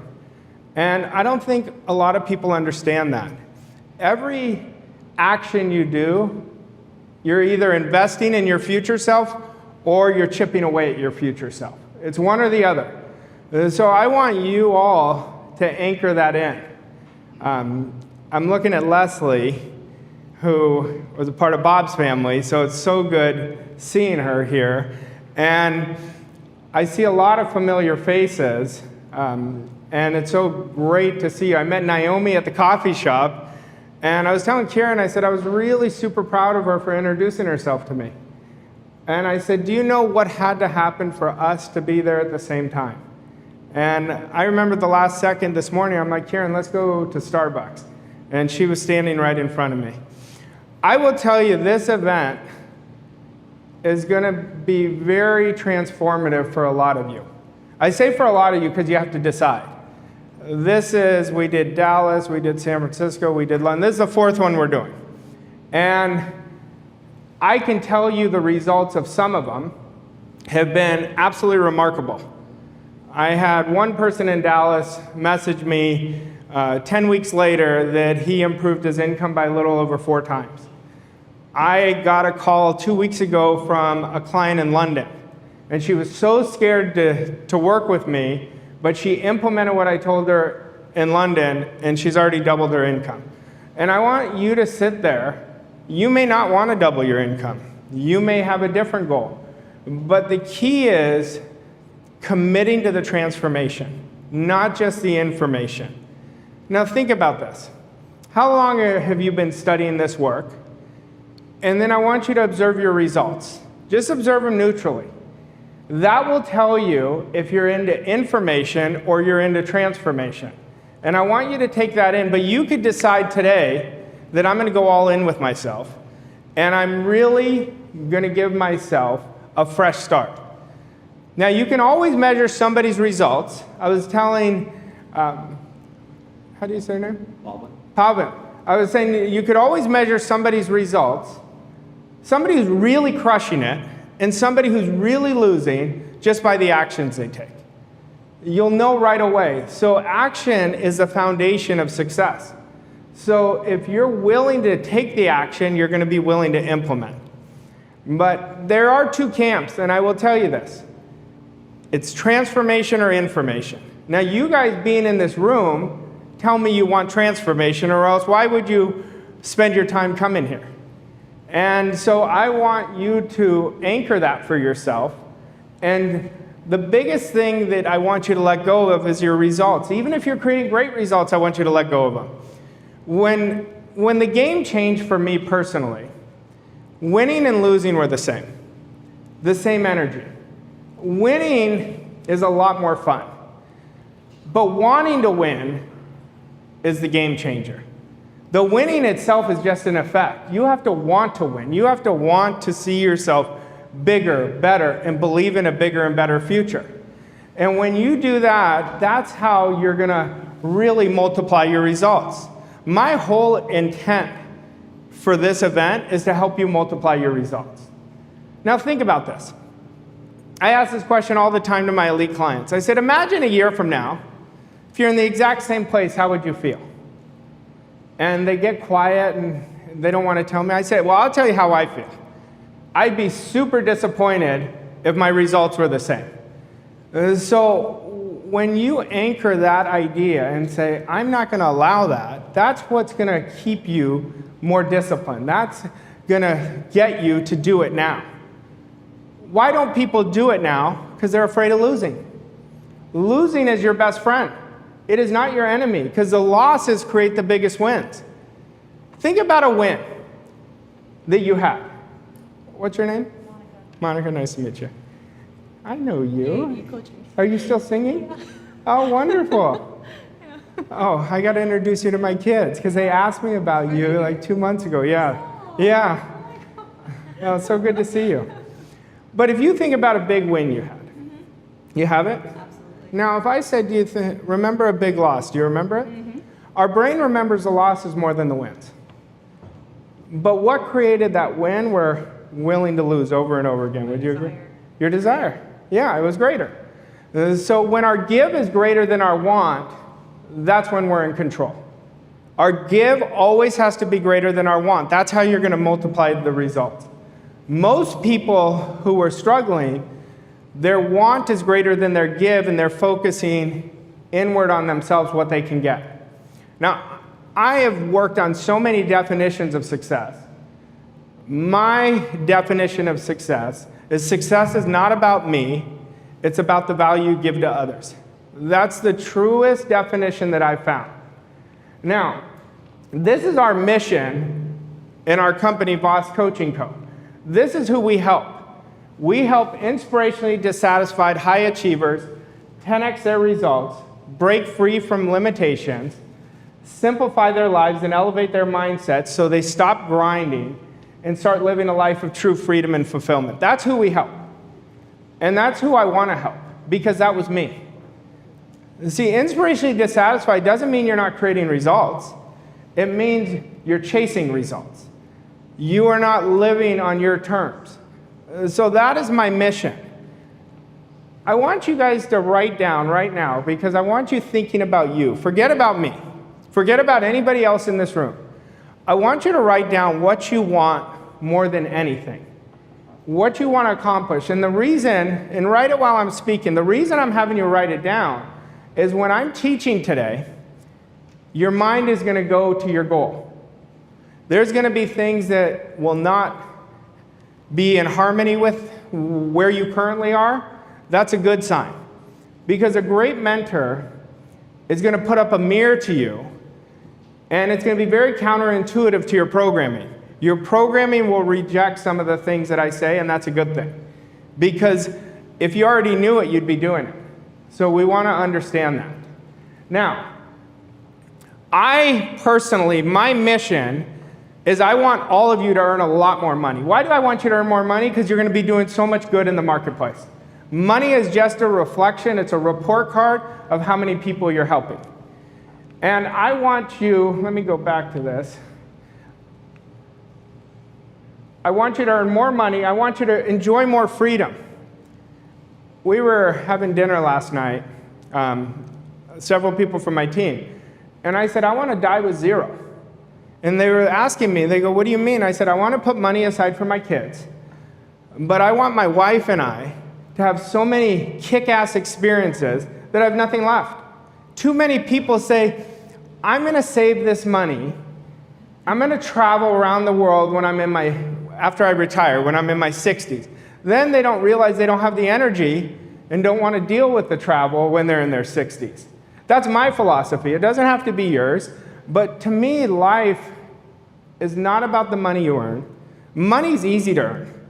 Now, some of you may be having a hard time with that. But the genius is in how to keep it, how to circulate it, how to leverage it, and how to teach more people and help more people. Because think about you, in your last 10 years, you could look at how much money you've earned. And you'll be like, wow, if you add it up, I've earned a lot of money.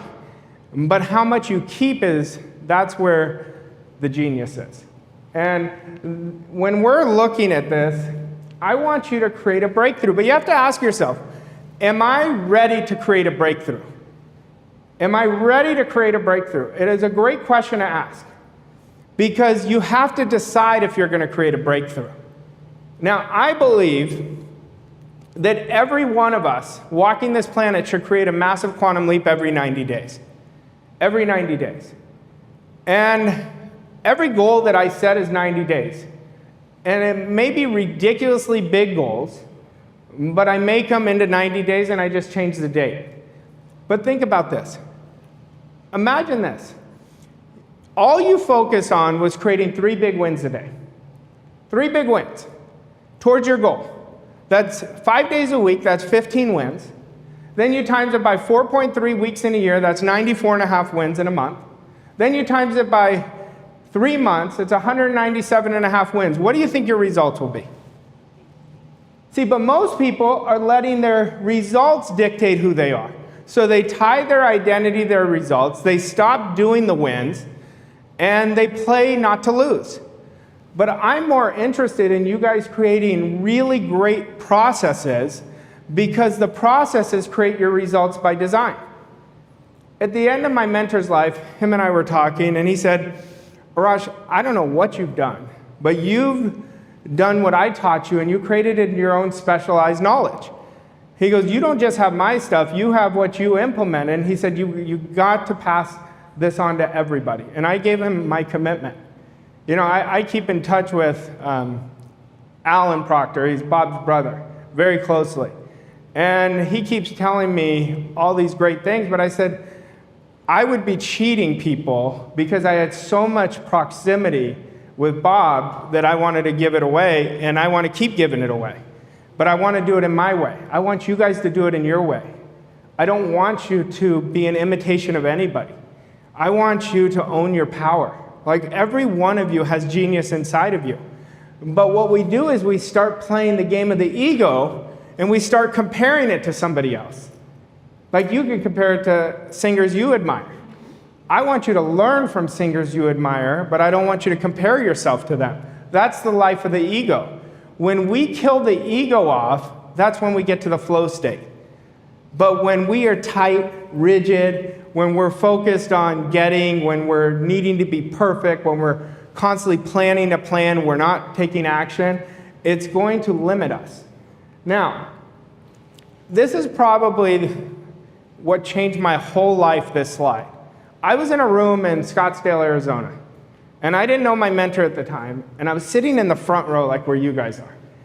And Bob said to everybody in the room, he said, you can absolutely create your own economy, and he said, I want you to burn it in your mind. Now you gotta understand, at this moment, I'm super insecure, lack tremendous confidence, and I fell in love with this idea.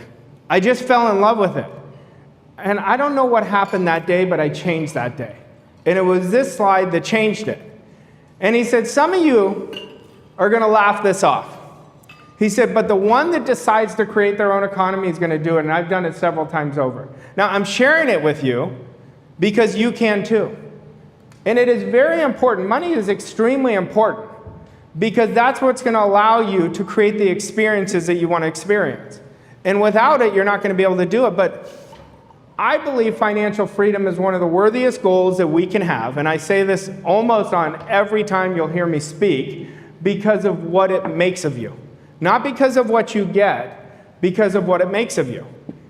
Now, this is what I've learned about money a long time ago. Nobody earns a lot of money until they decide to. They have to decide. And you have to understand and learn the rules of money. Money has rules. You have to give. You have to build your self-esteem. You have to be willing to take actions out of your comfort zone. So money has rules. So if you look at what you're earning right now, just neutrally, don't get upset about it, and don't get too high where you're drinking your Kool-Aid. When you look at it, you'll see when you've been in harmony with it and when you haven't been. But if you want more money, that means you gotta have to give so much service. Like, fall in love with service, the money will chase you. You don't have to chase money.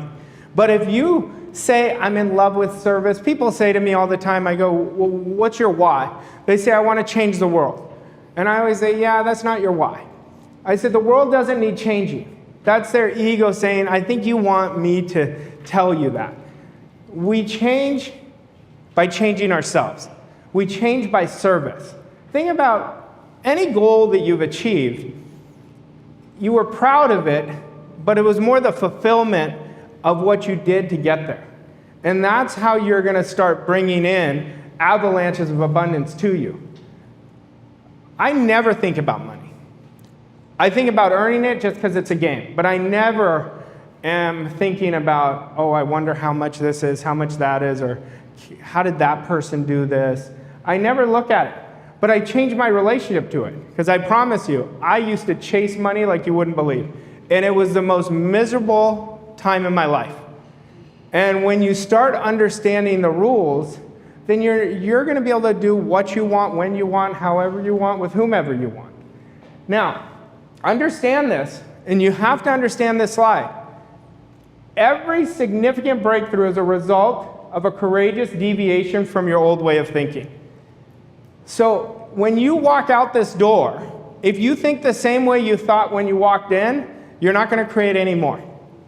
And whatever level you get to, whatever level I get to, I can't think the same way I've always thought, or else I'm going to keep getting the same. So we want to constantly upgrade ourselves. We want to constantly upgrade our standard because that's what's going to create the results you want in your life. But I want you to dream. At this very moment, adults stop dreaming. They start going into limitation. Kids are constantly dreaming. They're constantly thinking of, I want this, this is why I want it. Anybody who has kids will know that. But I want you to understand at this very moment, inside there's something burning in you. That's why you're in this room. There's something burning. Like, you guys didn't come to see me. You came to get from me something that's already in you that you want to bring out of you. And that's why you're here. And that's why I was there 17 years ago. Now, I will tell you, it's going to take daily transformation to create a life of freedom. It's not what you do once in a while that's going to make the difference. It's going to be, am I willing to commit every day to personally transform? And if you're not, there's nothing wrong with it. But if you are, you're going to create some amazing, amazing things, not just for you and your family, but for everybody you touch. Now, I'm big into 10X, if you've been following me. I am huge because a lot of people, when I teach 10X, they think it's income. It's not income. It's self-esteem. It's standards. It's processes. It's attitudes. That's what creates the income. But the whole purpose of 10Xing our life is about setting big goals that will lead to an extraordinary life. So if you look down right now at your goal, I want you to ask yourself, is that a goal that I really want, or is that what I think I can achieve? That'll tell you right now where your mindset is. I was telling Naomi this morning, I said, tell me what mindset is. And she gave me her definition, and I said, let me simplify it for you. Mindset's just how you see the world. That's all mindset is. So look at your goal, that's your mindset. There's nothing right or wrong about it, it's just where you are right now. But I want you to leave this room setting much bigger goals for yourself and not worrying about the how. We're asking the wrong question about goals. Most people are asking, how can I do it? If you knew the how, it's a terrible goal. But we've got to ask the who and the what. Who do I need to become? What do I need to leverage? Who do I need to surround myself with in proximity? And when you start asking bigger and better questions, what happens is if you ask empowering questions, you get empowering answers. If you ask disempowering questions, you get disempowering answers. What's a disempowering question? How am I going to do it?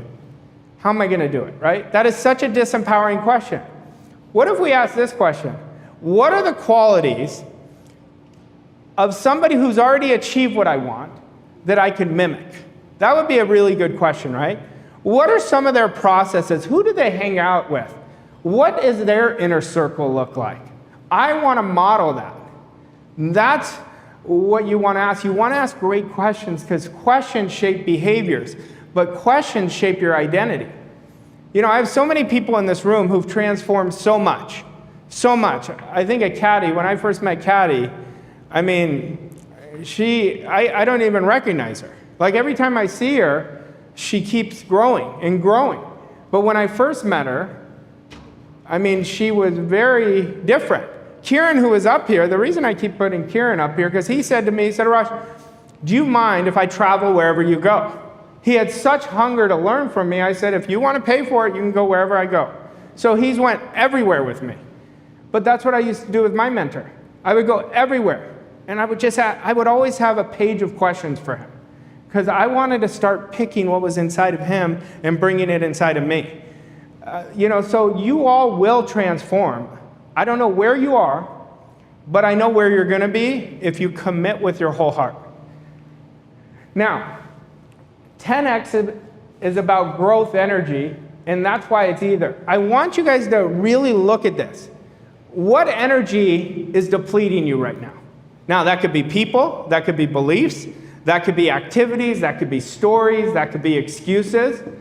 And you want to answer this question because if you're putting your energy towards something that is taking away from you, you're not going to create the results.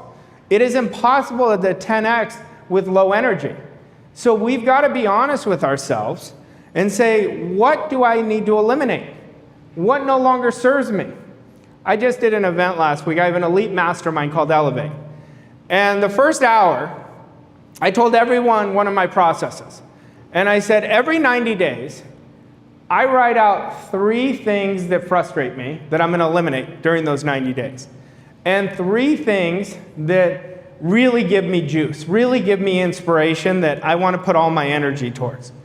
Because as an entrepreneur, there's 4 key points of entrepreneurship. It's about the beliefs, skill sets, leverage, and structure. Now, I always say most entrepreneurs are terrible at structure. That's why they become entrepreneurs. But it is critical to create great structure. Now, you don't have to be the one that creates great structure. Like, I create great structure in my presentations. I create great structure with ideas, but I have a business partner that is really good with structure because I'm not. So I'm very smart. I have a team because I just want to teach this. I just want to work with people closely. That's where I put all my time.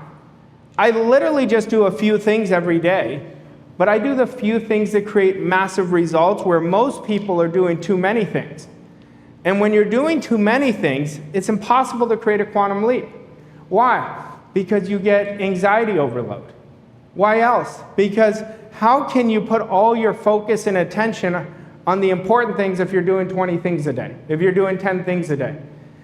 And so we want to start understanding less is more. When we start committing to less is more, that's going to change the game. So all of you, like Chris, if I looked at you and I said, think about your genius right now, okay? What you just are naturally good at. Now, I guarantee you just do a couple things every day to do that. Would you agree with that? See, but why are we not focused on what we're excellent at and make our excellence better?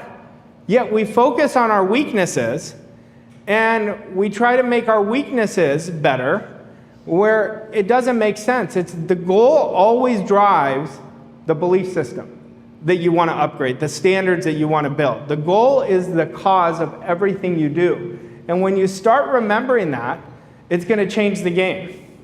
Now today, I'm going to take you through a lot of concepts, but I want you, if you have a question, raise your hand. I'm going to make this very active, and I'm going to have you do questions that I'm going to stop and have you do so you guys can identify it. And by the time you leave, I want you to write down what your commitment is, and I want you to send it to me. When we write down anything, we deepen our commitment to it. So if you write it to me, now I'm not going to force you, and if you don't send it to me, that's fine, that's your prerogative, but you're not going to allow yourself to put yourself on the hook. A lot of people have this idea, and I'm very different with this, don't tell people your goals. My mentor used to tell me that. He goes, Arash, just you and I, we'll talk to each other. I said, Bob, I want to tell the world my goal. He goes, why? I said, because I want everyone to be my accountability partner. I want everybody. Anything that I want the whole world to be. You know, because that's how I work, and that's what puts me more on the hook. But you have to understand you. Just because I say that doesn't mean that would be good for you. It does not mean that would be good for you. And so let's look. I can't give you guys greatness. This is the best definition I've ever heard about greatness. Greatness is defined as selfless exceptionalism. But what creates greatness? The person who unleashes their greatness, you all have it. I can't give you something you already have. It's God-given. But you have to know, what do I want to achieve? Now, why do people tell me I don't know what I want? I've studied this 1,000 different ways. I promise you this. And I have this peg. And I used to tell people, well, tell me what you don't want. Then one day I sat there, probably like 6 months ago, I said, that's a terrible standard. Why am I even allowing that for my clients? I used to say, write down what you don't want, the opposite is what you want. And I said, how can I help them achieve what they want if I'm giving them an out? So I stopped doing that. But you have to know what you want. Your want is what creates abundance. And I'm going to get into wants a little later, but your wants can never come from justification. So if I told Monica, what do you want? And she said, Arash, I want to be the singer but let me tell you, it's because this, and this. She'd be justifying it to me. So now she's coming from need. So the want, you own it. You have to own that, and now you're activating abundance in your life. And so that will activate your greatness. What else? How badly do you want to reach your goal? You have to want it so badly. Stacy and I were talking last night, and we were talking about this. She said, well, how do you help people want it bad? I said, you educate them. You show them your example. You lead by your vibration. Like every one of my clients that works with me closely, I tell them, I want you to walk in a room and your vibration sells the room. Like your vibration is, I need to talk to this person. That is a great attitude. You want to be able to walk in, I don't care what your results are, you own your space. You own your energy, because that's how you're going to own your power. You're going to stop giving it away to results.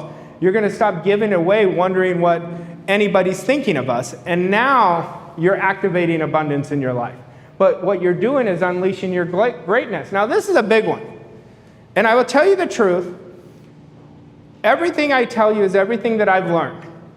And I was a great student. And I still am a great student. But my mentor said, if you don't have mental toughness, you're not going anywhere. And do you have the mental toughness to handle the adversity along the way? If you are setting a goal that is worthy of you, I can assure you, you're going to have adversity along the way. I can promise you this. If you take anything that I say to the bank, I promise you, you're going to have adversity. But adversity, let's shift our attitude towards it, that we eat adversity for breakfast. That when we have it, we say, I got to do it now. Instead of shrinking to it and say, oh God, look what happened. What should I do? No, we get into action and do it now. 17 years ago, I picked up this information. I committed to doing it. And there was 3 words that changed my life within 90 days. 3 words. And all it was do it now. Everything I did right away. Everything I did. Where for 3 years before, when I was studying this, I was gathering the information. I was the epitome of what I'm training against. And I was the person who would raise up my hand and say, give me more information, give me more information. I was that person.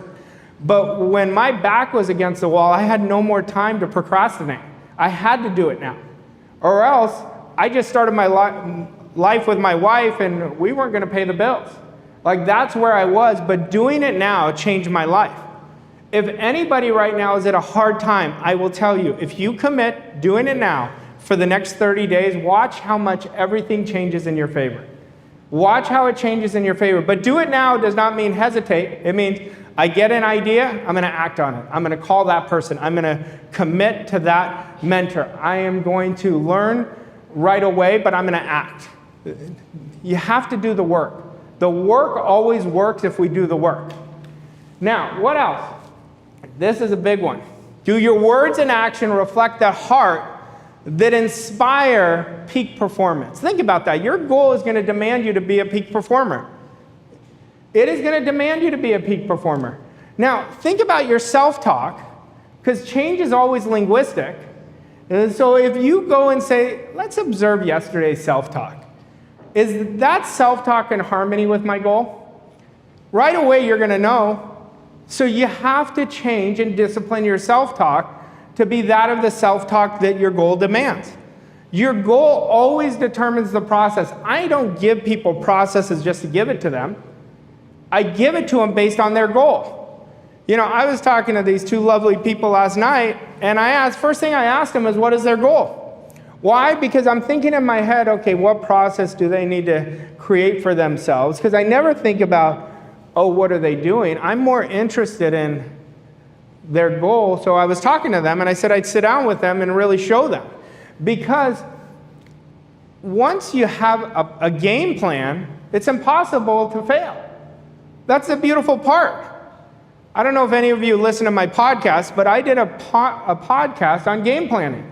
One day I was talking to my team and I said, send me your game plan. And so they sent it to me for a week. And I did not love their game plan. And I told them. And I changed it with them, and I made it a habit where they sent it to me for 30 days. So they've gotten a habit of, instead of writing a to-do list, they put a game plan to their daily goal. Because our daily goal is if we win our days, we're going to win our weeks. If we take care of our weeks, we win our months. We take care of the months, they win the quarter. There's too many people by Wednesday afternoon already have tapped out of the week. They've already tapped out of the week. So if you haven't listened to that podcast episode, I highly encourage you listen to it, because then you're going to see the gap between your game plan and what your goals game plan demands. Once we have that game plan and we keep repeating it over and over again, guess what? You're going to create more confidence. Confidence is going to create your results. But remember this, when you give, you live. When you take, you're in pain and fear. So understand, if you ever take, there's some underlying fear. If you're given an excuse, there's an underlying fear. So attack your fears. Your fears are not your enemy, your doubts are. Doubts come from ignorance. Your fears are just a manifestation of the doubts. So the more you start understanding them, and start looking at the fears as good things. Fears is just somebody anxious about a future. That's all it is. It's about a future they're worried about, where I want you to start sprinting to a future. I want your philosophy to be, every day I'm creating a bigger and better future for myself.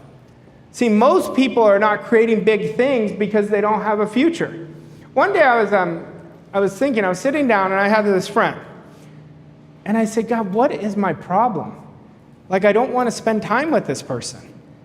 And then I said, it's because we don't talk about anything about, like, there's no future. Everything is about, it was like Al Bundy. Everything was about high school. Like, I was like, I've got to distance myself because I want to surround myself with people. I don't care what they do, but I want to surround myself with people who are really going after something. That's what inspires me. So I distanced myself because it wasn't in harmony with me anymore. And I told him, I said, you're not the problem, I'm the problem. Because he's no different than he ever was. I'm different. But I respect myself enough to walk away from what doesn't serve me anymore. And that's what you want to do. That's what you want to start taking action right now. Like, the minute you leave here, do one thing that is out of your comfort zone. It's going to change the game. It will change the game for you. Like, I'm always bragging about Monica. Monica, when she came to me, was so hungry. She didn't have a great skill set, but she had this authentic desire, and it reminded me of me when I was losing. And she would do everything I told her to do. Like, I always say that I feel like I've known Monica for 20 years. And she is a great example of this. If you get an idea and hold on to it, and just commit the rest of your life to it, watch how much your life is going to transform. And I love it because she always calls me from her lake house. You guys call it something else. What do you guys call it? Cottage. Yeah. So she calls me from her cottage, and I knew how much that cottage meant to her. So I always remember what the process was for her to get it, but I always remember her failing, but she never lost enthusiasm. She never lost her hunger, and that's what it takes. But just to understand this, everybody wants success to be this upward line. It's never up. It's up, down, sideways, backwards. But you're going to know when you're creating success because you're going to have the worst week, and you're going to be like, oh my God, something magical is going to happen. Like, that's when you start knowing, and that's when you know you're not giving power to the outside results. And when you do that, you're going to really win. But this is about you. This is just about you. What is our business? Our business is a direct reflection of us. Our relationships are a direct reflection of us. Our income is a direct reflection of us. Your circle is a direct reflection of you. So understand, this is just about mastering you. Now, I'm going to show you the simplest ways to do it. First thing you have to do is you have to understand you're infinite. There's infinite inside of you, but there's infinite inside of anybody. So that's not a badge of honor. That is not a badge of honor. What defines us are the choices we make. That's how you're going to take you to the next level. Nothing is going to define you more than the choices you make. But we have to start with the truth that if one person can create X, so can I. If one person can have great wealth, so can I. If one person can create this 8, 9, 10-figure business, so can I. So we have to understand that. See, all you have to do is open your eyes. If one person can do it, so can you. Now you have to really discipline the defining choices you make. I was telling somebody, I don't know who I was telling today when I was talking in the back room, I said, discipline to me is very simple. It's, you know what to do, do it. And you know what not to do, don't do it. That's what discipline is. It's very simple. And when you discipline yourself and change your attitude towards discipline, because all discipline is accepting and rejecting ideas from your future self. That's all it is. That's what discipline is. So if your goal is to earn $1 million, then any idea that it's not in harmony with $1 million, Mavi, you say, I don't accept that. And you keep doing that for 30 days, it's going to get easier and easier and easier. And that's how you're going to shift your mindset. But that's how you're going to activate discipline in your life. But I will tell you this. I want you to go within right now. There is another person inside you dying to come out. There is another person. Our soul doesn't like being restricted. It does not like being in bondage. But you've got to let that person out. You've got to really start dreaming. And understand, if Mavi can do it, Monica can do it. You know, so if Naomi can do it, Trevor can do it. Anybody can do this, but our job is to let that person out. How do we let it out? We kill the ego. We have to take action knowing that we may fail. See, when we do that, that's how you're going to activate your genius inside of you. Now, we have 3 parts of our mind. We have a conscious mind, a subconscious, and a body. Most people know this, but they're using their conscious mind against them. They're trying to will things to the finish line. So they're using 2 to 4% of their power and wondering why they're not creating results. My intellects out there, you guys know it. You guys are numbers people. You're like, I didn't do it perfect, I'm not going to do it. Until I get it perfect. That's not the game. Once you keep taking the action, you activate your cognitive map. Your cognitive map is your understanding. And once you activate the cognitive map, your brain starts working on how to make it better, better, better, and more effective. So we want to let that person out, but gets to the starting point today. How am I seeing the world?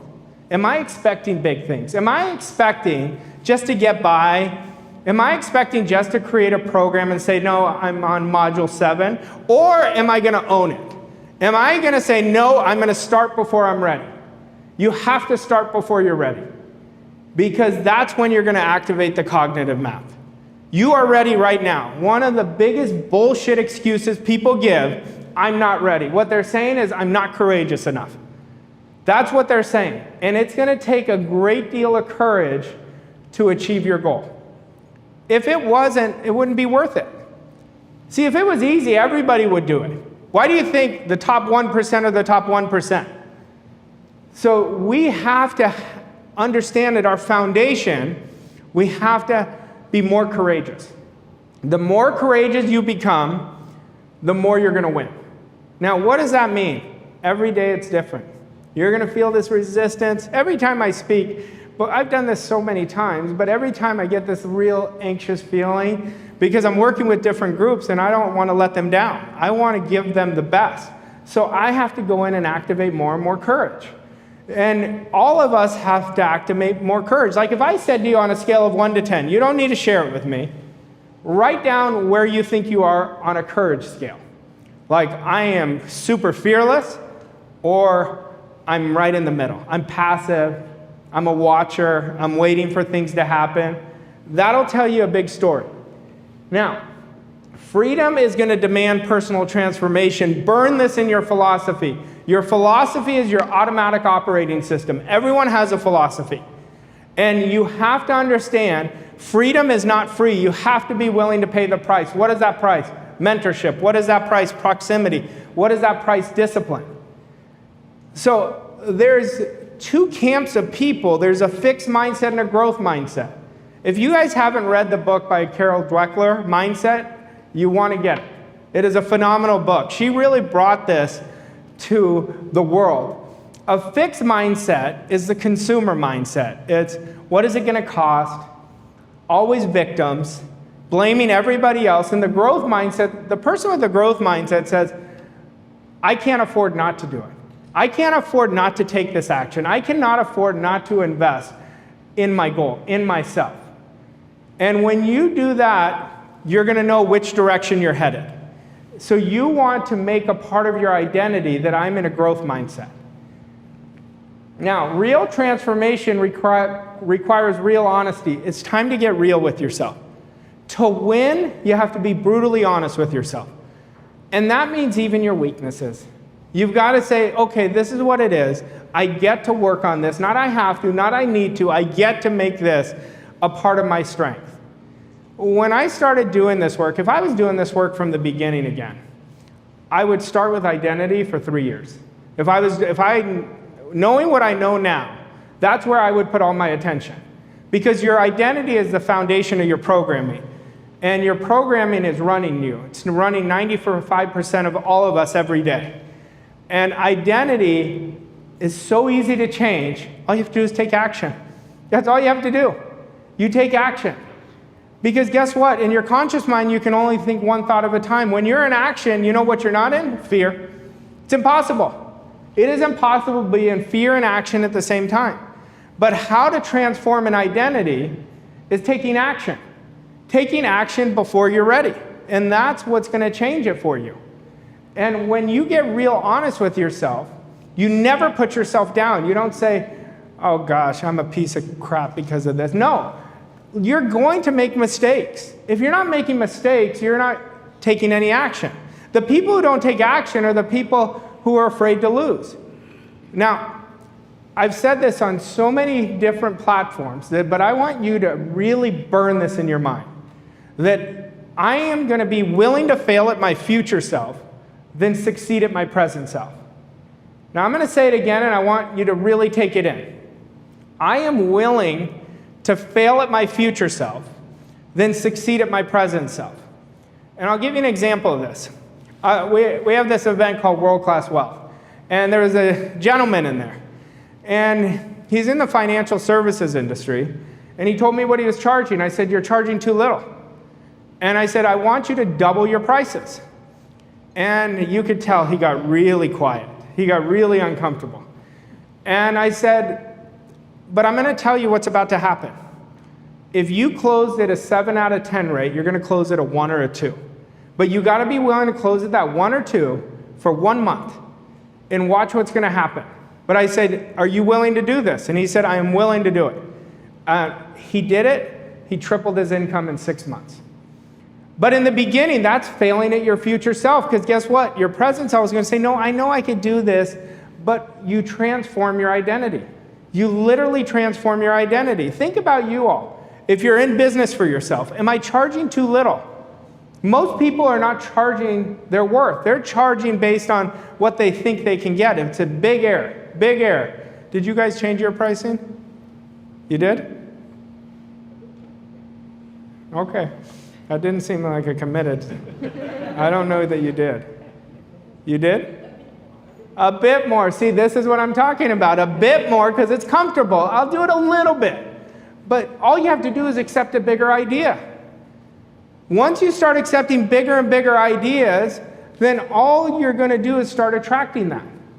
But a little more is the programming. That is the program that runs you. I'm just going to do it so it's a little more comfortable. It's a little out of my comfort zone.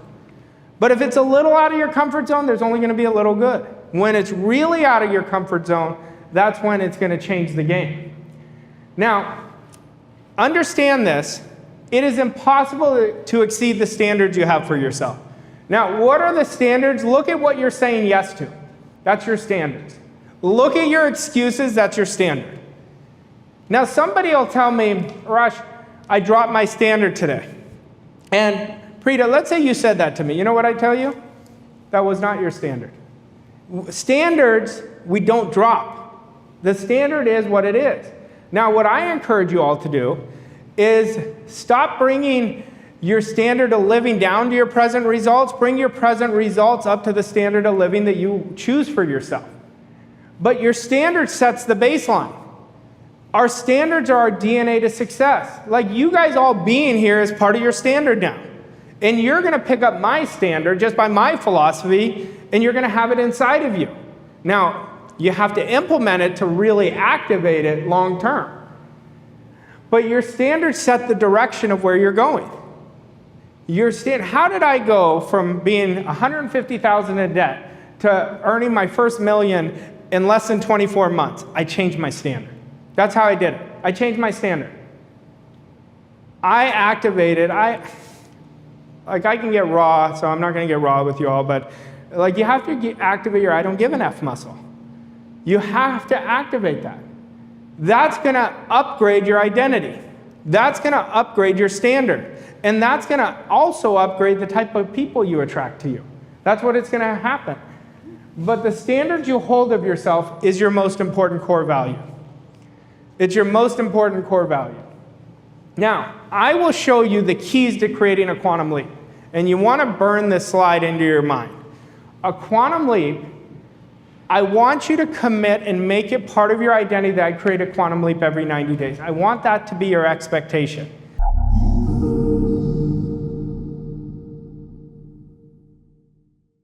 My biggest win working with Voss Coaching Co. and Arash has just been the accountability and the connection. Like literally, I know Arash cares. I've worked with other coaches before, and I feel like the dots are really connecting this time. Something when I sit with Arash and I'm on these calls with these other like-minded people, there's just, I'm doing the work. I'm repeating my affirmations. I'm doing all the things that Arash is suggesting, and it's been amazing. I really wanted to leverage my time, and since working with Voss Coaching Co., I've hired another interior designer.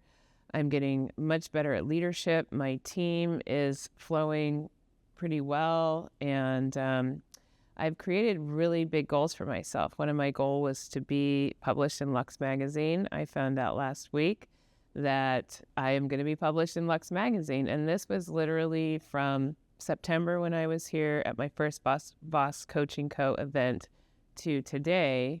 7 months I was able to achieve my goal, one of them, and it's just so exciting. I would say if you want to live a life of impact and create big things and you want to be happy and fulfilled, you should definitely, no question, hire Voss Coaching. It has changed my life, and I know it will change yours too.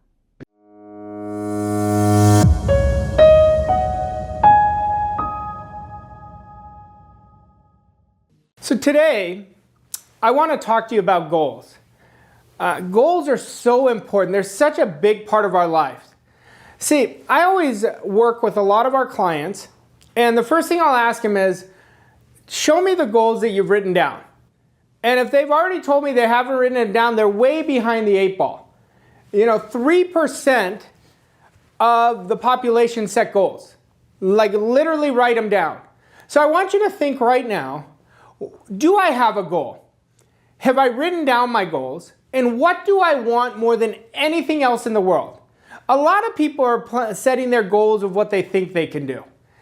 And some people may not have done it, but it's not that great. I want you to set a goal that is really going to cause you to grow. See, my mentor, Bob Proctor, used to always tell me, the goal has to really inspire you to grow significantly. And that's when my life changed. Goal is such an important word. I want you to get emotionally involved in it. But let's talk about the goal. In order to achieve the goal, we have to first of all understand everything starts in a want, and our want starts from a deep part of us, and it starts with the essence of who we are. You would not get a want, I would not get a want that I'm not meant to fulfill. And the only reason people do not fulfill their goals is they don't understand the goal achievement installation process. And what we have to do, first thing we do, is we have to understand the foundation of goal achievement. That foundation is you have to be willing to pay the price, and that price is practice and discipline. When I say practice, that means you have to practice your skill maybe 10,000 times. And are you willing to do that? Are you willing to build the disciplines every day that you're going to knock out 3 to 6 goal achieving activities? That you're going to come from the identity and concept of the person that you must grow into to achieve the goal. See, I want right now, from this moment on, every decision that you make will come from the goal. Now, you want to hear my words, from the goal, not to the goal. That's where a lot of people make errors. They're coming to the goal. I want you to come from it. Creation is already finished. The goal is already here. Now, what are the attributes, if you look back an hour after you achieve that goal, that you would have implemented? You see, your mindset must operate on the same frequency of the goal. Everything has a frequency. Like this video you're watching has a frequency. Everything is energy, 99.999% energy. So let's look at this. You have to first make an irrevocable, committed decision. This is where I'm going. I don't care how it's going to happen. I don't care who I have to grow into. This is what I want more than anything else. And I want you to feel my attitude. There's an attitude towards goal achievement. See, you can't tiptoe. You can't be passive towards your goals. You've got to go and go after them. And your goals are going to come to you just as quickly as you're going to them when you start declaring it, this is what I'm going to do. This is the person I'm going to become. Now, to achieve this big, extraordinary goal, then you have to go to that world-class energy. How do you do that? You first accept the idea and sell yourself that it is done. This goal is already done. Let's say somebody is earning a couple $100,000 a year and they want to earn $1 million. So how do they accept that idea? They say, I am so happy and grateful now that I'm earning $1 million. It is a done deal. Now you accept that idea. Now, what the side effect is going to be, you have a paradigm. And you've got to understand that paradigm is your habitual thinking. A paradigm is your belief system. And you're run by that program all day long. Like today, 95% of my day has been run by a program. So is yours. That's the way it works. So our job is to build one identity-based behavior after the next to really achieve that goal. And understand, this paradigm is going to fight you hard. Your dream must be a relentless obsession. That is an attitude. And I'm talking about a healthy obsession. A lot of people say, well, it's not good to be obsessed. Yeah, you're right if it's obsession on bad things. I want you to be obsessed with developing yourself, being the best version of yourself.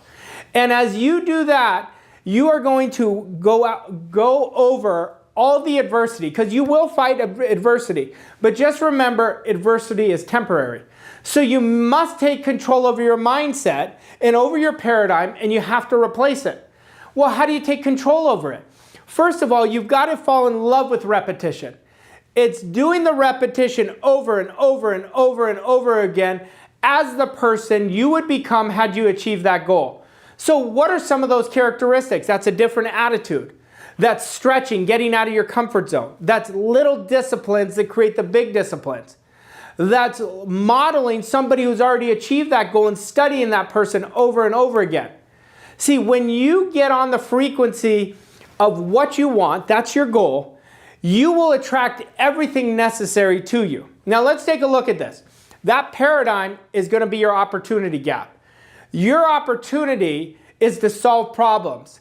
See, every one of us has an opportunity. The difference between the top 1% and the masses, the top 1% invite problems into their life because they don't look at it as problems. They look at it as a way to achieve their goal of really looking at each opportunity one by one. Now, you are a spiritual being living in a physical body, and 99% of you is invisible. That's a quote from Buckminster Fuller. Now, so we've got to really develop the invisible side of our personality. What is that side? That's our attitude, our discipline, our image, our standard, and definitely decision, because nothing happens until you make a decision. Every day, I want it to be day one that you're choosing in like you're a beginner every day. Well, why are you doing that? Because you're going to start picking up all these ideas from out of the blue. It's not out of the blue. That's your subconscious guiding you. Now, remember this. We said you're a spiritual being living in a physical body. You've been gifted in intellect. Your intellect dictates your emotional state. Now, this is key. Your emotional state dictates what you attract. Not just what you attract, though. It'll dictate what actions to take. This is why our mindset has to be stronger than the outside. Our mindset has to be stronger than the emotions. So we've got to get in control of our feelings. It's our thoughts, our feelings create our actions. So what I'm thinking is always in harmony with the goal. And if it's not, I say, nope, I do not accept that. See, we've got to start mastering this, because if we accept it, it's going to go right into our imagination. Our imagination is going to dump it in our subconscious mind, where the feeling is in our body. And every feeling creates a subconscious impression. And not just any feeling that is accepted by the subconscious, it's a done deal. So you want to understand there's only 3 key points of goal achievement. Number 1 is you have to make a definite, irrevocable decision that you are already achieved that goal. Number 2, we create identity-based behaviors. What would that person think, feel, and act like? And number 3, we take 3 to 6 goal-achieving activities every day. It's like you're chopping down a tree, but you're doing it coming from the goal, from the behaviors of that person. Now, what are some of those behaviors? That's a positive mental attitude. That's an attitude with enthusiasm. That's coming with a servant heart, leaving every person better off than you found them.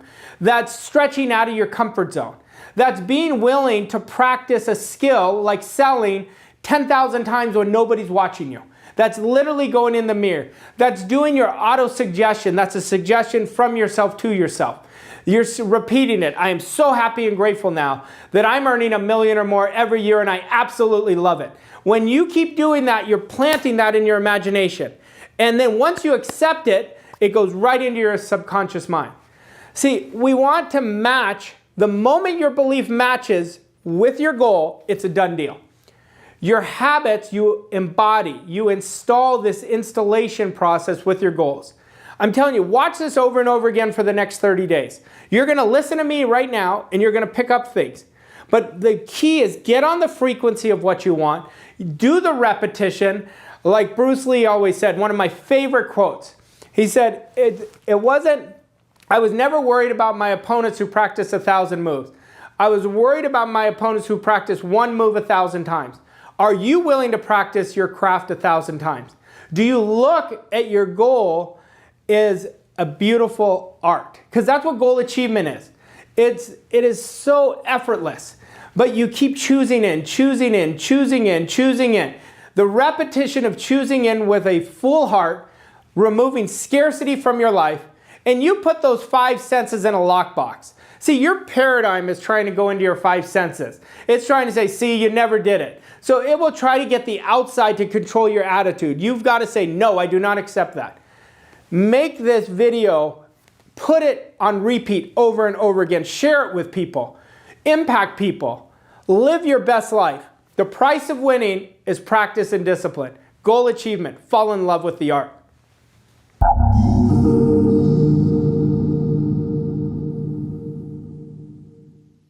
Hi everyone, I'm Wendell and I'm one of the coaches here at Voss Coaching Co. And we're thrilled to have you join us for our Stream-A-Thon 2024 event. This is where we're going to dive deep into the best of Arash. And you're going to walk away with some actionable steps, some things that you can implement right away to elevate your mindset, simplify your life, and so that you can crush 2025 and make it the best year ever. So I'd love to hear from you. Drop in the chat below where you're tuning in from if you have any questions or wins to share. And let's make this event the best experience ever.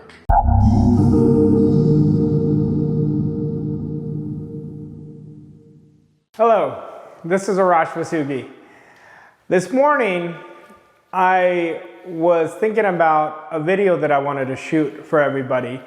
I was thinking about some of the most important lessons that I ever learned. I mean, I've been very adamant, if you've been following me, personal standard changed my life. Developing a positive mental attitude and understanding the importance of attitude changed my life. But nothing happens without a decision. And I want you to think about your results right now. Everything always to me goes with results. You know, as you develop yourself, I could look back 15 years ago and look back today. My level of awareness changed so dramatically. And once you have awareness, you never lose it.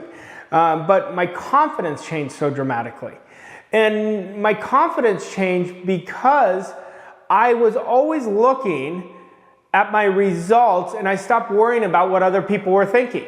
And that only happened because I became very proficient at making a decision. By now, if you've been following me for any length of time, my greatest mentor was Bob Proctor. And he told me, he said, Arash, the best lesson I ever learned in my life was the power of decision making. Now for me, I'd look back and I'd say attitude was very powerful. As powerful it was for Bob with decision making, for me was attitude. But decision making is right there. It's just a step behind for me. And I want to talk about the decisions you're making. Now look at your results and understand you're never going to be able to soar in your life, to elevate your results, to create a world-class life if you don't start becoming so proficient at decision making. The one thing I want you to accept right now, and some of you may not, that the universe desires you to have everything you want to have.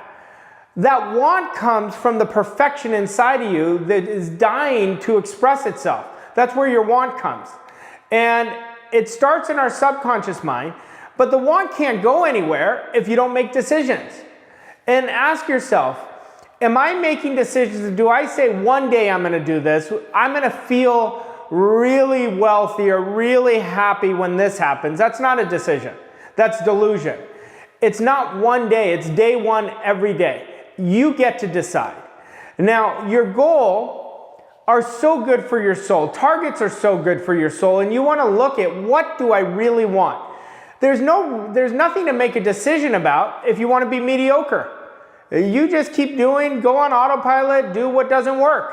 But if you want to really soar like an eagle, really be an outlier, you want to really understand the importance of decision making. And we're making decisions all the time. We're making them on what type of goals we have. We're making them on, did we rehearse our day in our mind before? Or do we have really unthinkable goals? Or are we setting just ordinary goals? See, and when you have a goal, now there's something to decide about. And you want to be definite. This is where I'm going no matter what. I don't know how I'm going to do it. I don't know where it's going to come from. I don't know who I'm going to need on the way to mentor me, to guide me. I don't know what books I'm going to need. But all I know is that I'm going to do it. And no one does anything without a big why. You will not, I will not achieve anything without an enormous why. Why do I want it? And your why must be so much stronger than your why not. Now this idea really changed my life. Becoming so good at decision making. I remember one day I was being coached by my mentor and he said, what type of decision maker do you think you are? I said, I think I'm pretty good. He goes, compared to what? And I started laughing. I said, I've got a lot of room to grow. Well, I put so much energy, so much power and attention on becoming a great decision maker. See, if you're not acting on a decision right away, it's delusion. And decisions are either going to take you to where you want to go, up much further than you are right now, or it's going to take you back. Because we're either growing or we're dying, and nothing, I mean absolutely nothing happens until you make a decision to move. But I'm not just talking a decision, I'm talking an irrevocable, committed decision. Well, this is where I'm going. I'm not doing what's convenient. I'm doing whatever it takes to achieve my goal. Ask yourself, are you making decisions because you're making them based on what other people think, or are you so damn passionate about your results that you really want to expand your life for you and your family? If you do, these are the decisions I'm talking where you do it now, do it now, do it now. You want to make that a brain tattoo. The minute you flinch, the minute you hesitate is the minute you lose. And you want to make your decision making everything based around making your future a magnificent obsession. You're focused, all your energy, all your decisions, all your actions are based on who you want to become, how you want to live, living that world-class life. And remember, as you hold firm to your vision, everything is going to start elevating in your life. Now, in order to do that, we've got to really want something bad enough. You've got to want it so strong that I want it to have so much intensity and power that your want is through the roof. Because weak want, weak actions, weak decisions, weak results. Now, decisions, this is a quote from Napoleon Hill. He said, decisions or lack of them are responsible for making or breaking everything we desire in our life. I want you to think about that. Decisions or lack of them are making or breaking your life. People who have become very proficient at making decisions without being influenced by the opinion of others are the same people whose annual incomes fall into the top income category. Put a lot of energy on this. Remember, we are only weakened by our lack of attention. We want to really put so much attention on decision making. And you know whether something's right for you because it resonates. You know the truth. You can't hide from that truth. And as you do that, you're creating a new model. And in order to create a new result, create a new life for you, your family, your business, we have to create a new model. But in order to do that, decisions aren't just, am I willing to invest or am I willing to act? You have to make a decision every day to sell yourself and bet on yourself that I am creating a world-class life for myself. I am sick and tired of being sick and tired. I'm stepping into the new me. What does that mean? That may mean having to move 16 mountains to get to your goal. Are you willing to do that? That means you have to build your mindset so much stronger than your emotions. So that may mean doing things that the people in your close environment are not comfortable with. That means getting out of your comfort zone. See, too many people are letting their emotions dictate what they will or will not do. You want your mindset to dictate it. Just for a moment, plan. Everything has to do with your goal. Plant that and say, what type of decision would I have made if I had already achieved that goal? And I want you right now to make a decision that you're thinking of yourself like from where you are 12 months from now. Make decisions that that person would make who had already achieved that goal. And as you do that, you're not just developing decision, now you're developing discipline. But with discipline, you're developing your standard, and your standard is your DNA to success. But you're not just developing your standard, you're developing your image. And when you develop your image, you're developing your attitude. They all work in harmony with each other. Decision, discipline, standard, image, and attitude. You want to remember this. And when you're ready to receive a thing, that's when you receive it, when you feel worthy of that. Well, how do you feel worthy of it? You feel good in this moment. You already have it. You've got to feel that way. A lot of people will come to me and they say, Arash, I'm ready to receive it. And I say, no, you're not ready to receive it. See, if you were ready to receive it, you wouldn't be coming and asking where it is.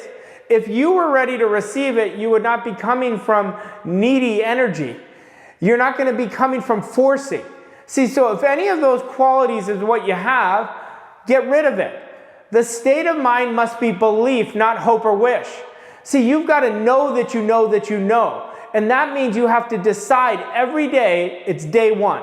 And you are choosing it every single day. Well, in order to make decisions, you want to understand that your spiritual DNA is absolutely perfect. It requires no modification or improvement. It is all-knowing, but the perfection is inside of you. Where do you think your wants come from? Your wants come from inside, and it's dying to come out of you. But most people say, oh, that's not for me. So they make a decision of what it's always been. I want you to choose into what. If one person can do it, anybody can do it. If I can go from failing miserably to succeeding at a significant level, so can you. But we have to start understanding and building every day images with our imagination of what we want. And as you continually decide to only accept what you want, guess what's happening? You're starting to understand decision making. And when you do that, everything is going to be working in your behalf. Now ask yourself this, am I committed to creating a life of freedom, or am I committed to being non-committed. See, ask yourself, I want you to scan the last week of your life and ask yourself, was I lying to myself, or am I making a decision that I'm going to create a world-class life? Have I made a decision that I'm letting the old go? I'm letting the past die, and I'm not going to keep operating out of shame, lack and limitation, fear. I'm stepping into this new model. It's time to let go. We can only let go by doing. How do? You be. How do you be? You make a decision. I want to say that again. The time is now to let go. How do you let go?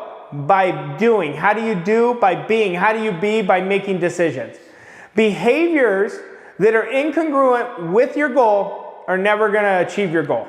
This is why every day I want you make a decision that you're going to spend 15 to 20 minutes a day building a bigger idea of yourself. Make that decision and then follow through with that decision with great commitment. And in order for you to become what you want, you must overcome the old you.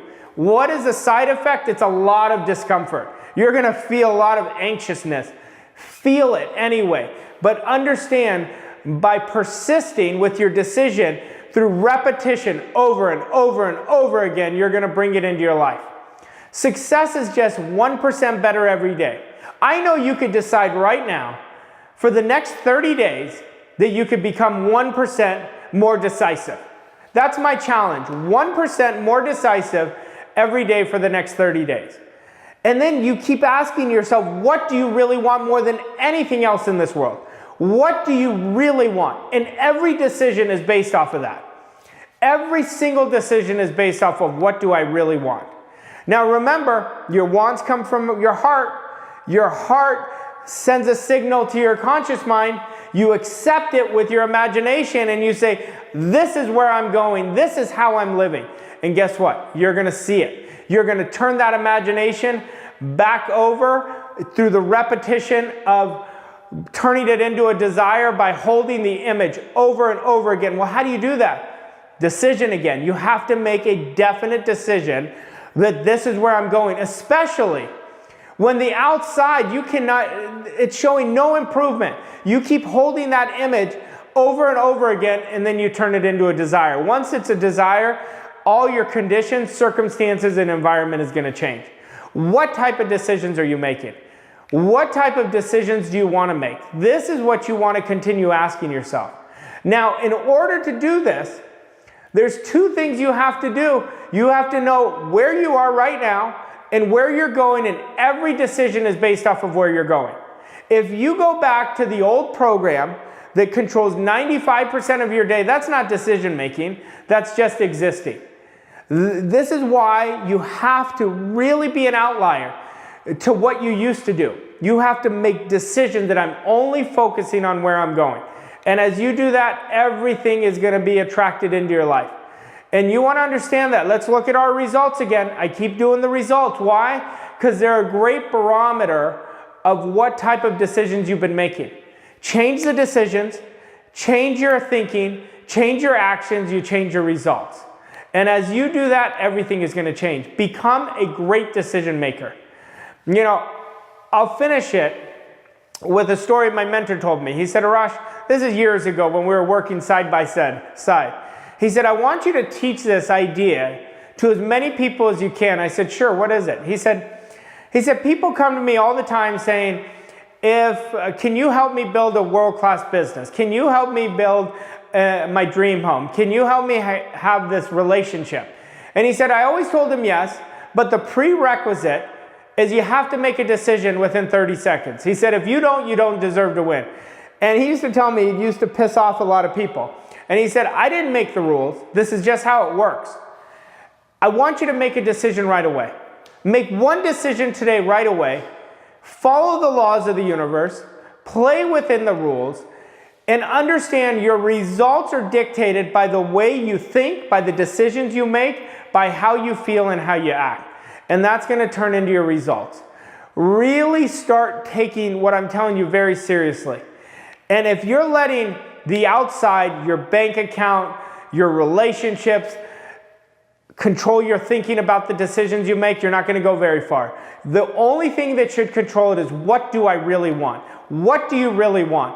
Are you making a decision to activate abundance? Yes, I am willing. You activate it like this. How do you feel worthy and deserving of wealth? You start feeling wealthy right now, then you activate it in your life. As you do that, what's the prerequisite? Decision making. Use this power that's flowing in and through you and activate only abundance. Be that. Make decisions. Be definite. Act right away. Do it now. Do it now. Do it now. Thank you so much.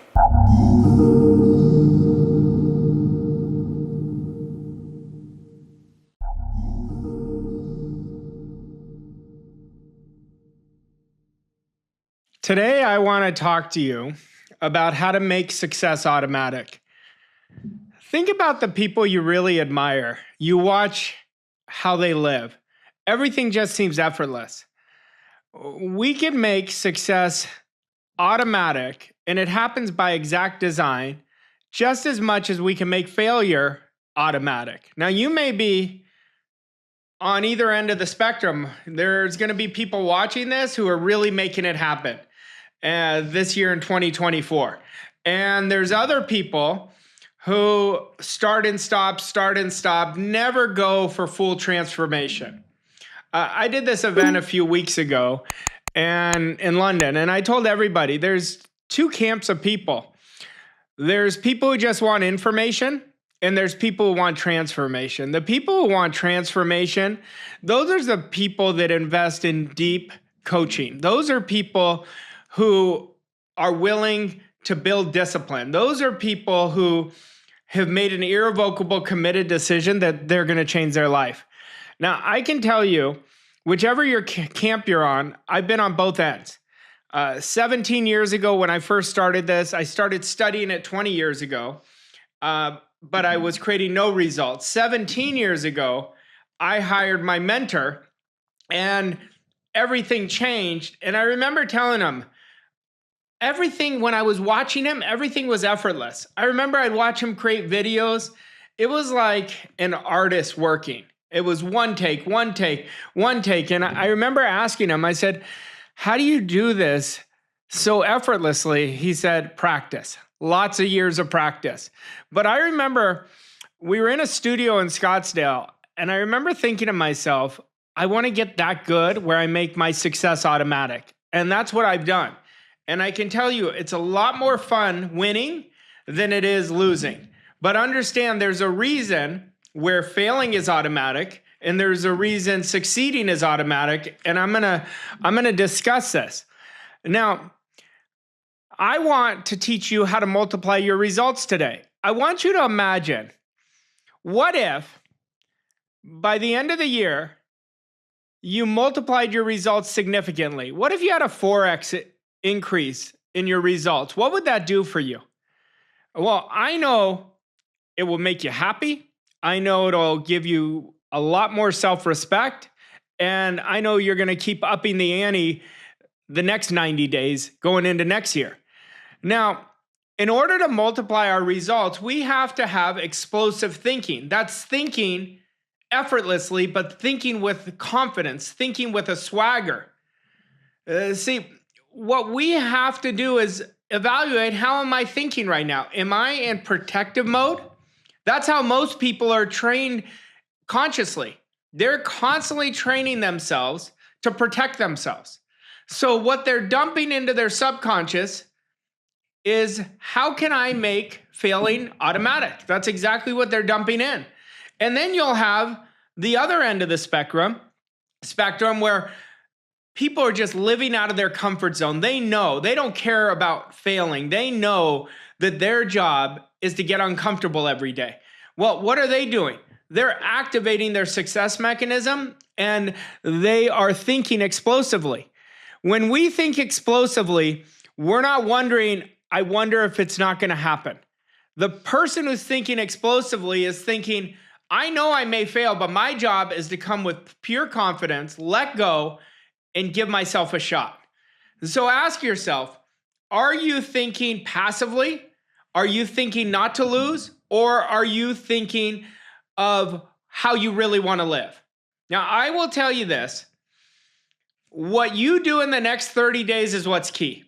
Whenever I'm working with my elite clients, I work with them on creating wins every 30 days. We have focused 30-day goals. Why do I set focused 30-day goals? Because it's a short-term goal. It creates small wins that are going to create big wins. I want you to imagine that every 30 days you hit your 30-day goal easily and effortlessly. Imagine how much growth that will have for you. Imagine how much confidence that will build. But in order to do this, you have to get in control of your thinking. You cannot play your life passive. You cannot play your life in protective mode. You have to fully let go. That's where your confidence is released. But I want you to ask yourself right now, in the next 30 days, what is my 30-day goal? And I want it to be something that is going to stretch you. Don't do things you've already done. Set a 30-day goal that's going to break through a plateau. Now, freedom demands personal transformation. And I'm writing a book right now. I actually just finished the first copy of it, where we're editing it now. And it's called Transform. Personal freedom demands personal transformation. That's something I learned a long time ago. Wealth is created by your daily personal transformation. Now, I've been fortunate enough that I've become a great student. I have become an absolute avid student of implementing these ideas. Because if you don't implement these ideas, all it is information. And I have had the best mentors. I constantly, I have a meeting today with my coach. Why do I do that? Because I know there's other levels that I could get to. And I want somebody looking at my blind spots. But what I'm doing is every day I demand personal transformation. Why am I sharing that to you? Because for you to create the type of life you want, it's going to demand you to transform. Now, the magic is always going to be in how you see yourself. Right now, if you go back to what I was talking about earlier, if you're always protecting yourself, you see yourself very small. The only reason you're protecting yourself is you're afraid to lose. You're worried about what other people are thinking. I want you to constantly look to fail. Constantly look to fail. Like if you were with me this past weekend, I was with my daughter and she had a tennis lesson and she was pretty hard on herself. I said, listen, failing's part of the deal. And she was way too hard on herself. And I told her and I high-fived her for failing.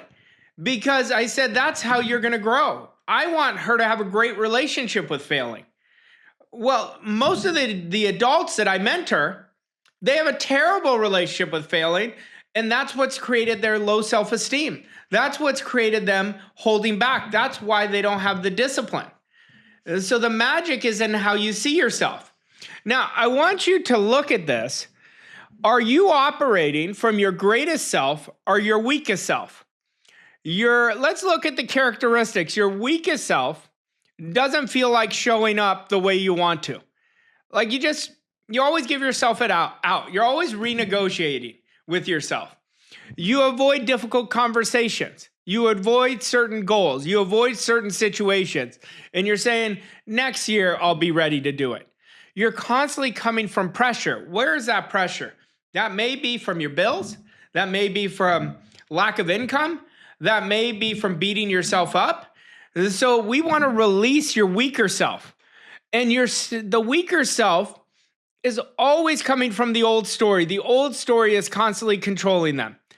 And you're constantly in a state of resistance. Now let's look at the other side, your greatest self. What is your greatest self? You do what you want. You're not worried about what other people are thinking. You're willing to fail. You're willing to succeed greatly. You are betting on yourself. You live life on your own terms, and your natural state is abundance. Now, you're operating from one or the other. But to make success automatic, we have to make an irrevocable, committed decision. This is where I am all in. Now, if I said, just look at the last 7 days and look at your actions, look at your processes, because remember, your processes design your life the way you want it to be, and you're going to know what type of decision you've made.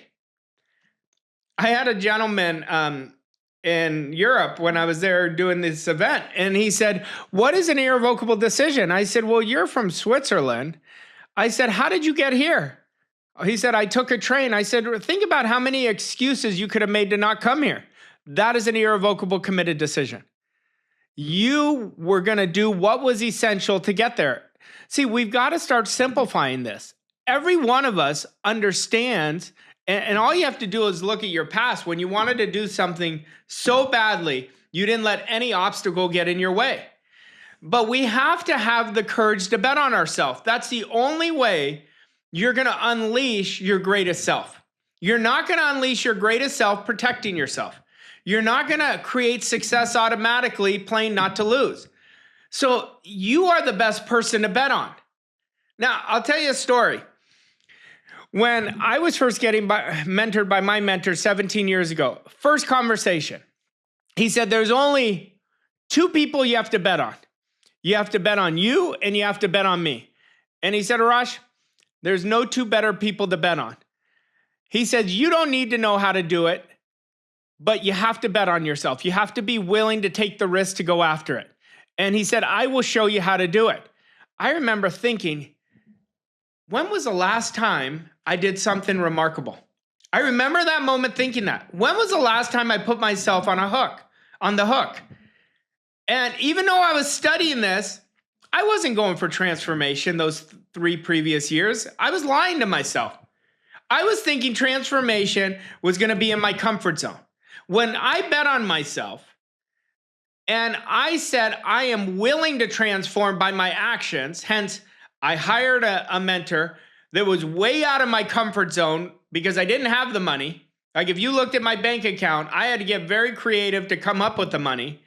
But that was the day my life changed. So don't you think it's time for you to really commit to making success automatic? But in order to do that, I want you to bet on yourself right now. And take my example. When you bet on yourself, life becomes absolutely amazing. Now, we have to understand and take an honest look at where you are right now. Are you creating success automatically? Are you failing automatically? Are you up and down? See, if we're up and down in our results, I don't consider that succeeding automatically. So you've got to take an honest look at where you are in your life. And I promise you, before I can go any further, that will tell you your commitment level. That will tell you if you're just listening to me on our YouTube channel, which I'm glad you are. I will tell you that right now because I want to impact you. But are you just here for gathering more information? Or are you ready to implement it? Are you ready to get proper direction that's going to create the proper processes that's going to create your life the way you really want it to be? It's your choice. But we have to understand the results always tell the truth. They don't sometimes tell the truth. They always tell the truth. Now, if I was telling you to look at your results right now, let me give you 2 really great questions. What do you need to eliminate? What do you need to quit at that no longer serves you? I'm reading this great book right now by Seth Godin called The Dip. And he says, the best in the world are willing to quit at what doesn't serve them. They're really good at quitting a lot of things that don't serve them. So if I asked you right now, what do you need to quit right now that is just based on habit, that is not allowing you to go there? Is it, I've got to start quitting negotiating with myself.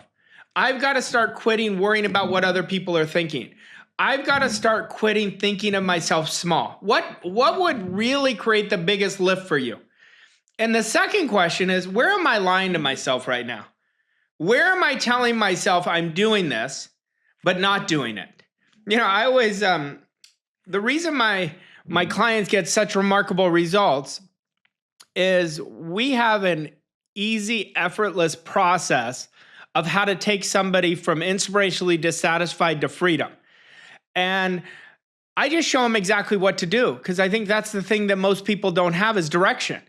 And a lot of people in the beginning, they say, do you think this is going to be hard? I said, it'll be as hard as easy as you make it, but it's not going to be hard because I'm not going to be hard on you. I'm going to stretch you in the most inspirational way.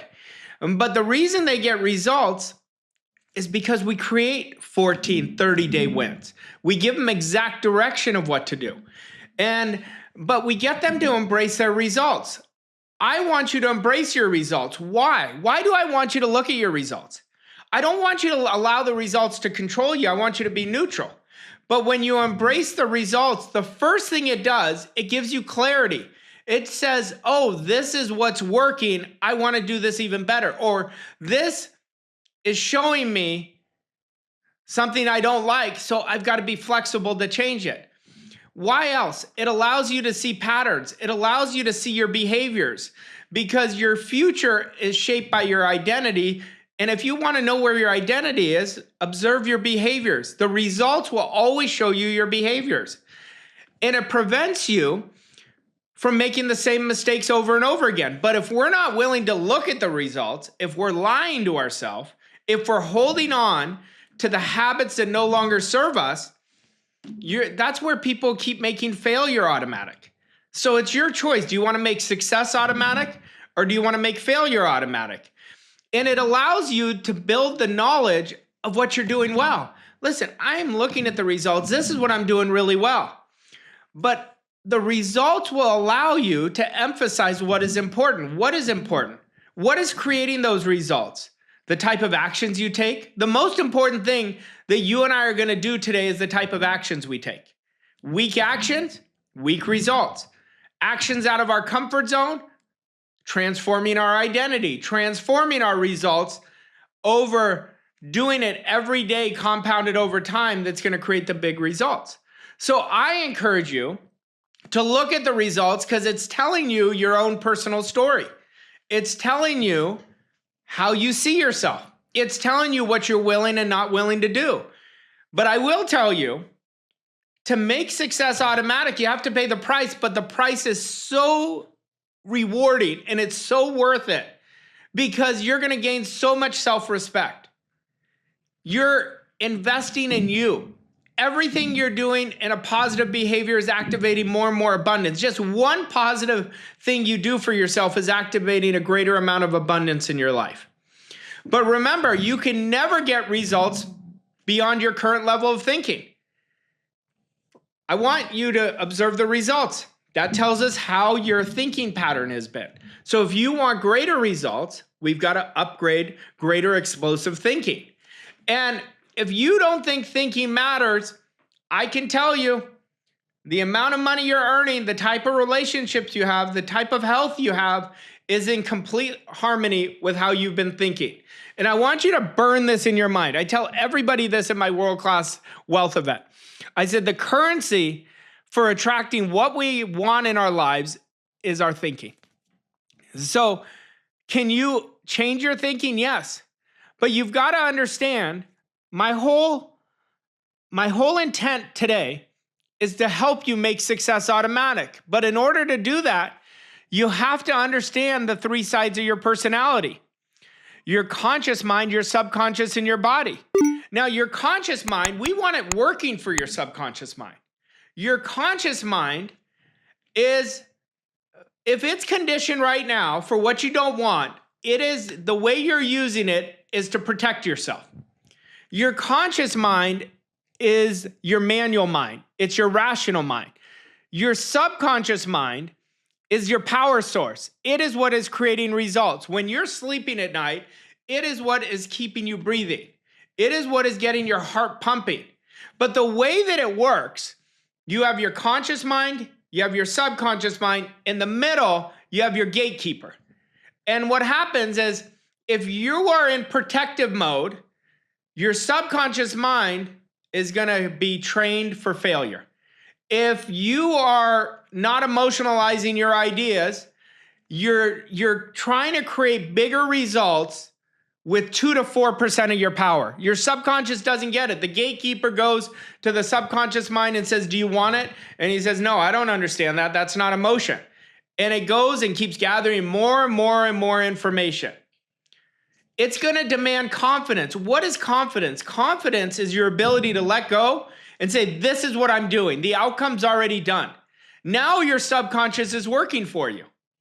But understand, your conscious mind for ancestry is conditioned to play it safe. But that's why 1% of the population is really financially independent. And 99% are playing it safe. But in order to create the life you want, you've got to let go. You've got to train your conscious mind and understand that I want my conscious mind working for my subconscious. I want to give it the ideas and I want to train myself to think out of my comfort zone. I don't want to train myself to continue playing it safe because that is just in harmony with what you don't want. And in order to do this, when I talked about what do you need to eliminate, you have to eliminate thinking in lack and limitation.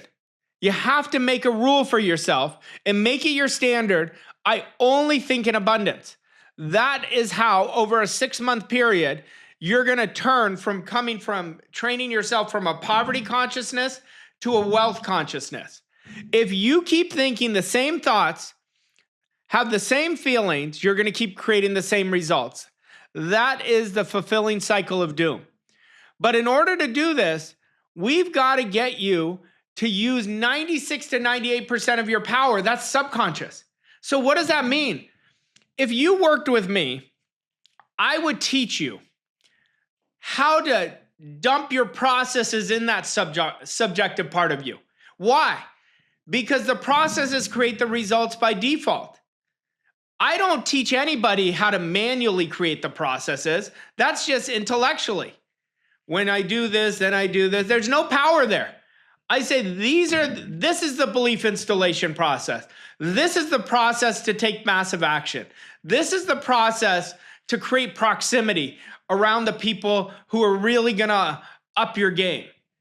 See, we've got to understand, why is success automatic? Because it's automatic on the subjective level. But there is not one person that I know that from birth just had that. Why? Because we have virus codes, we have programming. And at the foundation of everything, until you change your programming, the outside is not going to change. But how you change your programming is with discipline. And I want to get you to discipline yourself to think what you want, when you want, in the way you want, because that's what is going to make success automatic for you. And that's what's going to allow your dreams to come to fruition. But you want to understand there's an identity gap. And we want to identify, what is that identity gap? What must I eliminate that's going to take me from where I am to where I want to go? See, if we're not willing to look at our behaviors, we're never going to find the identity gap. If we're not willing to have a goal that drives us, we're never going to find our identity gap. But what is the greatest obstacle and sabotager to a new identity is somebody who's protecting themselves. They're constantly training their conscious mind, let's play it safe. Let's just play it safe. We're not here to play it safe. We've got to stop screwing around with our life and go after what we really want. I start thinking right away when I say that. That idea has been inundated from my mentor, Bob Proctor. He used to say, Rush, stop screwing around. If you're not going after something scary, you are wasting your time. He said, you have made so much change, it's only going to get better. Keep stretching it. You see, when we start asking the right questions, we're going to get the right answers. Ask yourself the question, why am I playing it safe? Why am I thinking small? Whenever you ask the question, you're shaping your behavior because you get the answer right away. And questions influence us. Questions shape performance. See, confidence is going to take you to the finish line. How do you develop confidence? You let go. You hire a mentor who really knows what they're doing because they're going to see you much greater than you see yourself. And I'm going to tell you right now, if you don't have a mentor, you are missing out. See, nothing will change if you keep coming from your paradigm. You've got to really up the game. You've got to get the proper direction. But understand, making success automatic is going to be about your habits and attitudes. So what habits right now, going back to my question of what do we need to quit at using Seth Godin's philosophy, and I loved it. What habits that I have to quit that no longer work? Is that playing it safe? Is that keep doing what I'm doing, lying to myself, renegotiating? Lack of discipline, is that a habit that I need to quit so I create great discipline? And then ask yourself, what habits are gonna be in harmony with making success automatic? And right now you may be watching and be like, I would love success to be automatic. Well, it's automatic for millions of people. There's millions of people right now. They woke up today, they knew they were gonna win. I wake up every day, I know I'm gonna win. Why? Because I've done the work for the past 17 years. Why do I keep hiring mentors? Because I have blind spots. I wanna keep getting better. I want somebody to push me. See, we wanna understand this, but at the epiphany of all this, none of this happens if you don't have a goal that drives you. But the best in the world are not the best in the world by accident. They are the best in the world because they have a magnificent obsession. Their want is through the roof. When your want is not through the roof, that's when you lack. That's when you're in lacking limitation. That's when you're settling. And we've got to make it part of our standard that we never settle for lesser goals. Ever. The reason people start and stop isn't because they're not capable of something extraordinary. It's because they're setting too small of goals. See, when you make your goals so big in your mind, I want you to think of yourself right now that you're a legend already. You've got to see yourself that before you're going to see it in your life. See, whenever I look at my goal, like my goal right now, you know what it tells me? I don't have the confidence for it yet. Because if I had the confidence for it, I'd already have it. And if you were working with me in my office last week, if you were a fly on the wall, last week, I doubled my goal.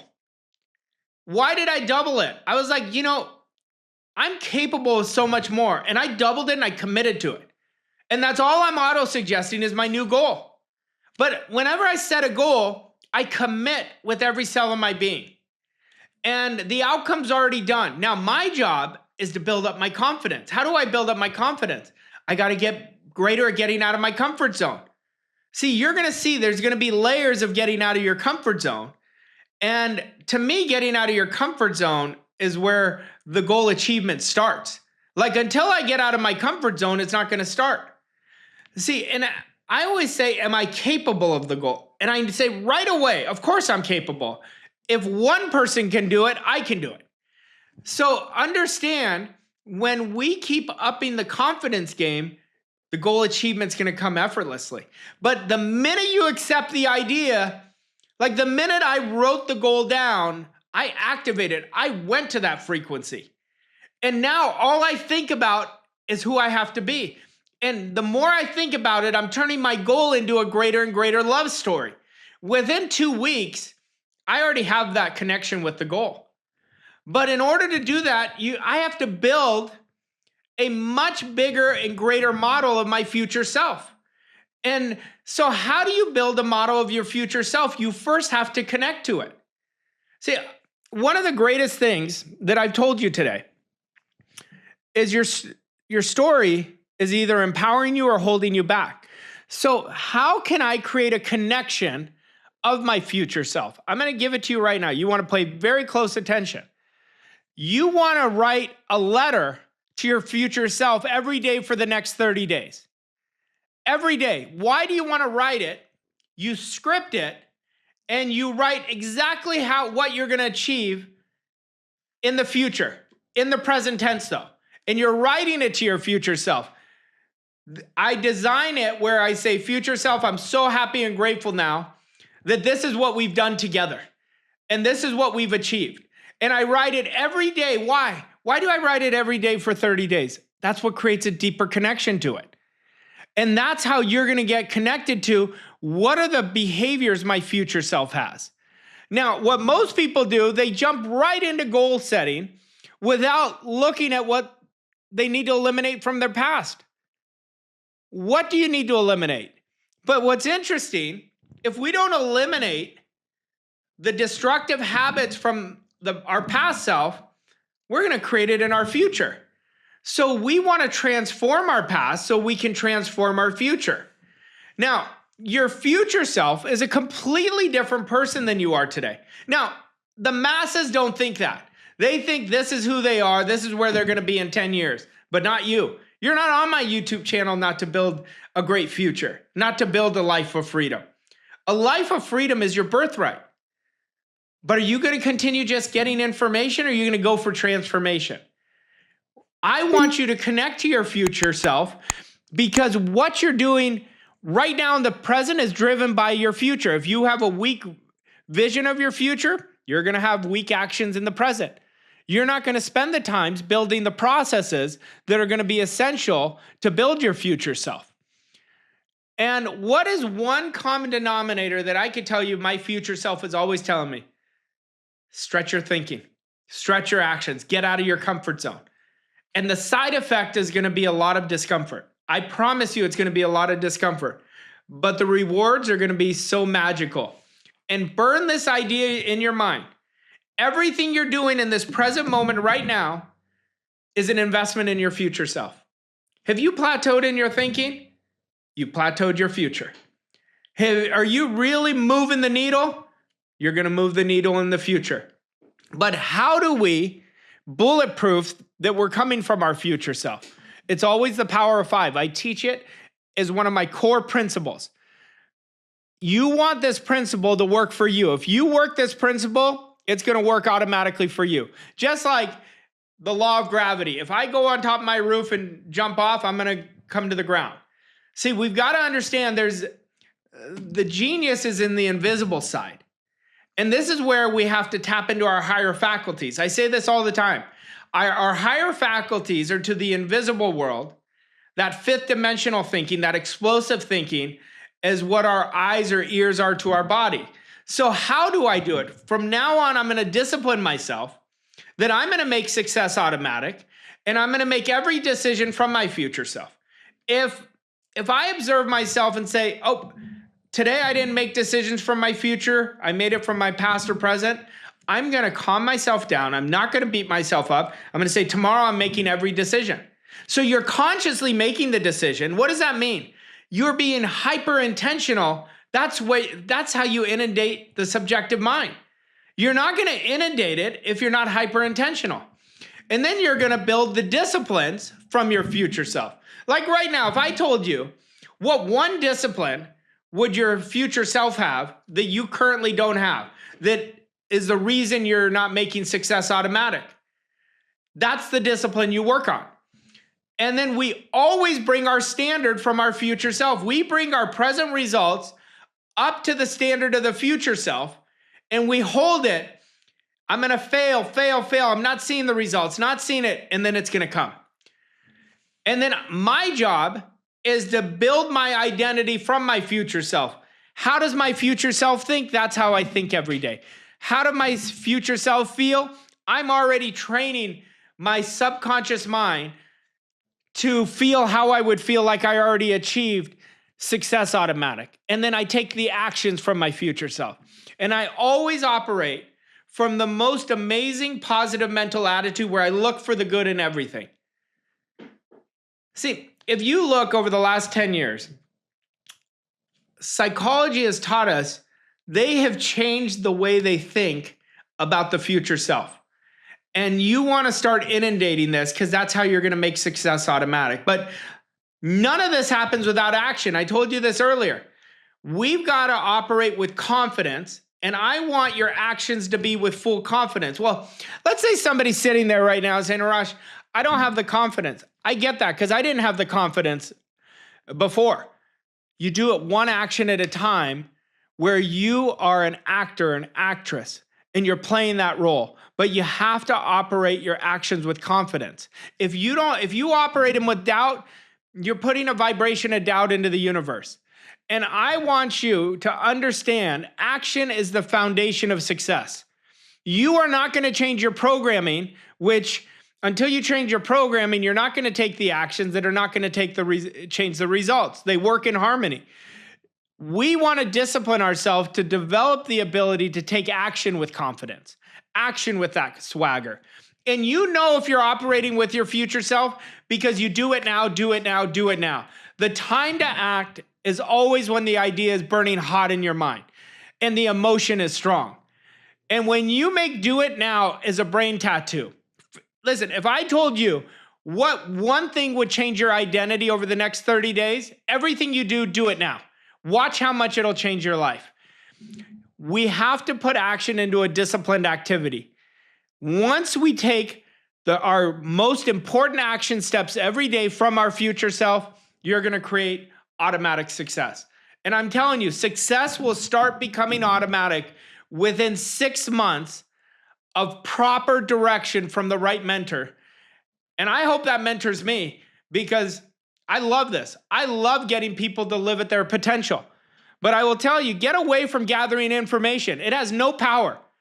It's not going to move the needle.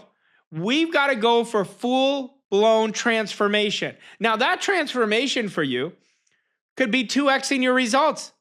That's fine. Some people may want a 20x. Some people may want a 5x. It does not matter. Whatever the goal is, it's your goal. And the goal always determines the process.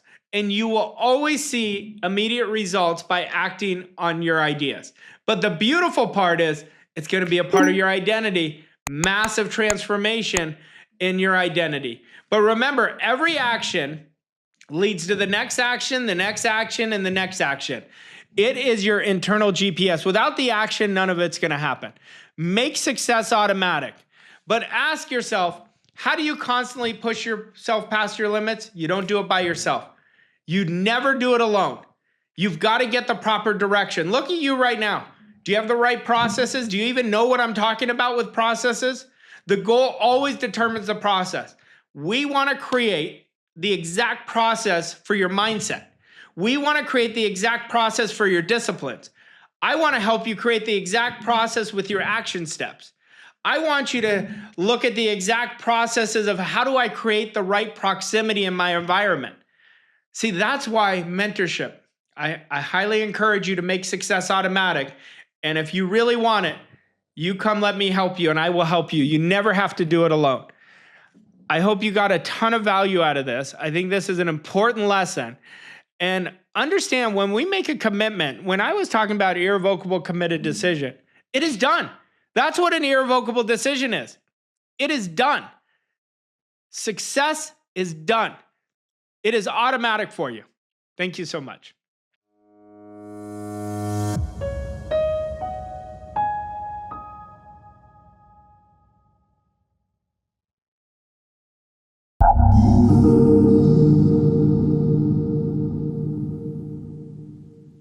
Hello, this is Arash Vossoughi. I want to give you a strategy on how to bulletproof your self-image. First thing we have to understand is why self-image is so important. Our self-image is a direct reflection of what we draw into our life. We can never outperform it, but we can change it. And it is the personal boundary of achievement. That's what self-image is. Self-image is the attitude of yourself. And our attitude, it is the most important attitude you have. We have an attitude towards everything. And we have to understand what attitude is. Attitude is the thoughts you have of yourself, which you internalize to the feelings you have of yourself. Do I feel worthy of the good that I desire? And then it's the action where you step out and act. Attitude is a 3-step process. It's our thoughts, our feelings, and our actions. But today we're talking about image. Now, image is the most important development in human psychology. Happened in the 1960s. Maxwell Maltz wrote a book called Psycho-Cybernetics. It is on self-image and how much it impacts your results. I want you to take a good look at your results right now. And what they share with you is where your image is currently conditioned. Now, you can change it, but you have to understand what is happening. See, when you alter your image, you're going to alter your life. And our image is the foundation of our programming and our paradigm. What is a paradigm? A paradigm is a belief system. It's a multitude of habits stored in a section of your subconscious mind. And your self-image, you always act what's in harmony with it. Now you can see somebody change their income. Let's say a sales professional. They say, you know what? I'm going to be motivated and I'm going to really do my prospecting. I'm going to work on my presentation. And you'll notice their results change for a 2-week period, maybe 30 days. And then their thermostat comes in and brings them back down to their current image. So the deal here is we've got to change the picture in your subconscious mind of you. And then as you change that picture, and it's the most important picture we have, we change the behavior. Now, how do we change the picture? That's the great question. And I'm going to show you how to do it right now. And it's 3 steps on how to do it. The first thing you want to do is you want to write down in the present tense. It's absolutely imperative. It's in the present tense of the person you want to become. So you write down the characteristics. For example, I'm so happy and grateful now that I am a goal achiever. Every goal I set, I achieve. If I give myself a command, I follow it. I have great discipline. I have a positive mental attitude. And I attack my day effortlessly and easily. And I'm operating with the thoughts, feelings, and actions of the person I want to become, that I am earning $100,000 or more every month. And I love it. I am disciplined. I am creative. I operate with a sense of urgency. That's an example of a self-image statement. Now, that's step 1. You write it out. Step 2 is we want to create a synthetic experience to our subconscious mind. A synthetic experience is an experience that your subconscious really feels is real. So how do you do that? Every day, you do mental rehearsal. Mental rehearsing is you're thinking, feeling, and acting like the person you want to become. In my example of somebody who wants to earn $100,000 a month. And what you do is you close your eyes and you start thinking, feeling like the person who's earning $100 a month. So how do you do that? You start researching people. Say, how does a person who earns $100,000 think? What do they study? What is their action? How confident are they? Do they stand up tall? You know, how do they circulate money? So you start seeing yourself with those behaviors. And every morning, when you get up, you spend 5 minutes mentally rehearsing. And here's the thing, 5 minutes, it's easy to do and it's easy not to do, but you want to get in the feeling of it. So you see, how does a person who earns $100,000, what kind of cars do they drive? What are they listening to while they're driving? Who are the type of people in their environment? Are they around A+ performers or are they around C- performers? So you see yourself around those type of people. Well, when you're doing it every morning, and you see, feel, and act, you're creating a synthetic experience. That's step 2. Step 3 is now, all day long, you're creating a visceral experience. You literally are thinking, feeling, and acting as that person. You're taking inspired action. You are acting at the image of the person you want to become. And as you do that, what's going to happen is your image is changing. Every day your image is changing through action. And your image is changing when you're doing the mental rehearsing. You're creating that synthetic experience. But it's not good enough yet. You might think you're done. You're not done. All day long, you've got to act with your eyes open like that person. You do not want to send yourself a double binding message because it's gonna create the exact opposite effect. So it's not good enough to mentally rehearse, but not with your eyes open, think, feel, and act like that person. That means you've got to make decisions from that person. You make decisions from that statement you wrote. And then what you do all day long is you act as that person. Now you're not sending a double binding message. You're not filling your consciousness with worry, doubt, and fear. You literally have got to see your goal. It is already achieved. Your image is already at the person who's earning $100 a month. And then now you think, feel, and act from that person. The goal is already here. Now you think, feel, and act. Well, what you're doing, you're literally walking into the new image. You're walking into the new personality. I'm going to tell you right now, your personality has to change if you want your image to change. You walk into the new behaviors. You literally start acting like that person. And you may think, am I going crazy? No, you keep doing it. What you're doing is you're walking in and you're telling your future self how you're going to live. This is essential to the goal achievement process.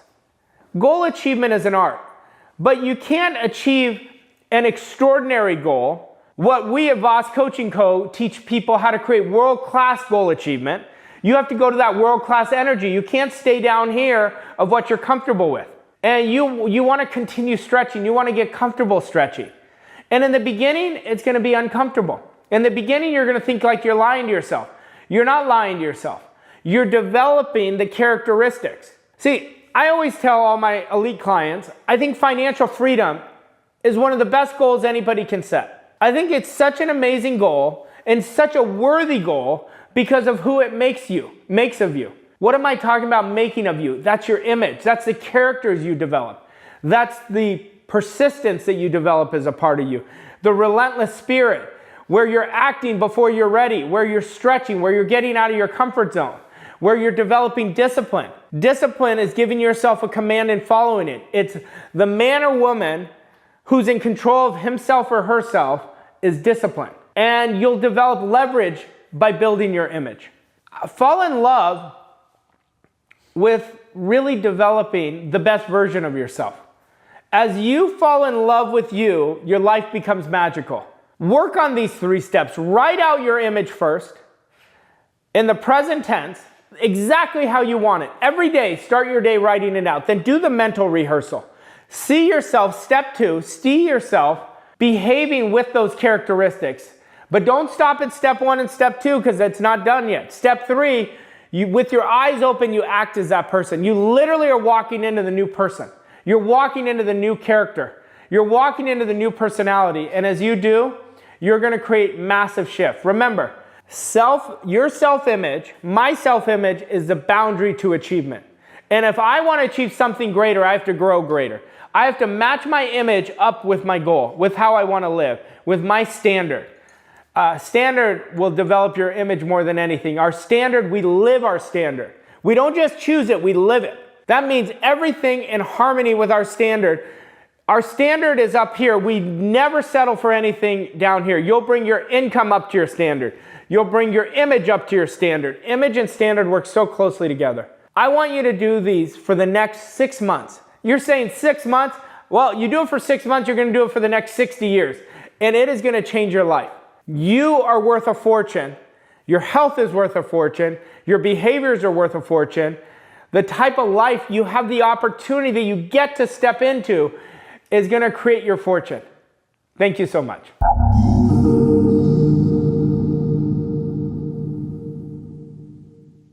Well, I'm really excited for everyone that is joining us live today and for those that will watch the replay later. But I have a very special guest for you today, and this is somebody that I've known for 30 plus years and is near and dear to me and literally been there since day one of the growth of Pinnacle. It is what I'm going to call my own success and performance coach, and I'm going to let him introduce himself in a second. But again, the premise of today's call is purely giving value. You know, every day in what I do, I'm talking to companies, I'm talking to candidates. Everybody wants to live a better life. Everybody wants to be in a better position. Everybody wants to hire the best of the best, be a leader, all these amazing things. But how many are actually focused on how to make that a reality? So what we're going to focus on today is going to be 3 core areas. We're going to start with mindset because it really is the foundation of everything. Number 2, we're going to get tactical on sales and skills that you can obtain here in 2024. And then number 3, we're going to get into leadership, which is a quality that everybody should start to learn and embrace. But first things first, I want to introduce our guest here today, Arash Vossoughi. Arash, thank you for joining us. It's great to be here, Brent. Yeah, and we've known each other a long time. Long time. So what I want you to do is I want the audience to kind of understand a little bit more about yourself and, you know, not only how you've kind of come up within the coaching space, but more importantly, even Voss Coaching and who you guys serve today. Sure. I have been coaching people for the past 17 years. And I'm really coaching what I used to be, which is inspirationally dissatisfied individuals. And those are people, not that they're not doing well, but they know they want to do so much better. And I work with people in over 100 countries. I created my company, Voss Coaching Co., and we work with inspirationally dissatisfied people and teach them how to create a life of freedom through deliberate processes so they stop grinding and really live life on their own terms. See, the interesting thing is everybody who is watching this, everybody walking this planet could do so much better than they're doing right now if they would just practice a few disciplines and monetize it. See, everybody has genius in them. You know, everybody has potential, but potential doesn't mean anything. It's our defining choices that we make is where the work is. Well, let's dive into this because we got a lot to cover, and there's so much that selfishly I know that I'm going to learn and take nuggets away from as well. But again, I want to start with mindset because I think it's essential to everything that you do throughout the day. I'm going to go basic. How important is a positive versus negative mindset to everyday person? Well, mindset is creating 95% of our results. So just put that into perspective, but you can ask 100 people what mindset is, and you'll get a different answer. It's too broad. So we have to understand mindset is how we're seeing the world. But if you get to the real finite level, mindset is a combination of your standards. Everyone has them, whether they're aware or not. The disciplines that you are deliberately practicing on a daily basis. Your identity, how you think, feel, and act all day long. The type of decisions you make. And if you're in the spirit of the decision, where you're doing it with confidence, and your attitude. When you talk about positive and negative, I'm not really into positive thinking. I call it accurate thinking, but I do know negative thinking never works. So mindset, if you look at anybody's result, that'll tell you where their mindset is. But the beautiful part is you can always change it. And I want to stay there for a second because, you know, especially dealing with a lot of sellers, we live in a results-driven world, right? Numbers never lie, people do. So how often are people kind of getting in their own way when it comes to focus on results and just focus on pure metrics, and whether it be good or bad? And does that allow for emotional feelings to even settle in? Well, results always tell the truth. They're the compass of our life, but people are looking at the results in a faulty way. What I mean by that is you want your results to be your accountability partner, not to get emotionally involved. When you're emotionally involved, now you're letting the result control you. So let's say you had your best month ever. You get really high. Yep. And then what's the opposite of that? When you don't have it, you're going to get that low. We want to treat losing and winning with the same temperance, because the losses create the big wins. So I love looking at results. I love creating results, but I also love looking at them so I know what to change. See, you're not as great as your wins and you're not as bad as your losses. So when we start looking at them neutrally, that's when you're going to find an individual who is going to crush it year after year after year after year. But we've got to stop chasing the results. Well, and I know this is something that you even taught me from Trevor Moawad, you know, which is the book, It Takes What It Takes. And he studied a lot of quarterbacks or sports people in general. And it was like, you throw an interception, big deal. But think about the body language that we'll see some people do. You can relate that into business and sales as well. Like you said, people get really high and they get really low. Will people ever be able to perform at a high level if they don't master that, what I'm going to call emotional regulation? No, I call it emotional discipline, same thing. And no, they are going to constantly be high and low, high and low. And it's a very frustrating way to live. I used to live that way. Yeah.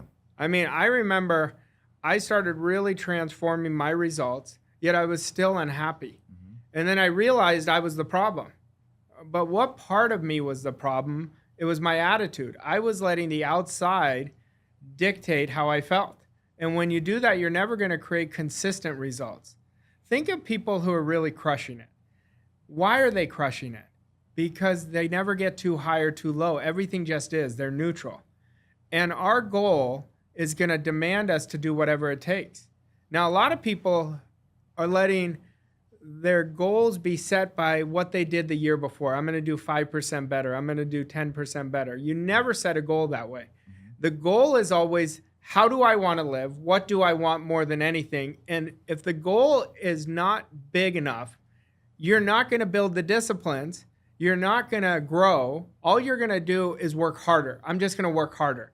And that's what I call grinding. There's good grind and there's bad grind. That's a bad grind. That's somebody who wants to change, but doesn't do the things necessary to change. Well, and I think when we talk about goal setting, one of the biggest things that you taught me is the importance about getting real granular and real deep. You cannot talk in generalities, right? Even with what I do in recruiting, I talk to a lot of people, well, I want to make more money. I want to move up the ladder. I want to get into management. Very broad. How important is it when it comes to goal setting about getting specific? I mean, I almost compare it to like getting in a car and the personal GPS that you got to type into. You would never just get in your car and drive. You'll never get to the end result. How do you coach or teach people when it comes to that? Well, number one, you have to be so specific because your mind works on images. And if you give out a vague request, you're going to get a vague result. First thing you have to ask yourself is, do I know what I want? And your want has to drive you. The want is what creates abundance, but it has to be an authentic want. If it's an egoic want where you have to justify it to yourself or to somebody else, you're coming from need, which is lack and limitation. Your want always comes from the essence of who you are. It comes from your subconscious, channels to your conscious. Your job is to accept it. But the want has to be so strong. You have to want whatever your goal is as much as you want to breathe. Obsession. It's when your mission becomes your obsession. I was telling you this before we started. When your mission becomes your obsession, that's when you become unstoppable. Well, and I think not a lot of people are doing this on LinkedIn, and that's part of why I wanted to do it, because we live it, we speak it, it resonates very much. To the everyday person, explain the difference, because I think this is important as well, between the conscious mind and the subconscious mind. Well, your conscious mind, I call it your manual mind. It creates 2 to 4% of your results. So we have to understand how our mind works. So your conscious mind has the ability to originate any idea you want. So think about that. We can originate any idea. Why would anyone set lesser goals? Because that's how they're conditioned currently. It can accept or reject any idea. It can think anything that you want. Where do you think it comes from? Your conscious mind. Your subconscious mind is your emotional mind. It only knows emotions. It cannot accept or reject. But whatever you give it, it accepts it right away. So that's why you'll see top entrepreneurs, top athletes, anybody who's doing well, what do they say? I will always visualize. See, we visualize with our eyes open just as much as it's closed. Whatever we're in the spirit of, whatever we're putting our attention on, our imagination accepts that idea and gives it to the subconscious. I want to stay there for a second because I just saw recently within the Olympics, there was a track and field runner had written down, I am going to do this. I'm going to win this gold medal, right? And that's one of the things you taught me was around the importance behind a goal card and not just writing it, but really creating that internal wiring where it became a belief system where I was almost tricking the mind into, like you said, this already happened, the expectation. Talk a little bit about the importance about writing things down and the goal card as an example. Well, writing, we got to understand, why do we write? Because it deepens our commitment on a subjective level. Look at the universe. The universe is just energy. It's 99.999% energy. But the universe goes and supports the person who has the deepest commitment. And the goal card is important because it rewires your belief system. If you keep saying a lie long enough, you're going to start believing it. But what you're doing is you're not lying to yourself. You're training your subconscious mind how you're going to live in the future. See, the key is our why. Our why always wins. It's either our why or our why not. The person who starts and stops, why not wins. The person who faces adversity after adversity and keeps persisting and pivoting forward, they have a big why. So everybody wants the results of the top 1%, but they're not willing to do what the top 1% do. What do? First off, we have to understand what success is. You have to decide exactly what you want. You have to pay the price of what you're going to have to grow into, and you have to do that every single day. Every day is day one. You have to recommit to your goal every day. If you don't recommit, everything is a distraction from the goal. Like, look at our world now with social media. Everything that we're doing, walking on the streets, there's a distraction. But the person that's hyper intentional, that's the winner. Well, and how important is it in the days and times like we're in now, just to have blinders on almost, right? And there's so, like you said, so much noise, so much distraction. Things are coming at us all day long. It's hard. Like, we still live in reality. We still have phones in our hands, and we still, have all these things. But how essential is it to be able just to lock in and get real dangerous? It's critical. The focused individual is the one that is creating the best results. But look under the hood of what focus is. Under the hood of focus is somebody that's hyper intentional, because we don't get what we want, we get what we expect. And our expectations control our behaviors.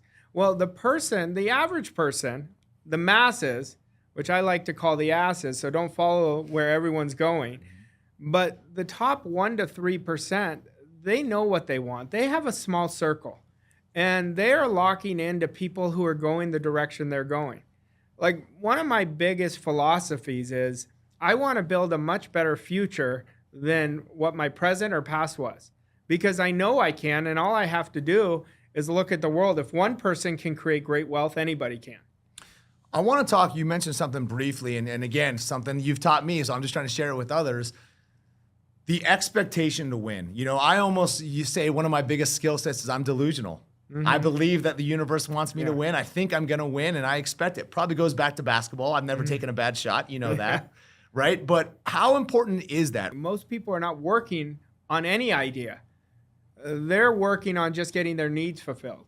And it's a terrible way to live. You're killing your potential. The key is you have to have an irrevocable commitment if you're going to have an expectation. You have to have a want. But the want's not good enough. You have to make a decision. This is what I'm doing no matter what. I don't care how long it takes. I don't care what gets in my way, but I'm going to persist forward. And then what follows the committed decision? You have to have guts. You have to have courage. Every goal that I set, you know what it tells me? I don't have the confidence yet. If I had the confidence, I would already have it. See, your confidence comes from your courage of willing to do things that are uncomfortable. We're in a society right now that people resist hard. We've got to do hard better. When we do hard better, that's how you gain confidence, that's how you grow, and that's how you are going to start tapping into different levels of success. So a lot of people are going to say, well, I want this, I'll do whatever it takes, and then the first roadblock, it goes away. Why is that, though? Why do people give in or give up so easily? Because they're not in control of themselves. We have to become a master of our thinking. Our thinking matters. Creation happens twice. It first happens in your mind, then it happens in your physical reality. But the person will say, I'm going to 10x my results. Then 2 days later, they go, no, I'm going to accept a lesser goal. Why? Because they never put the processes in on building the right beliefs. But we got to go beyond belief. Like, if I watch your growth since we started, you didn't have belief at first. You had hope, which is a starting point because hope gives us option. Then you turned it into belief because you had commitment. But beyond belief is knowing. What is knowing? I'm doing this. I don't care what anybody else says. This is what I'm doing. And that's how you activated your faith, which is between faith and gratitude are the two highest forms of attitude. Well, and I think one of the biggest things that I did over the past decade, there was never a plan B. This is happening. There was no out. There was no, hey, let me give this a shot and try and pray, hope, and wish it works. It was, this is going to happen. It has to happen. And you know my reasons to win, like I like to say. You mentioned something on your recent podcast, which we'll share at the end, that quantum leaps by individuals are done by eliminating things and not adding. Tap into that a little bit. Yeah, quantum leaps are about elimination. See, if we don't eliminate and we do too many things, that's working harder, not smarter. But if you look at what you're doing, there's 20% of your activities that are creating 80% of your results. Just 20% are your best activities that create 80% of your results. Like, if I said that right now, if I said, if you observe yourself just in the moment, and I said, don't give me your 20%, just give me a few, you'll go right away. What would you say? For me, I know it's going to be business development. It's going to be actual tactical recruiting and headhunting, and it's going to be branding and what I'm going to call marketing. Okay. Did we not have this conversation at your house when I was stuck about 6 months ago? Remember, I had enough self-awareness to come over? Yes, and I told you you're doing too many things, and your attention was the wrong way. But what happened since then? Since then, you minimized what you did and you created a quantum leap. See, I believe every person should be creating a quantum leap every 90 days. And people might be listening to that thinking that's obsessive. Well, to win, you've got to be obsessive. You have to have your goal as a magnificent obsession, but to achieve a goal is just doing a few things in a great way over and over and over again until it's automatized. And now imagine looking back at you.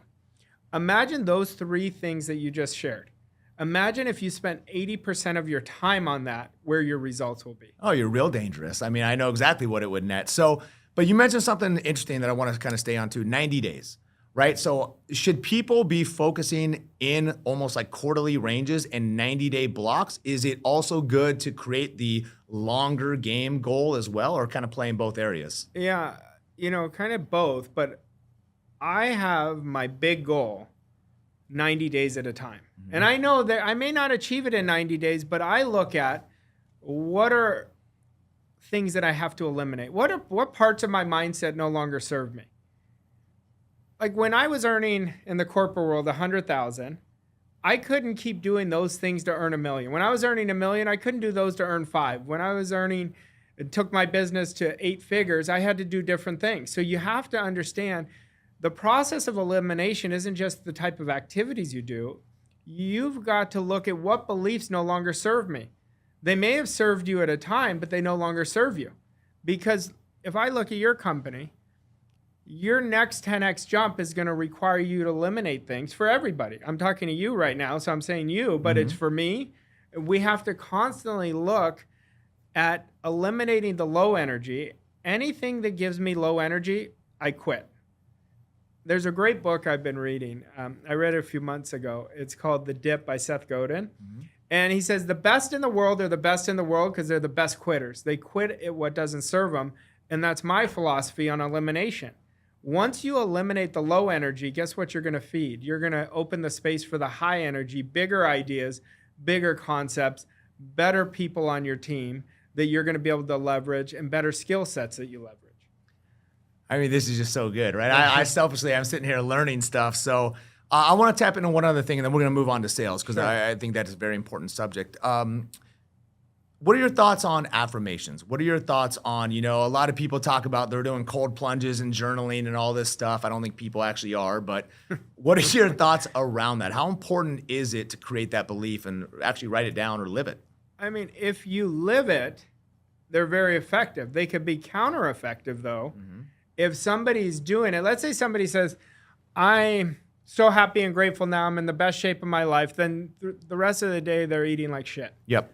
Well, that's a double binding message. So affirmations, one of the greatest philosophy I ever learned it's called auto-suggestion. It's suggesting the thing you want the most to yourself over and over again, because that's how you rewire yourself. But then the rest of the day, you have to think, feel, and act like what you just dictated to yourself. And you're going to go through a period where you are a double binding message. You're the opposite. But then once you keep doing it and start getting intentional about, I'm going to think like the person who's doing X. What does that person think like? You can just do research and you'll know what their habits are, so you can fuse them. So that's when they can become very effective. I mean, we can sit here and talk for an hour as far as this mindset stuff goes, and hopefully we do someday. But I want to pivot us over to sales, right? A lot of the individuals that we help are actual sales reps, talk to sales managers and owners of these companies all day long. A lot of what I hear right now is people pointing fingers. It is the market, right? And they're going up and down, like you said, based on that. What would you say to people that are saying, it's a hard market, I can't win? I would call them victims. That's the first thing. You're either a leader or a victim. You're the only problem, the only solution you're ever going to have. I remember when I became an entrepreneur, it was in the worst economy in the history of our time, because we're the same age. Yep. And I remember I put my foot on the gas where everyone was putting their foot on the brake. Even now, every time we come around an election, people are making excuses because the election. The market is what the market is, but we create our own economy. And you want to burn that idea in your mind. If I'm putting my attention on excuses, what do you think I'm going to keep attracting in my life? More of the same. And I'm not saying be delusional, but put your attention on what you want, because that's where your energy is going to go, and that's what you're going to create it. Now, I can back this up. You know, when COVID happened, there was so much chaos. A lot of people lost their businesses, but there's a lot of people that crushed it. Why? Because they created a mindset. That's why mindset is so important when we're talking about selling. There is no selling without a mindset. But they created so much value in the marketplace that they made themselves irreplaceable. And that's what we have to do is, for a sales professional, they're the highest and lowest paid profession in the world. And it's not by accident. They're the highest because the highest love rejection because they know they're one call away. The lowest are the victims. They blame everybody else. They blame the leads. They blame the products. But we have to understand what selling is. Selling is about giving. Selling is what you do for someone, not at somebody. And you can't help anybody until you sell them. Whenever somebody's working with me, they'll say, are you trying to sell me? I say, absolutely, I'm trying to sell you, because I can motivate you for a short period of time. But in order for me to transform you, I have to sell you into one of my programs in order to do that.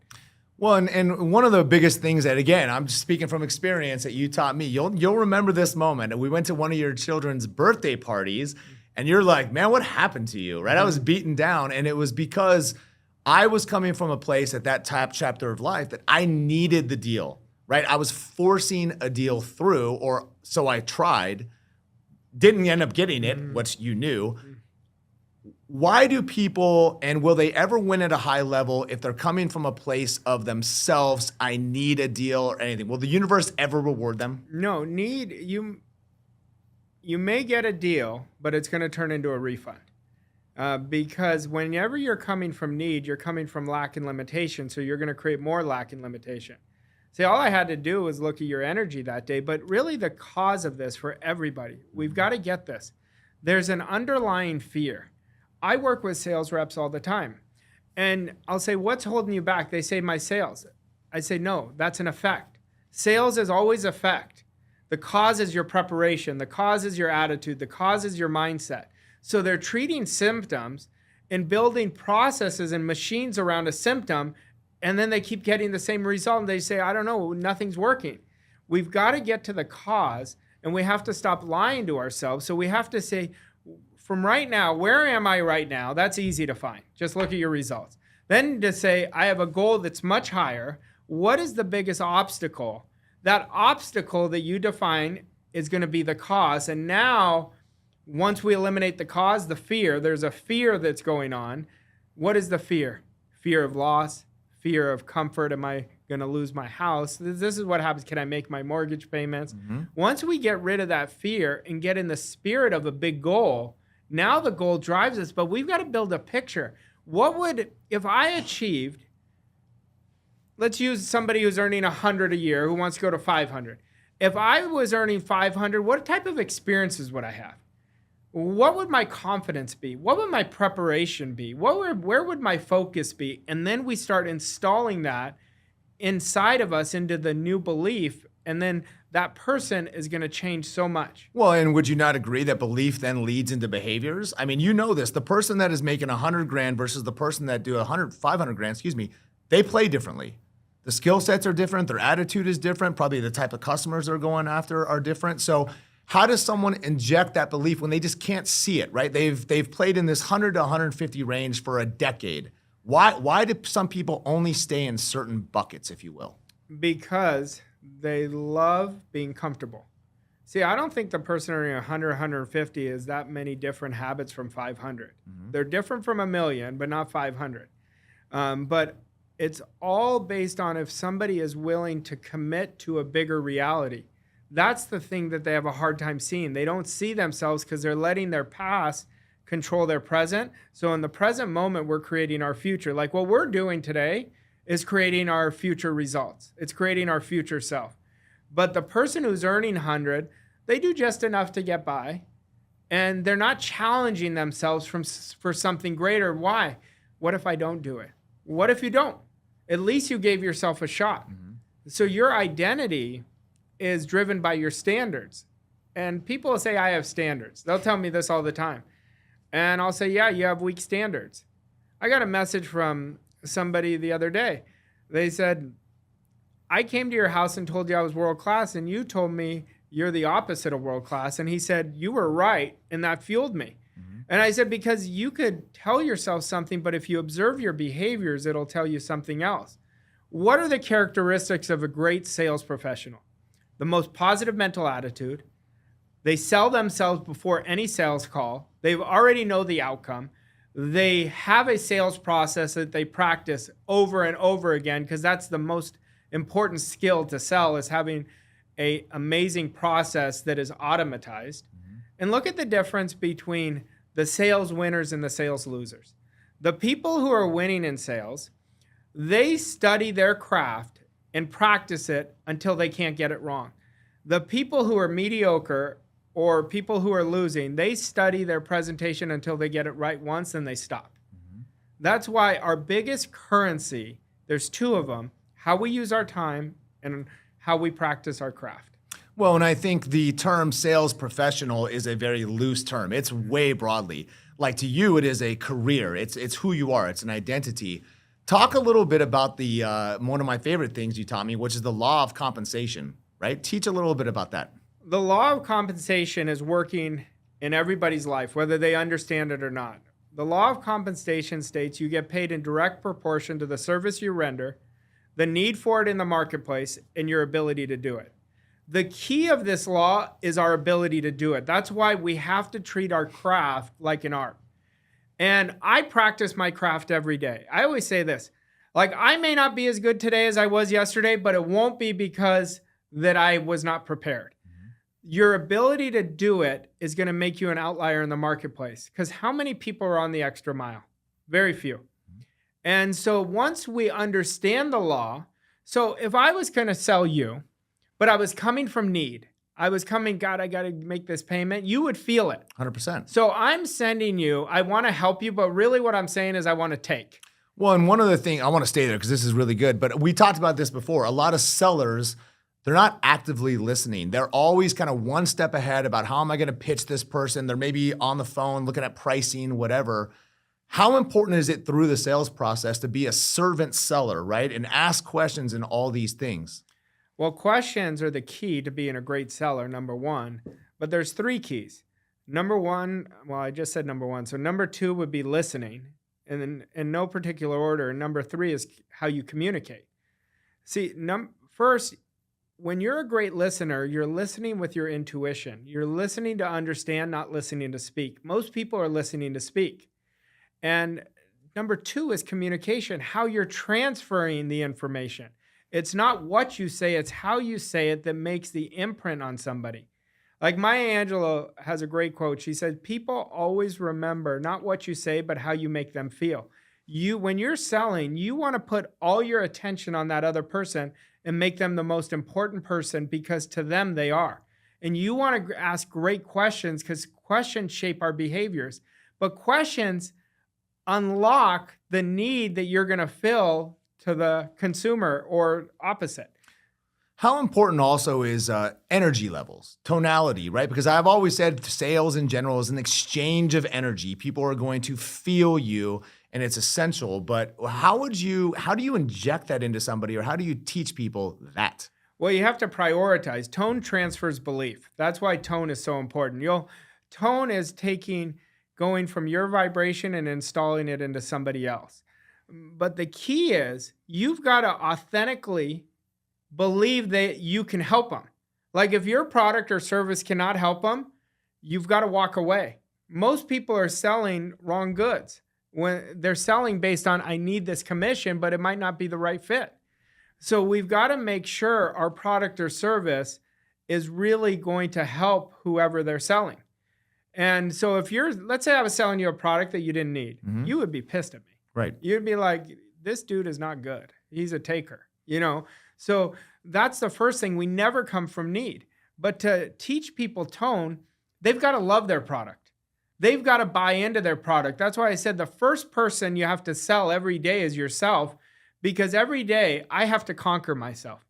I don't need to conquer the world. I just got to conquer me, because it's always my biggest competition is me versus my ego. And to sell great, you want to kill off your ego so you can be calm and quiet. And that's when you're going to be present with somebody where you can bring out of them what their problem is. Because everybody has a problem, or else they wouldn't have the appointment. Now, if you ask really good questions, say, what is your biggest pain point? Where would you like to be in 12 months? And how willing are you when I can, listen to my words, when I can solve the solution? I'm not saying if I can solve it, when I can solve the solution, how willing are you to be ready to receive this?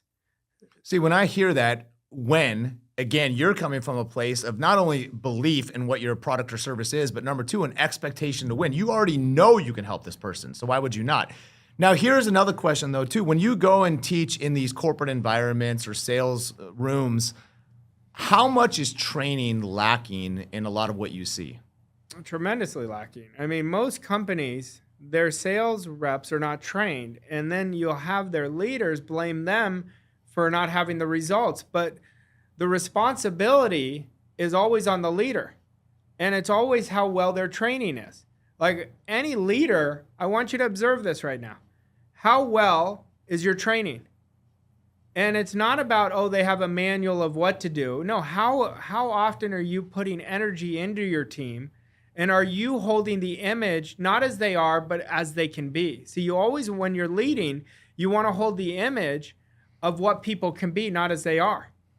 So if you look at you 5 years ago, you're very different than you were 5 years ago. Mm-hmm. See, same with your newest sales rep. We've got to infuse the right training and right belief in them, and that's when you're going to set them up to win. Well, this is almost a perfect segue to get into leadership because I think it's essential. One of the things that we spoke about, what do you say to these sales leaders that are, they call me, Brent, my team is no good. They don't want to work. They don't know how to pick up the phone. Who's to blame in that situation? It's always the leader.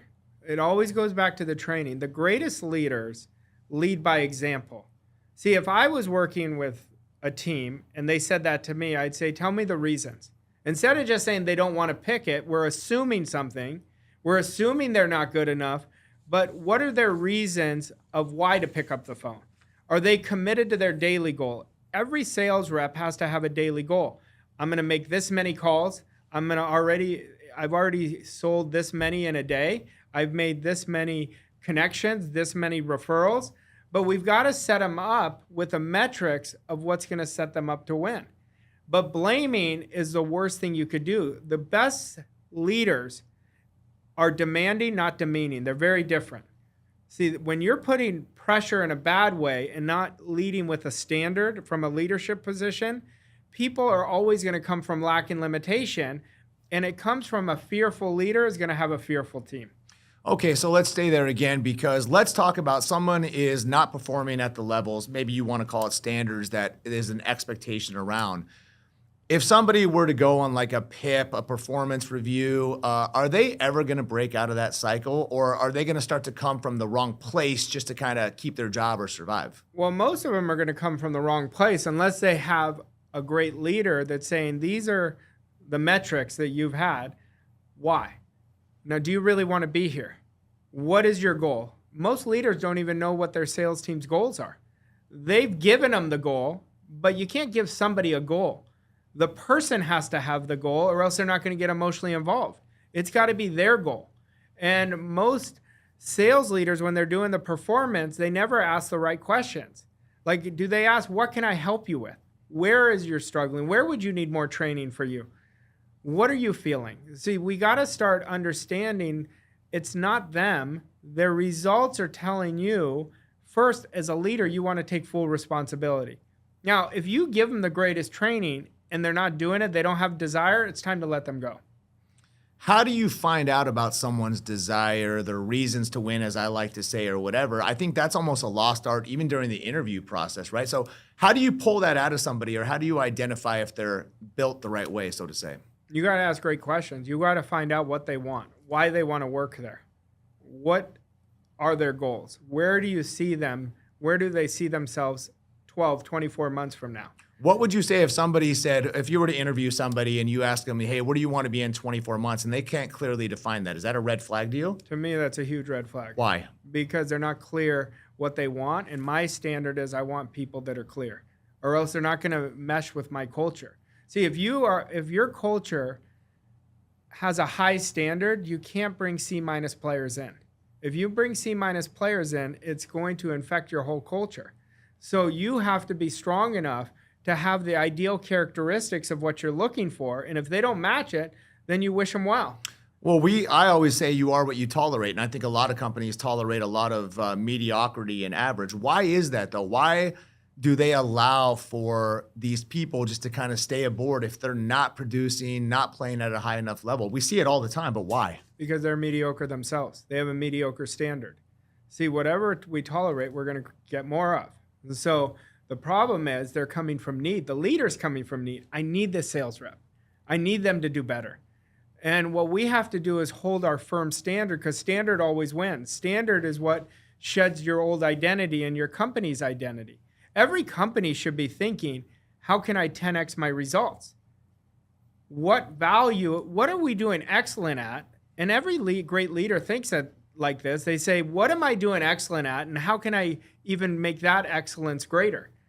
But you could have a great leader who really likes somebody and has a hard time letting them go. And I can understand that, but you have to always do what's in the best interest of the company. So many people say they want to be a leader, right? It's almost like this mindset thing. Well, I just want to be a seller, and at 35, I want to lead people. I think obviously there's a big difference between leading and managing. If somebody was in that seat where they're just selling and producing, but they have that desire to get into leadership, what path would you send them down? How do they develop those skills to be able to implement that to others? Well, the first thing I would tell them is deconstruct what you did to become great at selling, so you can make it teachable in a leading position. Then I would let their peers know, I want to really level up and upgrade into a leader. I think I have the characteristics. They have to own their power. People are giving away their power. You know that example of people calling you and saying, my people are not doing this, this, and this? That's the manager, not leader. That's the manager who's giving their power away and coming in excuses. Every one of us every day is either a victim or a leader. And leadership is not easy. Leadership is hard. Leadership, you have to be strong. You have to tell people the truth. You have to rise people up. You'll know a great leader by the leaders they have under them. And leadership, your example is going to be the greatest form of leadership. And so if I tolerate less than, then that's a reflection of me. See, somebody can be doing less than and really catapult. I had a guy that I trained. He was earning and you're not going to believe this, but it's the truth. He was from Mexico. He was earning $4.50 an hour. And he came and he asked me if I could help him. I didn't judge him because I never judge resumes. I look at heart, desire. And within, I think it was 22 months, I got him to $40,000 a month. Now people are going to listen to that. That's crazy. No, it's not, because selling is the highest or lowest paid profession in the world. Right. A commission-based salesperson writes their own ticket. That's why what we've talked about so far, you're not going to do it without the mindset. You're not going to do it without the right sales skill. And we've got to have, you're minimizing what you're saying though. You keep saying like, my thing is reasons, right? Mm-hmm. That's a big deal. Like that is a big deal what you're saying. Nobody does anything without reasons. Well, I use it all the time. I tell companies that you have to find out somebody's reasons to win. It can be, I know what people we place. I'm having my first child. Maybe I have some student debt. I have a sick parent. Those are reasons to win. When I started Pinnacle and you sat there with me, I had a 1-year-old child who you know, and there was no other option. I had to win. And look what happened since, right? So it's essential to kind of pull that out of somebody. When it comes to leadership, though, what are your thoughts around, like, empathy is a big word, right? And I don't want to mean it's being gentle and soft and coddling somebody, but how do you get that balancing act of caring but still pushing? Well, I don't look at it as pushing. I look at it as stretching. They're two different words, but you have to have an empathy, compassion balance. You have to have compassion. You have to have empathy. And there's a balance because you can't be too compassionate and you can't be too empathetic or you'll be off balance. A lot of people are babysitting people's emotions. They're not leaders. You know, that's what managers, that's the difference between a leader and a manager. So you want to have that balance, but you also want to make the right decisions and the best decisions for that person. See, I always tell people, and when I do corporate training, I say, if you have to fire someone, they already fired themselves. You're not firing them. They've already done it. Like, you can't give somebody heart. You could teach them work ethic. You could teach them skill set. You can teach them where you've come from. See, you're a great example of this, of where you've come from. Anybody who's in the recruiting world, they should tie to you and say, I want to be around you because you went from starting completely over to building a significant business and now being more free than you've ever been in your life. Yeah.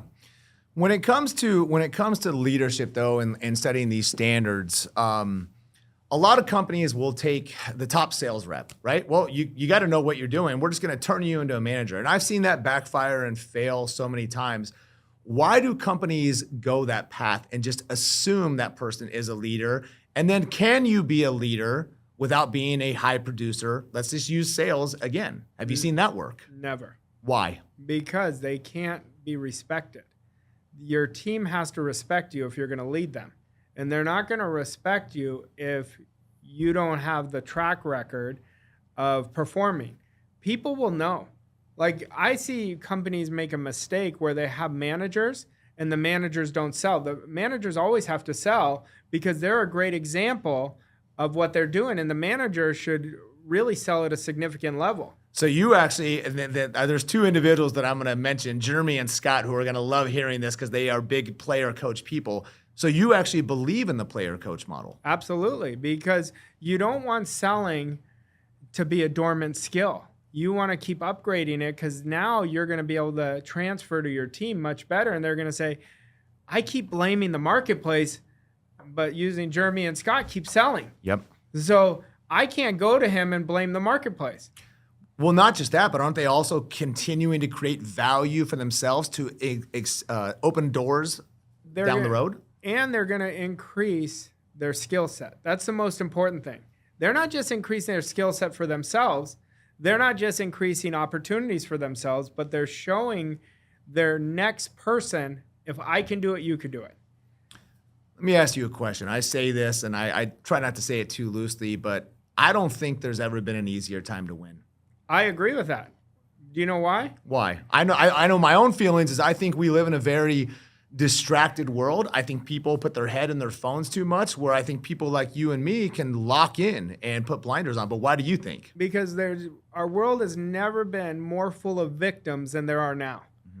There's a few percent of the population who really are accountable and understand they're the only problem, only solution they're going to have.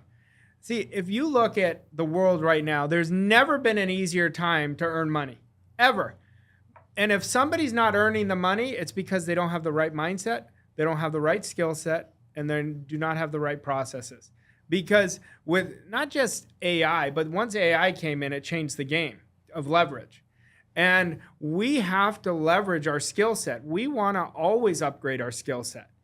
The biggest mistake leaders make is they don't continue upgrading their skill set. Every quarter, we want to look at what is the one belief and one skill set that we want to install. Every quarter, that's the key to entrepreneurship. And if you're listening to this and you're working as an employee, I want you to start seeing yourself as the CEO of you. Now you're going to add more responsibility and accountability, and that's going to allow you to thrive. Well, I mean, I go back to the basics too. Like if I'm working in an office environment, I don't have to blend in with everybody else. I don't have to wear basketball shorts and backwards hats and just kind of go with the flow. Do you think too that even how you dress and how you carry yourself, obviously you're the blazer guy, as we all know, but how important is that too, just from upkeeping yourself, first impressions, how you go about the day? It's very important. How you dress is going to make you feel better, number one. It's going to increase your identity, number two. Like you'll go listen, because I mean, I'm an avid student, but the first thing I did was change how I dressed. First thing I did. has changed how I dress. And now dressing is very important to me. It has been for a long time. But if you're going into a meeting sloppy, or even if you're working from home sloppy, you know it. You don't feel as good. When you dress well, you're saying, I respect me. I respect me. Now, we're in an age, a lot of people now are very hat backwards constantly. Why would you do that on a sales call? I think if I get on an interview with somebody, and I try not to be judgy, but I'm making an assessment. I'm making a mental assessment right then and there if their presentation is key, if how their Zoom looks, if they've taken time to take it serious. Because if you're not going to take it serious, how am I going to take you serious? So it's all these little things that I think can separate somebody. You know, again, staying in kind of the environment that I deal with within trucking and sales and everything else, as we wrap up the year, and I want to start to wrap this up, what would you say people should be doing going September on, right? To kind of finish out the year at a winning level, at a high level. What are some things that they can implement? Well, first, you got to be aware. We have 4 quarters in a year. The top 2 quarters are always the first and fourth quarter.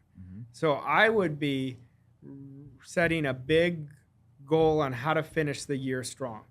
And I'll give you some questions that'll trigger that. I want everyone to imagine between now and December 31st, if they were all in on their goal. If they pick a goal right now that they're all in on, and they have all in focus, you're gonna create a significant jump in your results. That's number one. But starting in November, you've got to start planning next year. You've got to start planning next year's goals. Most people plan them too late, and they rush it and they say, oh, this, and like I said earlier, I'm going to do 5% better. Set a goal that you really want. Like, you got to stop screwing around with your life. We don't know how long we have. So we've got to set big goals and hold ourselves to a standard that I'm going to grow into it. And there's so much help that people will help you get better. Well, and I'll give a real life example from the goal setting. We both subconsciously worked on the Inc. 5000 was a really big one. We made that happen, right? Yeah. So we know that did. But I'll never forget the one thing you told me was like, great, done. What's next? And the quicker you can latch on to whatever is next, otherwise you're going to be stuck in this limbo land. And how many people swirl and dwell on what they already did without setting that next one too? Most people, and that's why they start dying. So they'll go make an achievement.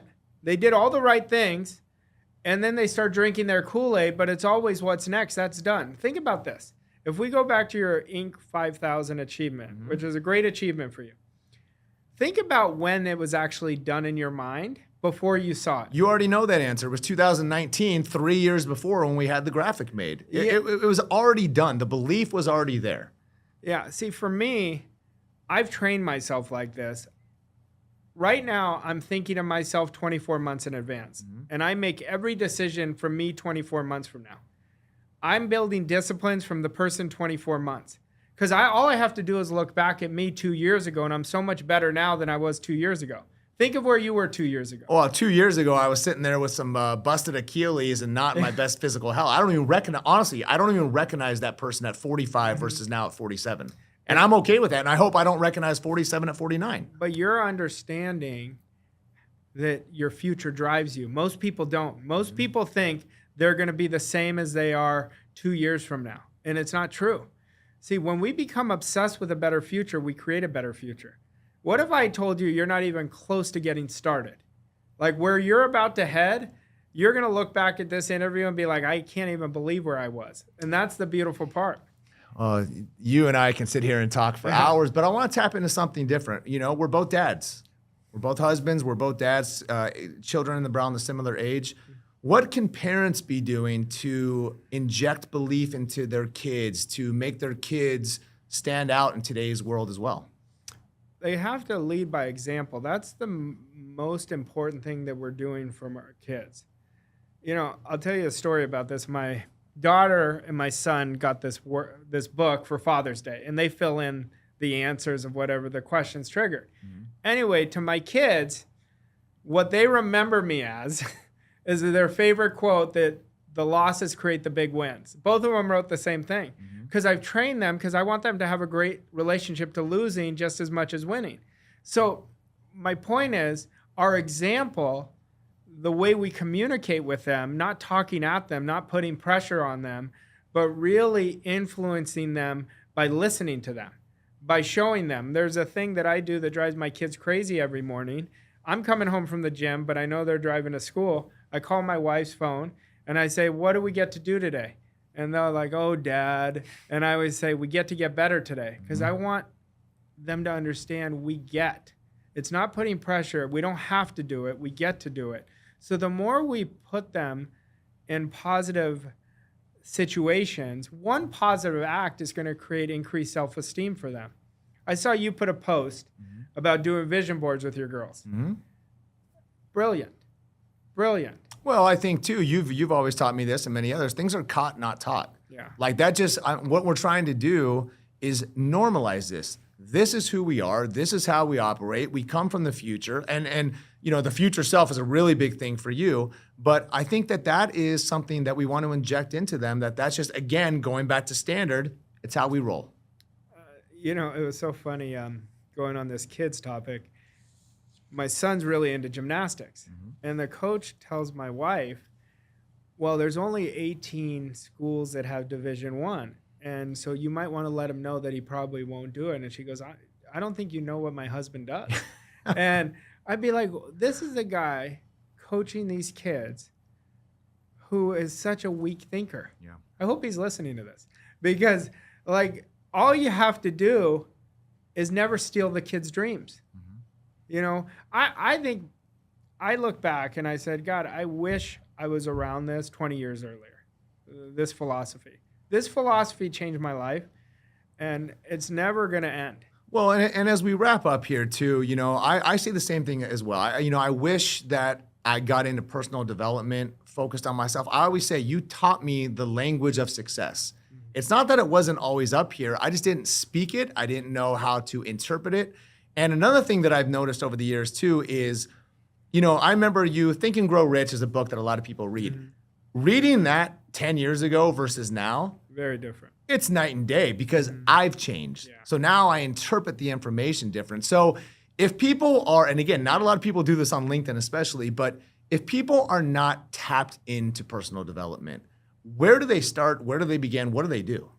I mean, I would recommend them start with my podcast. I have a podcast called 7 Figure Standard Podcast. It's 25 minutes of actionable, digestible. But I would really start by writing out what you want. Write out a clear picture of exactly how you want to live over the next 6 months. Just put it in a small time frame so you could commit to it. But write it out exactly. Forget about the how. Most people are stuck in the how. The how is the worst question we can ask ourselves. The two questions we should ask is the who and the what. Who do I have to become? What do I have to incorporate? What do I have to leverage? What do I have to get better at? Then the how takes care of itself. Well, and you taught me this, and again, I actually listen. I'm a good student, I think, but it's December 31st, 2024. I'm so happy and grateful now that, and almost like an author of your life, just write it down. Write it down. And not enough people actually take that step to kind of create that script for themselves to be able to kind of make it in reaction. So this has been amazing. I want to respect your time, but again, I think that this is something that I just wanted to give to others because you've been so valuable to me. How can people find you on social media? On social media, since I never do my own social media, it's Vossoughi on Instagram. Like I said, my 7 Figure Standard podcast. I have a free download called Freedom Framework that is free, that will give you the right direction and structure if anybody wants it. But I'm on all the platforms. And like I said, I think whenever I work with somebody new, I'll ask them, where did you find me? And they say, your podcast. They said, your podcast has changed my life. So I think that would be the very best starting point. Well, and we'll make sure to include all that. But again, I appreciate your time. You've been not only a great friend, but honestly a great mentor. And I think a lot of, you know, my personal life and business has changed because of that. So I'm grateful to that. But again, just wanted to share this really unique but special individual with my network. And I hope everyone found value today. And we'll try to do this again because I think we're going to get a lot of comments and requests. So thank you everyone for joining, and especially those that catch the replay. Hello, this is Arash Vossoughi. Today I want to talk to you about a topic that is very misunderstood: money. Now think about this. What goes through your mind when I say the word money to you? Do you have a good relationship with it? Do you want more of it? Or are you cringing? Now, I want you to create the most healthy relationship with money. Money's neither good nor bad, but the more you have of it, the more good you could do. And now, I can take you back 15 years ago. I had a terrible relationship with money. I knew it was not accurate, but I didn't know how to change it. And I started getting into personal development, and I started learning all these philosophies on success.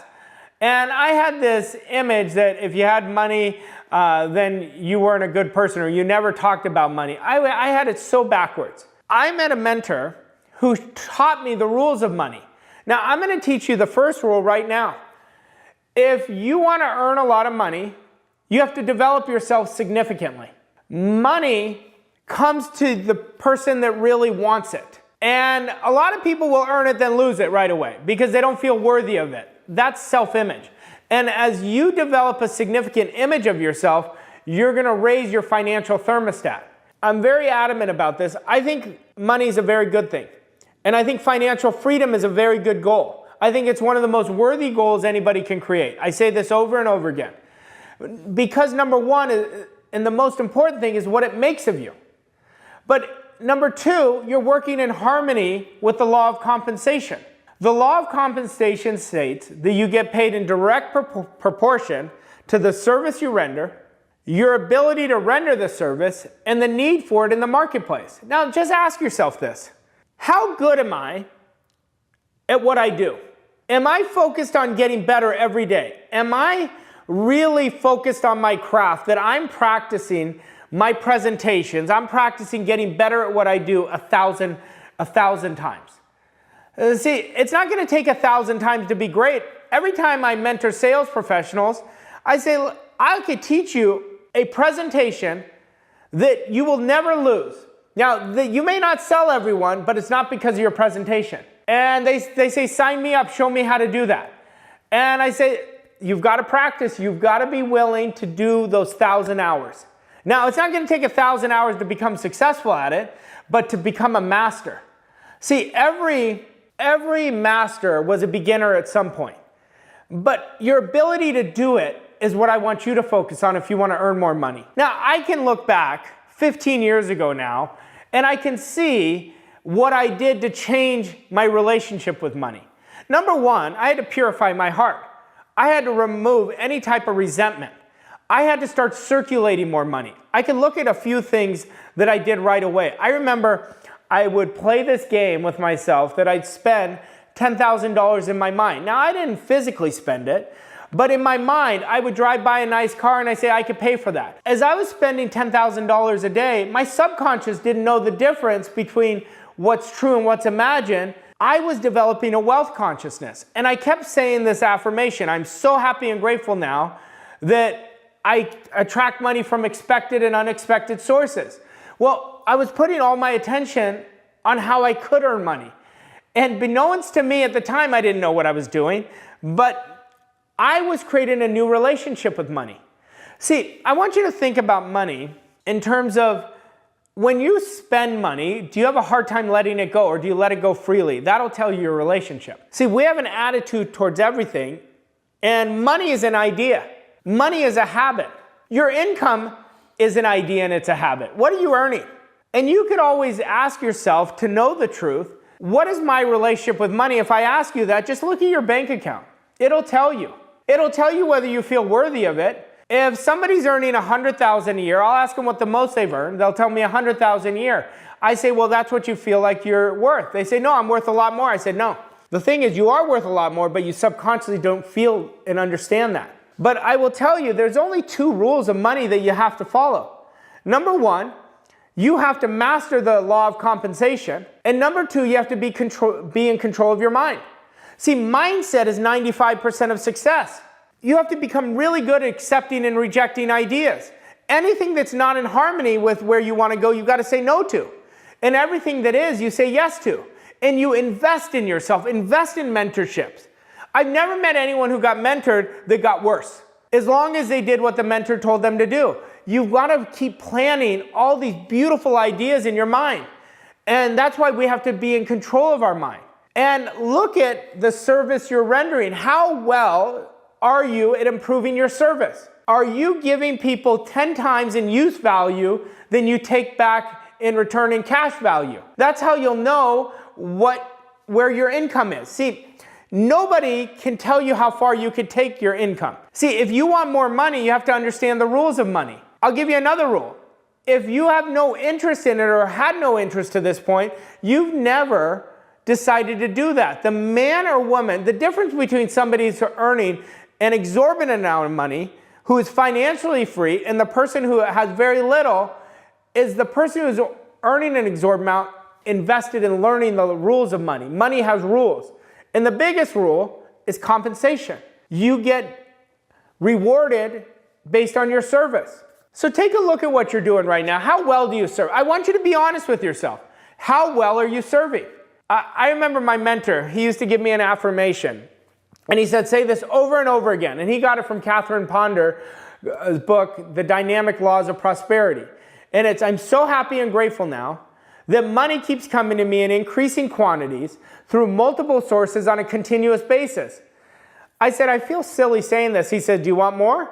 And I'll never forget, he says, do you want to be right or do you want to be rich? I started laughing. I remember that question.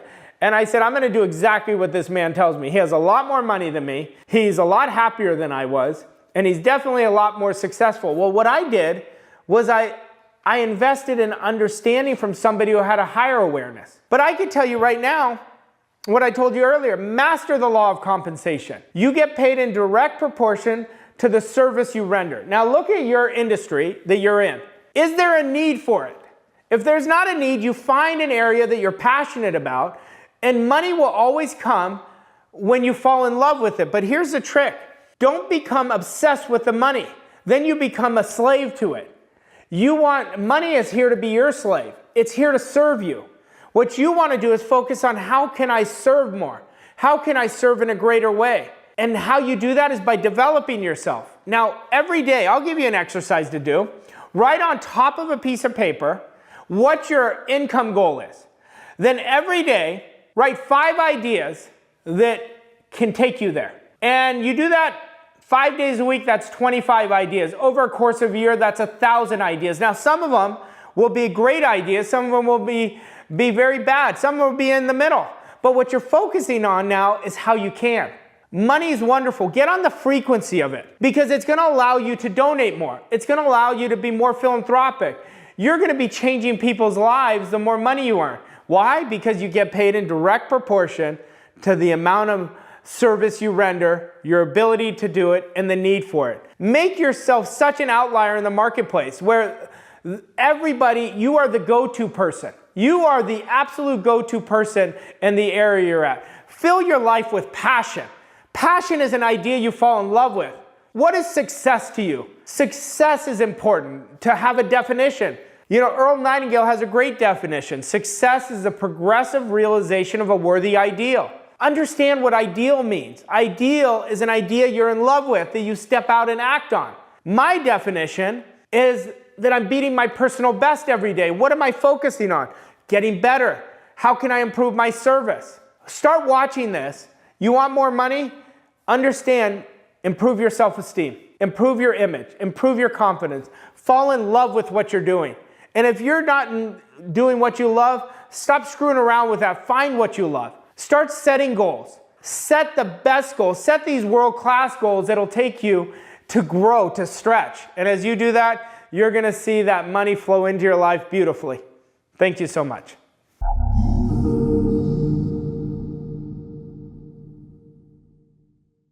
Okay, so I'm Wendell and I'm from Iowa. I have a unique background. I was Amish, so I was 15. So growing up, English was my second language. We had no electricity, no cars till I was 15 years old. After that, I always had a desire for bigger and greater things in life. As I've been on this journey, I've been always looking for truth, trying to figure out what the truth is. No education, The only thing that I had going for me was a good work ethic, persistence, and a desire to learn.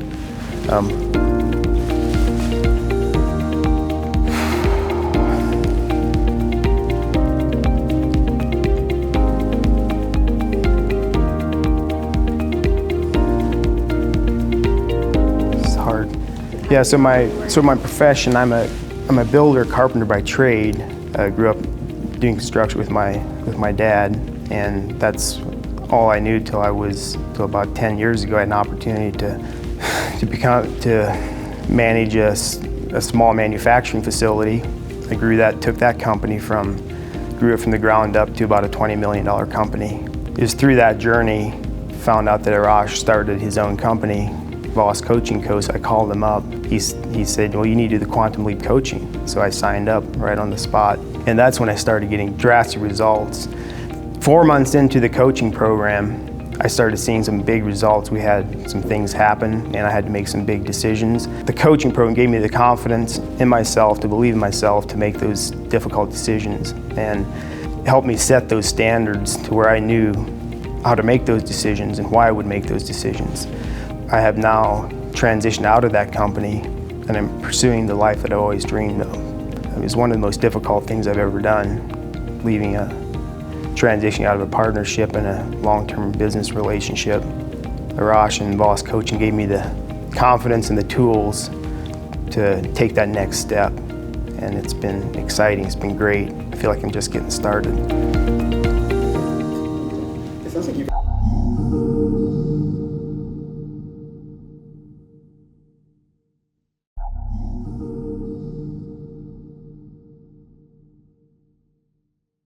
Today, I have got a fabulous lesson for all of you. I am going to show you how to create a spiritual economy. Now, what is a spiritual economy? It's an abundant economy where people are using their natural gifts. Now, you may be sitting there and watching this, and you may be working at a job right now that you may not love. You're doing it to get your needs taken care of. I want this lesson to transform you. A spiritual economy is where you're doing what you love. I think I've been on both sides of this, and I think it is really difficult to tap into our best version of ourselves where we are not using our natural gifts.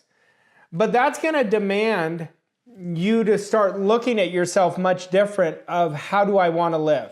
You know, one thing that I learned a long time ago, the only difference between those who earn big incomes, who are creating a life of freedom, and those who struggle, is this simple rule. They decided to. It sounds so simple, but when you make a committed decision, this is what I'm going to do no matter what. I want to take you back. Years ago, I was working at a job that I was good at, but I didn't enjoy. I had a much deeper vision for my life. And my other self kept tapping at me. There's more for you to do. There's more for you to do. And my company sold. The new company wanted to keep me, and they tried hard to keep me, but I finally listened to my greatest version of myself. That may be you right now. There may be something inside of you that is just burning, but you're having the fear to do it. I'm telling you, do it. It's going to break you free. It broke me free. Now, it didn't happen overnight. I had to work on my daily transformation. I had to really strengthen my mindset. But once I made a decision and I bet on myself, that's when everything unfolded. So what I want you to understand is when you're creating a spiritual economy, you're literally just open the door to let go and create your own economy. I always say this to anybody I coach. You've got to burn this idea in your mind that you can create your own economy. Now, why do I say that? My mentor burned that idea in my mind, and I accepted it. And I have burned it in so many people's minds since, and I hope it's you right now. I hope today, as long as I teach this lesson, that you are locked in focusing on where you want to go. Now, you've got to understand that I want you to take an honest look at your life right now. It is telling you a story. Is this how you want to live? And if you want to transform your economy, we have to first understand two places, where you are and where you want to go. Where you are right now is your current money blueprint financially right now, and it's telling you a story. But I am more interested in where you want to go. Now, maybe right now you're earning $100,000 a year and you want to take your income to $1 million. Well, I want all your eyes set on $1 million. And now we're going to train you on how to earn $1 million. See, now you're playing the infinite game. Most people are playing the finite game. When you play the infinite game, you're living life on your terms. See, I was successful while I was failing. Why? Because I was daily transforming. I was studying myself every single day. And as I was studying myself, I didn't realize it. I realize it now looking back, but I was transforming my identity one day at a time. But what I was really doing is I quit at playing small. I quit at thinking small, and I quit thinking based on results. I quit thinking based on a poverty consciousness. Because if you're holding an image of poverty in your mind right now, there is no way you can create prosperity. Now, there's a lot of people right now doing a lot of repetition, but they're doing the repetition of the wrong things. They may be listening to me, but they're not implementing. They're not going to create the results. Transformation demands implementation. But if we are not changing the way we think and the way we behave, our results are not going to change. Now, when we're talking about a spiritual economy, I'm going to show you today how to massively change your income. But when we're talking about that, we have to understand that success is not about ourselves. It's about the value we provide for others. Now, right away, you have to understand the law of compensation. The law of compensation clearly states the amount of money you earn will always, not sometimes, always be an exact ratio to the need for what you do, your ability to do it, and the difficulty there will be in replacing you. Now, what we want to focus on is our ability to do it. I want you to think, what would I love to do? And now you deliberately practice and get better at your ability to do that over and over and over again.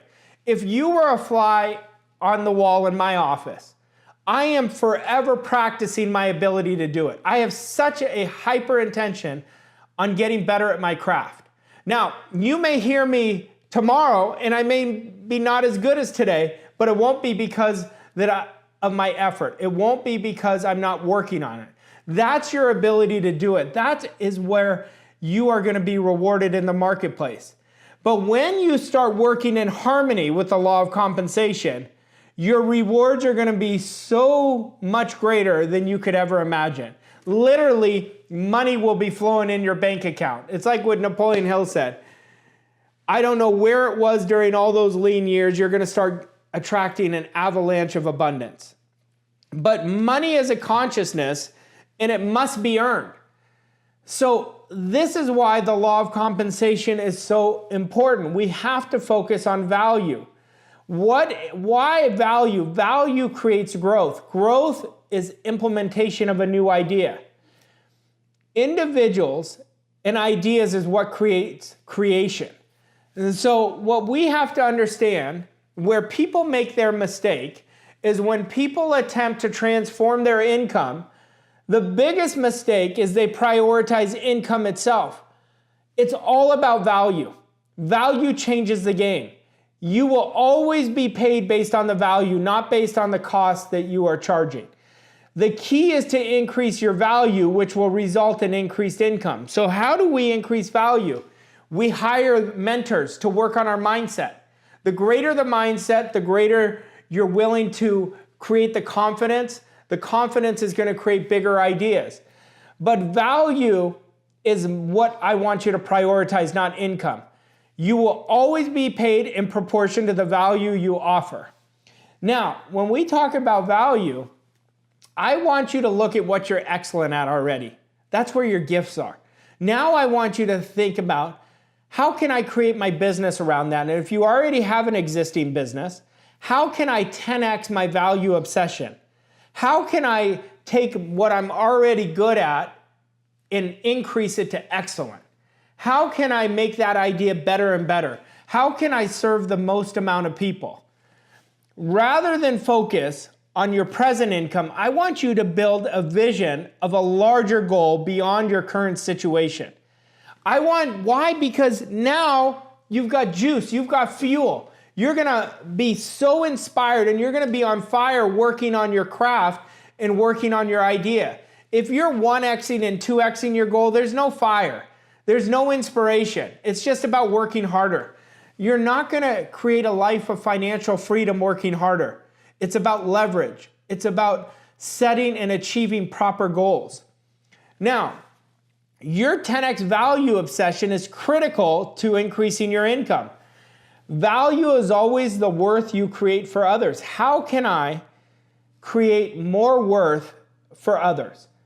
This is always provided by your ideas, your products, your beliefs, your skill sets, and the services you provide.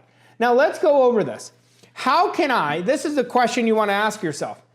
How can I 10x my ideas? Well, you do it by getting better every day at your current idea and saying, how can I make it better? How can I have a 10x value obsession of my products? How can I create my product at a much higher level for people? Maybe that's through my communication. Maybe it's through developing an extra skill set. How can I upgrade my belief? I am willing to fail at my future self than succeeding at my present self. And what is the one skill set that I could work on for the next 90 days that is going to dramatically improve me in the marketplace, that will make me an outlier, that will make me so good at what I do? And how can I always focus on providing better service? Now that is the 10x value obsession. And you want to remember this and burn this idea in your mind. People will always pay effortlessly and willingly for the solutions you provide. I want you to think of a problem and think about what is the solution I can provide that will alleviate that problem. Entrepreneurship is about two things. It's about upgrading our beliefs and upgrading our skill set. So when you are upgrading your beliefs, you're automatically going to come from a different confidence. And our confidence is a direct impact of the results we create. It literally creates our results by default. Now, think about people in the worst economic times. They're always thriving when they focus on value. When you focus on value, you bring absolute certainty to your income. With certainty in your income, you guarantee the creation process regarding your income. You will become immune to the outside world. I remember I was on a call with my mentor, Bob Proctor, when COVID happened. And he said, Arash, what do you think is going to happen? I said, this is what I know. And he said, tell me. I said, the people who double and triple their investment in their personal development are going to thrive during this challenging time. And he said, I'll never forget, he goes, you are on to something. Because that is exactly what happened. The people who were thriving were the people who doubled and tripled down on their personal mastery. But the level of compensation always follows value, not time. That's why setting a 1x or 2x goal is a wasted endeavor. When you set a big goal, it will never go to your past self. Your past self cannot even relate to it. But time is a very finite currency. See, there's only so much time in a day. When you focus on value, you're going to leverage yourself all over the marketplace. And people always pay when they feel that the value of what they receive is greater than the value of what they give in return. The law of compensation again. See, a lot of people have come to me, no, I understand the law of compensation. Then I say, tell me what you're doing. And it's completely incongruent to the law of compensation.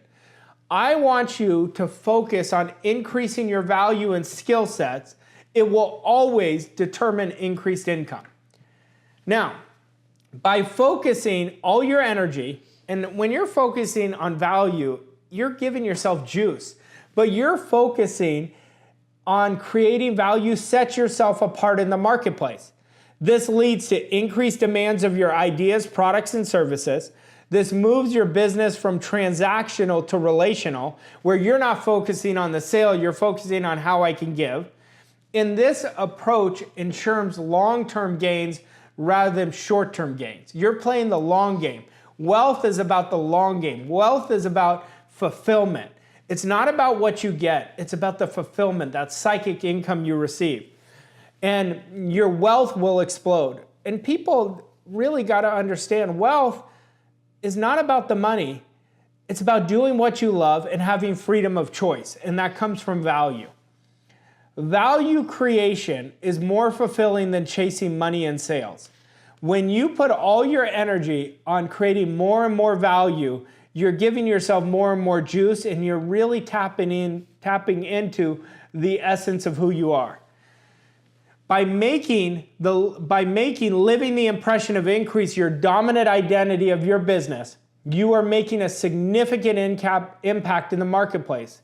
Now, you may be listening to me for the first time. And if you are, it's nice to meet you. But I will tell you this. What is the living the impression of increase? Where you leave every single person better off than you found them. Now, money is always a reward you reap from the service you render. So the more you upgrade your beliefs and skill sets, the better your service will be. The more your give is 10 times greater than what you want, the more you're going to create so much good in the marketplace. The more valuable the service, the greater the rewards. And the price of building your skill sets and belief are so tiny compared to the rewards. Now, we always have to eliminate the double binding messages. Now, every day, throughout the day, you have a thought that comes in. You're either choosing the positive side of your personality or the negative side of your personality. Now, right now, you have a money goal. And if you don't have one, you're not going to create more money. That's just the deal. You have to put energy on increasing your value, which is going to increase your income. But you could say, Arash, I've been doing all the things you've suggested, but I'm not creating an increase in income. Well, I will tell you, you are setting out a counter intention into the world, and you are sending a double binding message. Now, you could say, I am taking my income from 100 to 1 million. I'm visualizing that. I'm practicing my mental rehearsal. I'm auto-suggesting it. That is really what I want. But the rest of the day, you're focusing on present results. You're focusing on what you don't want. Well, you are tapping in to accepting ideas out of ignorance of not knowing, because you're tapping into your old self. And what does ignorance create? Worry and doubt. Worry and doubt manifests itself into fear. Fear then infects your central nervous system with what you don't want, and you keep creating it. See, we have to think, feel, and act from that $1 million person. That's where I said you have to upgrade your beliefs. You have to discipline yourself to think like the person who's earning $1 million. Well, how does the person who earns $1 million? They're always increasing their value. They're focusing on practicing their craft deliberately. They are obsessed about the law of compensation. They are obsessed about becoming a master at what they do. And when you do this and consistently win every day by getting 1% better, you're going to transform yourself from a poverty consciousness to a wealth consciousness. And all your energy is going to be on how can my give be greater than my want, which is going to create harmony on a conscious, on a subconscious level. And that's what you're going to experience in your results. But remember, if you're focusing on getting, you are operating against the law of compensation. Your give is going to be greater than your want. That's living the impression of increase. So it's about value, value, value. Upgrading your skill set, upgrading your beliefs, and that's going to create your results. And if you want to know where you are right now, your actions will always tell you how badly you want it. Your actions will tell you, am I working out of my comfort zone? See, when you're financially free, that doesn't mean you're comfortable. It means you have freedom of choice. An individual that's financially free is always betting on themselves. They know comfort and growth are completely out of harmony. They never coexist. I want you to concentrate on building bigger and bigger ideas. But understand, this is going to require you to make a committed decision. This is what I'm doing no matter what. Because nothing happens until you make a decision and move. But understand, commitment requires courage. Courage creates focus. Focus creates discipline. Discipline is what's going to create your freedom. But service to many is what creates great wealth. Forget about the income. Focus on your craft. Focus on your ability to do it. Focus on creating more and more excellence in your ideas, in your products, in yourself. I love what Jim Rohn says. You have to work so much harder on yourself than you do your business or your job. And when you do that, you take the attention off of you and you put it onto others, people will be magnetized to your business. That is the law of compensation in action. And that is how you're going to create what you want. Everything you want is on its own frequency. Become one with it. If you want to go, using my example of going 100,000 a year to 1 million, we've got to create the value of 1 million. And it's not as hard as you may think. A lot of people are stopping themselves before they even start. They're always assigning a level of difficulty to it. It's about winning every day. It's about beating your personal best every day. And as you do that, you're going to activate your spiritual economy, and you will contact me, like many clients have, that they've turned their annual income into their monthly income. I want you to watch this, but I don't want you just to watch it. I want you to stop yourself and start journaling. How can I create more value in what I'm doing? Am I doing what I love? Because I'm telling you right now, you're wasting your time if you're not doing what you love. I don't know anyone who creates any level of success not enjoying what they're doing. Allow yourself, allow that fire to come out of you. There's another person that's dying to come out of you right now. Let that person out. I want you to create a life of freedom. Why? I think freedom, financial freedom, is the most worthiest goal that anybody can create because of what it makes of you.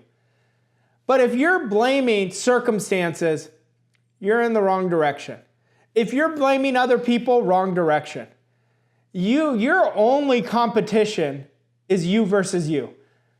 So let go of the excuses. Be a great quitter. You heard me right. Be great at quitting.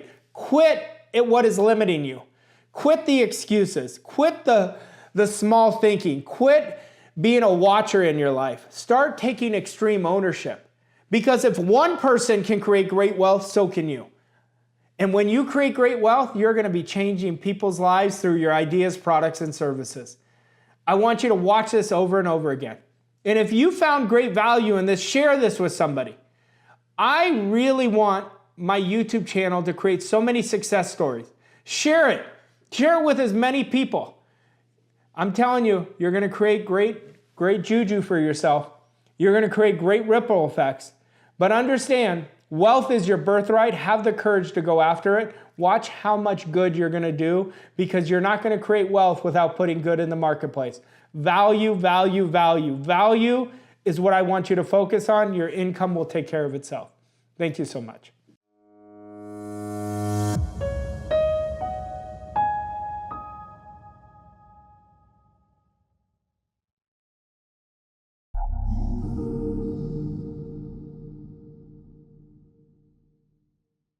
Today's lesson will really change the game once you implement it. Now, I want you to hear my word, implement. And today's lesson, more than any other lesson, is going to require courage, perseverance, and discipline. And I'm going to talk about subjective control. Subjective control is where you're planting every thought you want inside of you. And that is when you're going to change the game exponentially. And you're going to know when you're in subjective control because you're going to be on fire. You have so much juice behind everything you're doing.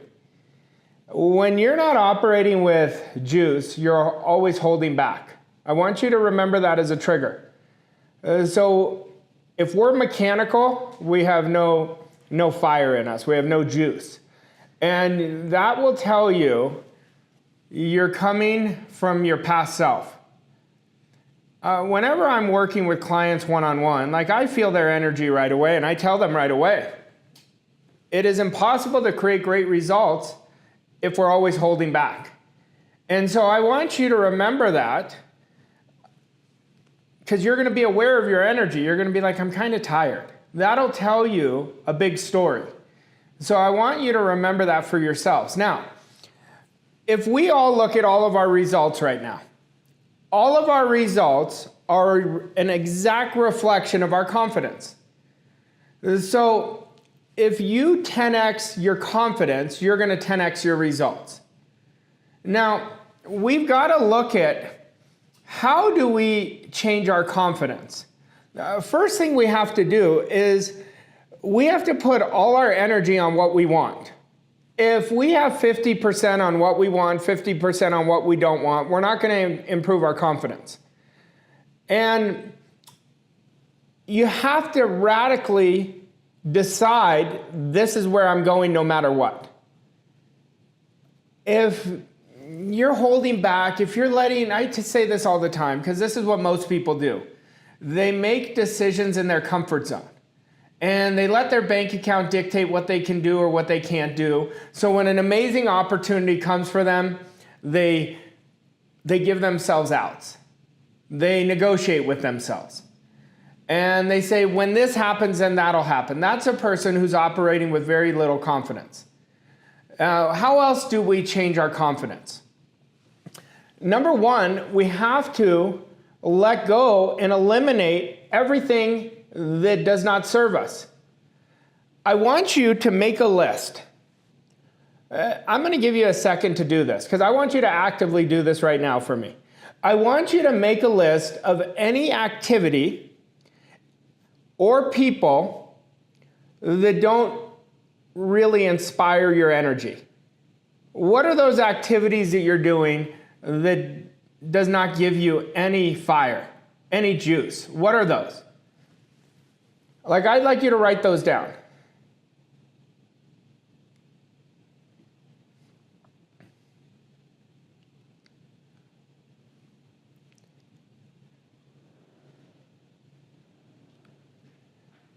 Now, if you look at those right now, those are the things that we have to eliminate. That could be a belief. It could be an old belief. It could be an attitude. See, the process of creating a quantum leap is about elimination. We want to get really good looking at what no longer serves us. Whatever's not giving us fire, it's really going to deplete our energy. So you want to really consistently be looking at this. Now, I'm going to say it again, and I want to burn this idea in your mind. The process of a quantum leap is about elimination. So if I said to you right now, what is the one thing that you know you have to eliminate? Would that be on top of your mind right now?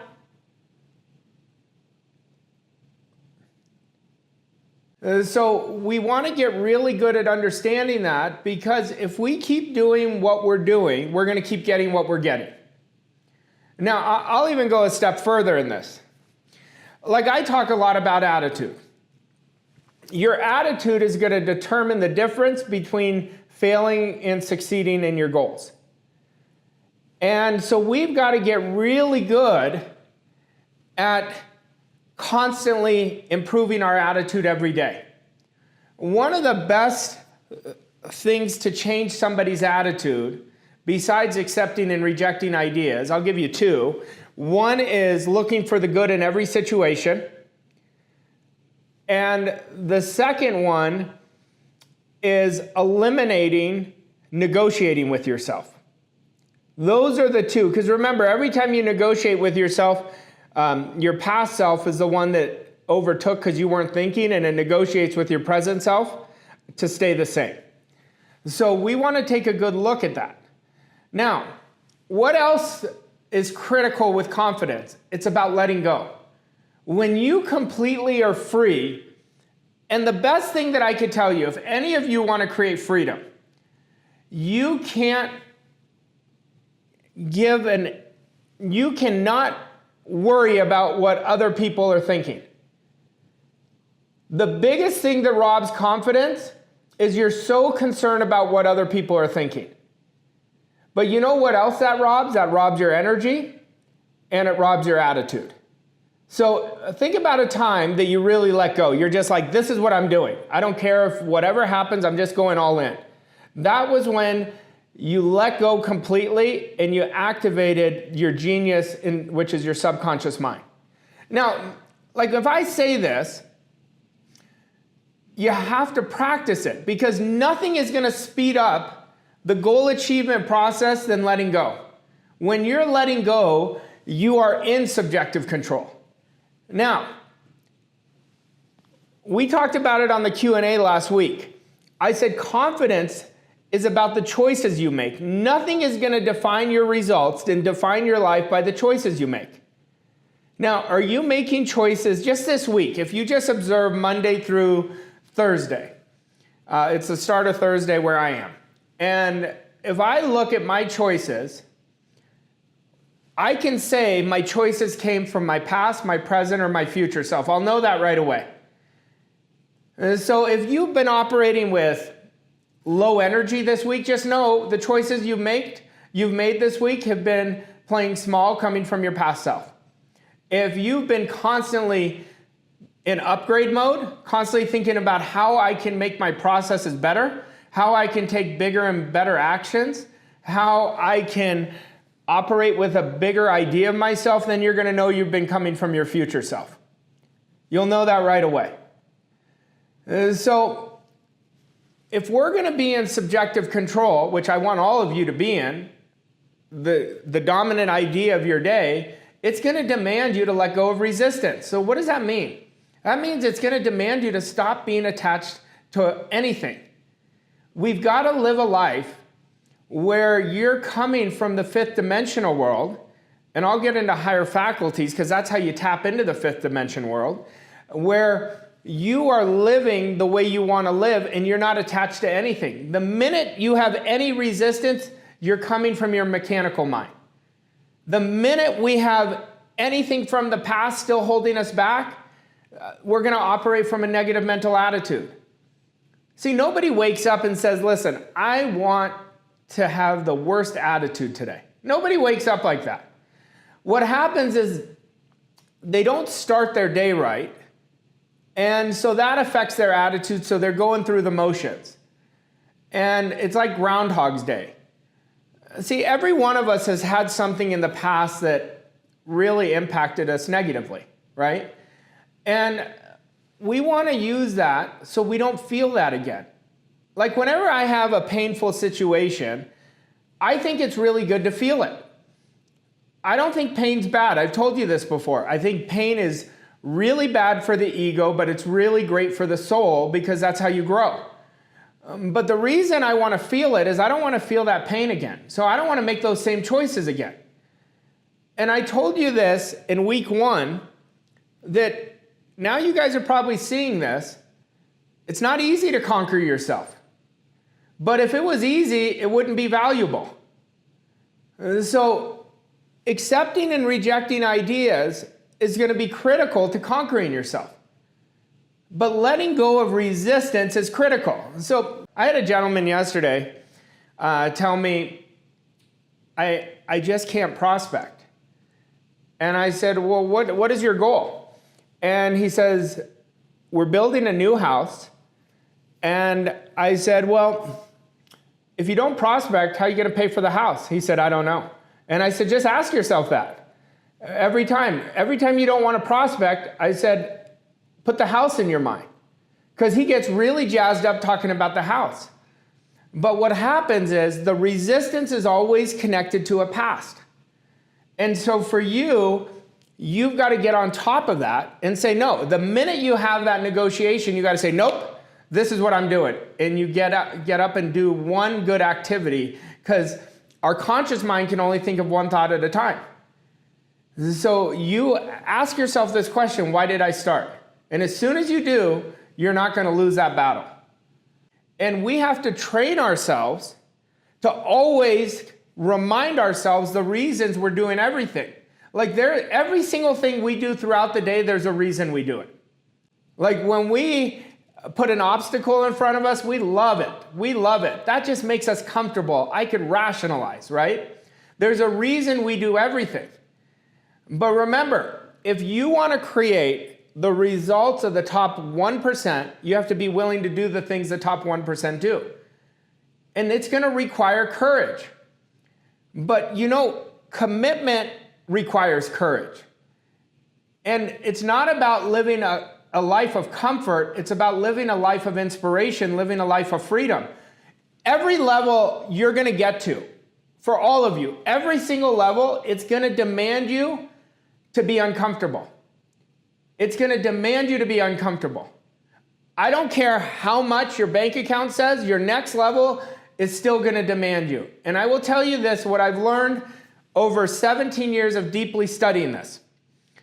When we are not uncomfortable, that's when the universe turns its back on us. Because the universe responds to our deepest commitments. So freedom is not about comfort, it's about choices. It's about freedom of choice, freedom of time. But you go talk to anybody living in freedom, and they will tell you that they're uncomfortable. I promise you this. So when we start asking ourselves, why am I attached to this? Because I've got to get really good at being detached. That's when you're going to operate from a positive mental attitude, and you're not going to let the past control you. Right now, with every one of us, all day today, the past is going to try to control every one of us. I promise you this. So if we're not locked in our thinking, if we're not locked in with our juice of what we're doing in our activities, nothing's going to happen. See, all these people come to me and they say, I want to find my purpose. Like, my purpose is being a great husband. My purpose is being a great father. My purpose is being a great coach. Like I always say, I'm going to coach till the day I die. This is me. And like, but I don't have, all these people will tell you, oh, it's to change the world. The world doesn't need changing. You know, we need to change. So like when we're saying this, those are people who are not committed to anything. Like somebody's purpose, if somebody has really that micro level purpose to get better, because really our best purpose that any of us can have is to be better than we were yesterday. That is a great purpose. Then you're going to work with purpose and you're not going to work with resistance. So we want to understand this. Now, all of us are infinite. There's no end to where you could take yourself, but if you're going to live up to your potential, we have to really set ourselves up to win, and that's betting on ourselves. There's no one who you should bet on more than you. But that takes courage again. That takes courage that I'm going to be willing to fail at my future self than succeed at my present self. Now, I'm building the foundation for subjective control with you guys right now. I haven't even gotten close to getting into it. But I want to build the foundation, so I'm teaching you how to think in a certain way. Because your results are always going to be a prequel of how you think. What do you think confidence is? Confidence is about letting go. It's about thinking. So when we start understanding, and that's why I'm always telling you, it's 90 days of definiteness. If you're doing 6 days on, 4 days off, you're not going to win. So you have to just put yourself in a tunnel of focus for 90 days. If I can just get you all to be 90 days of courage, 90 days of focus, that's what definiteness is. Then you're going to create a whole new life. You're literally going to change your paradigm, and all you're going to do in everything is about definiteness. And it's not just in your work days. It'll be how you parent. It'll be the people who you have experiences with. You're going to be so definite, but what's beautiful about definiteness, you're going to build so much trust within yourself. And that's why it's so important. But in order to do this, you must be able to think. Now, to think is to think what you want, when you want, how you want. It's not to go to the past. That's not thinking. That's just reaction. That's somebody who's not thinking. It's not to come from neediness. Neediness is not thinking. It's to constantly stretch yourself. And that's why every week I'm on here and I always challenge your thinking. In one way for sure, I always say, if you look at you right now, are you thinking big enough? Are you thinking big enough?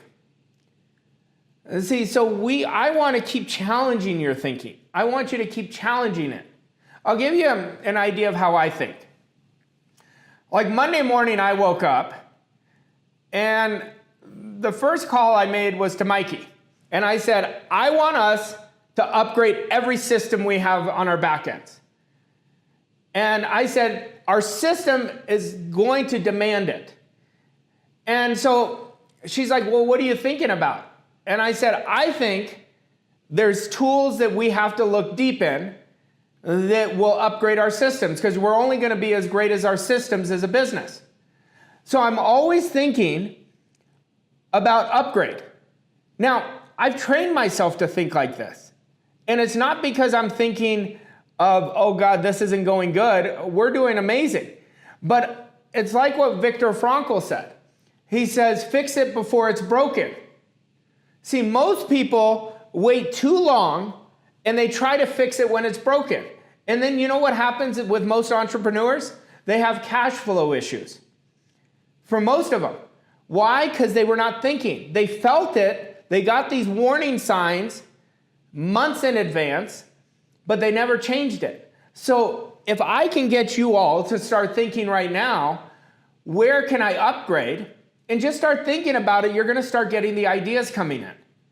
And they happen fast. But we have to be willing not just to think, take action on those ideas. Take action on them.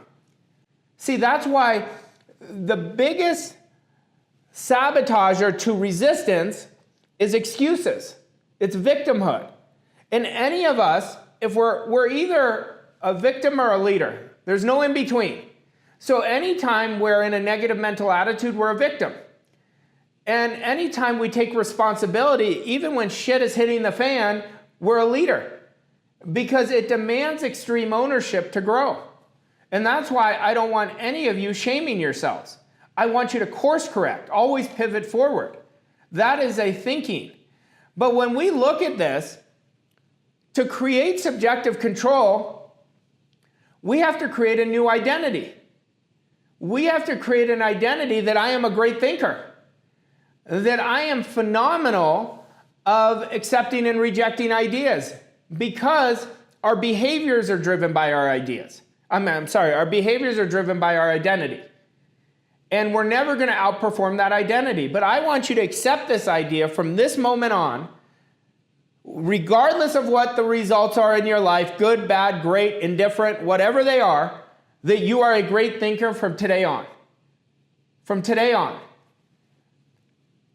Now, in order to do this, we have to radically accept how we want to live. Like, this is how I'm living. This is what I'm doing.